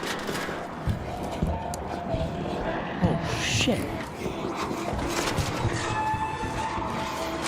It's coming from me. This tiny fucking beam is like protecting me. 13 bullets left. Hold on. 61.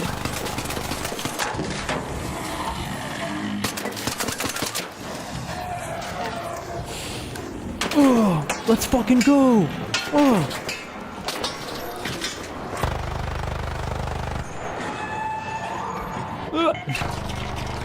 Crawling to you. Why are you down? I think I'm trapped. Oh my god.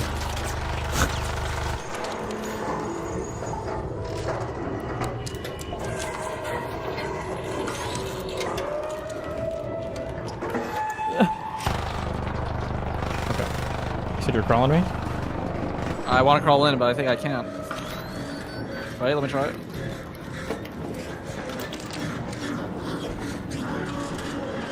Oh. What? How would you get in? I can't. Oh, I can't do it. Okay, hold on.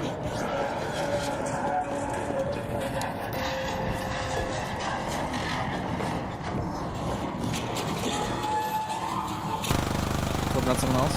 Yep. Wait, what ammo do you have? Is it light ammo? Yeah, I'll get to it.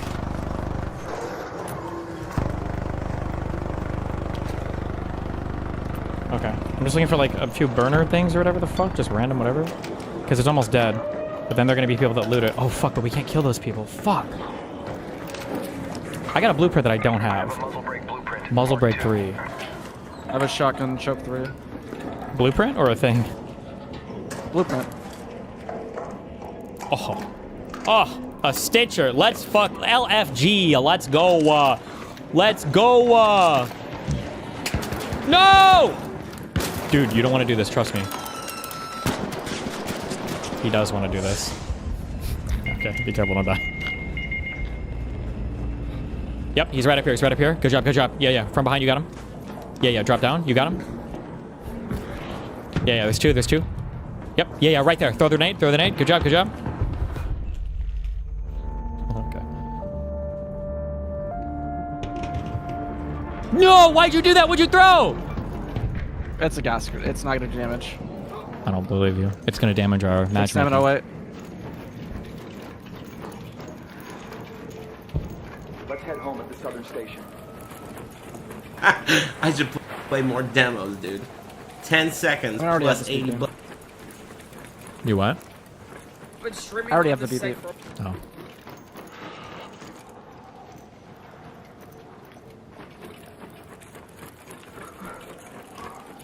I will do my connections. Hold on.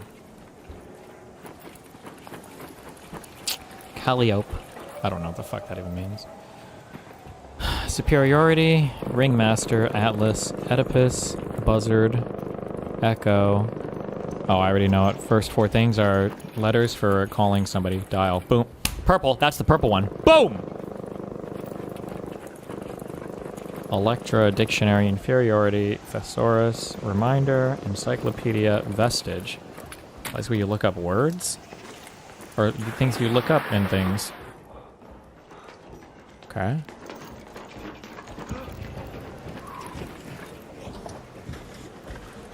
Things from the past, a reminder, a trace, an echo, vestige, and then types of complexes. Okay.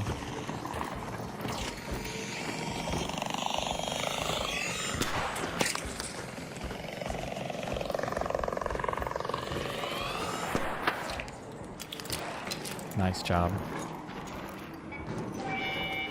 We out. Security. Request received. Confirmed. Train is on the way.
Venator 4, really? I would win that. You what? I would win that. Doesn't he actually lose that, though?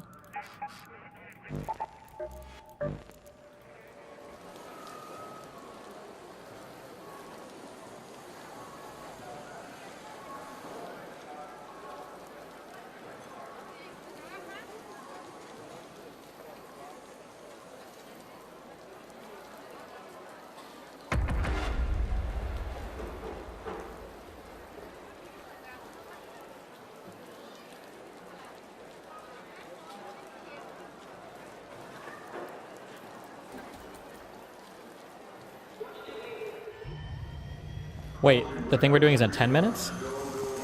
Hour and 10. Hour and 10, and then the next one is in 2 10. Okay.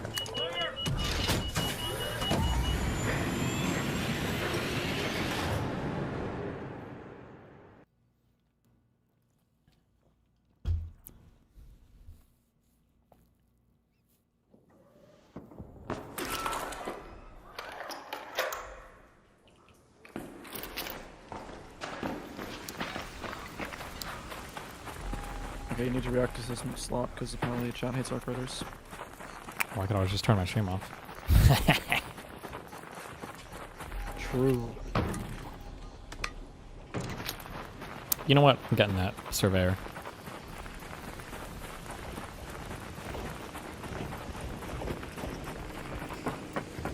What's your current trial rank? I'm in Hotshot 1, so technically I'm not in the Cantina.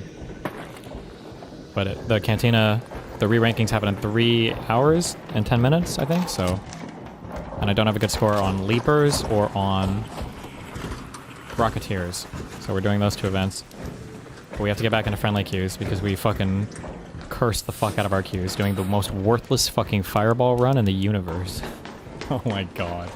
Because you didn't shoot a single fucking fireball. Not true. Propaganda. Oh, I hear this motherfucker. Where are you? You little bitch.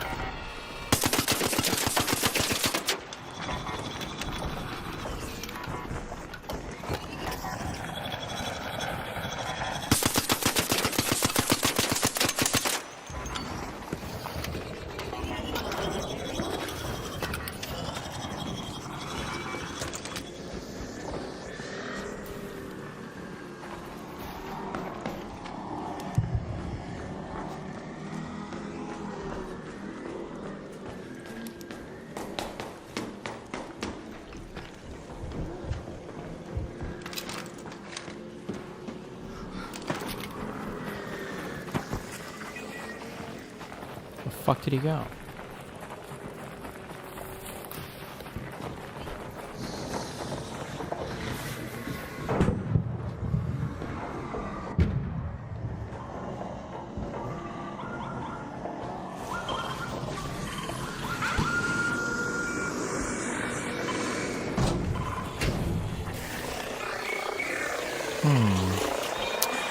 Nah, I'm good on that one, Chief.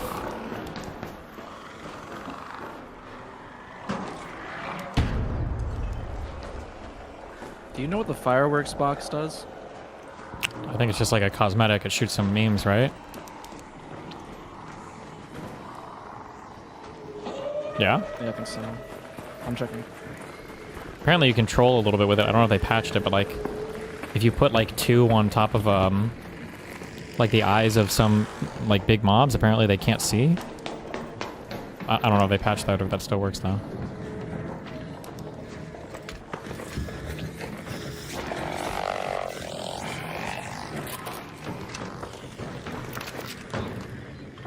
Okay. Oh, I see it. Hold on, I'm testing how friendly our queues are. Oh, that guy look. Yep, just chilling. The bombardier's shooting people though, be careful. Oh, I don't feel.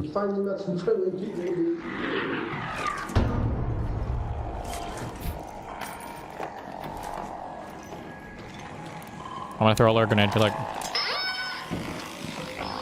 What's happening? Shoot at me on, kill me on site.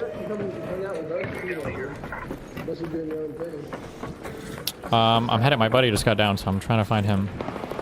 No. What happened? He got murdered. Inside? Yeah. You just killed my friend. You just awoke the demon. Fuck, where'd you go down at? He's downstairs. I'm pretty sure he's downstairs. Do you think the jolt mine actually hurts your cues? There's no way it does. Teabagging your boy right now. What are you gonna do about it? Oh, I'm about to show you what I'm gonna do. Are you gonna touch me? I'm gonna do more than that. Please? I don't know how to get in there. Dude, this guy's talking shit. Fuck. He's literally in that building, yeah. I entered from the front there. I shouldn't try to kill him, right? No, you shouldn't. Okay. He's got some good stuff in here. Stop. Go ahead, nothing. I shouldn't do it. I'm just gonna... Just let him kill you. I am gonna let him kill me. You're not making that jump. God damn it. He's talking shit, bro. He's talking shit.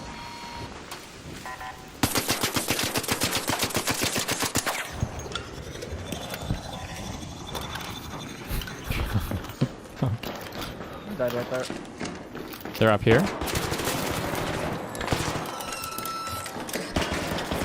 Yeah, what now? What now? Yeah, that's right. That's right. What now? Change. They need a, that's the one thing I actually am gonna get mad if they don't change. What? You need to be able to change between like PvP and PvE lobbies like way easier. Well, I don't know. I'm not sure. Because, like, technically, in its best form, the game should have some... Like, I know we're tryharding trials and shit, but, like, there should always be, like, the danger of PvP and the danger of PvE. Or not PvE, I guess, but a PvP, right? That's part of the game. Yeah, I think the danger should always exist, but it just feels like for trials... It's No, just it's the skill, the matchmaking, the aggression-based matchmaking is way too aggressive, I think. It's just kind of silly.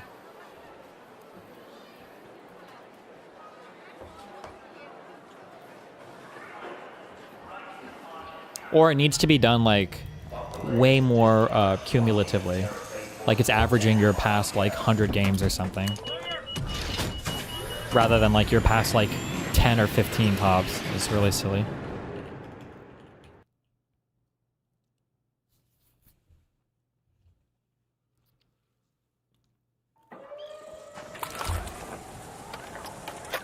It just feels like you're, like, hard locked into playing one way. Yeah, maybe, yeah. Or actually, you know what? Maybe not, actually. I guess. Because we're probably autistically grinding this game more than most people. So maybe for the average person who kills a little, loots a little, probably doesn't matter that much. Probably works out for the average person. And it's just like Redditors are more like grindy players that see the issue, maybe.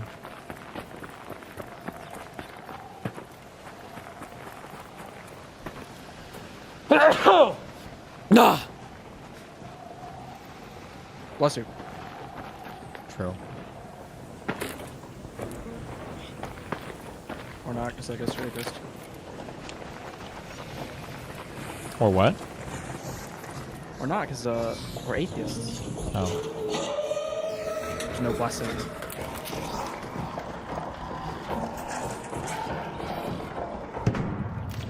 Somebody said you can go under the bastion. Is this true? Yeah, I've seen it before.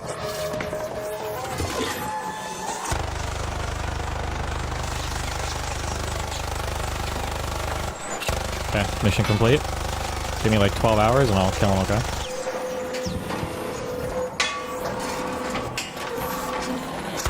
Assuming I don't freeze to death first.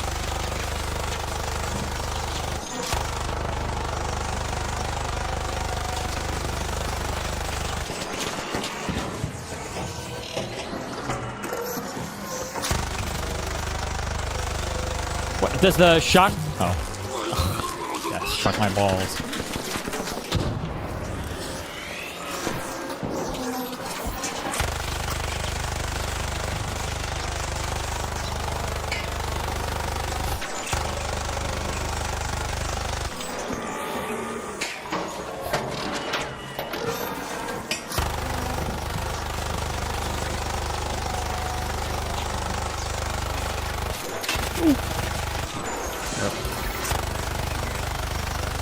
Have you tried not sucking shit? Oh. No, I'm a human centipede. We need to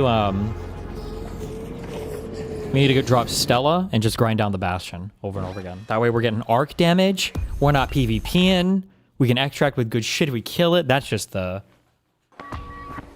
True. That's the Kino play. I think the problem though with Freakas is that we don't have enough ammo.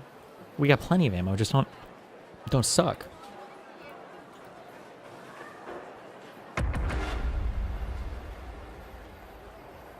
Don't shoot a single person. Never, dude.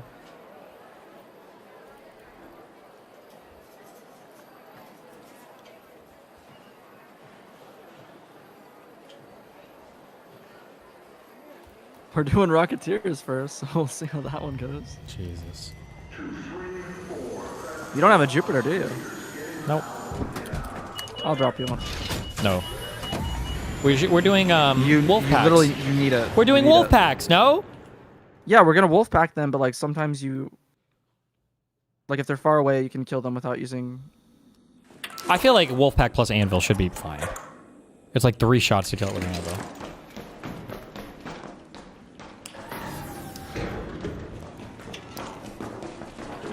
This is like it's fine, but is it top 1,000? We're gonna die, bro. If you want to bring one, sure, but. Woo! It's mine to lose. It'll be fun.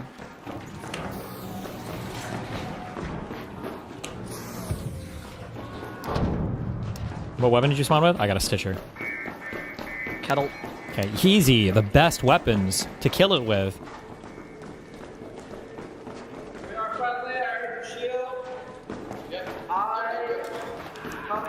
Hey, team up.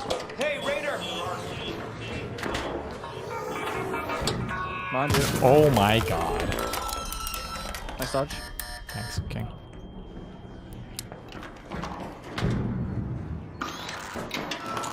I got 3 impact nades. What do we do? Huh?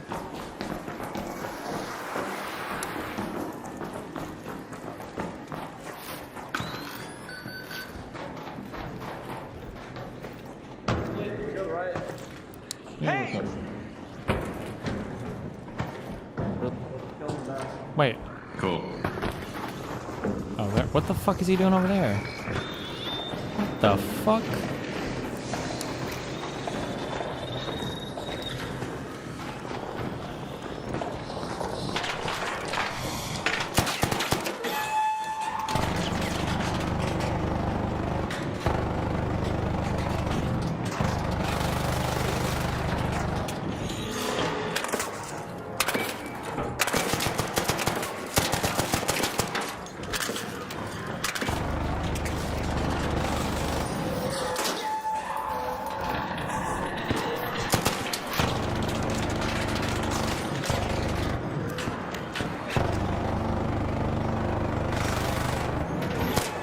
Oh my god.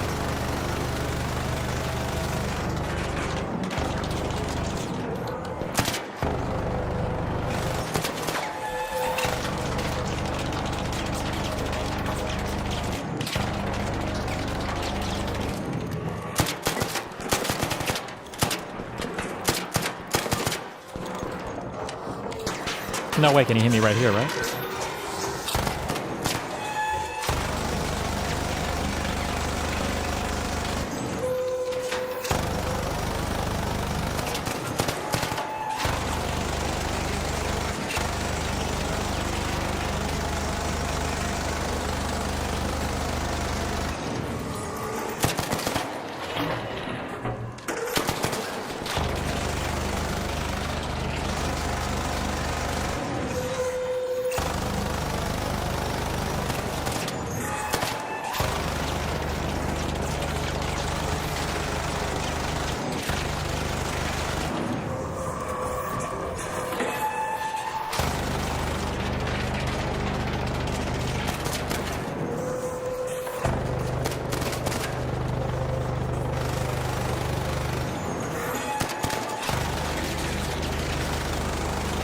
Did you use those grenades already? I think it's probably just better for us to bring our own stitchers and doing something.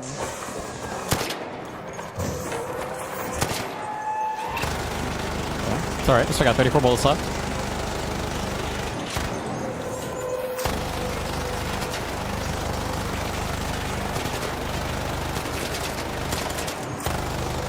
Good job, good job, good job. You got it, you got it. Fuck.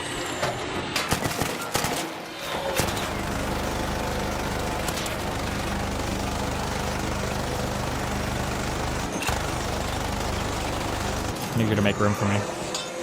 Thank you. Nice. What?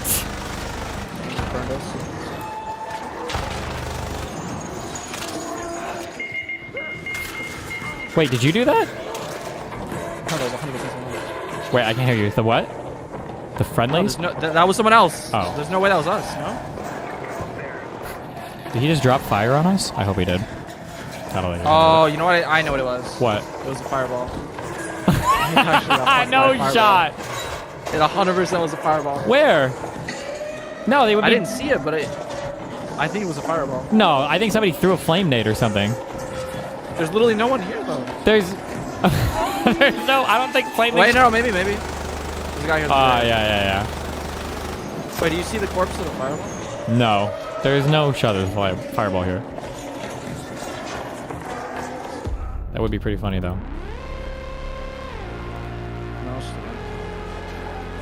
I think it's honestly doable, but we just have to bring our own stitcher. There's not enough ammo for kits.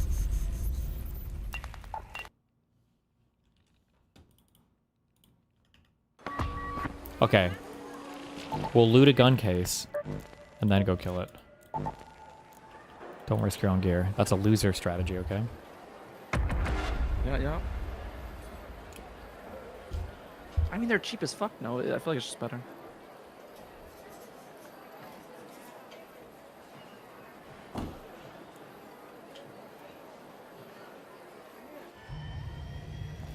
Nothing here to see, just box on rails. Players, take your seat.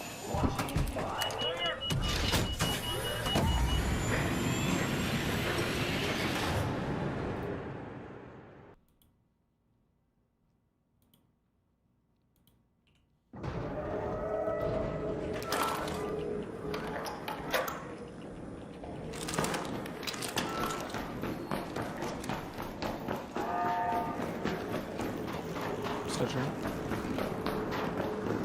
Got a rattler, hold on.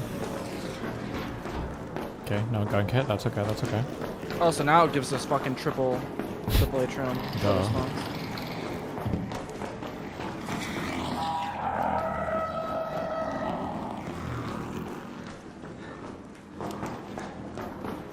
Okay. I'm gonna go ahead and loot some sick weapons from here. Get some ammo.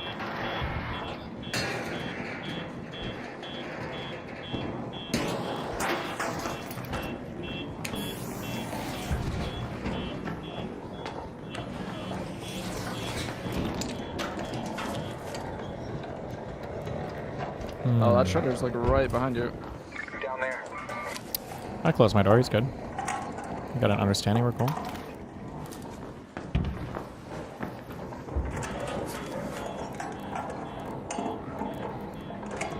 Ah, fuck.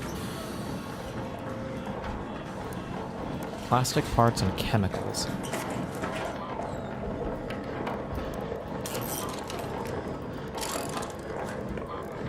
Holy shit. I'm fucking MacGyver over here. Okay. Can make some impact grenades.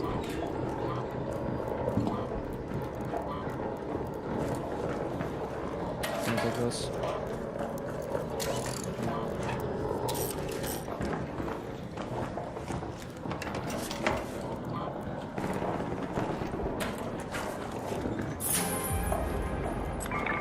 A explosive mine blueprint. Do you need that? Nope. That shit is so easy to find.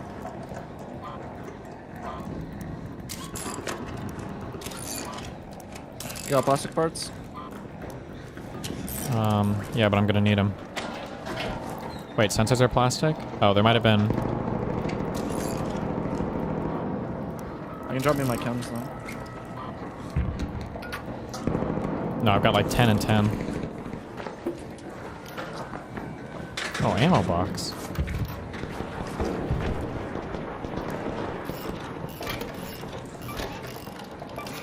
Okay, here we go.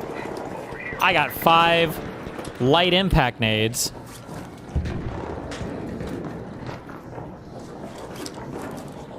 There's a security breach? I don't have security breach right now. Okay, voltage converter. No, rubber, fuck. Sensors, break down to wires, break down to rubber. Alright. Low B's, maybe get some of those.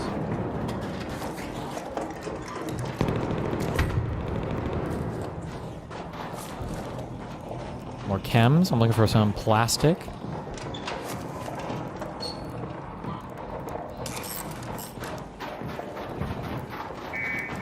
Have you seen like the secret like crate thing you can drop down into? Have you ever done it before?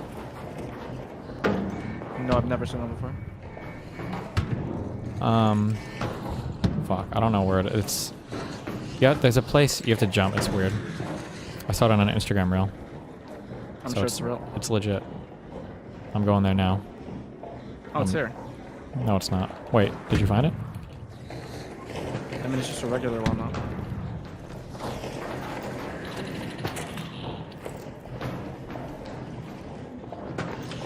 No, you fucking retard. This is just a normal ass place.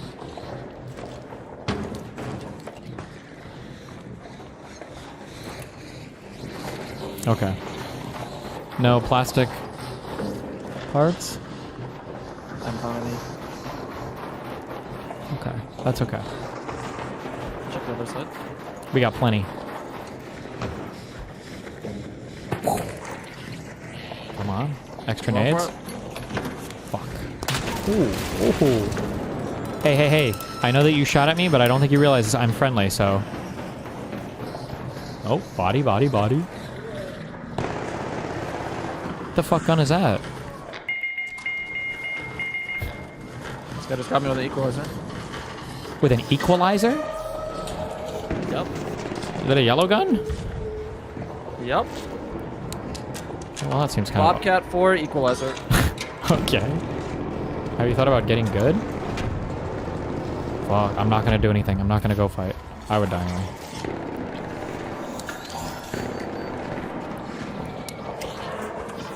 You can run. Does it matter where the grenades land on this thing?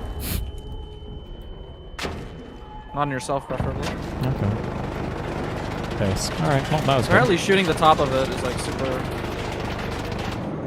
good. I doubt that. I'm pretty sure you can literally kill it with like 300 ammo with a Stitcher. 300 shooting the top? Wow, that sounds like a great deal.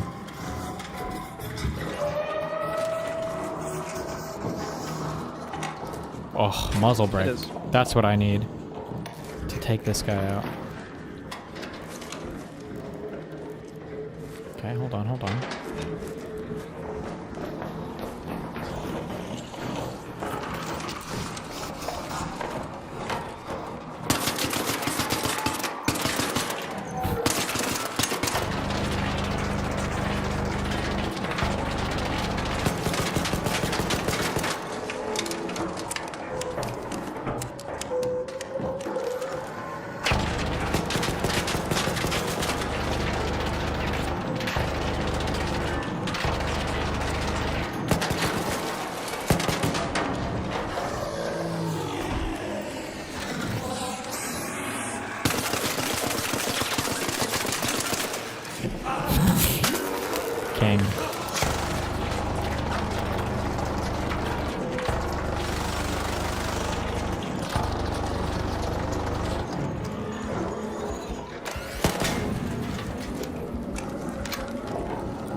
It's alright. I bet those guys were in friendly queues. That's why they brought that crazy loadout to do trials, you know? So we're probably very close to the friendly queues, I bet. Right there. We're just 3 games away.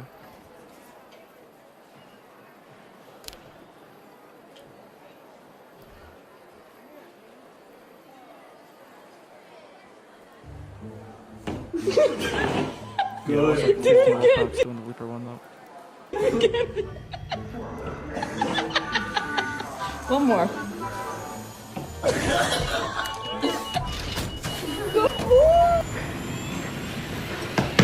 So what? Yeah.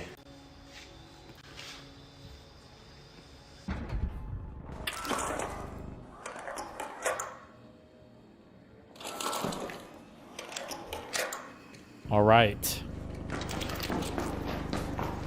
Kettle. Stitcher.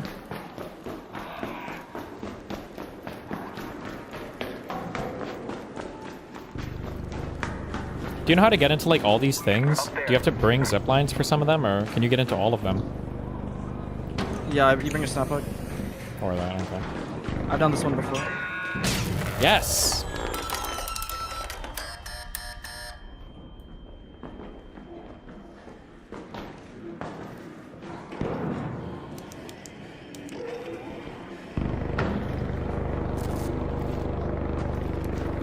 Fucking empty?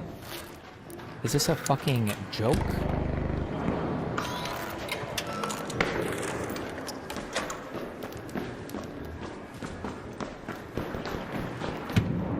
Bro, stop dying.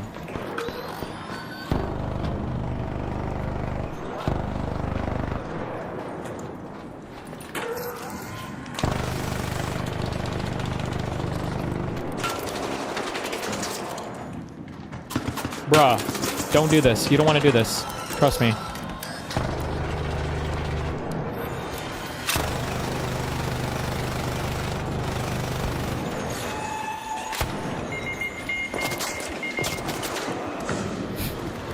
think you did want to do it. We're almost there. To the promised land. We're almost there. What?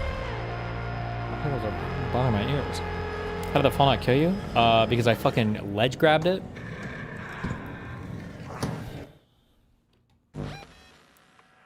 I hope the echo annoys you guys.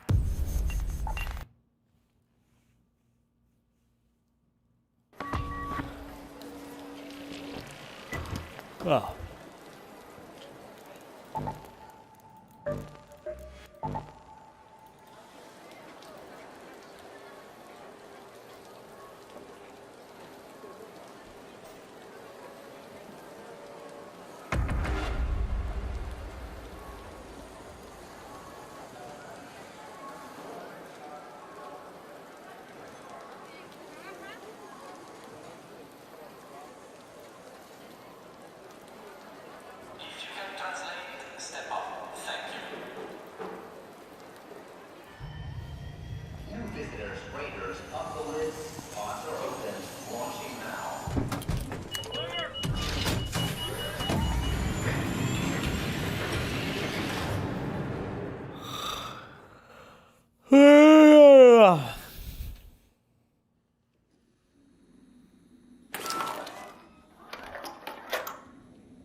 What a language, JavaScript or React? React is a framework, you fucking idiot. You fucking moron.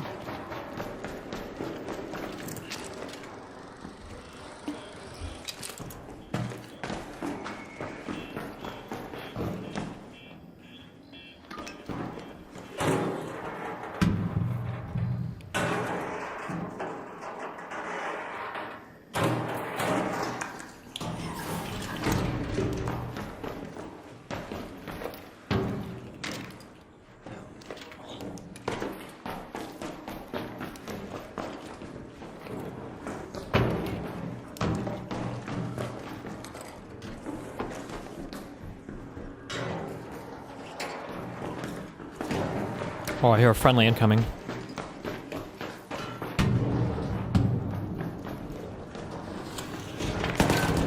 Whoa, whoa, whoa, whoa. You must be mistaken, sir. We're friendlies over here.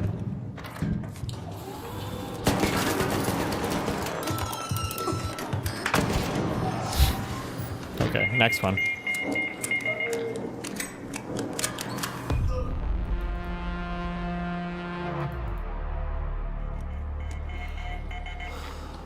Oh.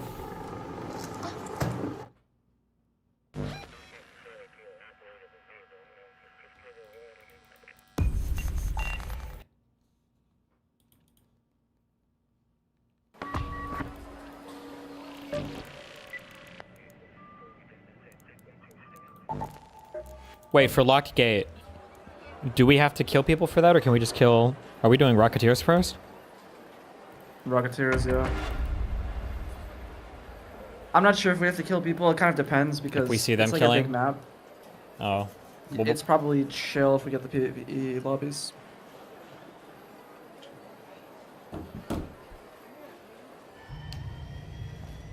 Well, obviously we have to kill them if they're doing this round.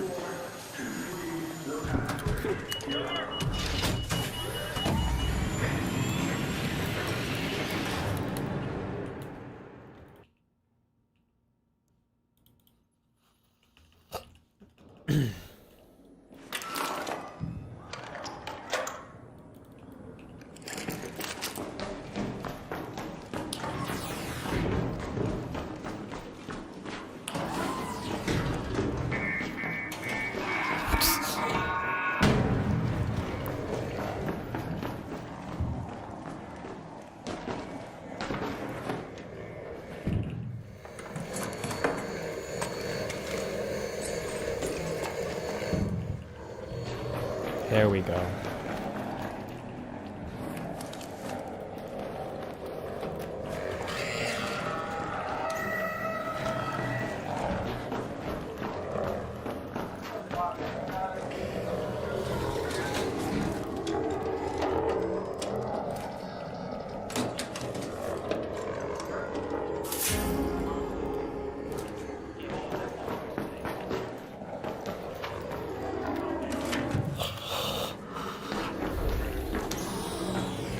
Are you fucking role-playing over there?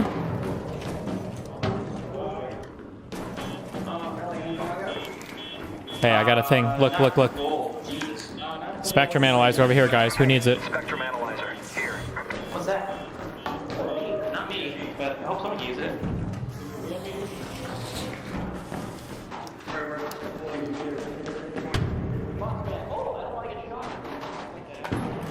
Why don't want to get shot? I don't know why I'm making fun of these guys. They seem nice. My bad.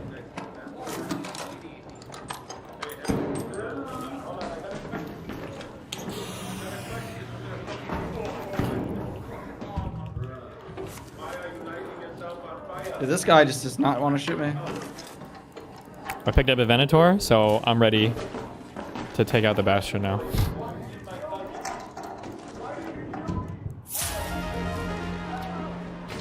Pharaoh.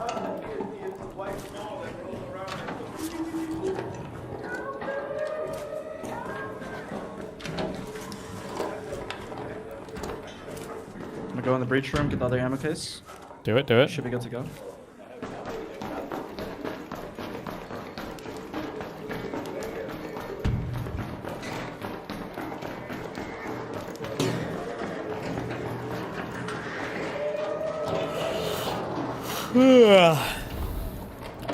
Oh, grenade.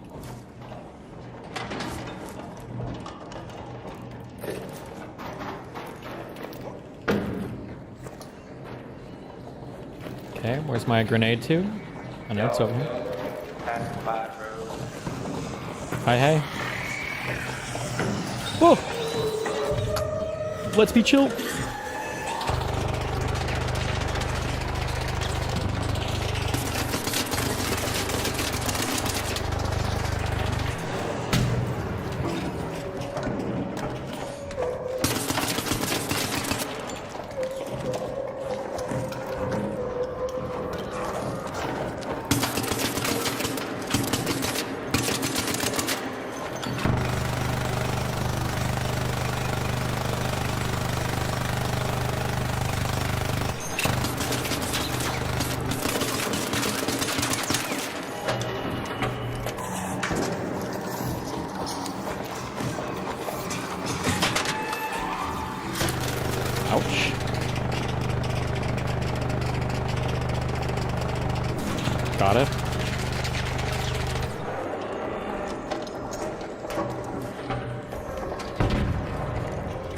grenade.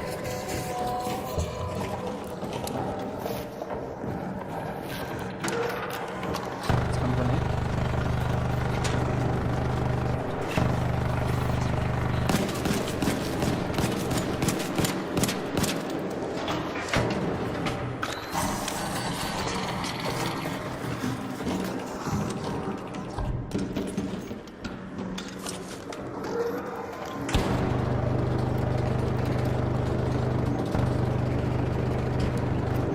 Heavy fuse nade incoming. I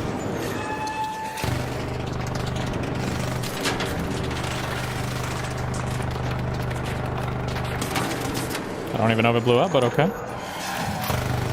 A little behind it. I think about the back legs.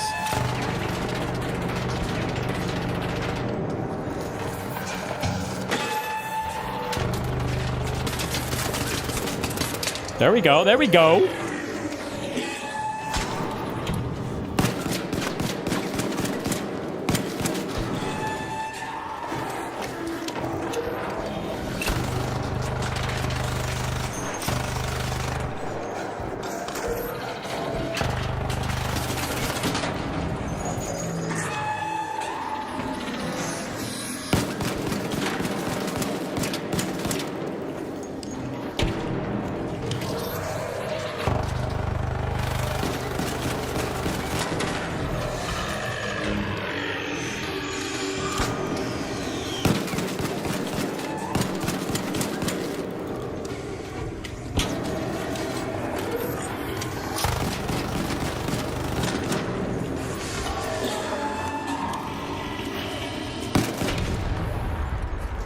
Good job, dude.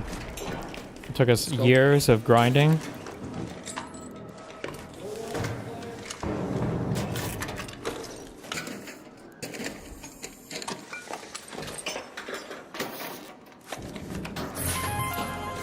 Jesus Christ.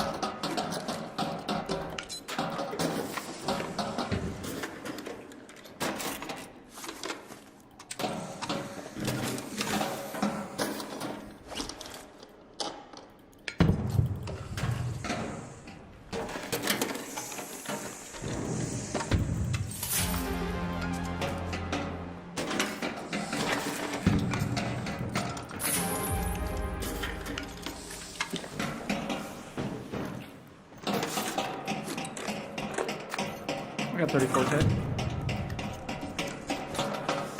What are you doing?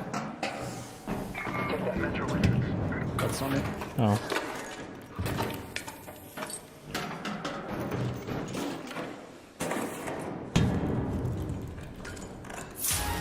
Listen, Bastion cell, over there. I can't hold that.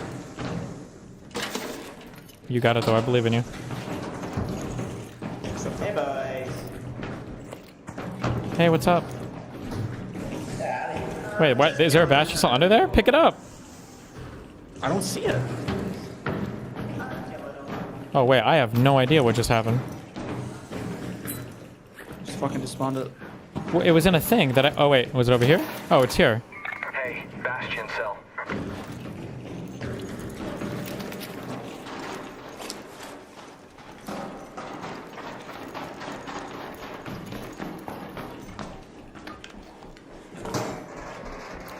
Any opinion on the execution of Hamster Hawk by Bing? What do you get executed for? What happened?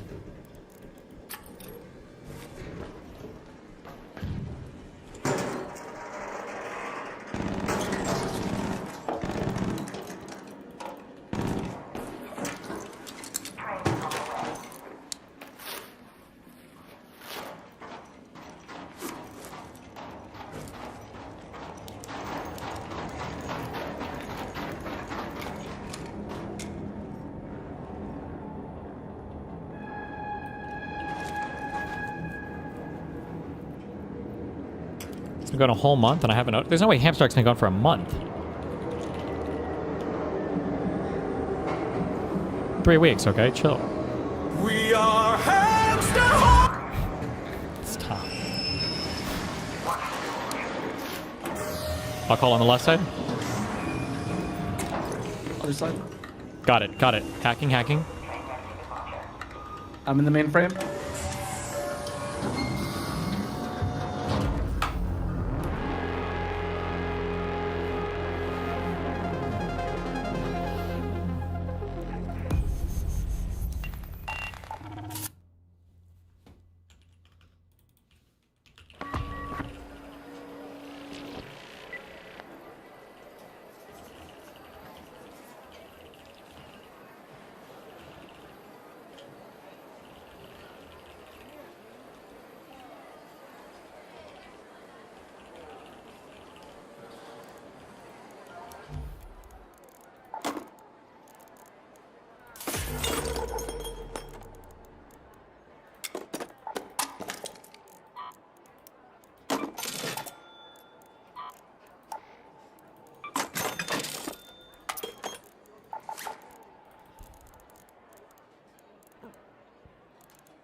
Charging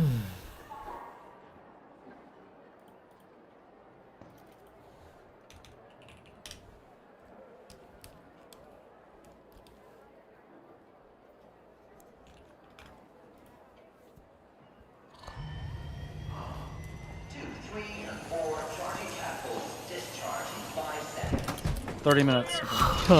30 minutes.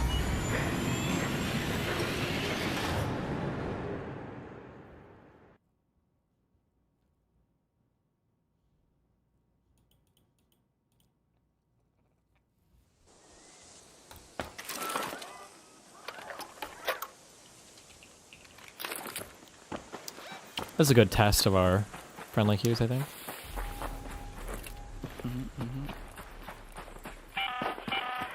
Anyone near the spaceport?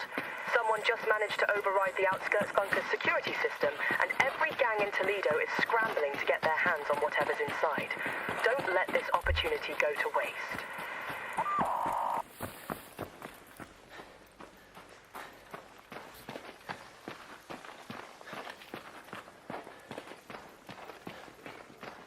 Raider flare. I think it's just a double suicide.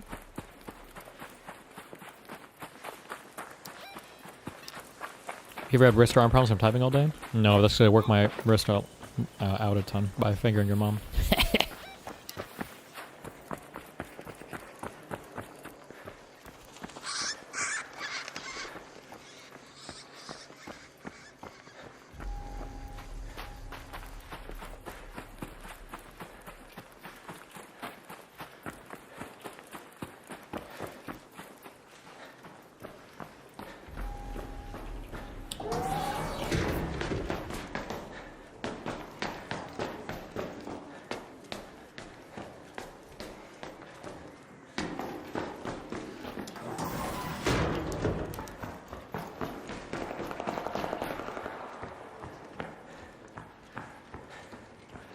Hello, Raider!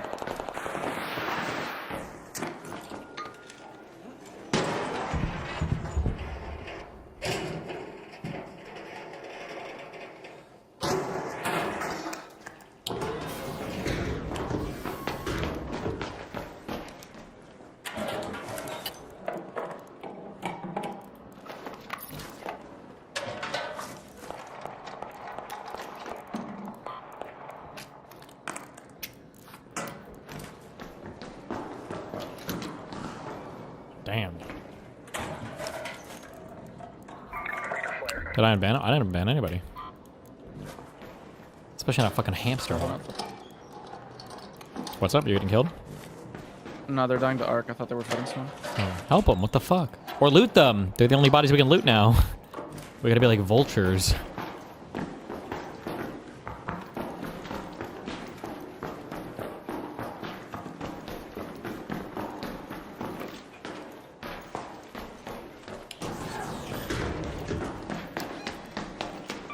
Go to the launch towers.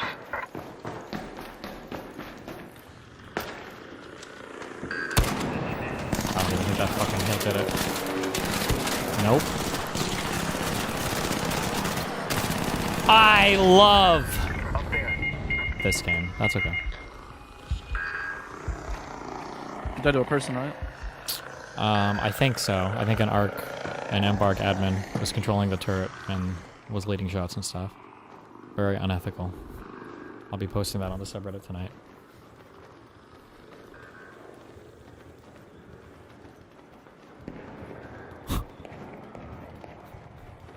Damn, those Arc are fucking you.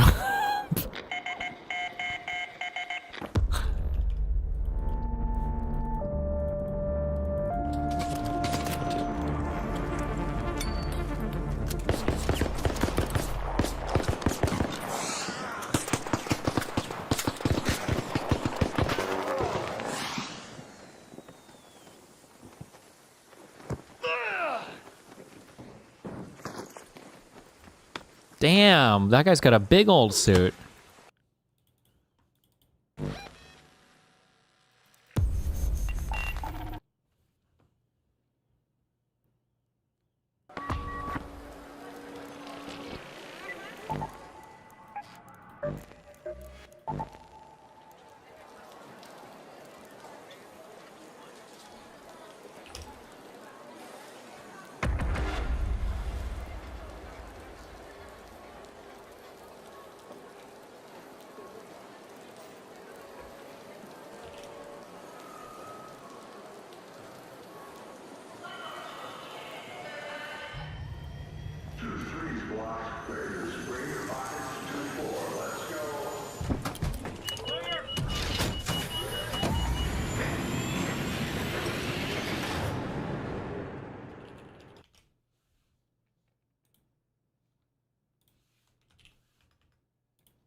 Actually, do you want to, next game we could do the, if you want me to have a Jupiter, we can do the weapon trade.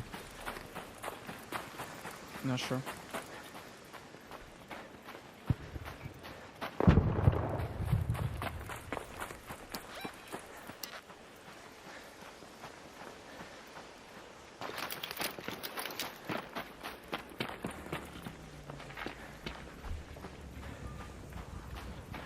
It's more like a donation. Yeah.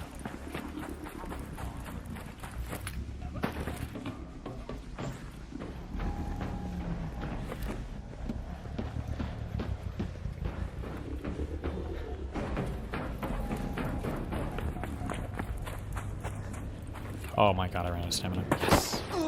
Okay.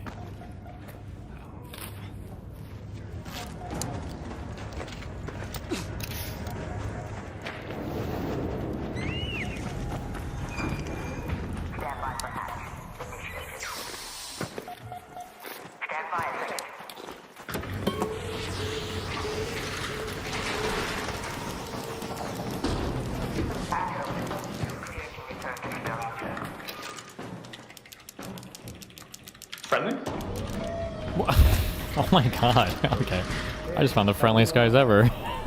Jesus Christ. That's good. That's a good sign. We're at the promised land.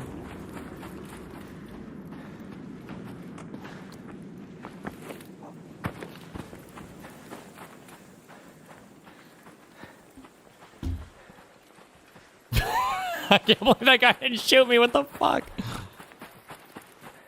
Okay.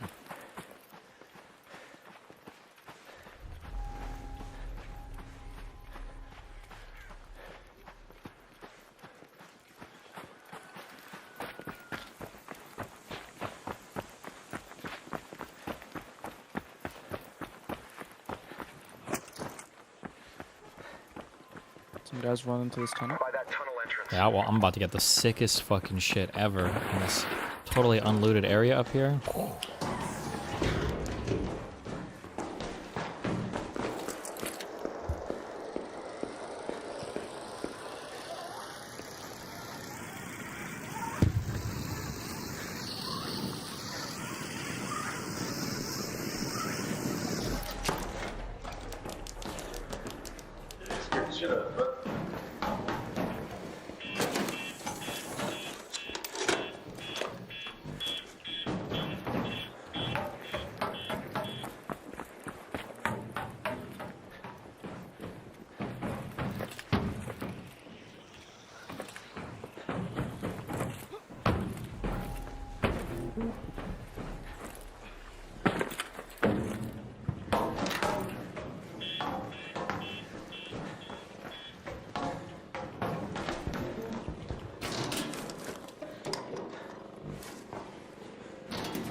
I'm just gonna do the jump, you know?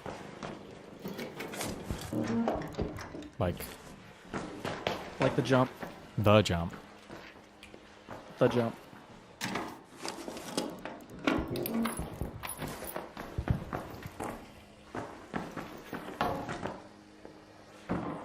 I was on the completely wrong side. Wait, what is the jump? It's here. Up there. You jump down here, you get the zip line. Up there. Oh, I don't think you can, no? You can. Like, once you do, I thought once your guy does the weird falling animation, you can't. Up there. grab anything anymore. Or is that not true? You can do it. Up there. It's on the other side? Or wait, is it on my side? Oh. I'm pinging where it's Up at. there. Okay. I'll show you how it's Go to done. the top, go to the top. Go to the ramp, go to the ramp. Low buck. Up there. What if I'm trolling you? I hope not, because I found 27 BPs. Zipline. Up there. Oh, shit. I can. Can you actually? I think you actually can. Oh, I don't believe you.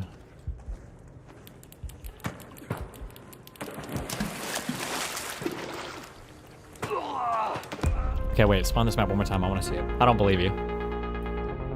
I'm pretty sure you can do it. Peanut did it. Oh, well, if Peanut did it.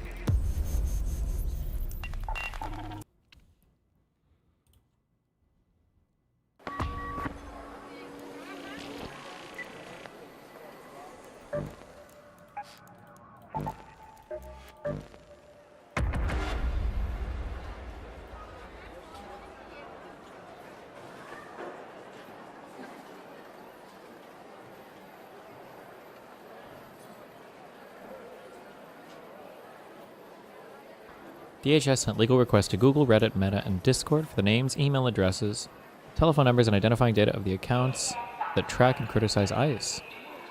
The platforms complied with some of the requests, according to government officials. Wow.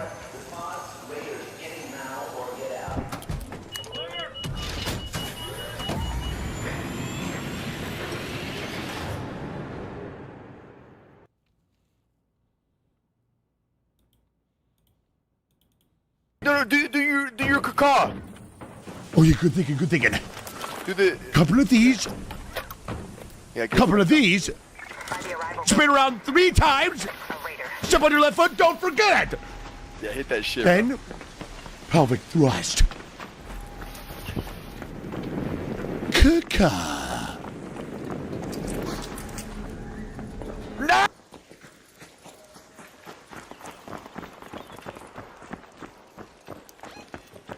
Okay. So I think you just have to jump until you're hugging that one wall, maybe? Maybe?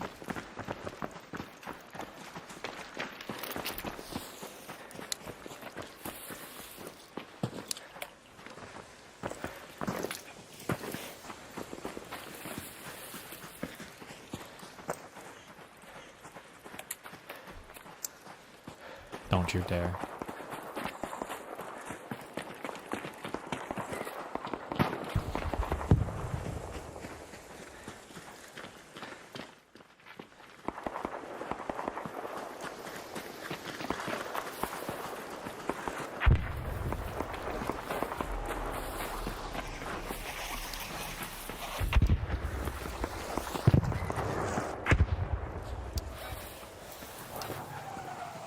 You got the jump this time, right?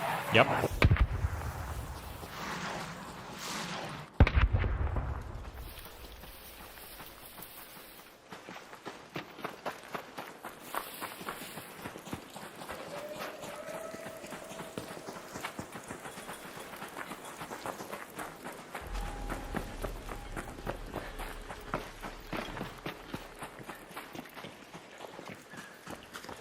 Hello, Raider.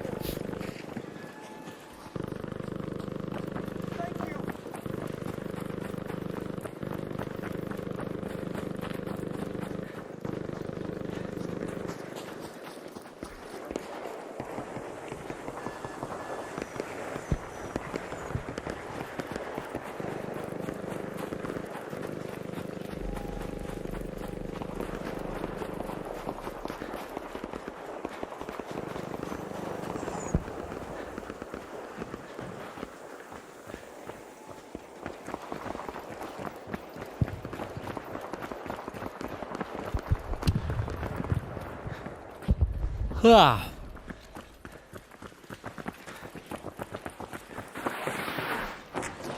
You know, I'll go first this time.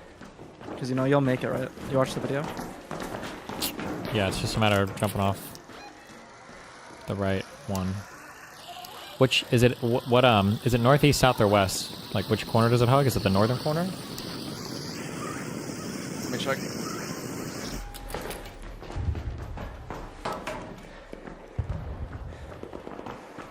Bro, who are the nerds who are looting up here? What the fuck? Raider, the launch pad. Over there. Attention raiders. Okay, so it's the eastern. Oh no, wait, hold on, let me get up. One second. Look there. Over there. There. That one. Okay. There. Okay. I got this. Easy. I got it. Wait. That or that? That. Okay. These are gonna be perfect or just not even close. Look there. Oh, okay. Good luck. You're gonna need it.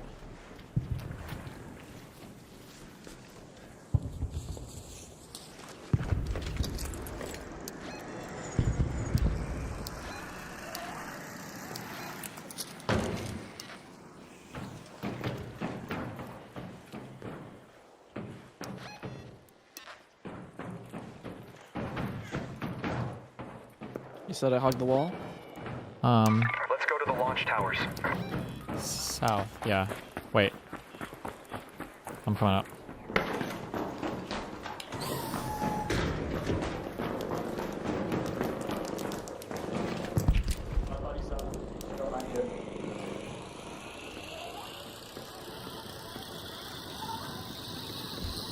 I got pushed off. How did you get pushed off? I hugged the wall and then I got booped backwards. Did you just push my friend off? No, I'm scared. What happened to him? You just defib, man. Don't jump. Dude, we are in friendly queues. No! Oh, wrong one. Okay. You gotta watch your knees. Alright, give it another try. You got it.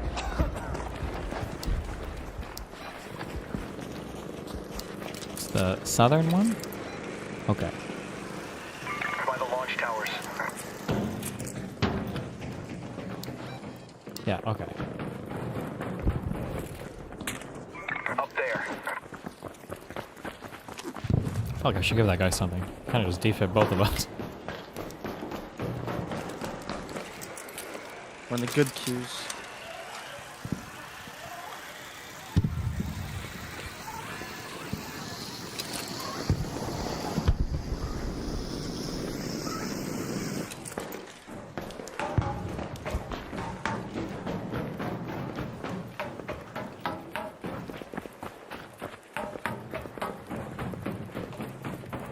Okay. The southern one. Okay. You see this thing? By the east launch tower. I think you just jump towards it and hug it and then I got pushed again! I got pushed again. I'm not lying.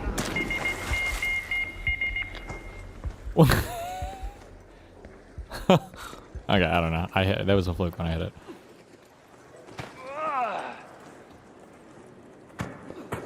I'll give you the Jupiter. Alright. Wait, can we use hatch keys on that event or no? I don't think so, no.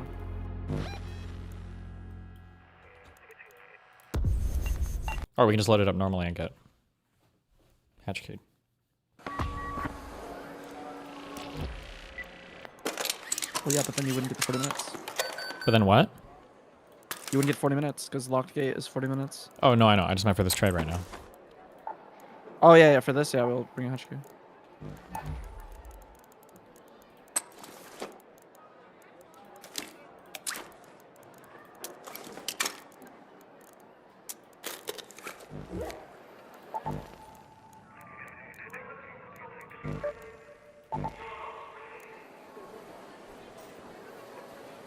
Fuck, do I need energy ammo? Wait, you can buy it, right? Yeah, I'm good. Oh, yeah. I'll keep it short. It might be a broke pay, though. I don't have any mag accelerators. What do you need that for? To craft the fucking gun. Oh my god. I think I used them all in this fucking project thing. Can you take apart the bastion cells we got? No, those don't give. If you can give me 1 complex gun parts into a free thing, I can put it in my deconstructed pocket. I deconstructed every single purple thing I had earlier. I don't have any purple shit except for these 3 pasture cells. Wait, you can buy 1 complex gun part from the gun shop. No. Wait, am I making that up? No, from Celeste. Do you have From seeds? the seed shop. Let me check. Yeah. 1 I got it. Okay.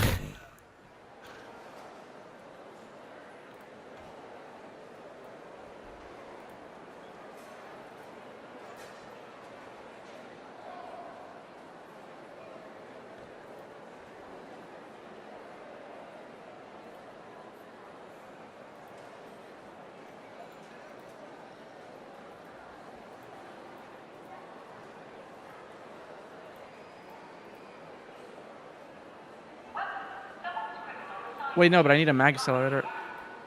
Well, I'm cooked. Let's go Stella. Assembly? I don't have one for myself, though. Yeah, assembly, and then we'll just fucking safe pocket it.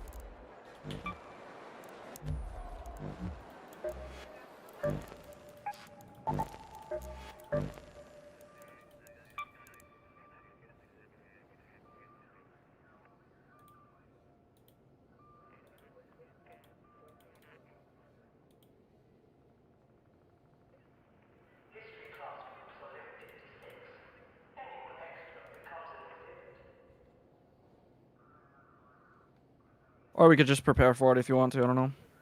I don't think I need... Oh, sorry. I thought I was queued. Wait, not enough space.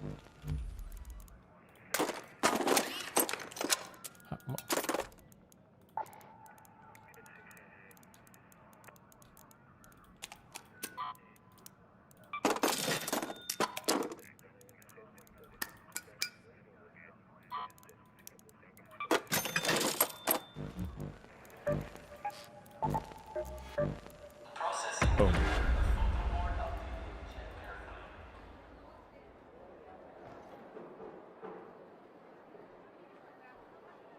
Oh, I mean, no. I'll probably just bring a Tempest, then I'll give you a... Give me a what? Jupiter. Wait, right now? No, I don't have it right now. No, okay, yeah. We're doing Stella to get the magnetic thing. Yeah.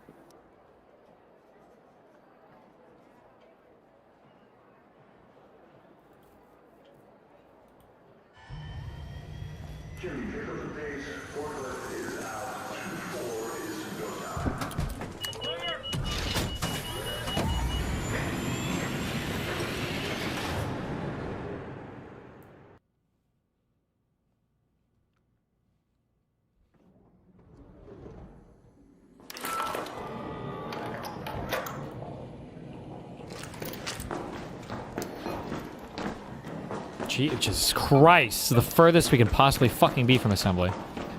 That's alright. I'm running up there. Let's go to that location.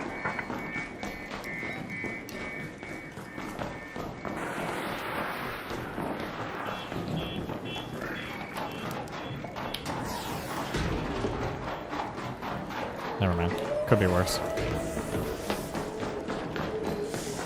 Could always be worse. True.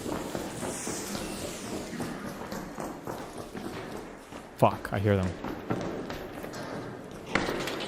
Did you bring a hatch key or no? I did not, but I'm just gonna safe pocket it.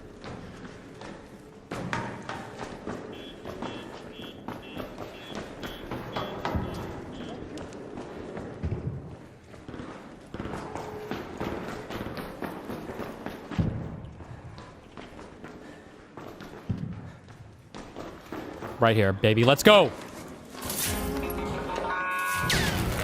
Alright, I got one. Should drop it. Dropped. Okay, buddy.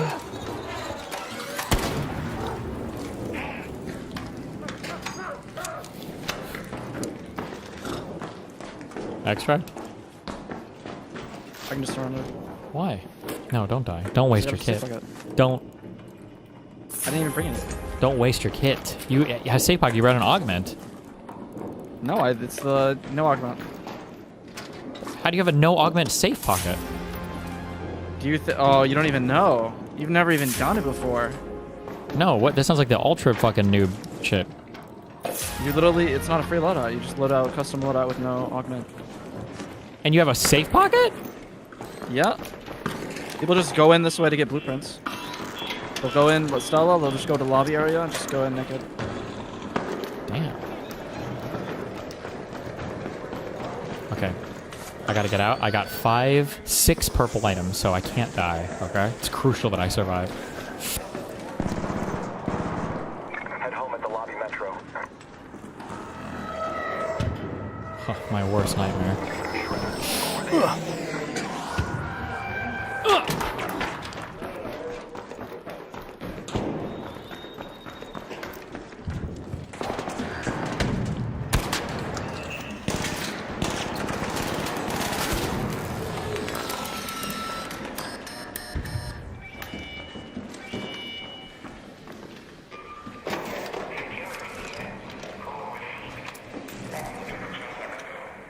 I can't believe you can do a no augment safe pocket.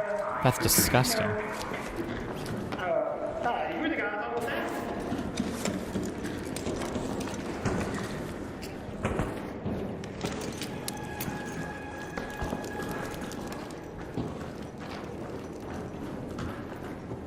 Where's the fireball? I don't know if there's one down here.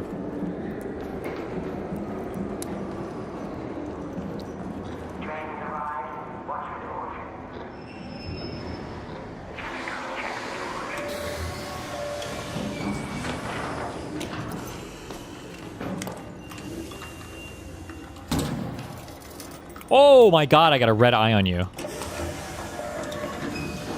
That's sick. Alright, be back one second. Yep.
Yee.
All right. Okay, you want a safe keeper augment to put in your safe pocket, or you just want to hatch key out? Do I want to say? Wait. The new augment. Oh, do you want to do the trade now, or you want to just load in and drop it for me? Because it's time. It's time, baby. Okay, just bring a key. Just bring it. Oh, you want to do the trade now? Yeah.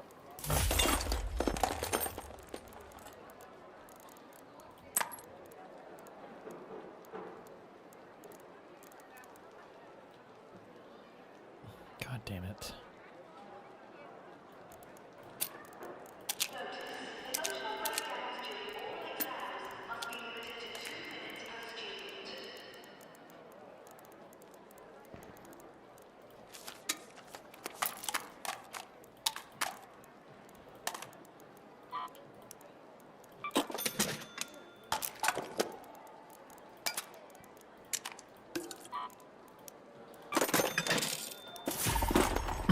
Okay.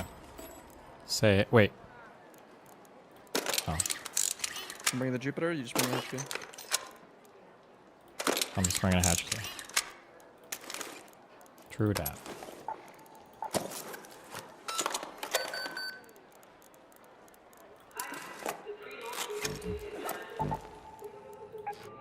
Spaceport is probably the best map, right?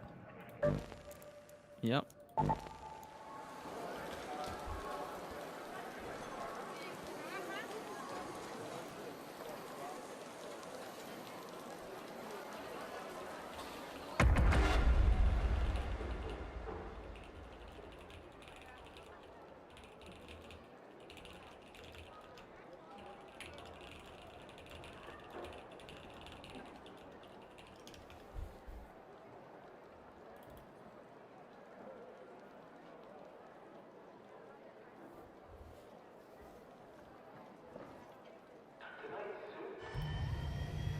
Closing rails, reruns, go, forklift, spin the chargers.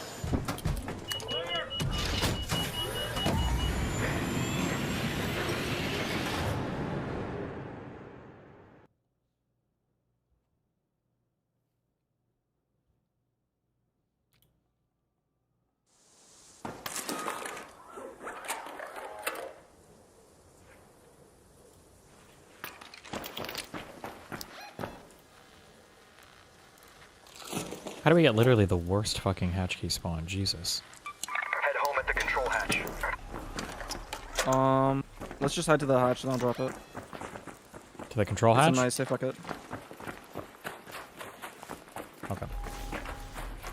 Yeah, seems good.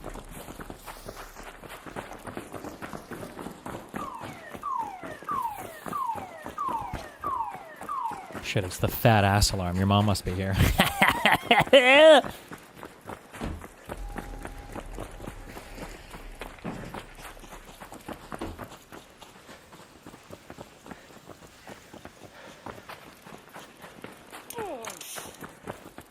Good one, dude.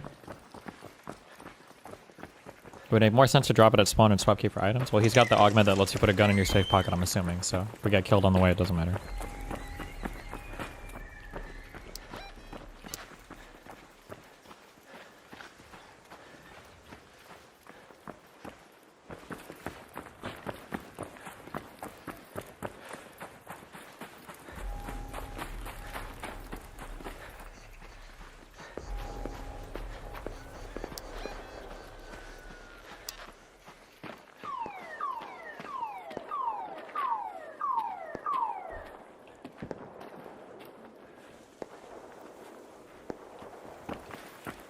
It's funny that like every time I do the non-response, like how many chatters get mad.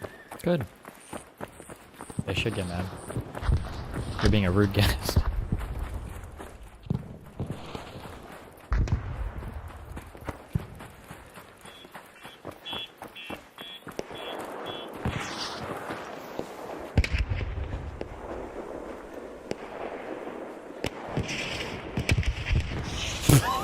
What was the... Oh, shit. Why are they fighting this thing like that?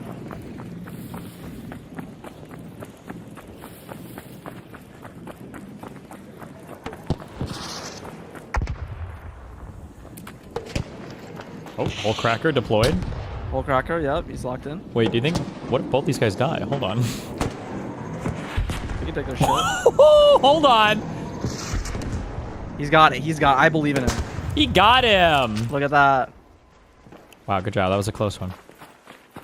That was a little risky.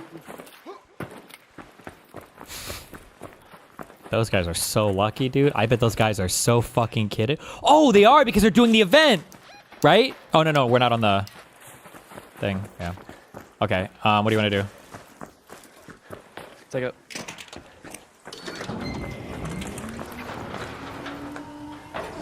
Oh shit, I don't think I picked it up. Good one.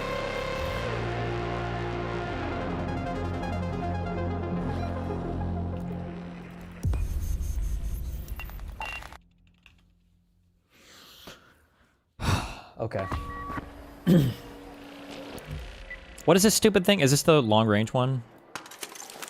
Yeah, it's the one we did for the Wasps or Hornets one. Okay. You're bringing a combat kit with heavy shield or something? Yeah.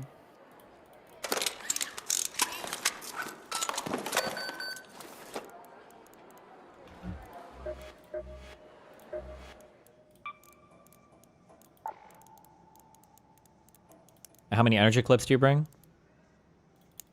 Probably bring like 5, 6, 6, 7, you know. Good one! Good one! Good one!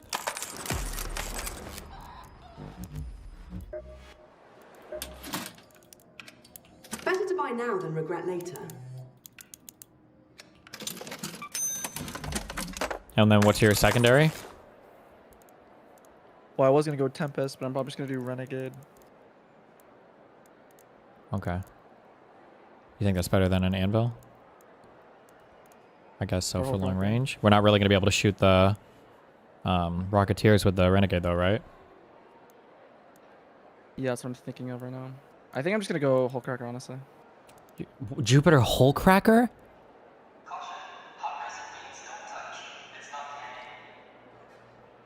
Yeah. I'll bring a Renegade. You're on some whack shit right now.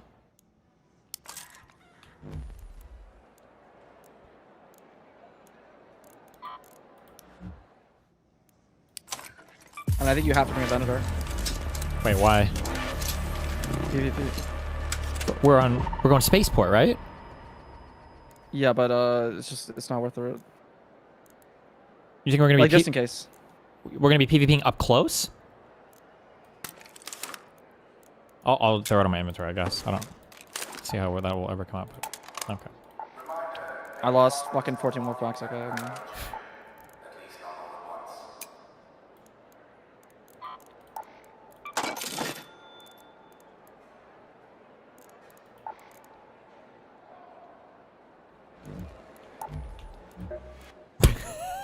We're gonna die. We're gonna die instantly, bro. I'm here for it. Just kidding. Just kidding.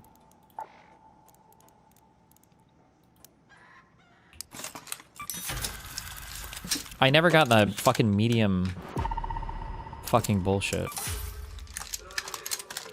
The extended medium mag 3. Mr. Brook boy. Yeah, clearly.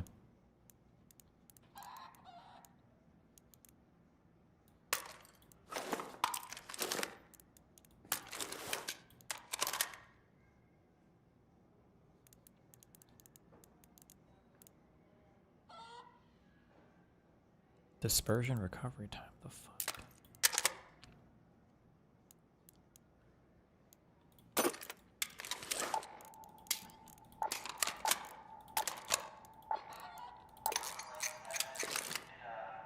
What? So you use a wolf pack and then you shoot it with the Jupiter?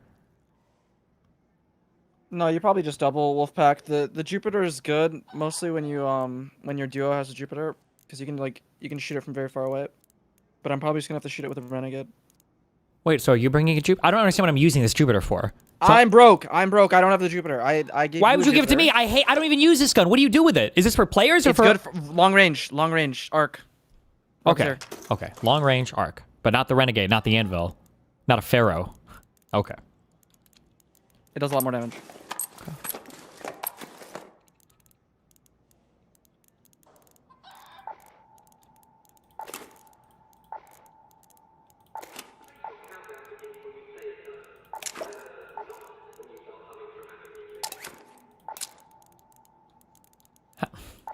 And then how many Wolfpack are you bringing?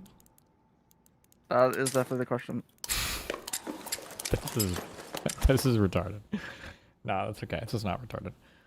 Okay, I don't need this much energy ammo. Fuck it.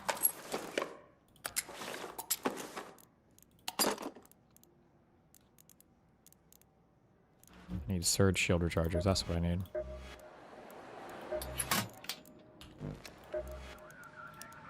Guess you're not here for small talk.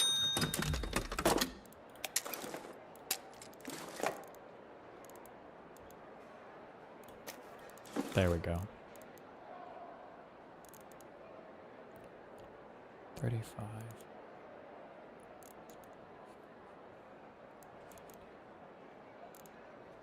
Yeah, okay. I'm gearing up, just give me a sec.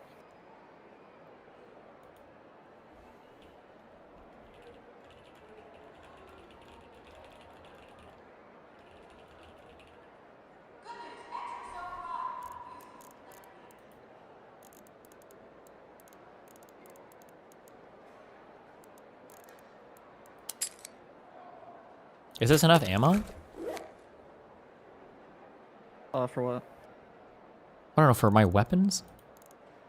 You probably need more medium ammo. Aren't we never using our medium guns unless... I missed a little bit more, not that much more. Like one more sec, maybe. Okay. Jupiter is really good for long range, so the entire lobby can say that you have it and then come kill you for it. Do we sit like... What the fuck is the map we're doing for this? You can look up the map. All the Rocketeer spawns like the top half.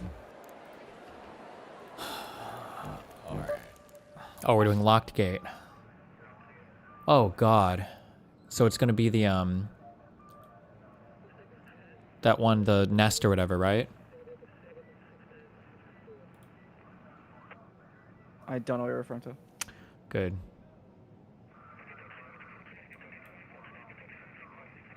Me neither.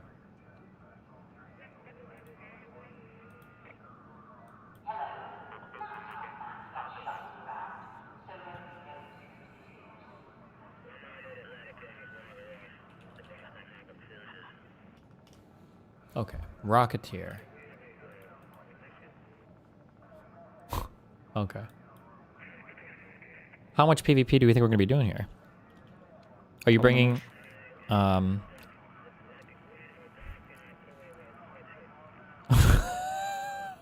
You want to bring a renegade, don't you? You're just trolling me. No, that's fine. You should bring a renegade. There's no world where we're going to be using Venator. I'm not even bringing a Venator. I don't even know why you say to bring a Venator. There's no... I've lost like 14 wolf packs. I don't... You keep saying that, but like, because somebody was up close to you on this map? Yes, yes, it was on Dam and it was on this map. We're not doing Dam. We're going to Blue Gate, aren't we? Yeah, this map I also got killed. I Up pushed close? the guy and I fucking had a renegade. Okay. All right, I'll bring mine. Okay. Let's LFG, bro. Why the hole cracker, though? But why? Are you gonna be... I need a gun like your Tempest. Like, I need something that can shoot the Rocketeers. You're gonna be hitting them at 100 meters with the hole cracker. I can hit those. Yes, yes, it's not that hard. Okay. And when am I using the Jupiter? When am I supposed to shoot with the Jupiter? So like when we're not wolf packing things and we're shooting, so like right now, let's say we spawn like right side of the map, and then we're gonna go up to Pilgrim's Peak. If we see, oh, Peak. What do you mean you didn't know what I was talking about? The Peak, yeah, okay. If I see, if you see them at Pilgrim's Peak, you shoot them far away with the Jupiter, and then you can use less wolf packs. What is the Renegade for? You can use the Jupiter against players. Can you really though? Okay, just fucking ready up. If I lose my shit, I'm insta leaving the call. You're the one who's gonna fuck my fucking trials up. I have ass scores for Rocketeers and Leapers. Yeah, fucking ass scores because we have put an ass effort. Oh my god, we haven't even done Rocketeers or Leapers every yet. other week. Unbelievable. Every other week, I did it with other people, and this week I'm like, okay, you know what? Just IOBOB, Destiny. That's You know it. what? And then You look just at my weren't fucking believing scores enough. this week. Now they're dog shit. What are you at right now? What's your score? 200. Pathetic. What rank are you? 851. Oh Dog my shit. god. I'm not even gonna get in. You better hope you get good scores. Fuck. 240, 250, maybe. What about 6, 7? Okay. Are we killing everybody we see immediately? Just avoid people, but we have heavy shields. We should be chill. I can't believe you have a fucking Venator Hullbreaker. So long range, I'm just gonna be alone. Wait, 30 minutes. Is that bad? Crackers. That's bad, it's right? a 40-minute event now. Yeah. So then let's leave. Do any raiders have You're gonna hold your own here, right? Some thugs have tricked We're not even fighting because we're in friendly queues, so it won't even matter, right? keycards to override the Yeah, surely. so we can uncover whatever it is that can't You still got got 170k let out? Me at 192. Oh, what do you have? 170? Nice. Good. Whoever kills us is gonna be so fucking happy. I just remember, like, we did that Wasps trial. I lost like 260k. 200. What were we? Oh, because you were. Oh shit! I remember that one. Double Jupiter. Yeah, that was a crazy map. We were like, oh, those guys are friendly. Let's just zip around the map. Oh, we should be bringing zip lines for this probably. You should have brought those zip lines instead of fucking adrenaline. Yeah, I think we do actually need zip lines. I'll bring a sec.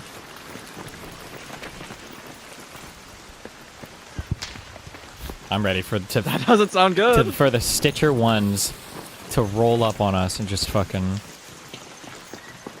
Okay, you're running ahead. Remember, I can't keep up. I'm not an adrenaline addict like you are. I didn't even use a single adrenaline shot. You're just spamming spacebar. I'm just keeping my stamina high so that I'm ready to fucking move.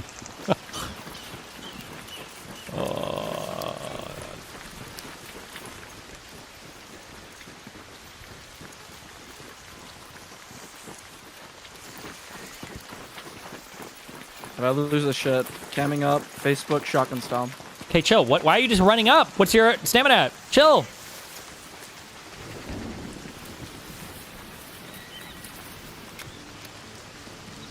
Oh my god. It's a music player that's gonna kill us.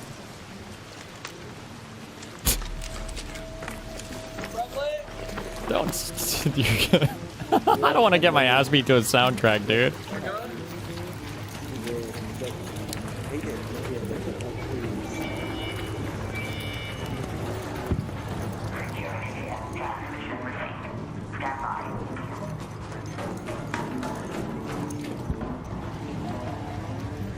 It's on top. Did he zipline up there? Yeah, he's snap hook. Oh.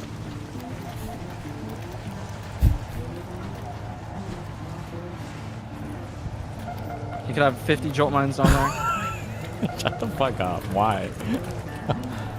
But also based. Breaching. Such a greedy fuck. Some electrical components.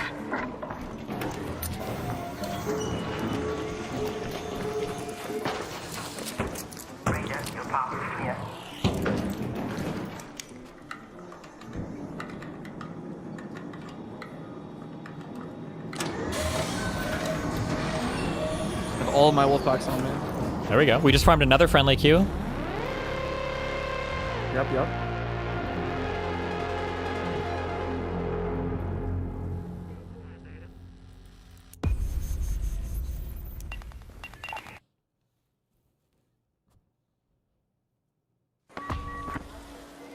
Destiny, that's how you do it. You can hit every Rocketeer from on top of that tower. Do you think that's true? Oh, that guy's retarded. Okay. Okay. Locked gate. Rolling it again. Are you bringing zip lines? Should I bring zip lines? Fuck, I probably should, yeah. I don't know what you want me to do with this Michael Jordan clip. I don't know what he's doing. My guess is there's something on the kid's back or something, or he's just literally fucking full-on molesting a kid in public because he thinks it's epic to molest kids and he got caught on camera for the first time ever. Wait, do you think with a Jupiter, What do you want me to say? do you think I could? No. For what? Camp the top of that tower. I mean, you can do it, but like the problem is that if there's like one guy with trigger nades, you're just completely fucked. Okay.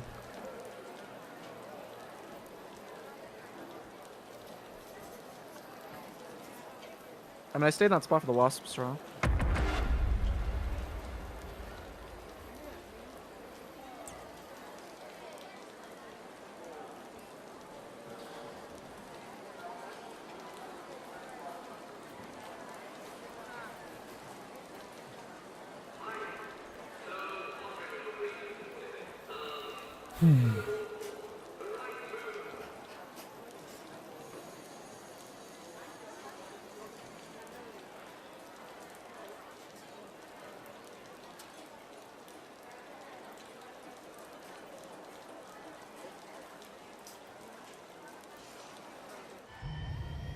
Jimmy, pick up the pace. Forklift is out. 2-4 is go time.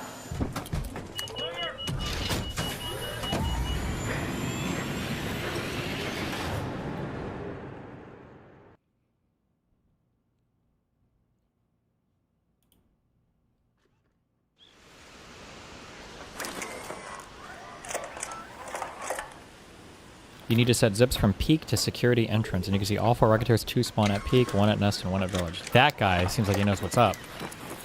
All right, we're in. Are you ready? I mean, I would rotate from here to like here. That's basically what that guy's saying. You'll find the unfinished structures scattered around the valley.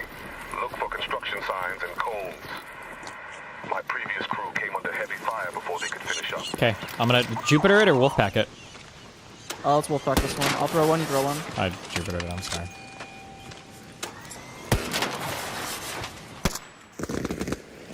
That's gonna kill it, right? White?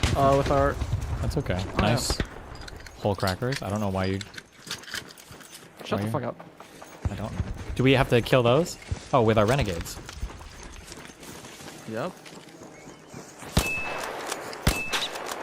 Kill me, kill me, kill me, kill me, kill me. It's not boding well for the hole cracker. That's okay. I want to die. Oh, 1 player down. Maybe to Arc.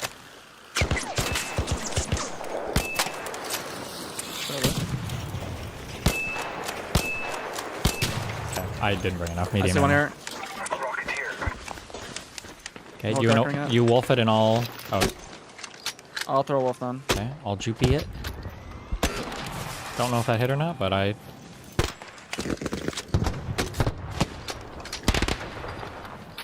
Hold on, I got it. Did that hit? It did not hit. Okay, hold on. That hit.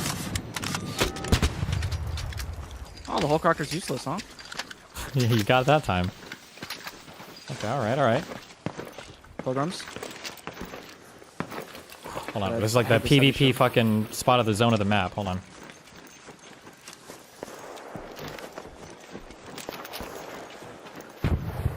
Hit above the eye.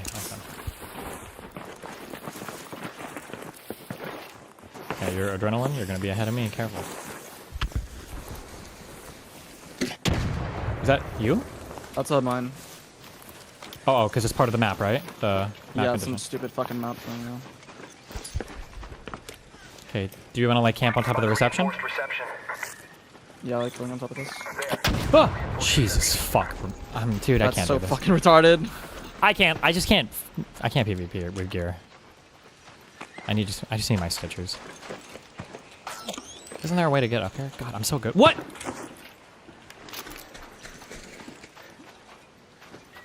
Smoked.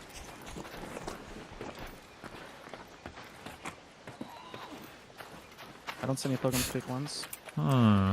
We're gonna probably have to zip line in that direction. Oh. Hey, what's up? Fuck. Oh, wait. Are you guys the ones I was talking to right now? Nope. We just got here. There's guys ahead of us. Oh, is that your guys' Rocketeer? Yeah, you can loot it. You're good. Oh, wait, you didn't loot it? Nope, you got it. No, we're doing Charles. No. Oh, shit.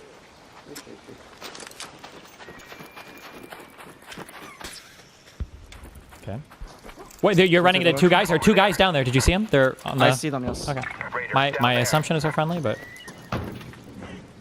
Friendly? Me too, me too. Wait, are they doing... You guys hunting Rocketeers? Oh, fuck, dude. This guy sounds like me. What a fucking loser. What do we do? We can't share the map. Do we kill them? We either get the fuck out and go again, or we kill them and fuck our lobbies. We should just... We did use like 2 Wolfpacks. Oh shit, we did. I think it's fine. To share? No, to get the fuck out! Oh, okay. Did you bring in every Wolfpack with you, or do you need me to drop you 2? I brought every wolf pack, but it's fine. I can drop you 2. Why would it be fine? Because, like, you notice how when we killed the Rocketeers, we didn't use 2 wolf packs? Sure, but can't I just drop you 2? Because I have the extras? If you want to, yeah. I will. Yeah, sure. Come to the thing. Let's extract. So what are we going to do next time? Are we going to kill him, or are we just going to pray that nobody else is doing this event for Rocketeers? No, we're just going to hope we get a better spawn so we can kill these quicker, and then if we see someone else and they say, oh, we're doing Rocketeers, we just immediately fucking shoot them. I'm dropping 2 wolf packs. Oh my god. I mean, we had a pretty good spawn this time, didn't we? I think it was decent, but you want to see Pilgrim's Peak, like, very quickly. Yeah, I guess. We didn't even get the double spawn here. True, that was bad. Oh, when you said good spawns, you mean for the Rocketeers, not for us. Yep. True. I mean, honestly, I would have probably tried to kill those guys if the other guys weren't so close. Well, that other guy was a literal noob. He was like asking us permission to loot a fucking Rocketeers. I don't think they were a threat. But the Rocketeer spawns being... Don't worry, nobody saw that. Them being bad is yeah. Yeah, them being bad means fuck this. It's kind of like the H-Ram spawns for the... Yeah. It's okay, our queues are just getting friendlier and friendlier. One more friendly queue.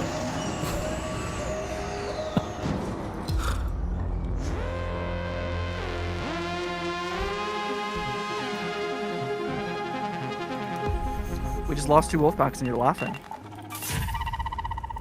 Oh, I just got a Torrente Blueprint and Exodus module, so I'm good. I just peaked. I got a better score than I had before.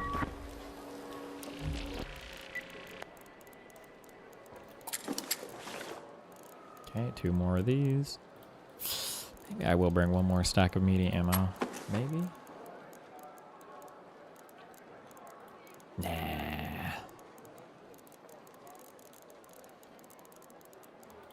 We're good. My Jupiter's at 96 out of 100. I don't need to repair this shit right now. That's fine. That's good.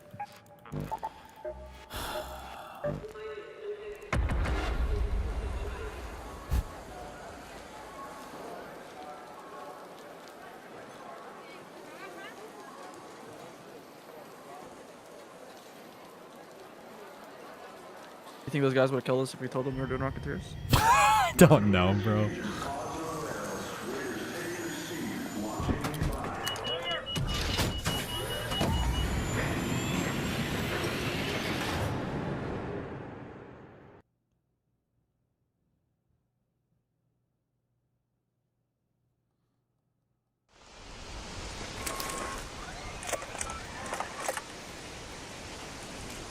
All right, 40 minutes basically.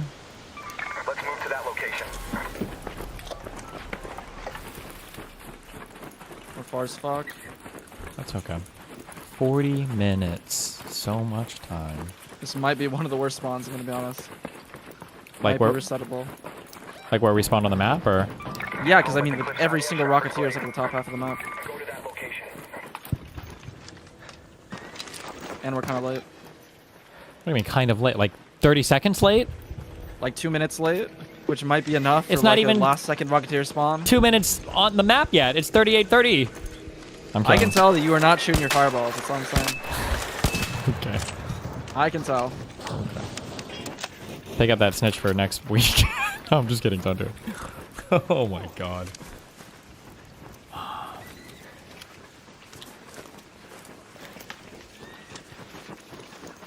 There's one more friendly kill.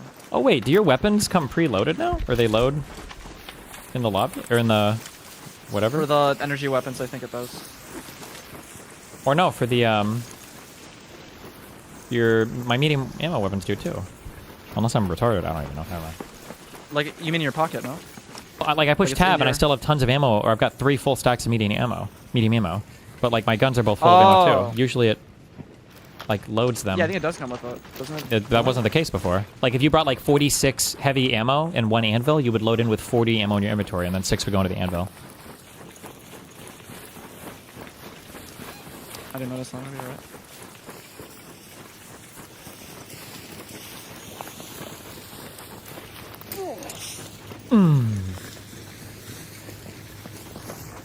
I hear guys turn off. Rocketeer over there. A Rocketeer there. But we're not doing anything. We're just getting out, right? Nope. And we're like really fucking fat, so when we're like spawning on the other side of the fucking map, not ideal. You can see people fighting to the east, northeast. They're probably on reinforced reception. Oh shit! We should. Is it worth looting? Fuck no, dude. What do you mean? We're like we have 150k. Well, yeah, but if they're dying to Rocketeers, they might be like fucking fully Wolfpack kitted, no? There's no fucking world someone with Wolfpacks assigned to a Rocketeer. I hear the Rocketeers fighting him, right? You don't even want to look? You are a greedy fuck. Well, nothing ventured, nothing gained. Isn't that what they say? You're scheming too hard. Hold on, I'm just. Okay, I'm coming. I'm on my way back. Hold on. Okay. You're such a little puss. And we just kind of have to play conservative because it's the lead lost time. You're just a little puss. That's what you are.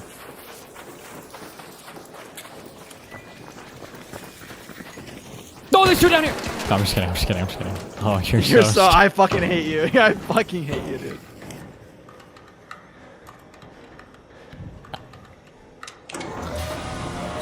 Go fuck yourself. Okay, alright. Even friendlier lobbies! Oh my god, we're on to greener pastures!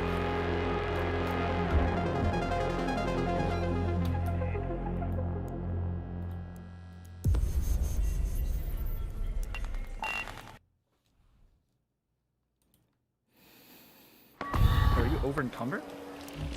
Just a little bit, don't worry about it.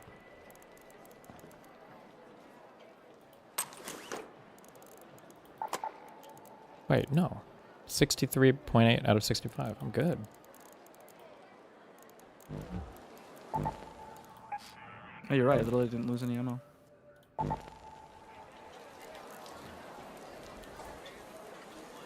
This is the one. And then with all the wolf packs we have left over, because of how efficient we are at killing them, we're going to do the Leapers one. Okay.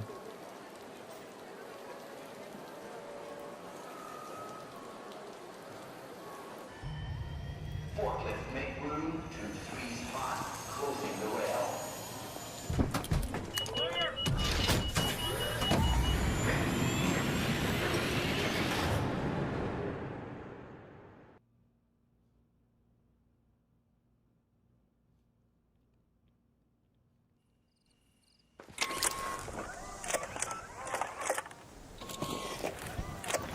God damn it. I feel like we just have to reset again. It's we have to. Yeah, no shit. We're 10 minutes late. You gonna go that one? Go for it. Head home at the forced air shaft.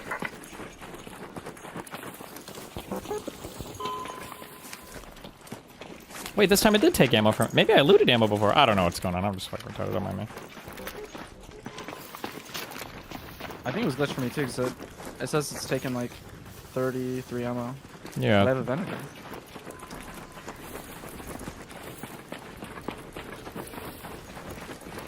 I think I might have just been glitched.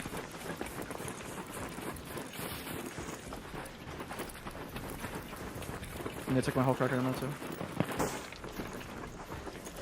Uh-oh. That doesn't sound very peaceful. That doesn't sound very peaceful. That was a Rocketeer, you know?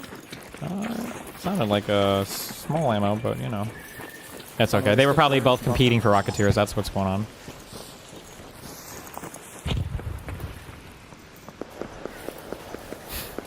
You know, they're just shooting Arc, you know?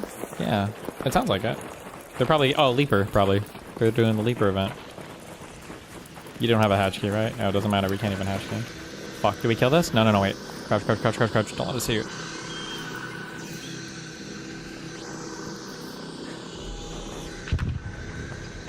Okay.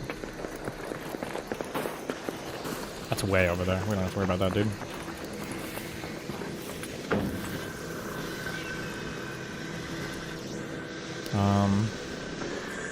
That's sauce. Killing. Oh, so the whole cracker is useless. Well, now you just told those guys you have a hole cracker, so now they're gonna be so fucking thirsty to come kill you. Okay, southwest is the direction of those shots from before. I have no fucking idea why anybody would even be at that part of the map, but... Oh, because they're doing the actual event, probably. No, I don't think there's a single hitter and bucker thing. Now they're southeast. Yeah, there's one at Ancient Fort. I don't know how far those shots are, but...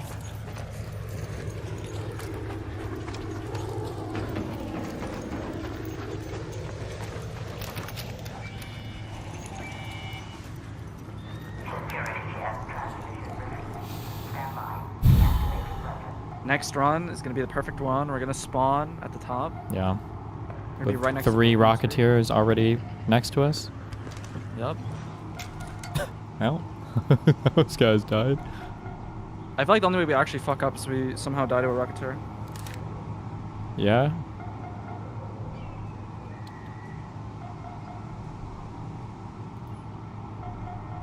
It auto-loads your guns from ammo in your inventory when you load in, but empties them, evaporating bullets when you extract. I don't know if that's true.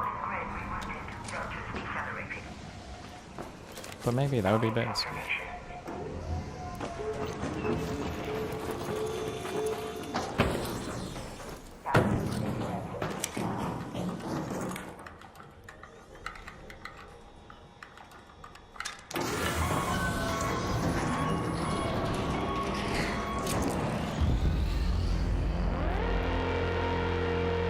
This is the run. Yeah? God's.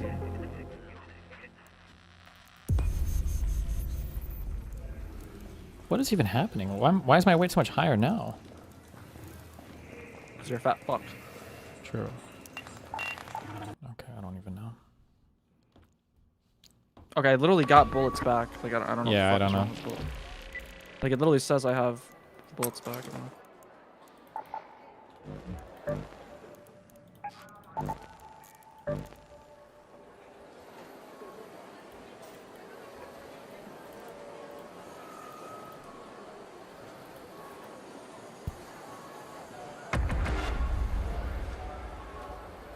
Child support timeline summary. Jesus Christ. Oh no.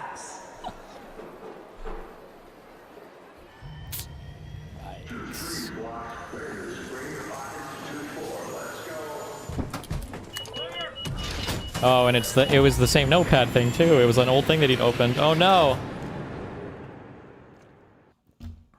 Notepad out here really exposing motherfuckers.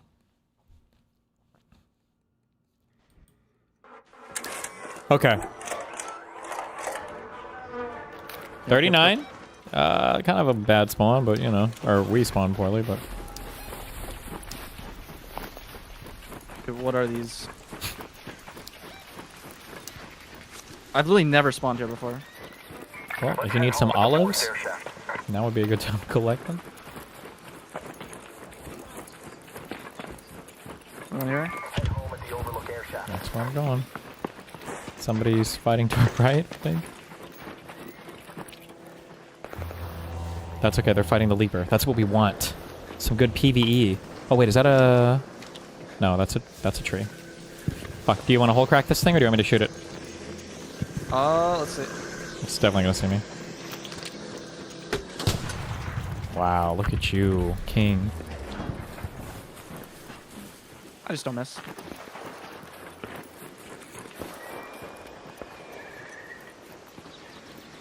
Are we killing motherfuckers if they... What the fuck was that? I think we just assume they're friendly. We say friendly in chat, then obviously. What? No, I can't do that. I can't do that. Anything but that. Oh, people are fighting over there. The bombardier. You see how they're doing it! Look at them! They just killed one! Dude, load in one more time. Yeah, that's why you have to spawn on top. Look, these guys too! Look at this shit! Everyone's doing this shit! Wait, did you call this? You called this, right? Yeah, I called it. Fucking Casper the Ghost called it. But there's 2 different groups doing it. They're cucking each other. I didn't realize it. Okay, it's 12:41, so we kind of... I mean, yeah, we're gonna have to start... You're gonna have to choose the cards one. we're dealt. Yeah. Jesus Christ. I mean, now that we have zip lines, maybe we can, like, have one guy It's a little scary because of PvP. We could have one guy just like rush the other side.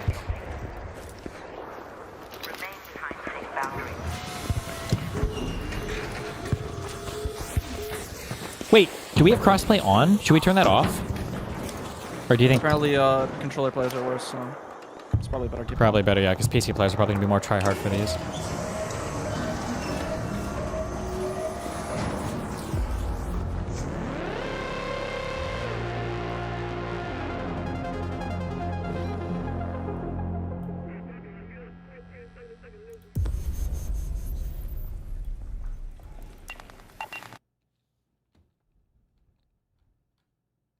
This is the one. We're gonna spawn. Our queues are too friendly now, okay? This is a problem.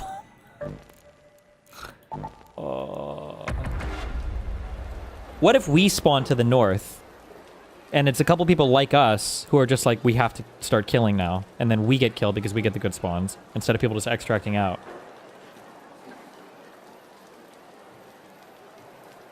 Yeah, I mean, yeah, that's a possibility.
Monster spawn. Ooh, this has to be it. Ready? On village. Let's go. Let's LFG. Oh, this is where we got killed by authentic, real American human players. Definitely not cheaters. Oh, this is the spawn they had then, I guess. These spawns are just so close to one another. Really out here. It sure is bad. What do you do about it? I don't know, mate. Good luck. Homeowners are powerful voting groups. Fuck. There are definitely Rocketeer hunters here. They're do we? doing it. One more time for good measure. I mean, like, I feel like... It looks like they're shooting wasps, no? Yeah, it does, but they might just be shooting everything in the sky. I don't know. Maybe that's good for us. It means they're nubbing out. Once they see that we've got the big guns, that's okay. That's okay. Oh, I'll Jupiter him. Hold on. Throw Wolf back. Wait. Boom. Okay. You're gonna wolf him? Oh, okay, wait. I'm gonna miss my... Oh.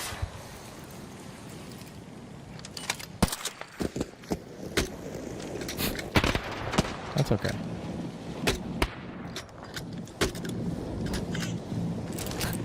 Bro, shoot it! Shut the fuck up.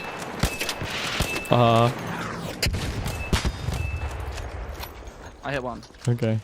Oh, another one up there. Okay. By the reinforced reception.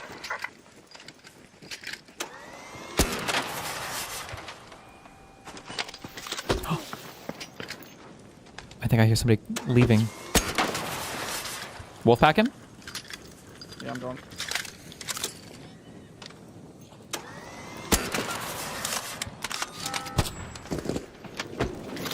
I think that was overkill, but... Save your ammo, fuck.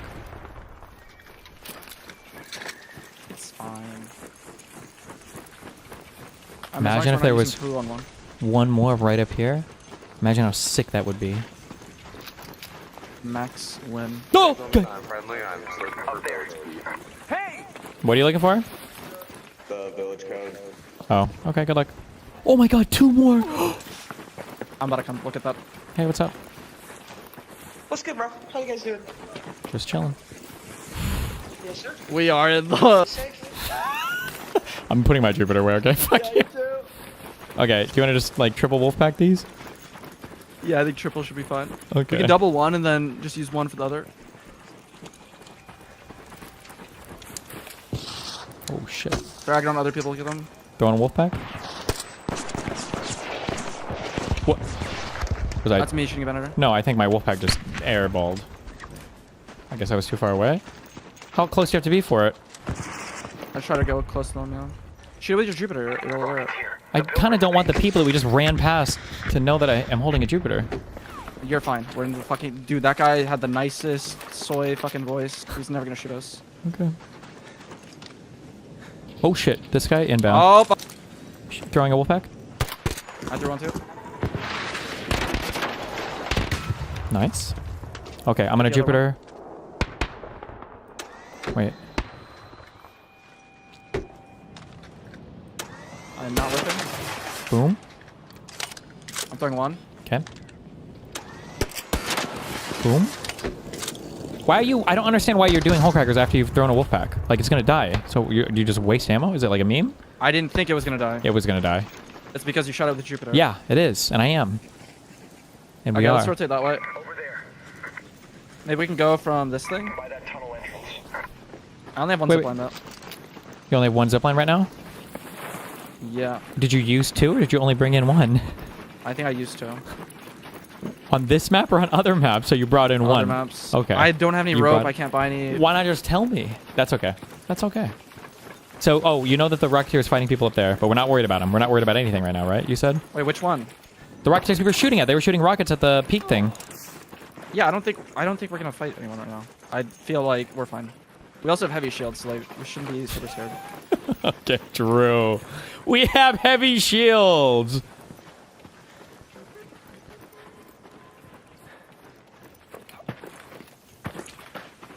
I'm looking.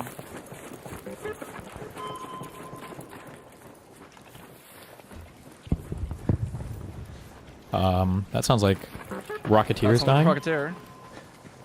Don't like the sound of that.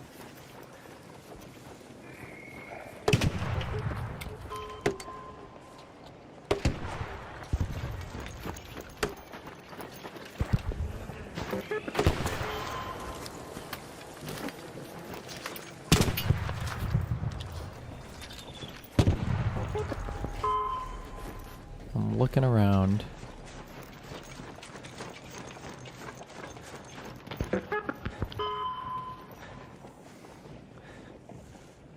They're all just doing the stupid event. Cringe. Actually, never mind. Check village again, maybe? Based. Oh. Raider, by that building. They're doing the event still in that building. Okay. Remember to say They're hi. very friendly. Wish them good tidings. We could check Shit. village again. Hold on. I'm going to reinforce reception. I feel like I hear Rocketeers. Oh, 2 people might be climbing on top of it. Are you near me? Oh, you're behind me. One just fell off the front. Hey! Let them, they're going down into the thing. Oh, cool. Charge of them. That's good. Hey, Raider! If I hear a flare? Oh no, I'm not okay. They're fighting fireballs or some shit. Okay, I feel like you can see like over half the spawns on the map from here, no? Yeah, this side might be hard to see. I see a guy over here. We would be able to see if any were up there, right? Oh yeah, because we can see a snitch. I would think so.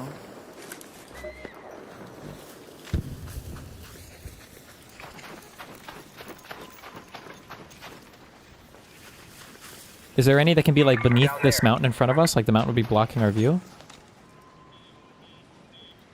It's just the village one if it's going well.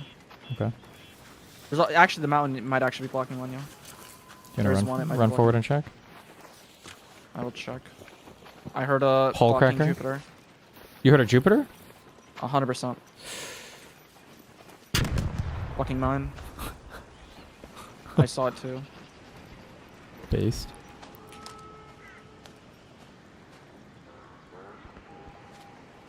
I see two guys rolling here. Down there.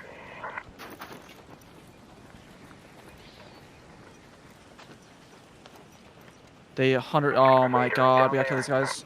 Why are they're doing it, you think? They killed the Rocketeer. They're literally looting it. I don't think they're doing the event. That's good though. If they're looting it, then they're noobs. They're just... They might just be noobs. Yeah. Let noobs noob. It's -1 though. That's okay. They won't kill anymore. Tell them if they kill another one, we'll fucking... Just kidding.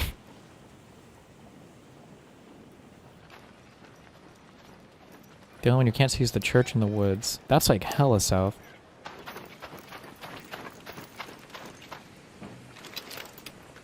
You might have a good place to zipline. Down southwest if you want. Maybe that would help bring you in range of seeing that other one. I don't know. It's up to you. These guys are coming our way. Okay, that's cool. As long as they're chill.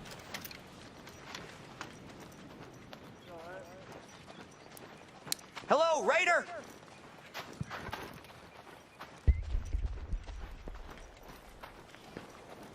Are you going to shield up, or you just like to walk around after bragging about having a heavy shield? Like you've got a medium shield. Okay, fine. How long is it supposed to take for these things to respawn? It's like 8 minutes, I think. Jesus. They hit a mine. Oh. I can't tell if they're doing the trial. It looks like they're going towards pilgrims. There's mines on the ground. Be careful. We're not shooting at you. Yeah. Okay. I just forgot. These are the most employed millennials in the universe, okay? We've got to be safe.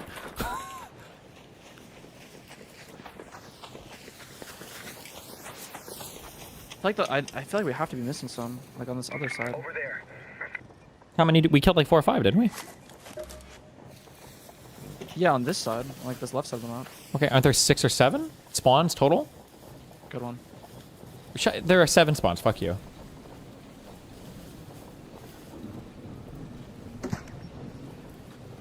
No, we probably can see everything from here, to be honest. Our village one should be back up, though.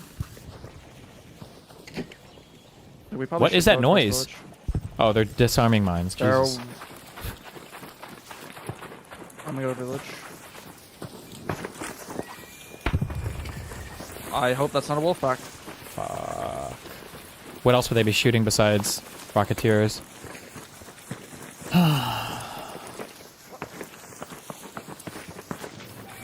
Oh, they're extracting. That's good for us. Maybe. You guys saw a Rocketeer over here? Why would you say that? Because they're extracting. You saw anyone? Yeah, we're not. You saw a Rocketeer in my village? There's 2 people running from up there. The village. Down there. I don't know why. That's us. Yeah, he was only talking about the team from earlier. Okay. I think that other team is coming up though, so maybe they're gonna extract. I mean, it's good if they extract. There's less people on the map. I'm gonna check village. There's 2 people that are walking up, like where you're headed, or they were like down there. Oh. Maybe that's not a Rocketeer. That's just a trait. Okay, bro. You're so paranoid. Chill. What? No, you just good comms. I'm just checking. Nothing will happen. Nothing ever happens. I think we're just getting cucked by RNG, I bet.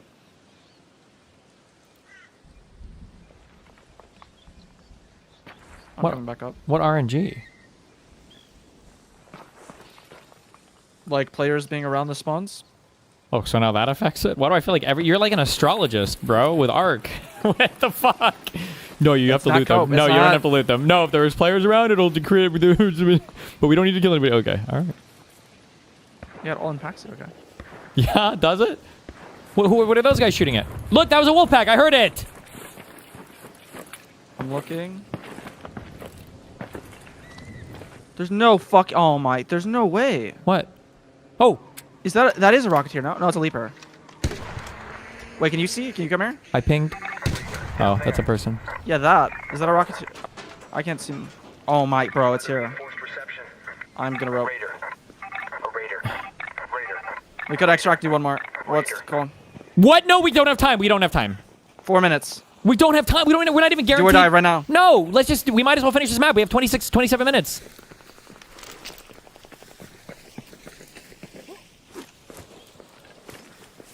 We just let them take the 2 fucking... Okay. Oh, so we're looking for a perfect map? Is that what we're looking for? Well, considering the fucking trials are about to end... No, we have to do this. It's do or die. What if we cancel now, and then we try to load back in, and we get like a 20-minute game, then it's over. We're just done. We've already got 11k points. Yeah, but it's last minute. It's last minute queues. Yeah, but it's 30 minutes. And what do we... Oh, yeah, we're not going. I'm gonna call it, though. No! Okay, yeah, call it. Just a guess. If you really want... I hate it, but we could kill those people. Oh, I might see a Rocketeer. I can't tell. Hold on. Yeah, Wait, this one has to be Rocketeer. Okay, I see another Rocketeer up there. Oh.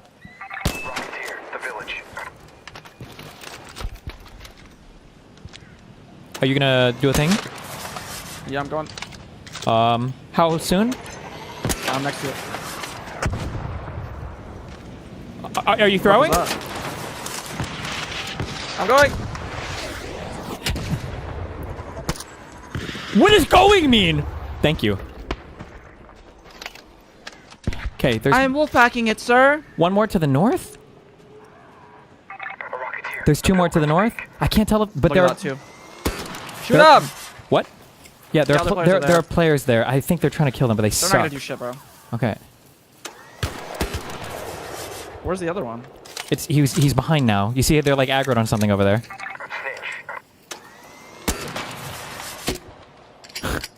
Sorry, my bad. Shut the fuck up. I'm gonna wolfpack this one, okay? Okay. I'm poor, dude. I would Jupiter if I had a Jupiter. How far can they be? Okay, I don't... Okay, you're good. Okay, there's one more over there. How do we aggro it? Do we run up there? Closer. Hold on, there's no more down here, right? Nope. Okay. No, I don't think so. The village one just spawned now. We just killed it. No? Should we just fucking murk the people up there? I mean, one we're will not know. gonna get close enough to them. I mean, we could run up, because now we have to wait for these things to respawn anyway, right? Oh, wait, hold on, wait. I see it. Yeah. Rocketeer, there, by that building. Rocketeer, by that building. I'll throw one. Is there any fallout for this gun, or no? No, I don't think so. Because I was 2 shotting hornets from far away. But you have to hit, like, specifically the fucking eye area to do more damage. Okay, don't wolfpack this one, I guess.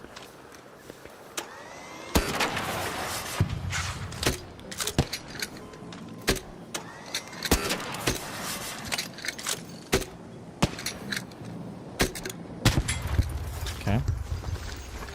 And now we're waiting for the next... Oh, wait, that was a big one. Ooh, okay. Yeah. It's close. I might have to use wolfpack. Yeah, one wolfpack, go. Yep. A bit close.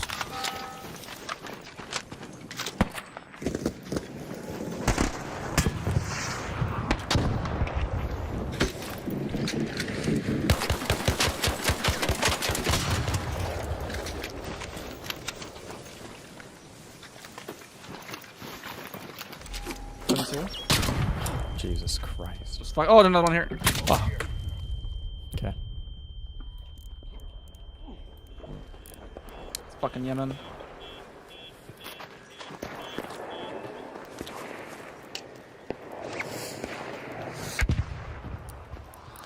Gonna check over the hill.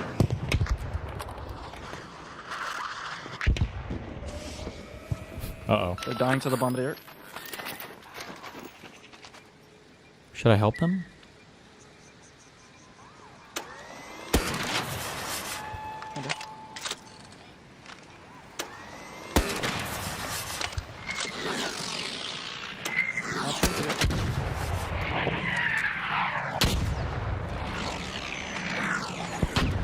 Nice blind fire. Balls in the air? Do what? Oh. Nothing. I'm gonna check. Or Rocketeer.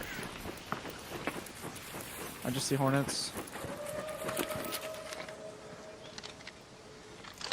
Bro, I feel like we are not moving on the other side of the map, though. Do we need to move on the other side of the map? I feel like we have to. Like, over there-ish.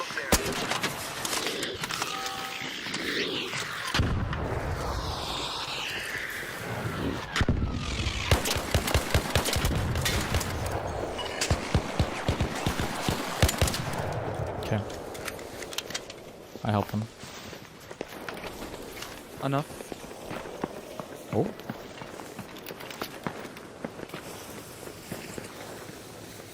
I don't see it. Okay, we just have to wait for the next set of Rocketeer spawns, I guess, right? Mm-hmm. I'm gonna check that. I'll come back with the zip line if I feel like I'm in danger.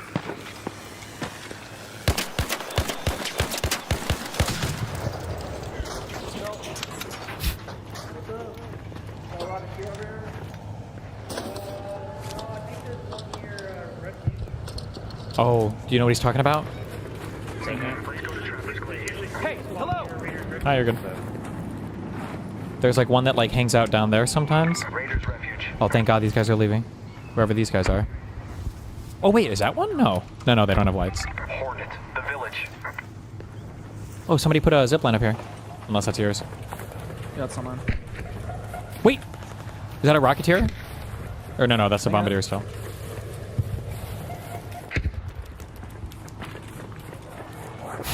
They're getting fucked up, bro. Yeah, don't fuck with those things. I mean, I don't see one here.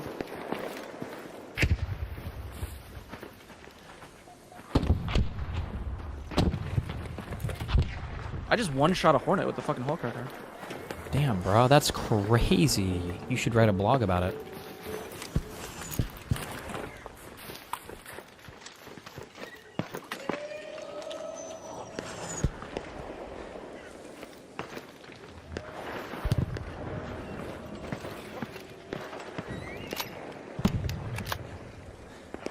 For 45k would just be a nice score. 45k?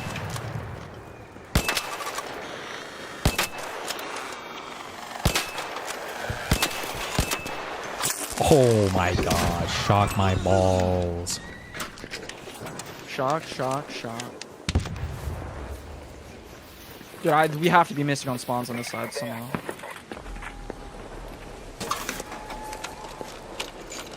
I'm triple checking.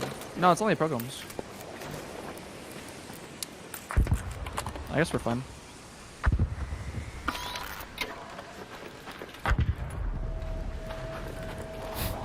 What does that mean? That doesn't affect us, right? What do you mean? Those gates opening? There aren't going to be dumb things. No, it's just the event, yeah. stupid event. Oh, it's not stupid. There are Bobcat blueprints down there. There's Bobcat blueprints everywhere. Not even just in the gate. They're all dying to the Bombardier. Yeah, I know, guys. Chill. No. Wasp, down there. You're detonating. What? I feel like we should help them. Down there. No, we shouldn't. Never mind. Fuck them. How are they still dying? Because that Bombardier has got like 10 kills. Wait, I don't see it. Is it that? I think he might be inside the thing. Like in the tunnel? Yeah. Jesus. Yeah, I hear him. I think there might... Sometimes the Bastion's in there too, so there might be like see it. double big boys. Down there.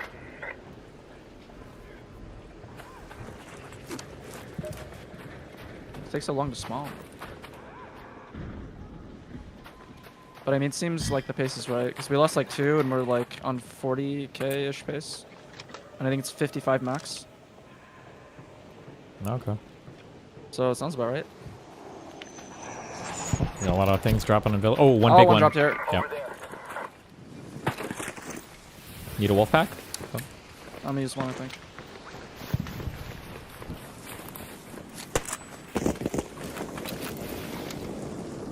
Okay.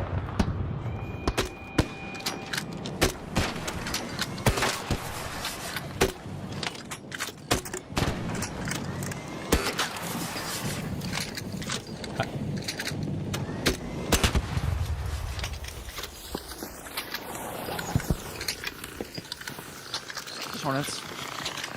There's gonna be one in that village though, right? I think so.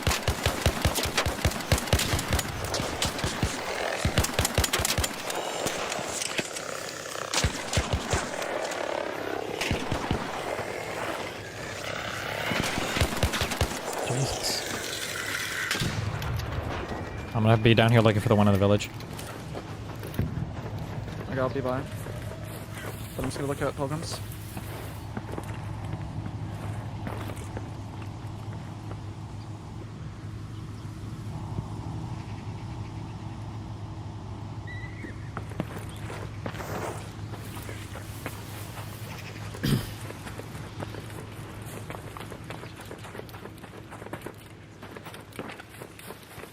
I think that guy just made up that Raiders refuge spawn.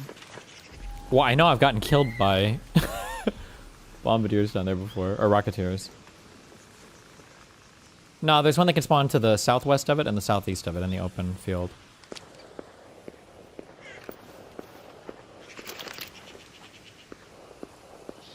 All the rocketeers that spawn have to come down from, like, the big airdrop thing, right? So we'll see them.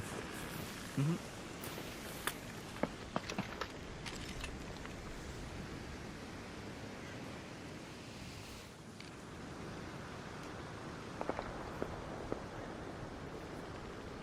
Damn, I wonder if there is one down there, though. I see one here. Respawned. I'm gonna wolf pack it. I kind of want to save some. Okay. I only have 3 right now. I've got like 8 left or something. You have 8? I think so. I guess I can use one if you can use Throwing. one. No, I'm throwing. I just threw it.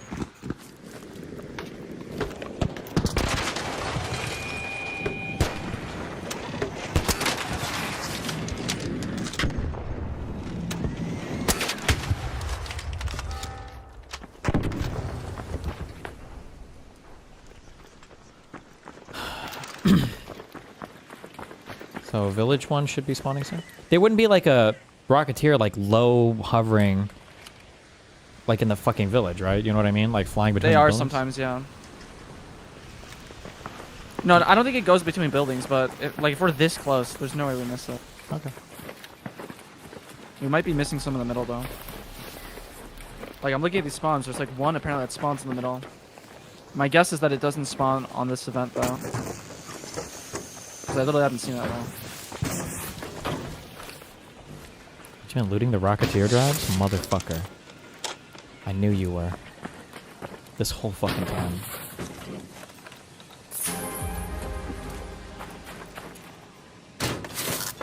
I think it does affect it, but it might be some schizo shit.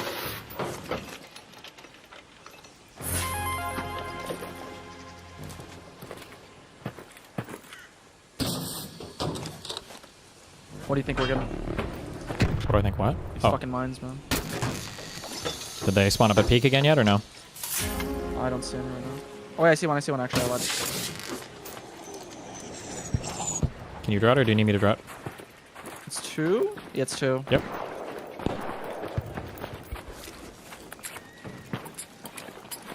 How many wolf packs you got? Ouch. I have 6 left. So we have 9 total. And we just want to conserve some for leapers. I think I have a few more still in my bank. But... We're chilling.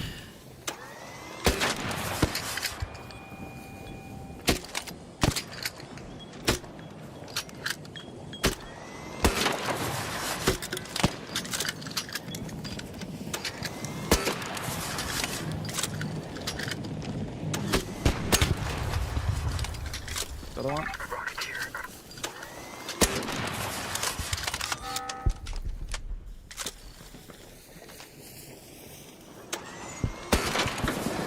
Guys extracting?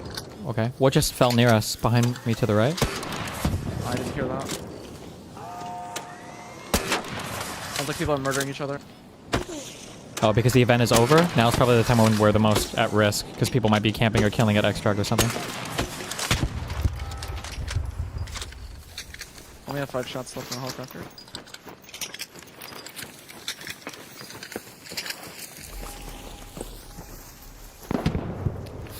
Uh-oh. Just an arc.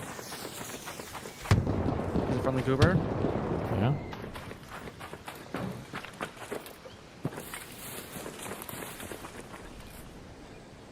And we got to spawn like right here and then the spawn over here. So I'm guessing that overrides the village spawn. I think we'll get at least 40k, right? That'd be my guess too. Like 43. I'm thinking more like 41, but, you know, we'll see. I'm an optimist.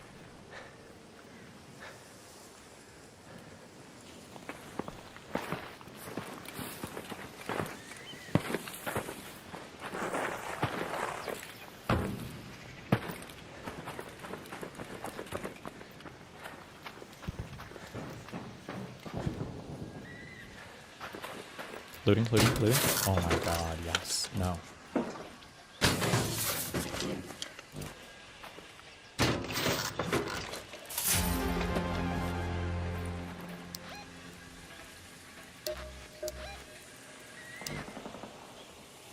You can see how many points you have so far on the top of your map? You mean on the logbook, or do you mean like on your map?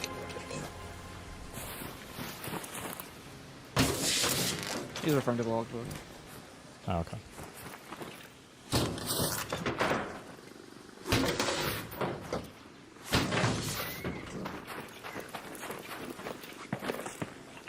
So many Rocketeer bodies here. I got 5 Rocketeer drivers, so I'm fucking lit. I got 1. An Arc orbiter is en route. The safe window is closing. You have 10 minutes to return to Speranza. I repeat, 10 minutes. Is that you shooting your whole cracker that you just said you had 5 bullets left of? Okay, just checking.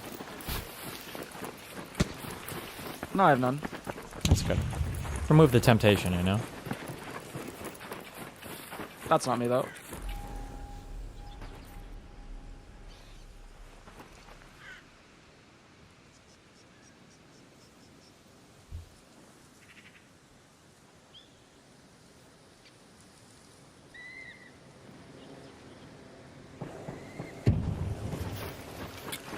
They're shooting the turret here. They're gonna extract. I would not go close to the extract.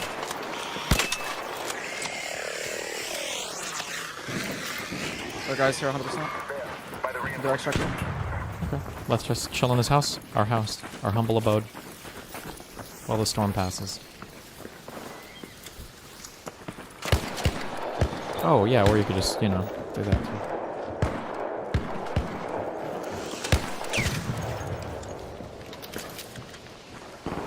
It's fine. Fuck. I think the next round of spawns is going to be our last. Ooh.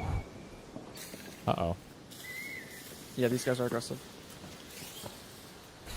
People can wait to the end to kill, right? Yup.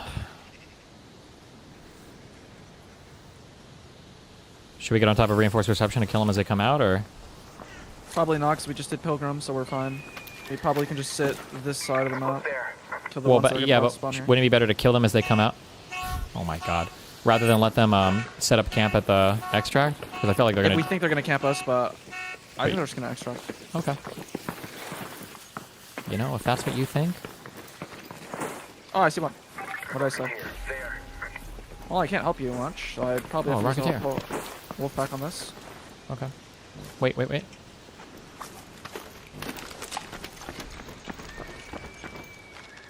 Okay, firing.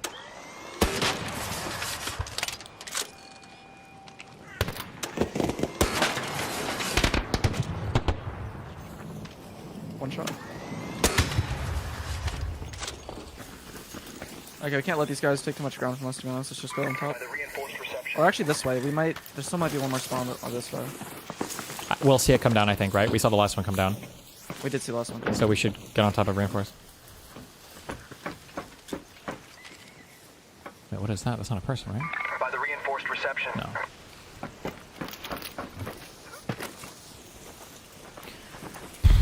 Do you want wolf packs? Here. Wait. If you drop things on hills, I'll like fucking roll forever. How many do you have now? I have 6. Okay. I've got 3. Well, then take some back. What? Well, no, because I've got Jupiter and everything else to shoot. Yeah, sure.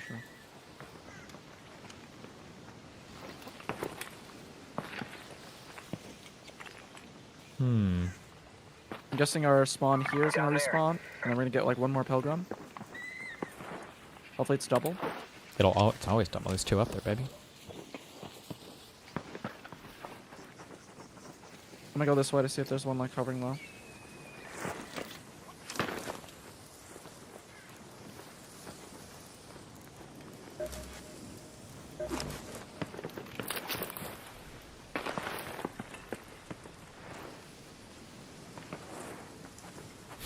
I wonder if they ever killed that bombardier, or if that's the same one from the beginning of the game. The fucking terror. Bombardier, down there. One-man show. I think it's a different one, though.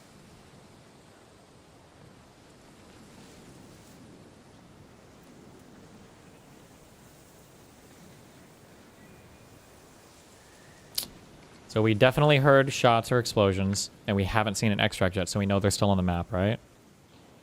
Yeah, it was pretty close to us. This extract is gone, though, so they're going to go here. Yeah, they have to.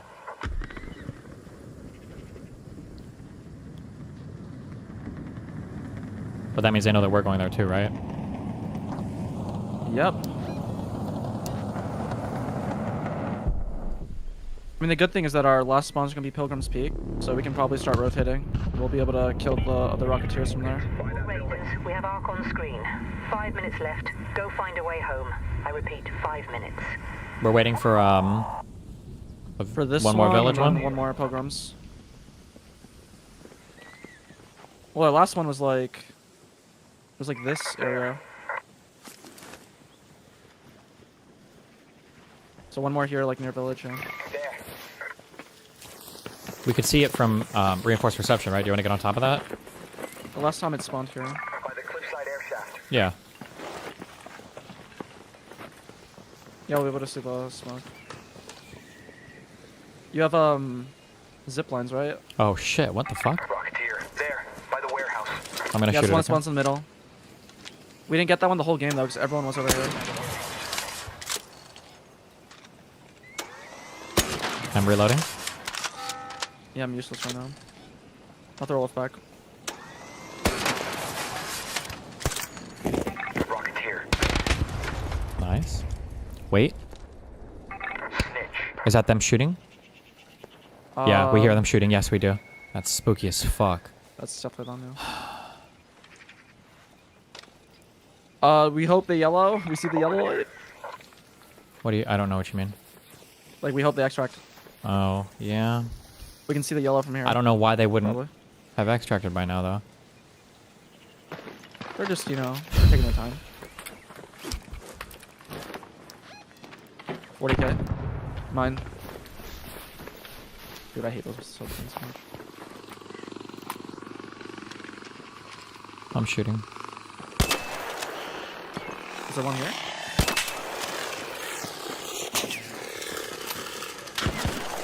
Why? You have ziplines? No. None? Nope. That was your job. We're gonna remember? make it over there. I got one. Are we expecting any more to spawn in village or just the peak ones? I see one peak. Okay. I was expecting one to spawn here because we saw one spawn here. We probably should just start rotating. Okay. Let's kill this and then start heading. Let's head home at the warehouse air shaft. They didn't extract though. Yeah. We got heavy shields. Oh, true. How could I forget? Did that miss? 2. We get these 2. Is it 2 or 1? I don't even know if I'm hitting. Oh, wolf bucket. Is Ronson running out of time?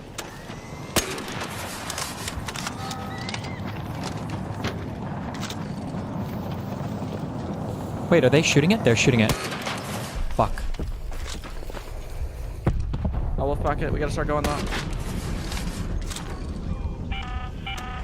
2 minutes left. Last chance to get out safely. I repeat, 2 minutes. I have Newsom on rescue. Start going away. Fuck. Hold on, I'm shooting it. I will back it. Oh my god. It's all good, I got it. I got it. Okay, let's start going. It's PvP time? Definitely. Okay, I'm recycling the Jupiter so they can't get it. Oh, it's this one. Oh, they're calling it? Is that good for us? I think they're going out. That's good for us. If they're in there. I don't think they're in there though. They were just shooting at it now. Well, they also could just wait to like bait us, right? Like I think we have to take this because if they leave it they're like gonna be here now.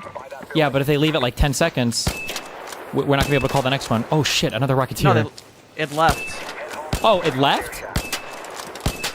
Yeah, but I don't know if they're camping this. Oh, true. Fuck. Do you have wolf packs?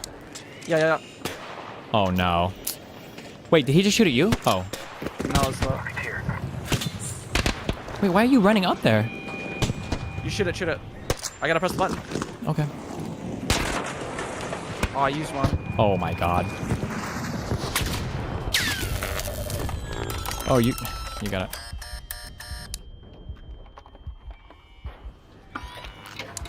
Maybe should have waited last second, but I don't think we're gonna see another spawn. Probably not. 44, 45. If we get a good leaper score, I think Cantina is possible. I choose to believe.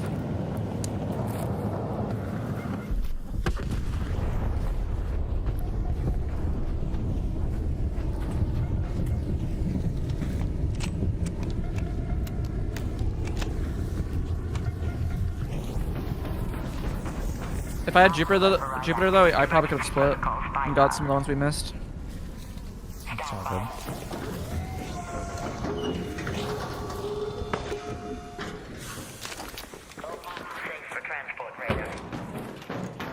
Well, I thought we were gonna die, so I guess it went well. Yeah, true. What do you like, 230?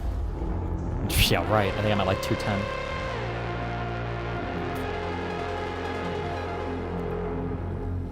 Oh, we got leapers.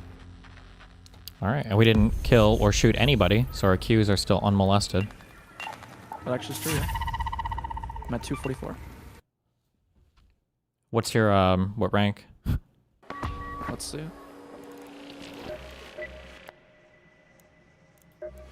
752, which is not good. 752? Yeah, last time I got in with 6-7, right? So. Good one. Actually, though. Wait, and what's your, how many points do you have? 244. I told you this week was a high points fucking week. What's your leaper Let me score look right at your now? shit. What? Yeah, I have 26 on leapers, that's why. Okay. So I'm a little ahead of you, but I mean, I guess we're gonna have the same fucking score basically.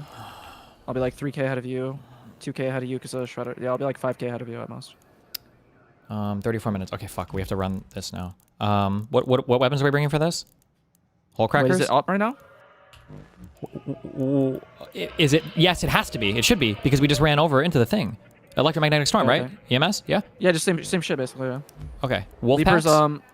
yeah, wolf packs, Jupiter, basically literally the same shit.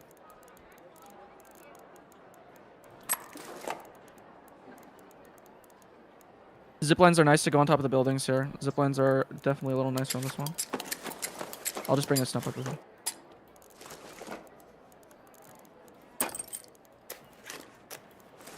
I have 5 wolf packs. Okay, I have 8. Let me see if I can craft some.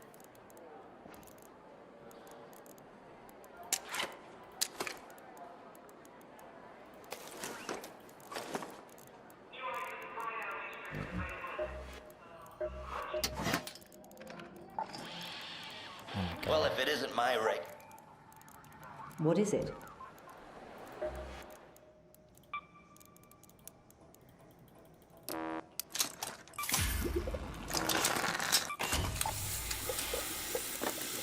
I made 4 more, so now I have 8.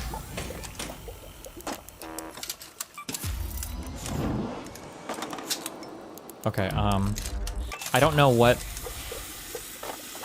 what'll happen if we're like in the middle of the event when the timer expires. Do you understand what I mean by that? No, I don't understand what you mean. I'm gonna be honest. Okay. Like the timer for the trials ends in 33 minutes. I don't know what would happen if we'd queue up a game with 5 minutes left. Oh yeah. Yeah. I don't know what would happen. We're fine though. We're friendly cut queues. We don't have to wait till less 5 minutes. Sure. Okay. Yeah. We can do that. We're gonna do it. Yeah. But I'm just saying, I don't know if it would count or not. You know. So we have like one shot. What we're about to queue into is the only one we get. So. I think. What do you mean? If there's 30 minutes left, what do you mean? We can just restart a couple times. Hold on. I'll explain in a second. 1 second. Back again. You'll get a bit of punch in the Also, I lied. I had 9. I can't count.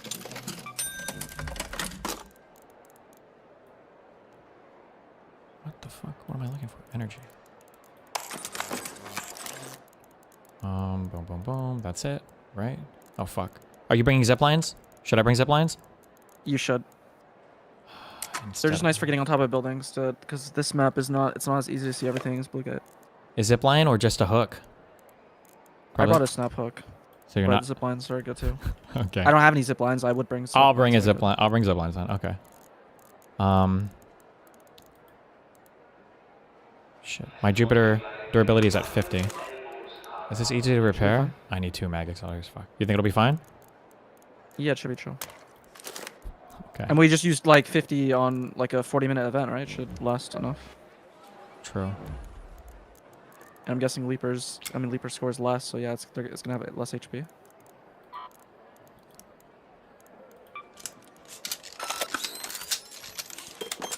Okay, fuck it. Okay, wait, real quick. Look what I'm saying. If you look at your Raider and you click Trials, you see how the trials end in 30 minutes? Oh, yeah, that's what I'm talking about. So I don't know what happens if it shit. overlaps. That's why I'm saying we got like probably one shot. I didn't even know we were that close. Holy fuck. Yeah, this is the last. So no, there's no way it wouldn't count your points. It's Maybe. probably still, that's probably why there's like that 1 hour period where it doesn't fucking show anything. Oh, true. Definitely. Embar definitely would have thought of that. True. Okay, well, I'm queued. I love Embark. I don't have any fucking. Give me a sec. No, there's no way that's true. People would have complained about it. Yeah, like there's they complain no way about I've gone everything without hearing. relating to. Okay, maybe not. There's no way. Okay.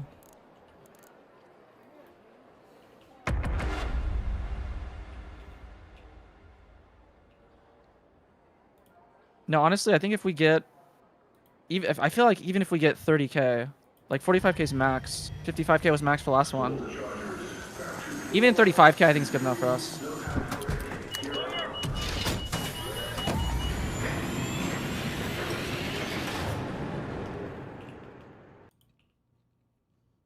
We're locked in though. Okay.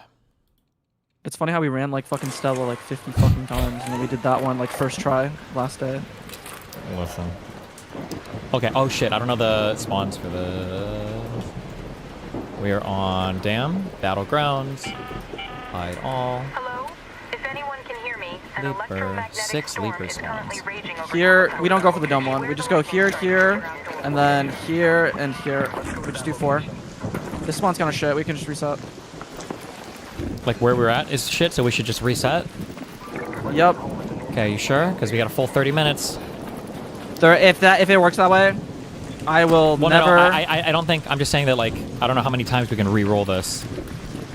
There's no. We should be able to re-roll. Okay. There's no fucking way.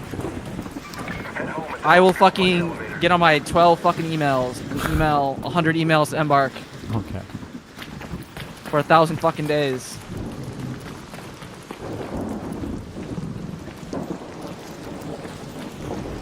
What is your Leaper score right now? It's like 28k, I think. Okay. And you think we can do what, like a 40k run on this? If it's almost perfect? Yeah, like 35k. Jesus. 45k is perfect. Okay. I think 35k is probably realistic for us. Since we got 10k less on... Oh, shit. They're getting fighting the Rocketeer. We just know there are people here. They're right here, bro. Yeah. Oh, time to see how friendly Stay on our trees are. side. Yeah. Stay friendly. I mean, we're heavy shields. Double Venator. Oh, that's good. That's good. Yeah, you gotta make your voice like. Oh shit! Oh, sorry. Rocketeer, my Up bad. it a couple I didn't need to octaves. scream. You what? Oh. Up your voice a couple octaves. Yeah, true. Stay friendly. Okay, I heard the Rocketeer can't hit you in the bus. Is that true? Can I get in the bus? Okay. There you go. Yeah, I'm safe.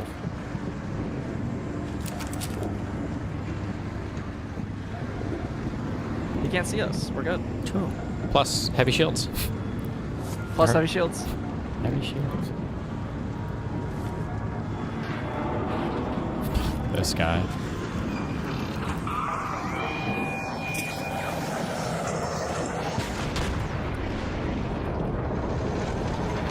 What? You can shoot through that? Oh my god.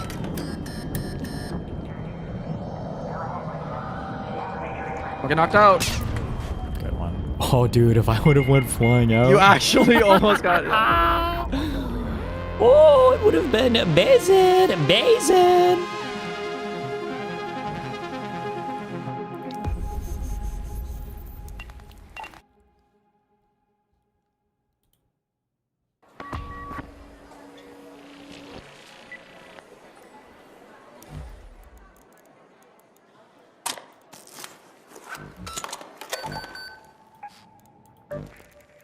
We got one shot, one opportunity.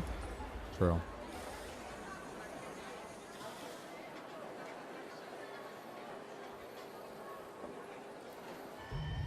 Jimmy, pick up the pace. Fuentes is out. 2-4 is go time.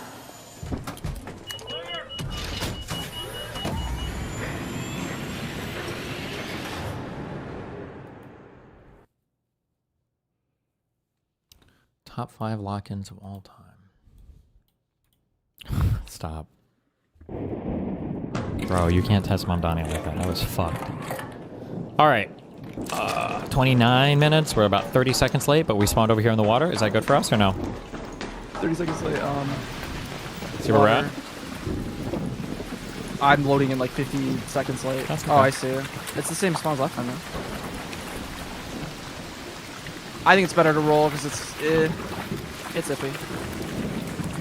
I would like our ideal spawn would be like it here. One guy goes here, other guy goes lake. Okay, I mean I say us leaper there, but we could just say fuck it and respawn one more time. Yeah, I think so. Okay, up there. Yep.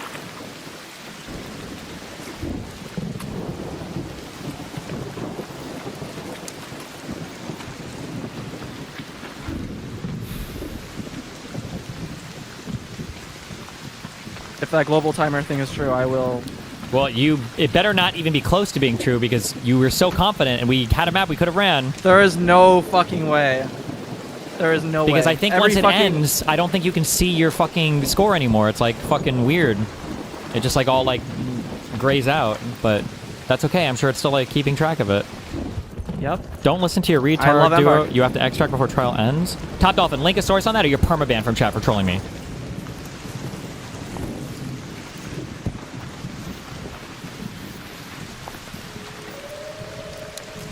I don't know how to get up. Oh my god, I hope I can't make this and it knocks me off. Fuck you. Good troll. There's no way in hell. Like, every single one of these top dudes would have complained about it. There's no fucking Really? way. How many of them are doing trials on the very last fucking event for their scores? This is like something I would have seen at least once. I've literally never heard of this. Okay. There's no fucking way.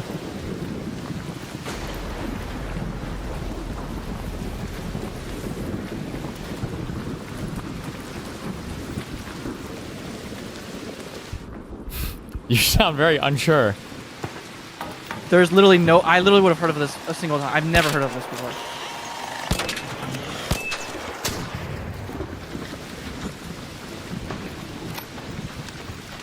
Walker's about to rate man. This chatter is 100% wrong, Destiny. You can absolutely stay in raid overtime. I've done it a couple of times. Okay. That's from Techno Gatsby, and I feel like I've seen him say something about this game before that was correct. Is he shooting at you? Yeah, he is. Yep.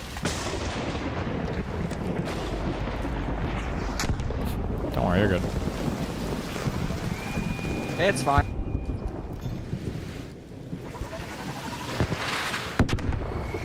How wicked that was.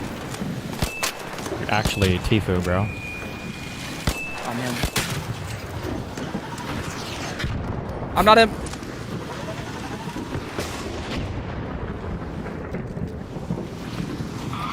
Did I? I'm so sorry. Here, run inside that building.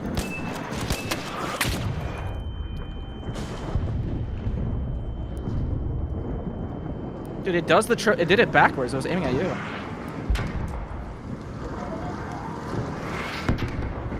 I'm sure. It's fine. No one's here. Wait. Oh, there is someone here. He's gonna get fucked by it though. We're fine. That guy's not gonna get me. He's getting camped. Let's head home at the North Complex elevator.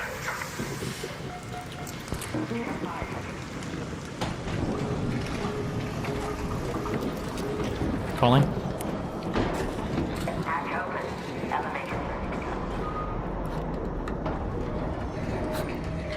Okay, no problem.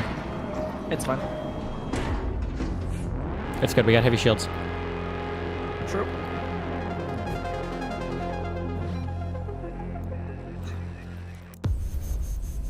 I made a meme on that, but I feel like heavy shields are legitimately like insanely fucking strong. They're good, yeah. But so is a Stitcher 1, Rattler 1 free load combo when they get the drop on you. You have to fucking unload like 3 clips into us.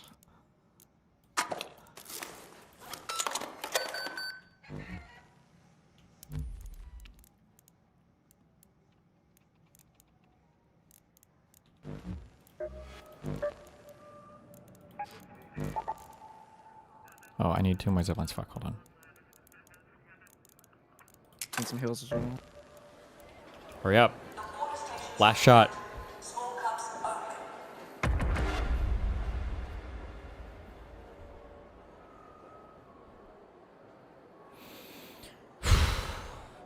I think I make it in if I get like 270. Is it like really close in your ladder? Like 1,000 or 2,000 points moves you like 5 or 10 rankings or something? I think I had a guy earlier who I was like 270 and he was like rank 400 something. So that's my guess where I'm gonna end up, like maybe 500 something. And right now I'm at like fucking 700. 29 minutes, same spawn. I think we just gotta run it from here, from the water. It's fine. We can fucking roll it again. Or we can just run right now up to the... Well, fuck it. We might as well fuck it. If we're gonna do this fucking shit, we might as well. I'm running to the extract again, because why not? Yep. But isn't there a faster way? Oh, there's stairs right here. Okay. By that building.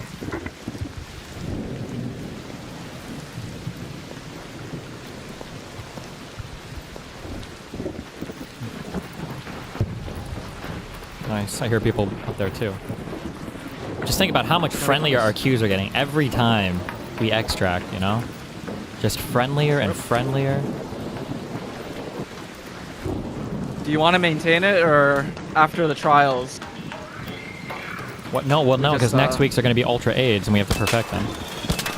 I have another account that I've almost got. As long as I get like 3 million for the expedition, I'm going to use that other account for PvP, and I'm just never PvPing on this account, so the queues remain as friendly as humanly possible. And then I don't have to queue swap anymore. Big brain. Yeah.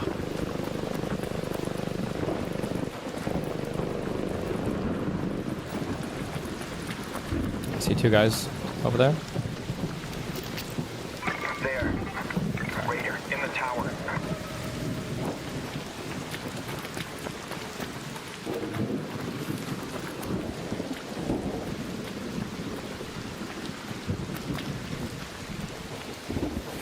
Wait, did they buff heavy shields? They did. I don't remember. I think they used to have 70 charge, now they have 80. Nice.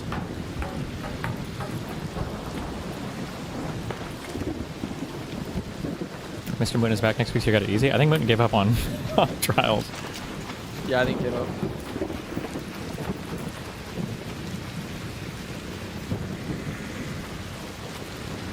Fuck.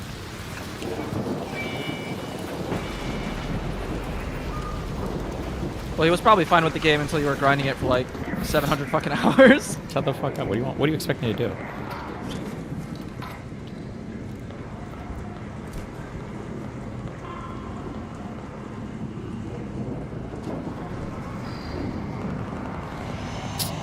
This dick rider, bro. I feel like they can see through walls. Nah. They just see he's at the last scene spot or whatever, and I went through that door, so.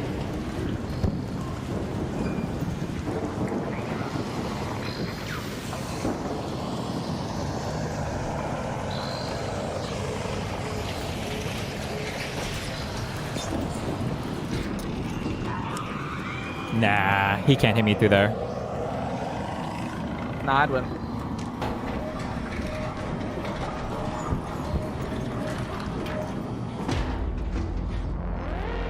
Wow, T-Baku, thank you.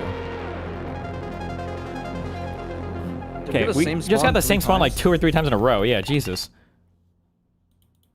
I feel like basically any other spawn on that map is fine. Well, the top spawns are probably still bad, like the ones by the houses.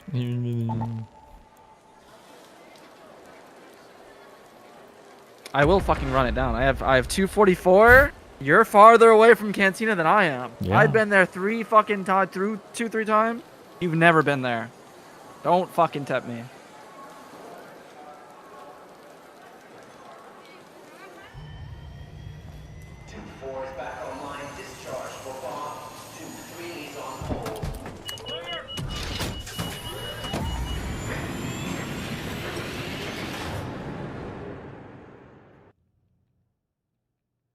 Like, I don't get how my PC can render your fucking stream going to the map faster than I can. Well, because it's just sending data, whatever, from mine. You have to actually load 3D assets and shit for yours. Oh my god, bruh. Okay, we're gonna do this one more time and then we're just gonna roll with it, okay? We have the same fucking spawn again.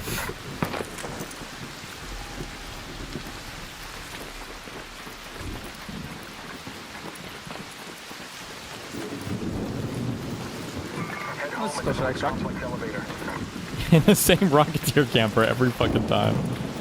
King.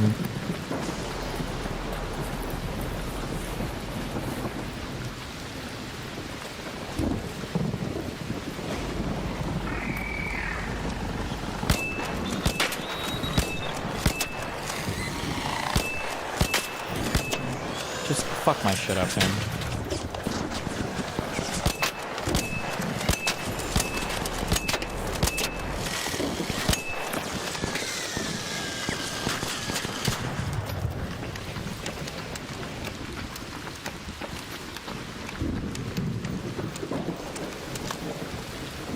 I can't tell if they were aggroed on our fighting over there or what the fuck. It's aggroed on us 100%. It heard the gunshots I was shooting probably. Okay. I mean, I want to call it. You can probably hide in this building. It hurt me. Oh, I have to run for it. I'll distract. Easy. I'll hide in this one. I'm hiding in the bus. Easy, easy. You okay? He's not shooting at you, right? Yep. He did. Oh, I meant PvP, sorry, you're good. Okay.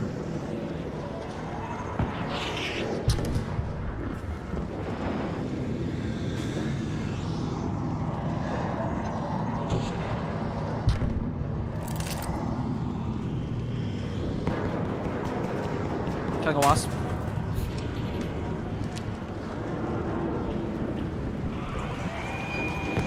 What the sniper rocket, bro?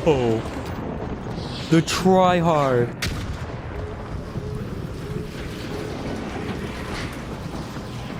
Calling it. I'm in.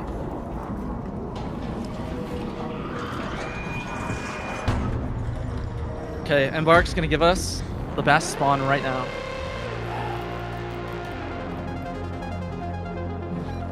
Because if they don't, you're gonna quit the game. I think we have to take it if we get like 30 minutes because we don't want to risk queuing into ones and it's like 15 minutes left or some shit, right? I mean, we're at 47 right now. We still have some. We're fine. Yeah, barely. You're paranoid. I am.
Okay, one more, bro. Last one. You're just fucking trolling me.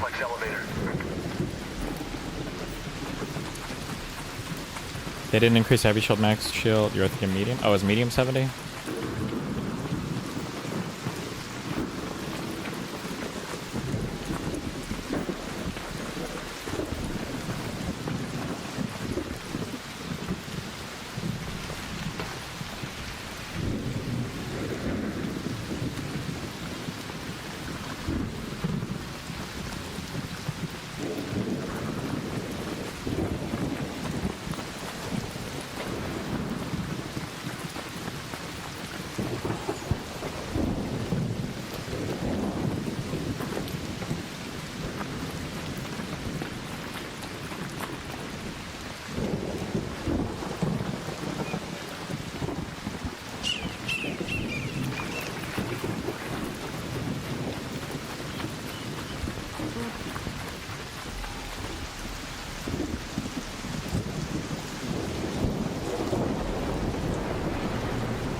Oh, the fucking Rocketeer's coming.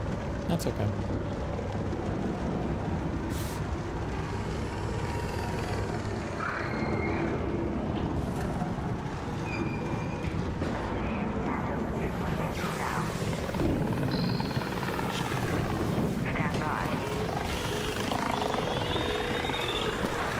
Really? Calling it? Me too. Cool. Can you fuck off? Oh my god. Thank you. Yeah, we just literally got the worst spawns every single time. Well, I mean, the lake ones are not the worst. Those were... The lake ones are pretty bad. They're infinitely better than that shit that we just spawned, no?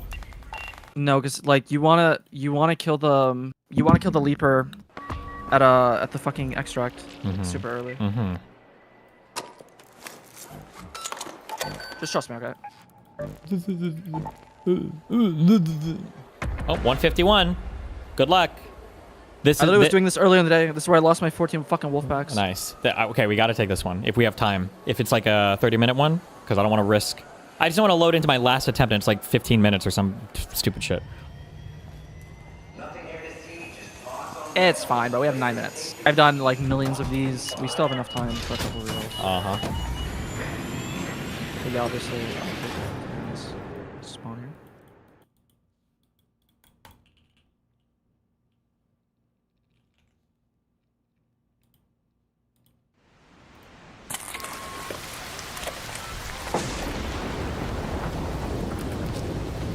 Okay, is this a good one or no? Yeah, this is good. This is good. Do we split up or Go stay to the together? extract one. Split up. Extract is to the left? Yep. Okay. Problem is that there will be raiders. I could go with you. Are we assuming they're all friendly or? I will be close. Okay. Do you think I should shoot on sight or do you think I should chill? I don't think you should shoot on sight. I think we're chill. Okay. And then do you know how many, is it like 1 Wolfpack, 1 Jupiter shot, or is it like 1 Wolfpack, 2 Jupiter shots, or? I don't know the exact conversion. Okay. 2 Wolfpacks, let's kill it though. It's probably going to be similar to the trial we had with the Rocketeers. Okay, I just had to mute the bog because my voice is slow as fuck.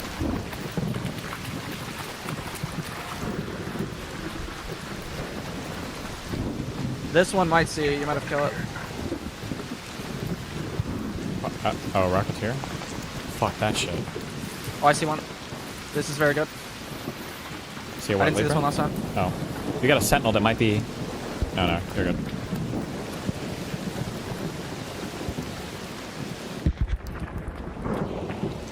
It was like 1 Wolfpack, 3 hole cracker shots. Oh, jeez, I see smoke. Oh, this sleeper just spawned. Yeah, this is gonna be a very good run. Oh, this fucker's shooting it.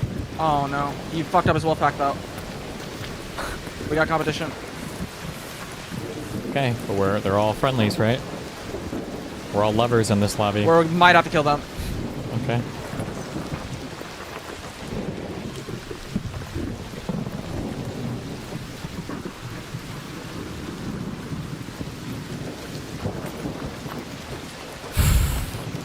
Don't mind me, just shooting my Jupiter.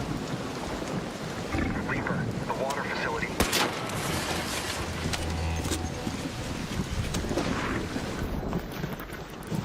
Yeah, I took one. I shot at it though. Oh.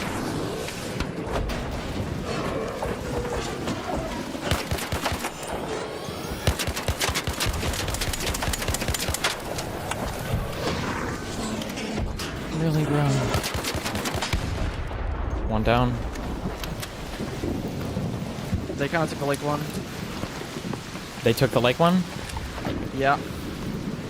Do I shot both it a bit, leapers ever spawn here, or is it only just the one at spawn? I got this one. Oh no, they're the same spawn. Sorry, I'm stupid. Okay, They're 2 different spawns for the same one. Yeah, it's not like 1 leaper. But there could be a second one right around here, or no? We have like 4 leaper spawns basically. We have the one at Extract, the one at Testing Annex, which I did, the one at Red Lake. That's pretty much it. Red Lake should be northeast of you, right? What about the one near the... Is there going to be one west of the breach, or no? Yeah, there's that one, but they don't go for it, the tryhard people. I'm guessing it's because it's easier to cycle these ones. Okay, I don't understand. I don't think these guys are doing trials. Wait, what's my second leaper then? So you're... I got one at Extract. I'm just going to be going at lakes. You're going to be going here. Here, and... I already got this one, though. Can you speak English? We're cycling between 3. Okay. So we're doing 3. I killed one at spawn. There's one at spawn at Red Lakes. Then we're doing 3. That's all you had to say. We're doing 3. Okay. So I'm sitting here. I'm sitting here at Extract waiting for this same one to respawn. That's it. I'm not cycling. No, you're going to sit here and research an admin because you might be fucking with spawn. Okay. Well, you just killed it, so it's fine. And we know that that impacts the spawns, or is that... That's a guess. That's good. Okay. Are these spawns the same as the Rocketeers, like 7 or 8 minutes or whatever? Or? Yeah. And nobody goes for the breach? No, they don't go for the breach. I don't know why. They just don't do it. Like the guy who got the max score on this, he didn't go for the breach. How was he getting the max score? Because I didn't go for the breach. Okay. This seems retarded. I feel like I'm just wasting time, but all right. There's a guy here. Okay, we're friendly lobbies. We're fine. Scared the shit out of me though.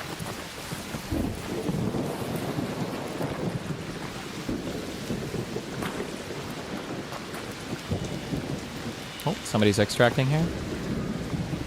Yeah, it doesn't make much sense to me either, but I just follow the fucking dead.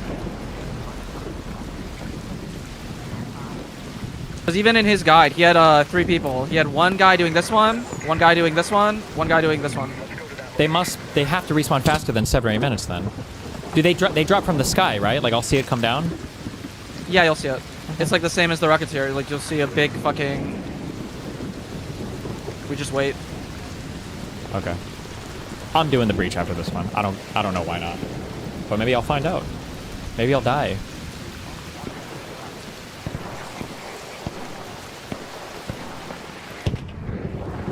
Fuck it, go for it. I'll just rotate between these 2, I guess. I mean, I thought the same thing. Like, it doesn't make sense why you wouldn't go for the breach one. But I don't know the actual reason for it. I just assume it's sound. You Smith sound? Okay. I just assume it's sound. Okay. The reasoning for not going for the other leaper.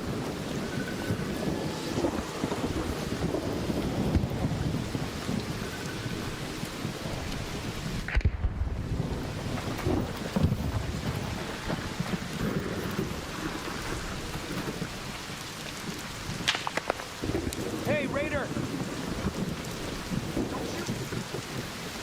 I might kill this Rocketeer. Okay.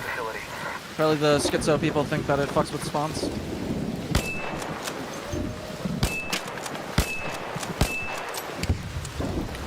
And I don't see the spawn, so I will kill it.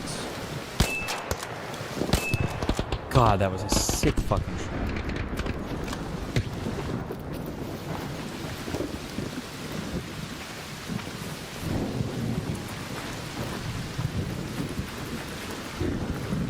There's a spider thing behind me. You can loot it if you want it.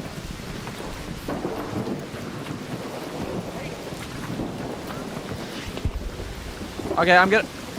Sorry.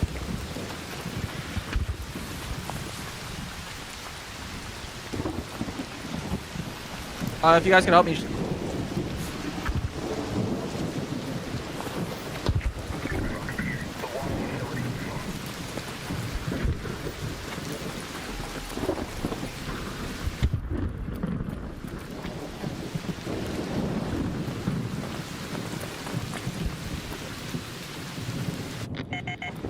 I'm retarded.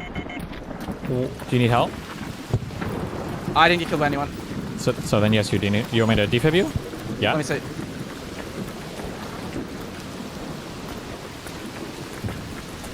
Do you have a survivor kit? Like, should I be rushing to you or? Okay. I'm checking for another leaper spawn. He doesn't have. No, you gotta go for me. Okay. I think these guys took this fucking leaper spawn, but I don't think they're gonna kill me. They might. Fuck. No, I'm good. I'm just going to you. Okay. I think they only think I have 1 wolf pack. I think they're doing the leapers. Because I think they just killed this leaper. Okay.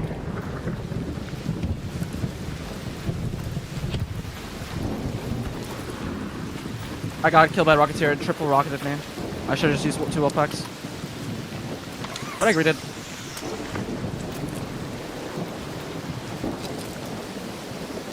Yeah, survivor.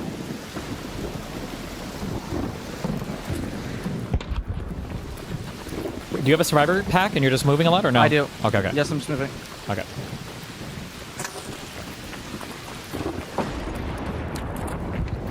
I swear to God, I hear this leaper. You hear a leaper? Yeah, they were just doing the one I killed then, I think. So we only missed 1, I think. Please just let me.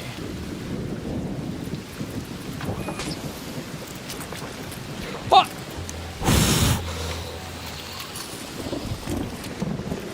You got defibs?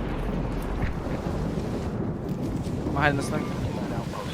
Oh my God, I have no defib. You're good.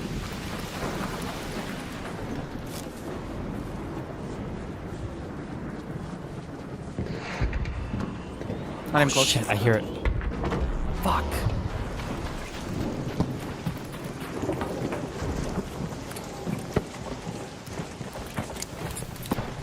You saw it? I'm throwing a wolf pack at it. That's the one I was holding next to me.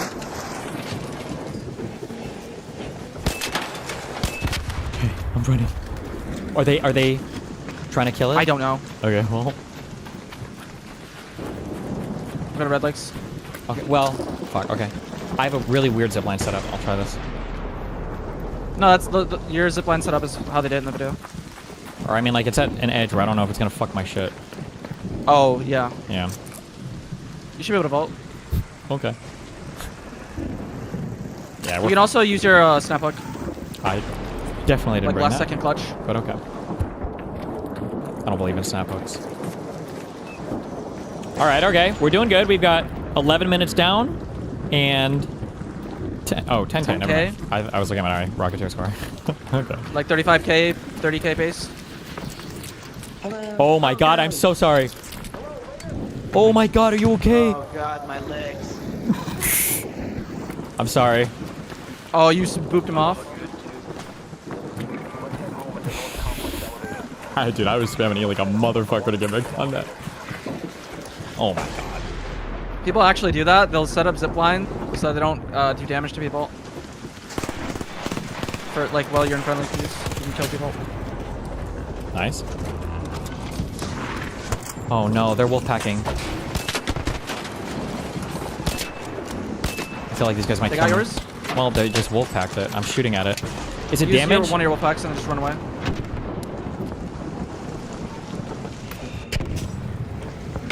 Fuck. Is it damage to leapers or is it killing them? It's damage. It's damage. Okay, it was already on fire. Fuck. Should we? You should just use your wolf pack, but it's fine. We lost two just like how we did in the Rocketeer trial. It'll Yeah. probably be But like 35K-ish. I wonder if we should just kill these guys. Maybe not.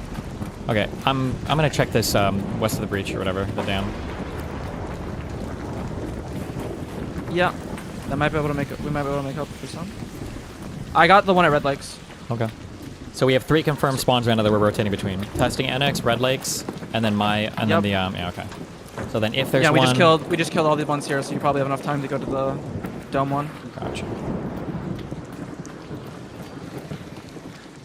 You don't have any stims though, do you? I have so many stims, but I used all of them saving you, unfortunately, so now I'm out, you know? Rough life.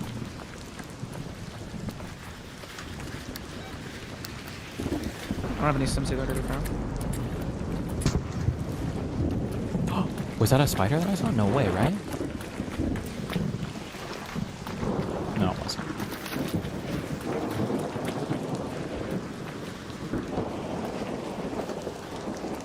Red flare. Behind me. Would be directly north of the bridge. They're always accompanied by like a few of those little fucking guys, right? The wasps? Yep. Well, actually, I don't know. Raider, down there. Raider.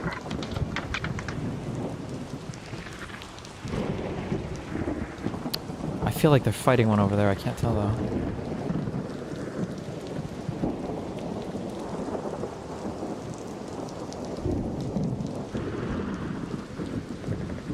No, I think I see a jump.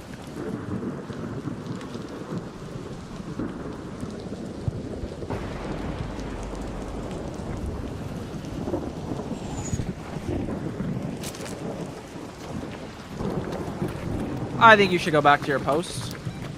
You said they take every like 6 minutes, no? Yeah. Okay, I felt like they killed it like 3 minutes ago, but okay. I saw one here. I saw one here. I saw like here. A leaper? I don't know. I think it could be a bombardier, but my guess. I saw a big thingy. I can't see from down here. God damn it. No, it's a bombardier. I'm lying. I see the fucking.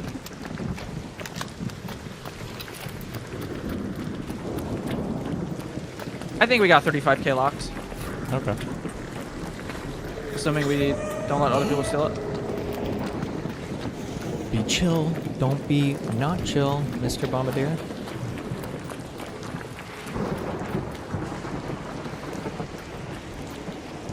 Our extract is here. Oh, yes. I think these guys might be extracting. I bet there are a lot of people that like just do trials, like to 4K or whatever to get their thing. Hello there. Yeah, the 3 stars. Yeah, yeah, and then they piece. I heard a wolf pack. Please leave. Please go extract.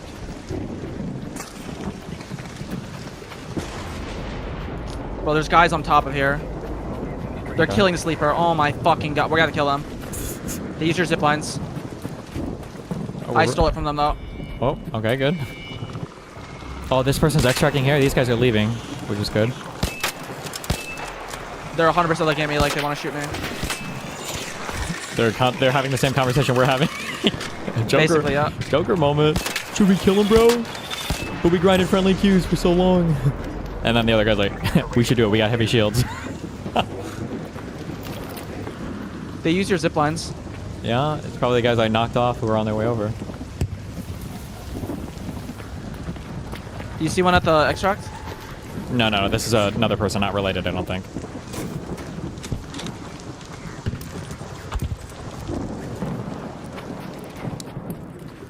I didn't take that much damage from them. They are cocking us pretty hard. I think we have to kill them.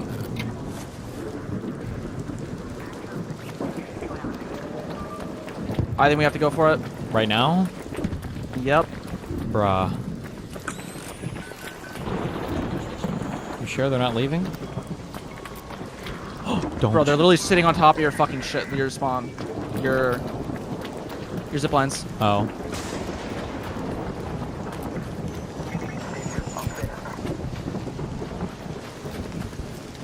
I think we have to do it. You're the little trial guy, so you gotta tell me. Yeah, let's go. Wait, we got a zip line on the other side? Yeah, just wait for me, please wait. I'm not going by myself, yeah. Okay. Oh no. We'll go together. Oh wait, I see one guy running past me. Hey! Maybe they're leaving? Bro, they were stealing shit. Well, yeah, now they got it, now they're ready to leave, you know? Oh my god, is this gonna kill me? Nope, okay. I'm ziplining up. I can't cover you. That's fine, I'm not fighting. And they shouldn't fight us because they're peaceful, right? We're all chill. Hello, Raider. Oh my god. 12 minutes left, you sure it's worth it? Are they up there? One is, yeah. I think so. Are you hole cracking right now? Yep. Is that zipline clear? Can I go up there? Yeah, I mean, I'm here. Oh, man. Yeah, I see them both. Oh, they killed the bombardier, too. They're just killing all sorts of stuff, bro. I have to.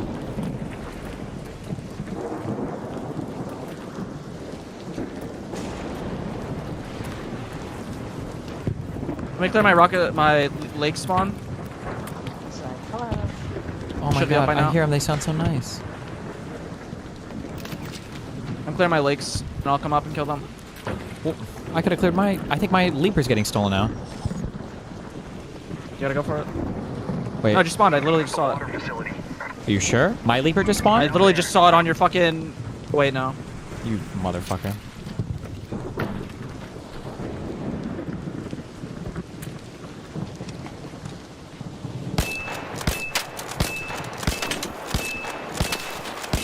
I guess we cuck out. We're not killing them? I thought your score on this is not good. Well, I mean, you got 11 minutes left, so... Alright, I'm just gonna go sit near my extract, and if I see any leavers, I'll kill them, I guess. Yeah, just use all your wolf packs, honestly. Just spam wolf packs. Yeah.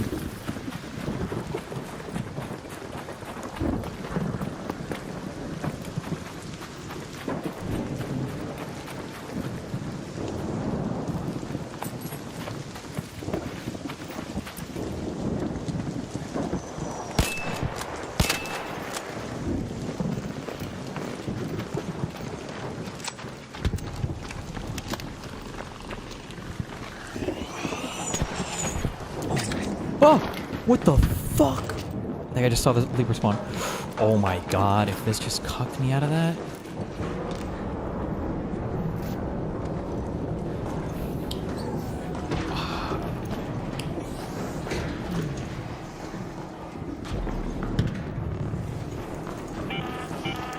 An Arc orbiter is en route. The safe window is closing.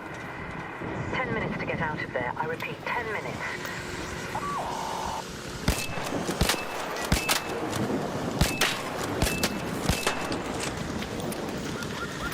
Please die.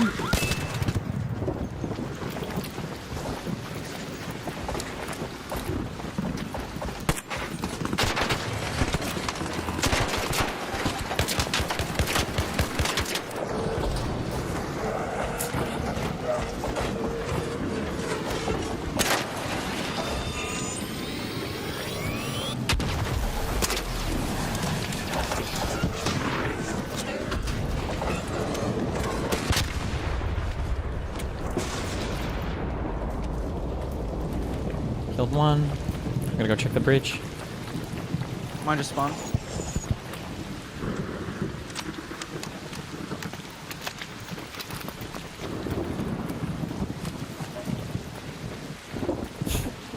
If we get 30k, I'll be happy. Fuck, what's your current score right now? 26. Jeez. They still like 2 from us.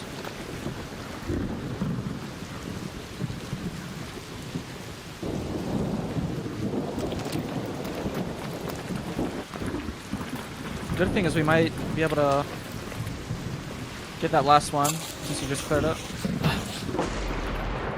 At extract. Yeah.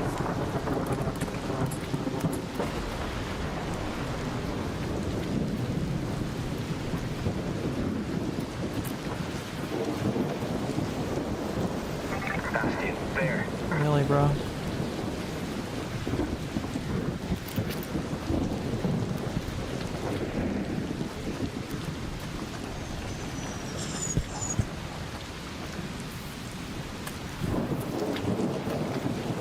So many Rocketeers, holy shit.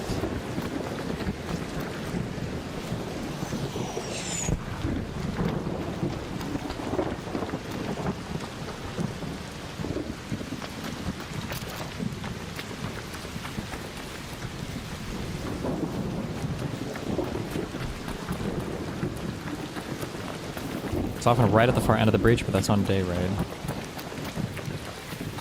Like, I should be able to see it from here, you're saying, right?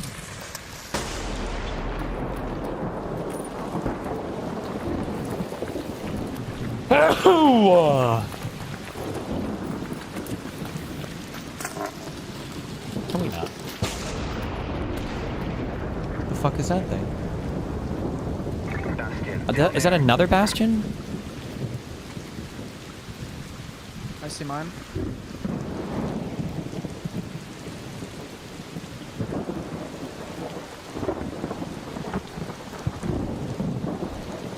There.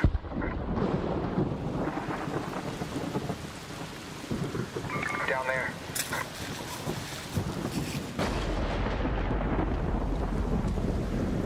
I think we'll actually get like 34. Okay. Nobody sees any creepy crawly spiders, right?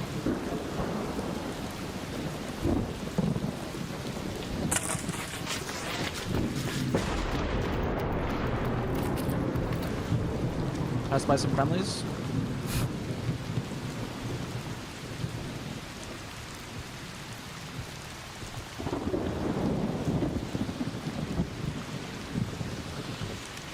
No.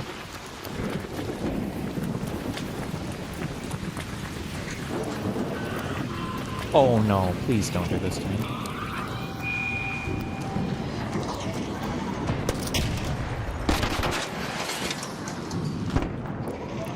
Like these guys literally just took 2 leapers for no reason. What do you mean for no reason? I mean, they're doing the event. That's the reason, right? Well, yeah, but if they were going for max, we took like 99% of them. I'm up. Okay. I think I'll have one more lake spawn. I don't know if I'm gonna have another one of these spawns. Over there. I have a stupid fucking bombardier up here. Did you even find a single dome one? No. It's 20 billion Rocketeers, though. I'm gonna go back and check my spawn. All Raiders, Arc on screen. 5 minutes left. Go find your way home. I repeat, 5 minutes. Can you not?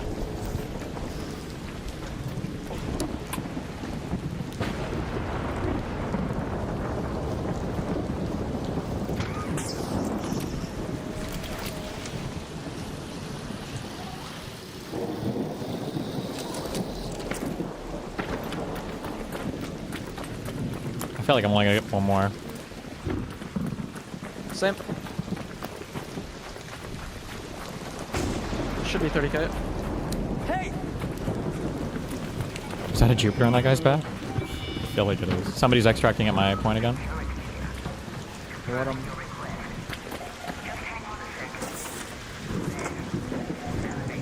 It's the last extract. I feel like I'm not gonna make it extract.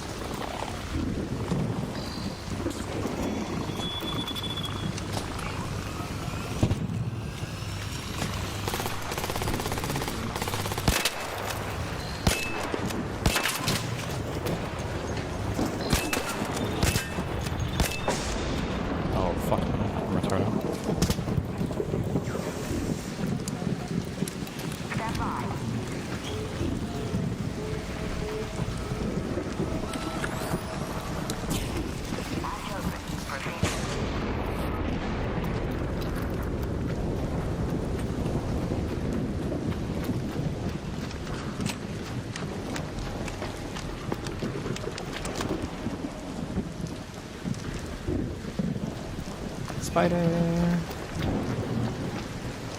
Hello.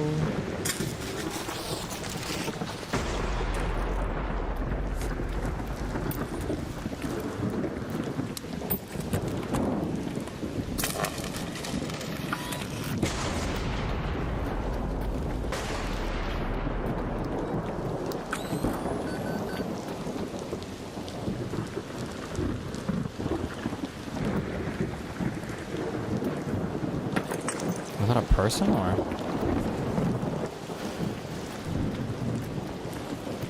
Demon's gonna spawn like the last minute.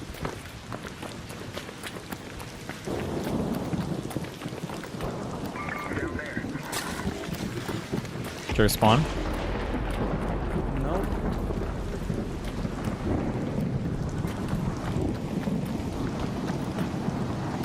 I might have to dip.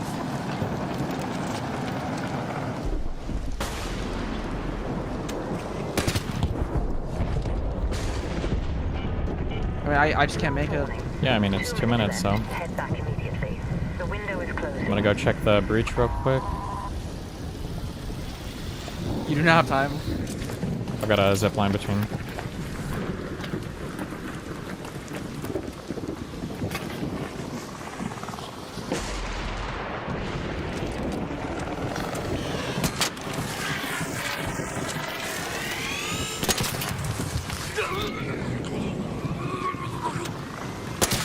Maybe if you look down, Red Lakes. No, I can't. I can't get over there now.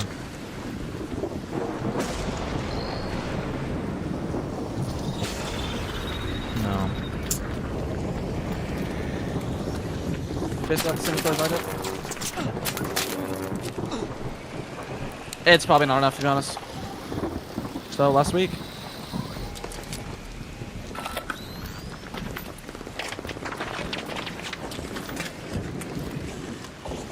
Got one more.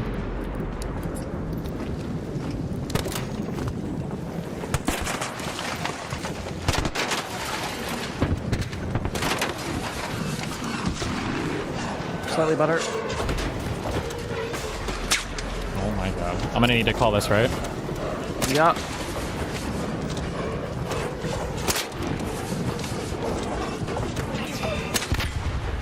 Wait, is that you shoot? Oh, okay. Yes.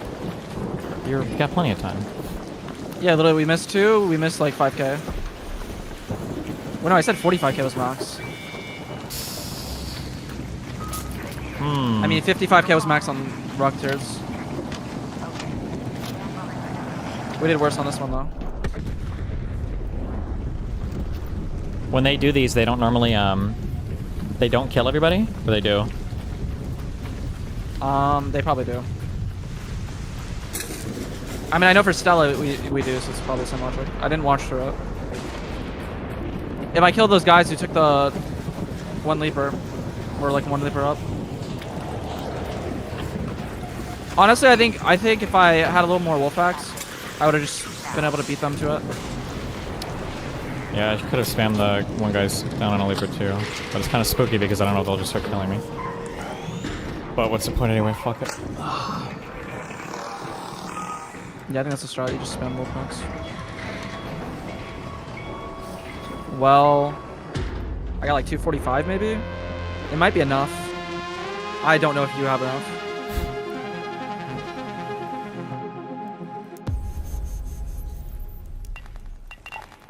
I don't even know if I can see my total now.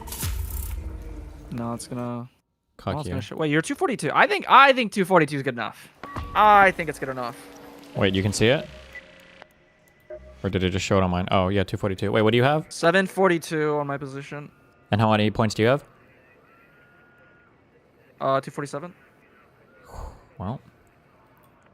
Can we find out in 36 minutes? Yeah, sure, I guess. Alright, well. Okay, and then this week is the last week of the season. Oh boy. Yeah, honestly, okay, this is what I'm gonna tell you.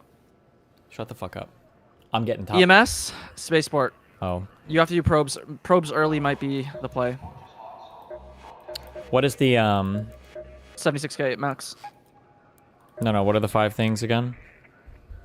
Probes, bunker, download, matriarch, queen, damage.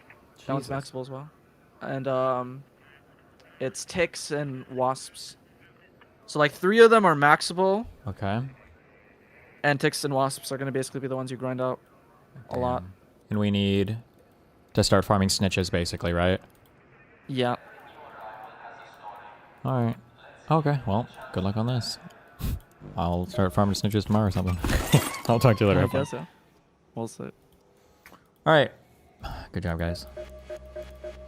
I love you. Have fun. Good night. Be careful. Don't get killed.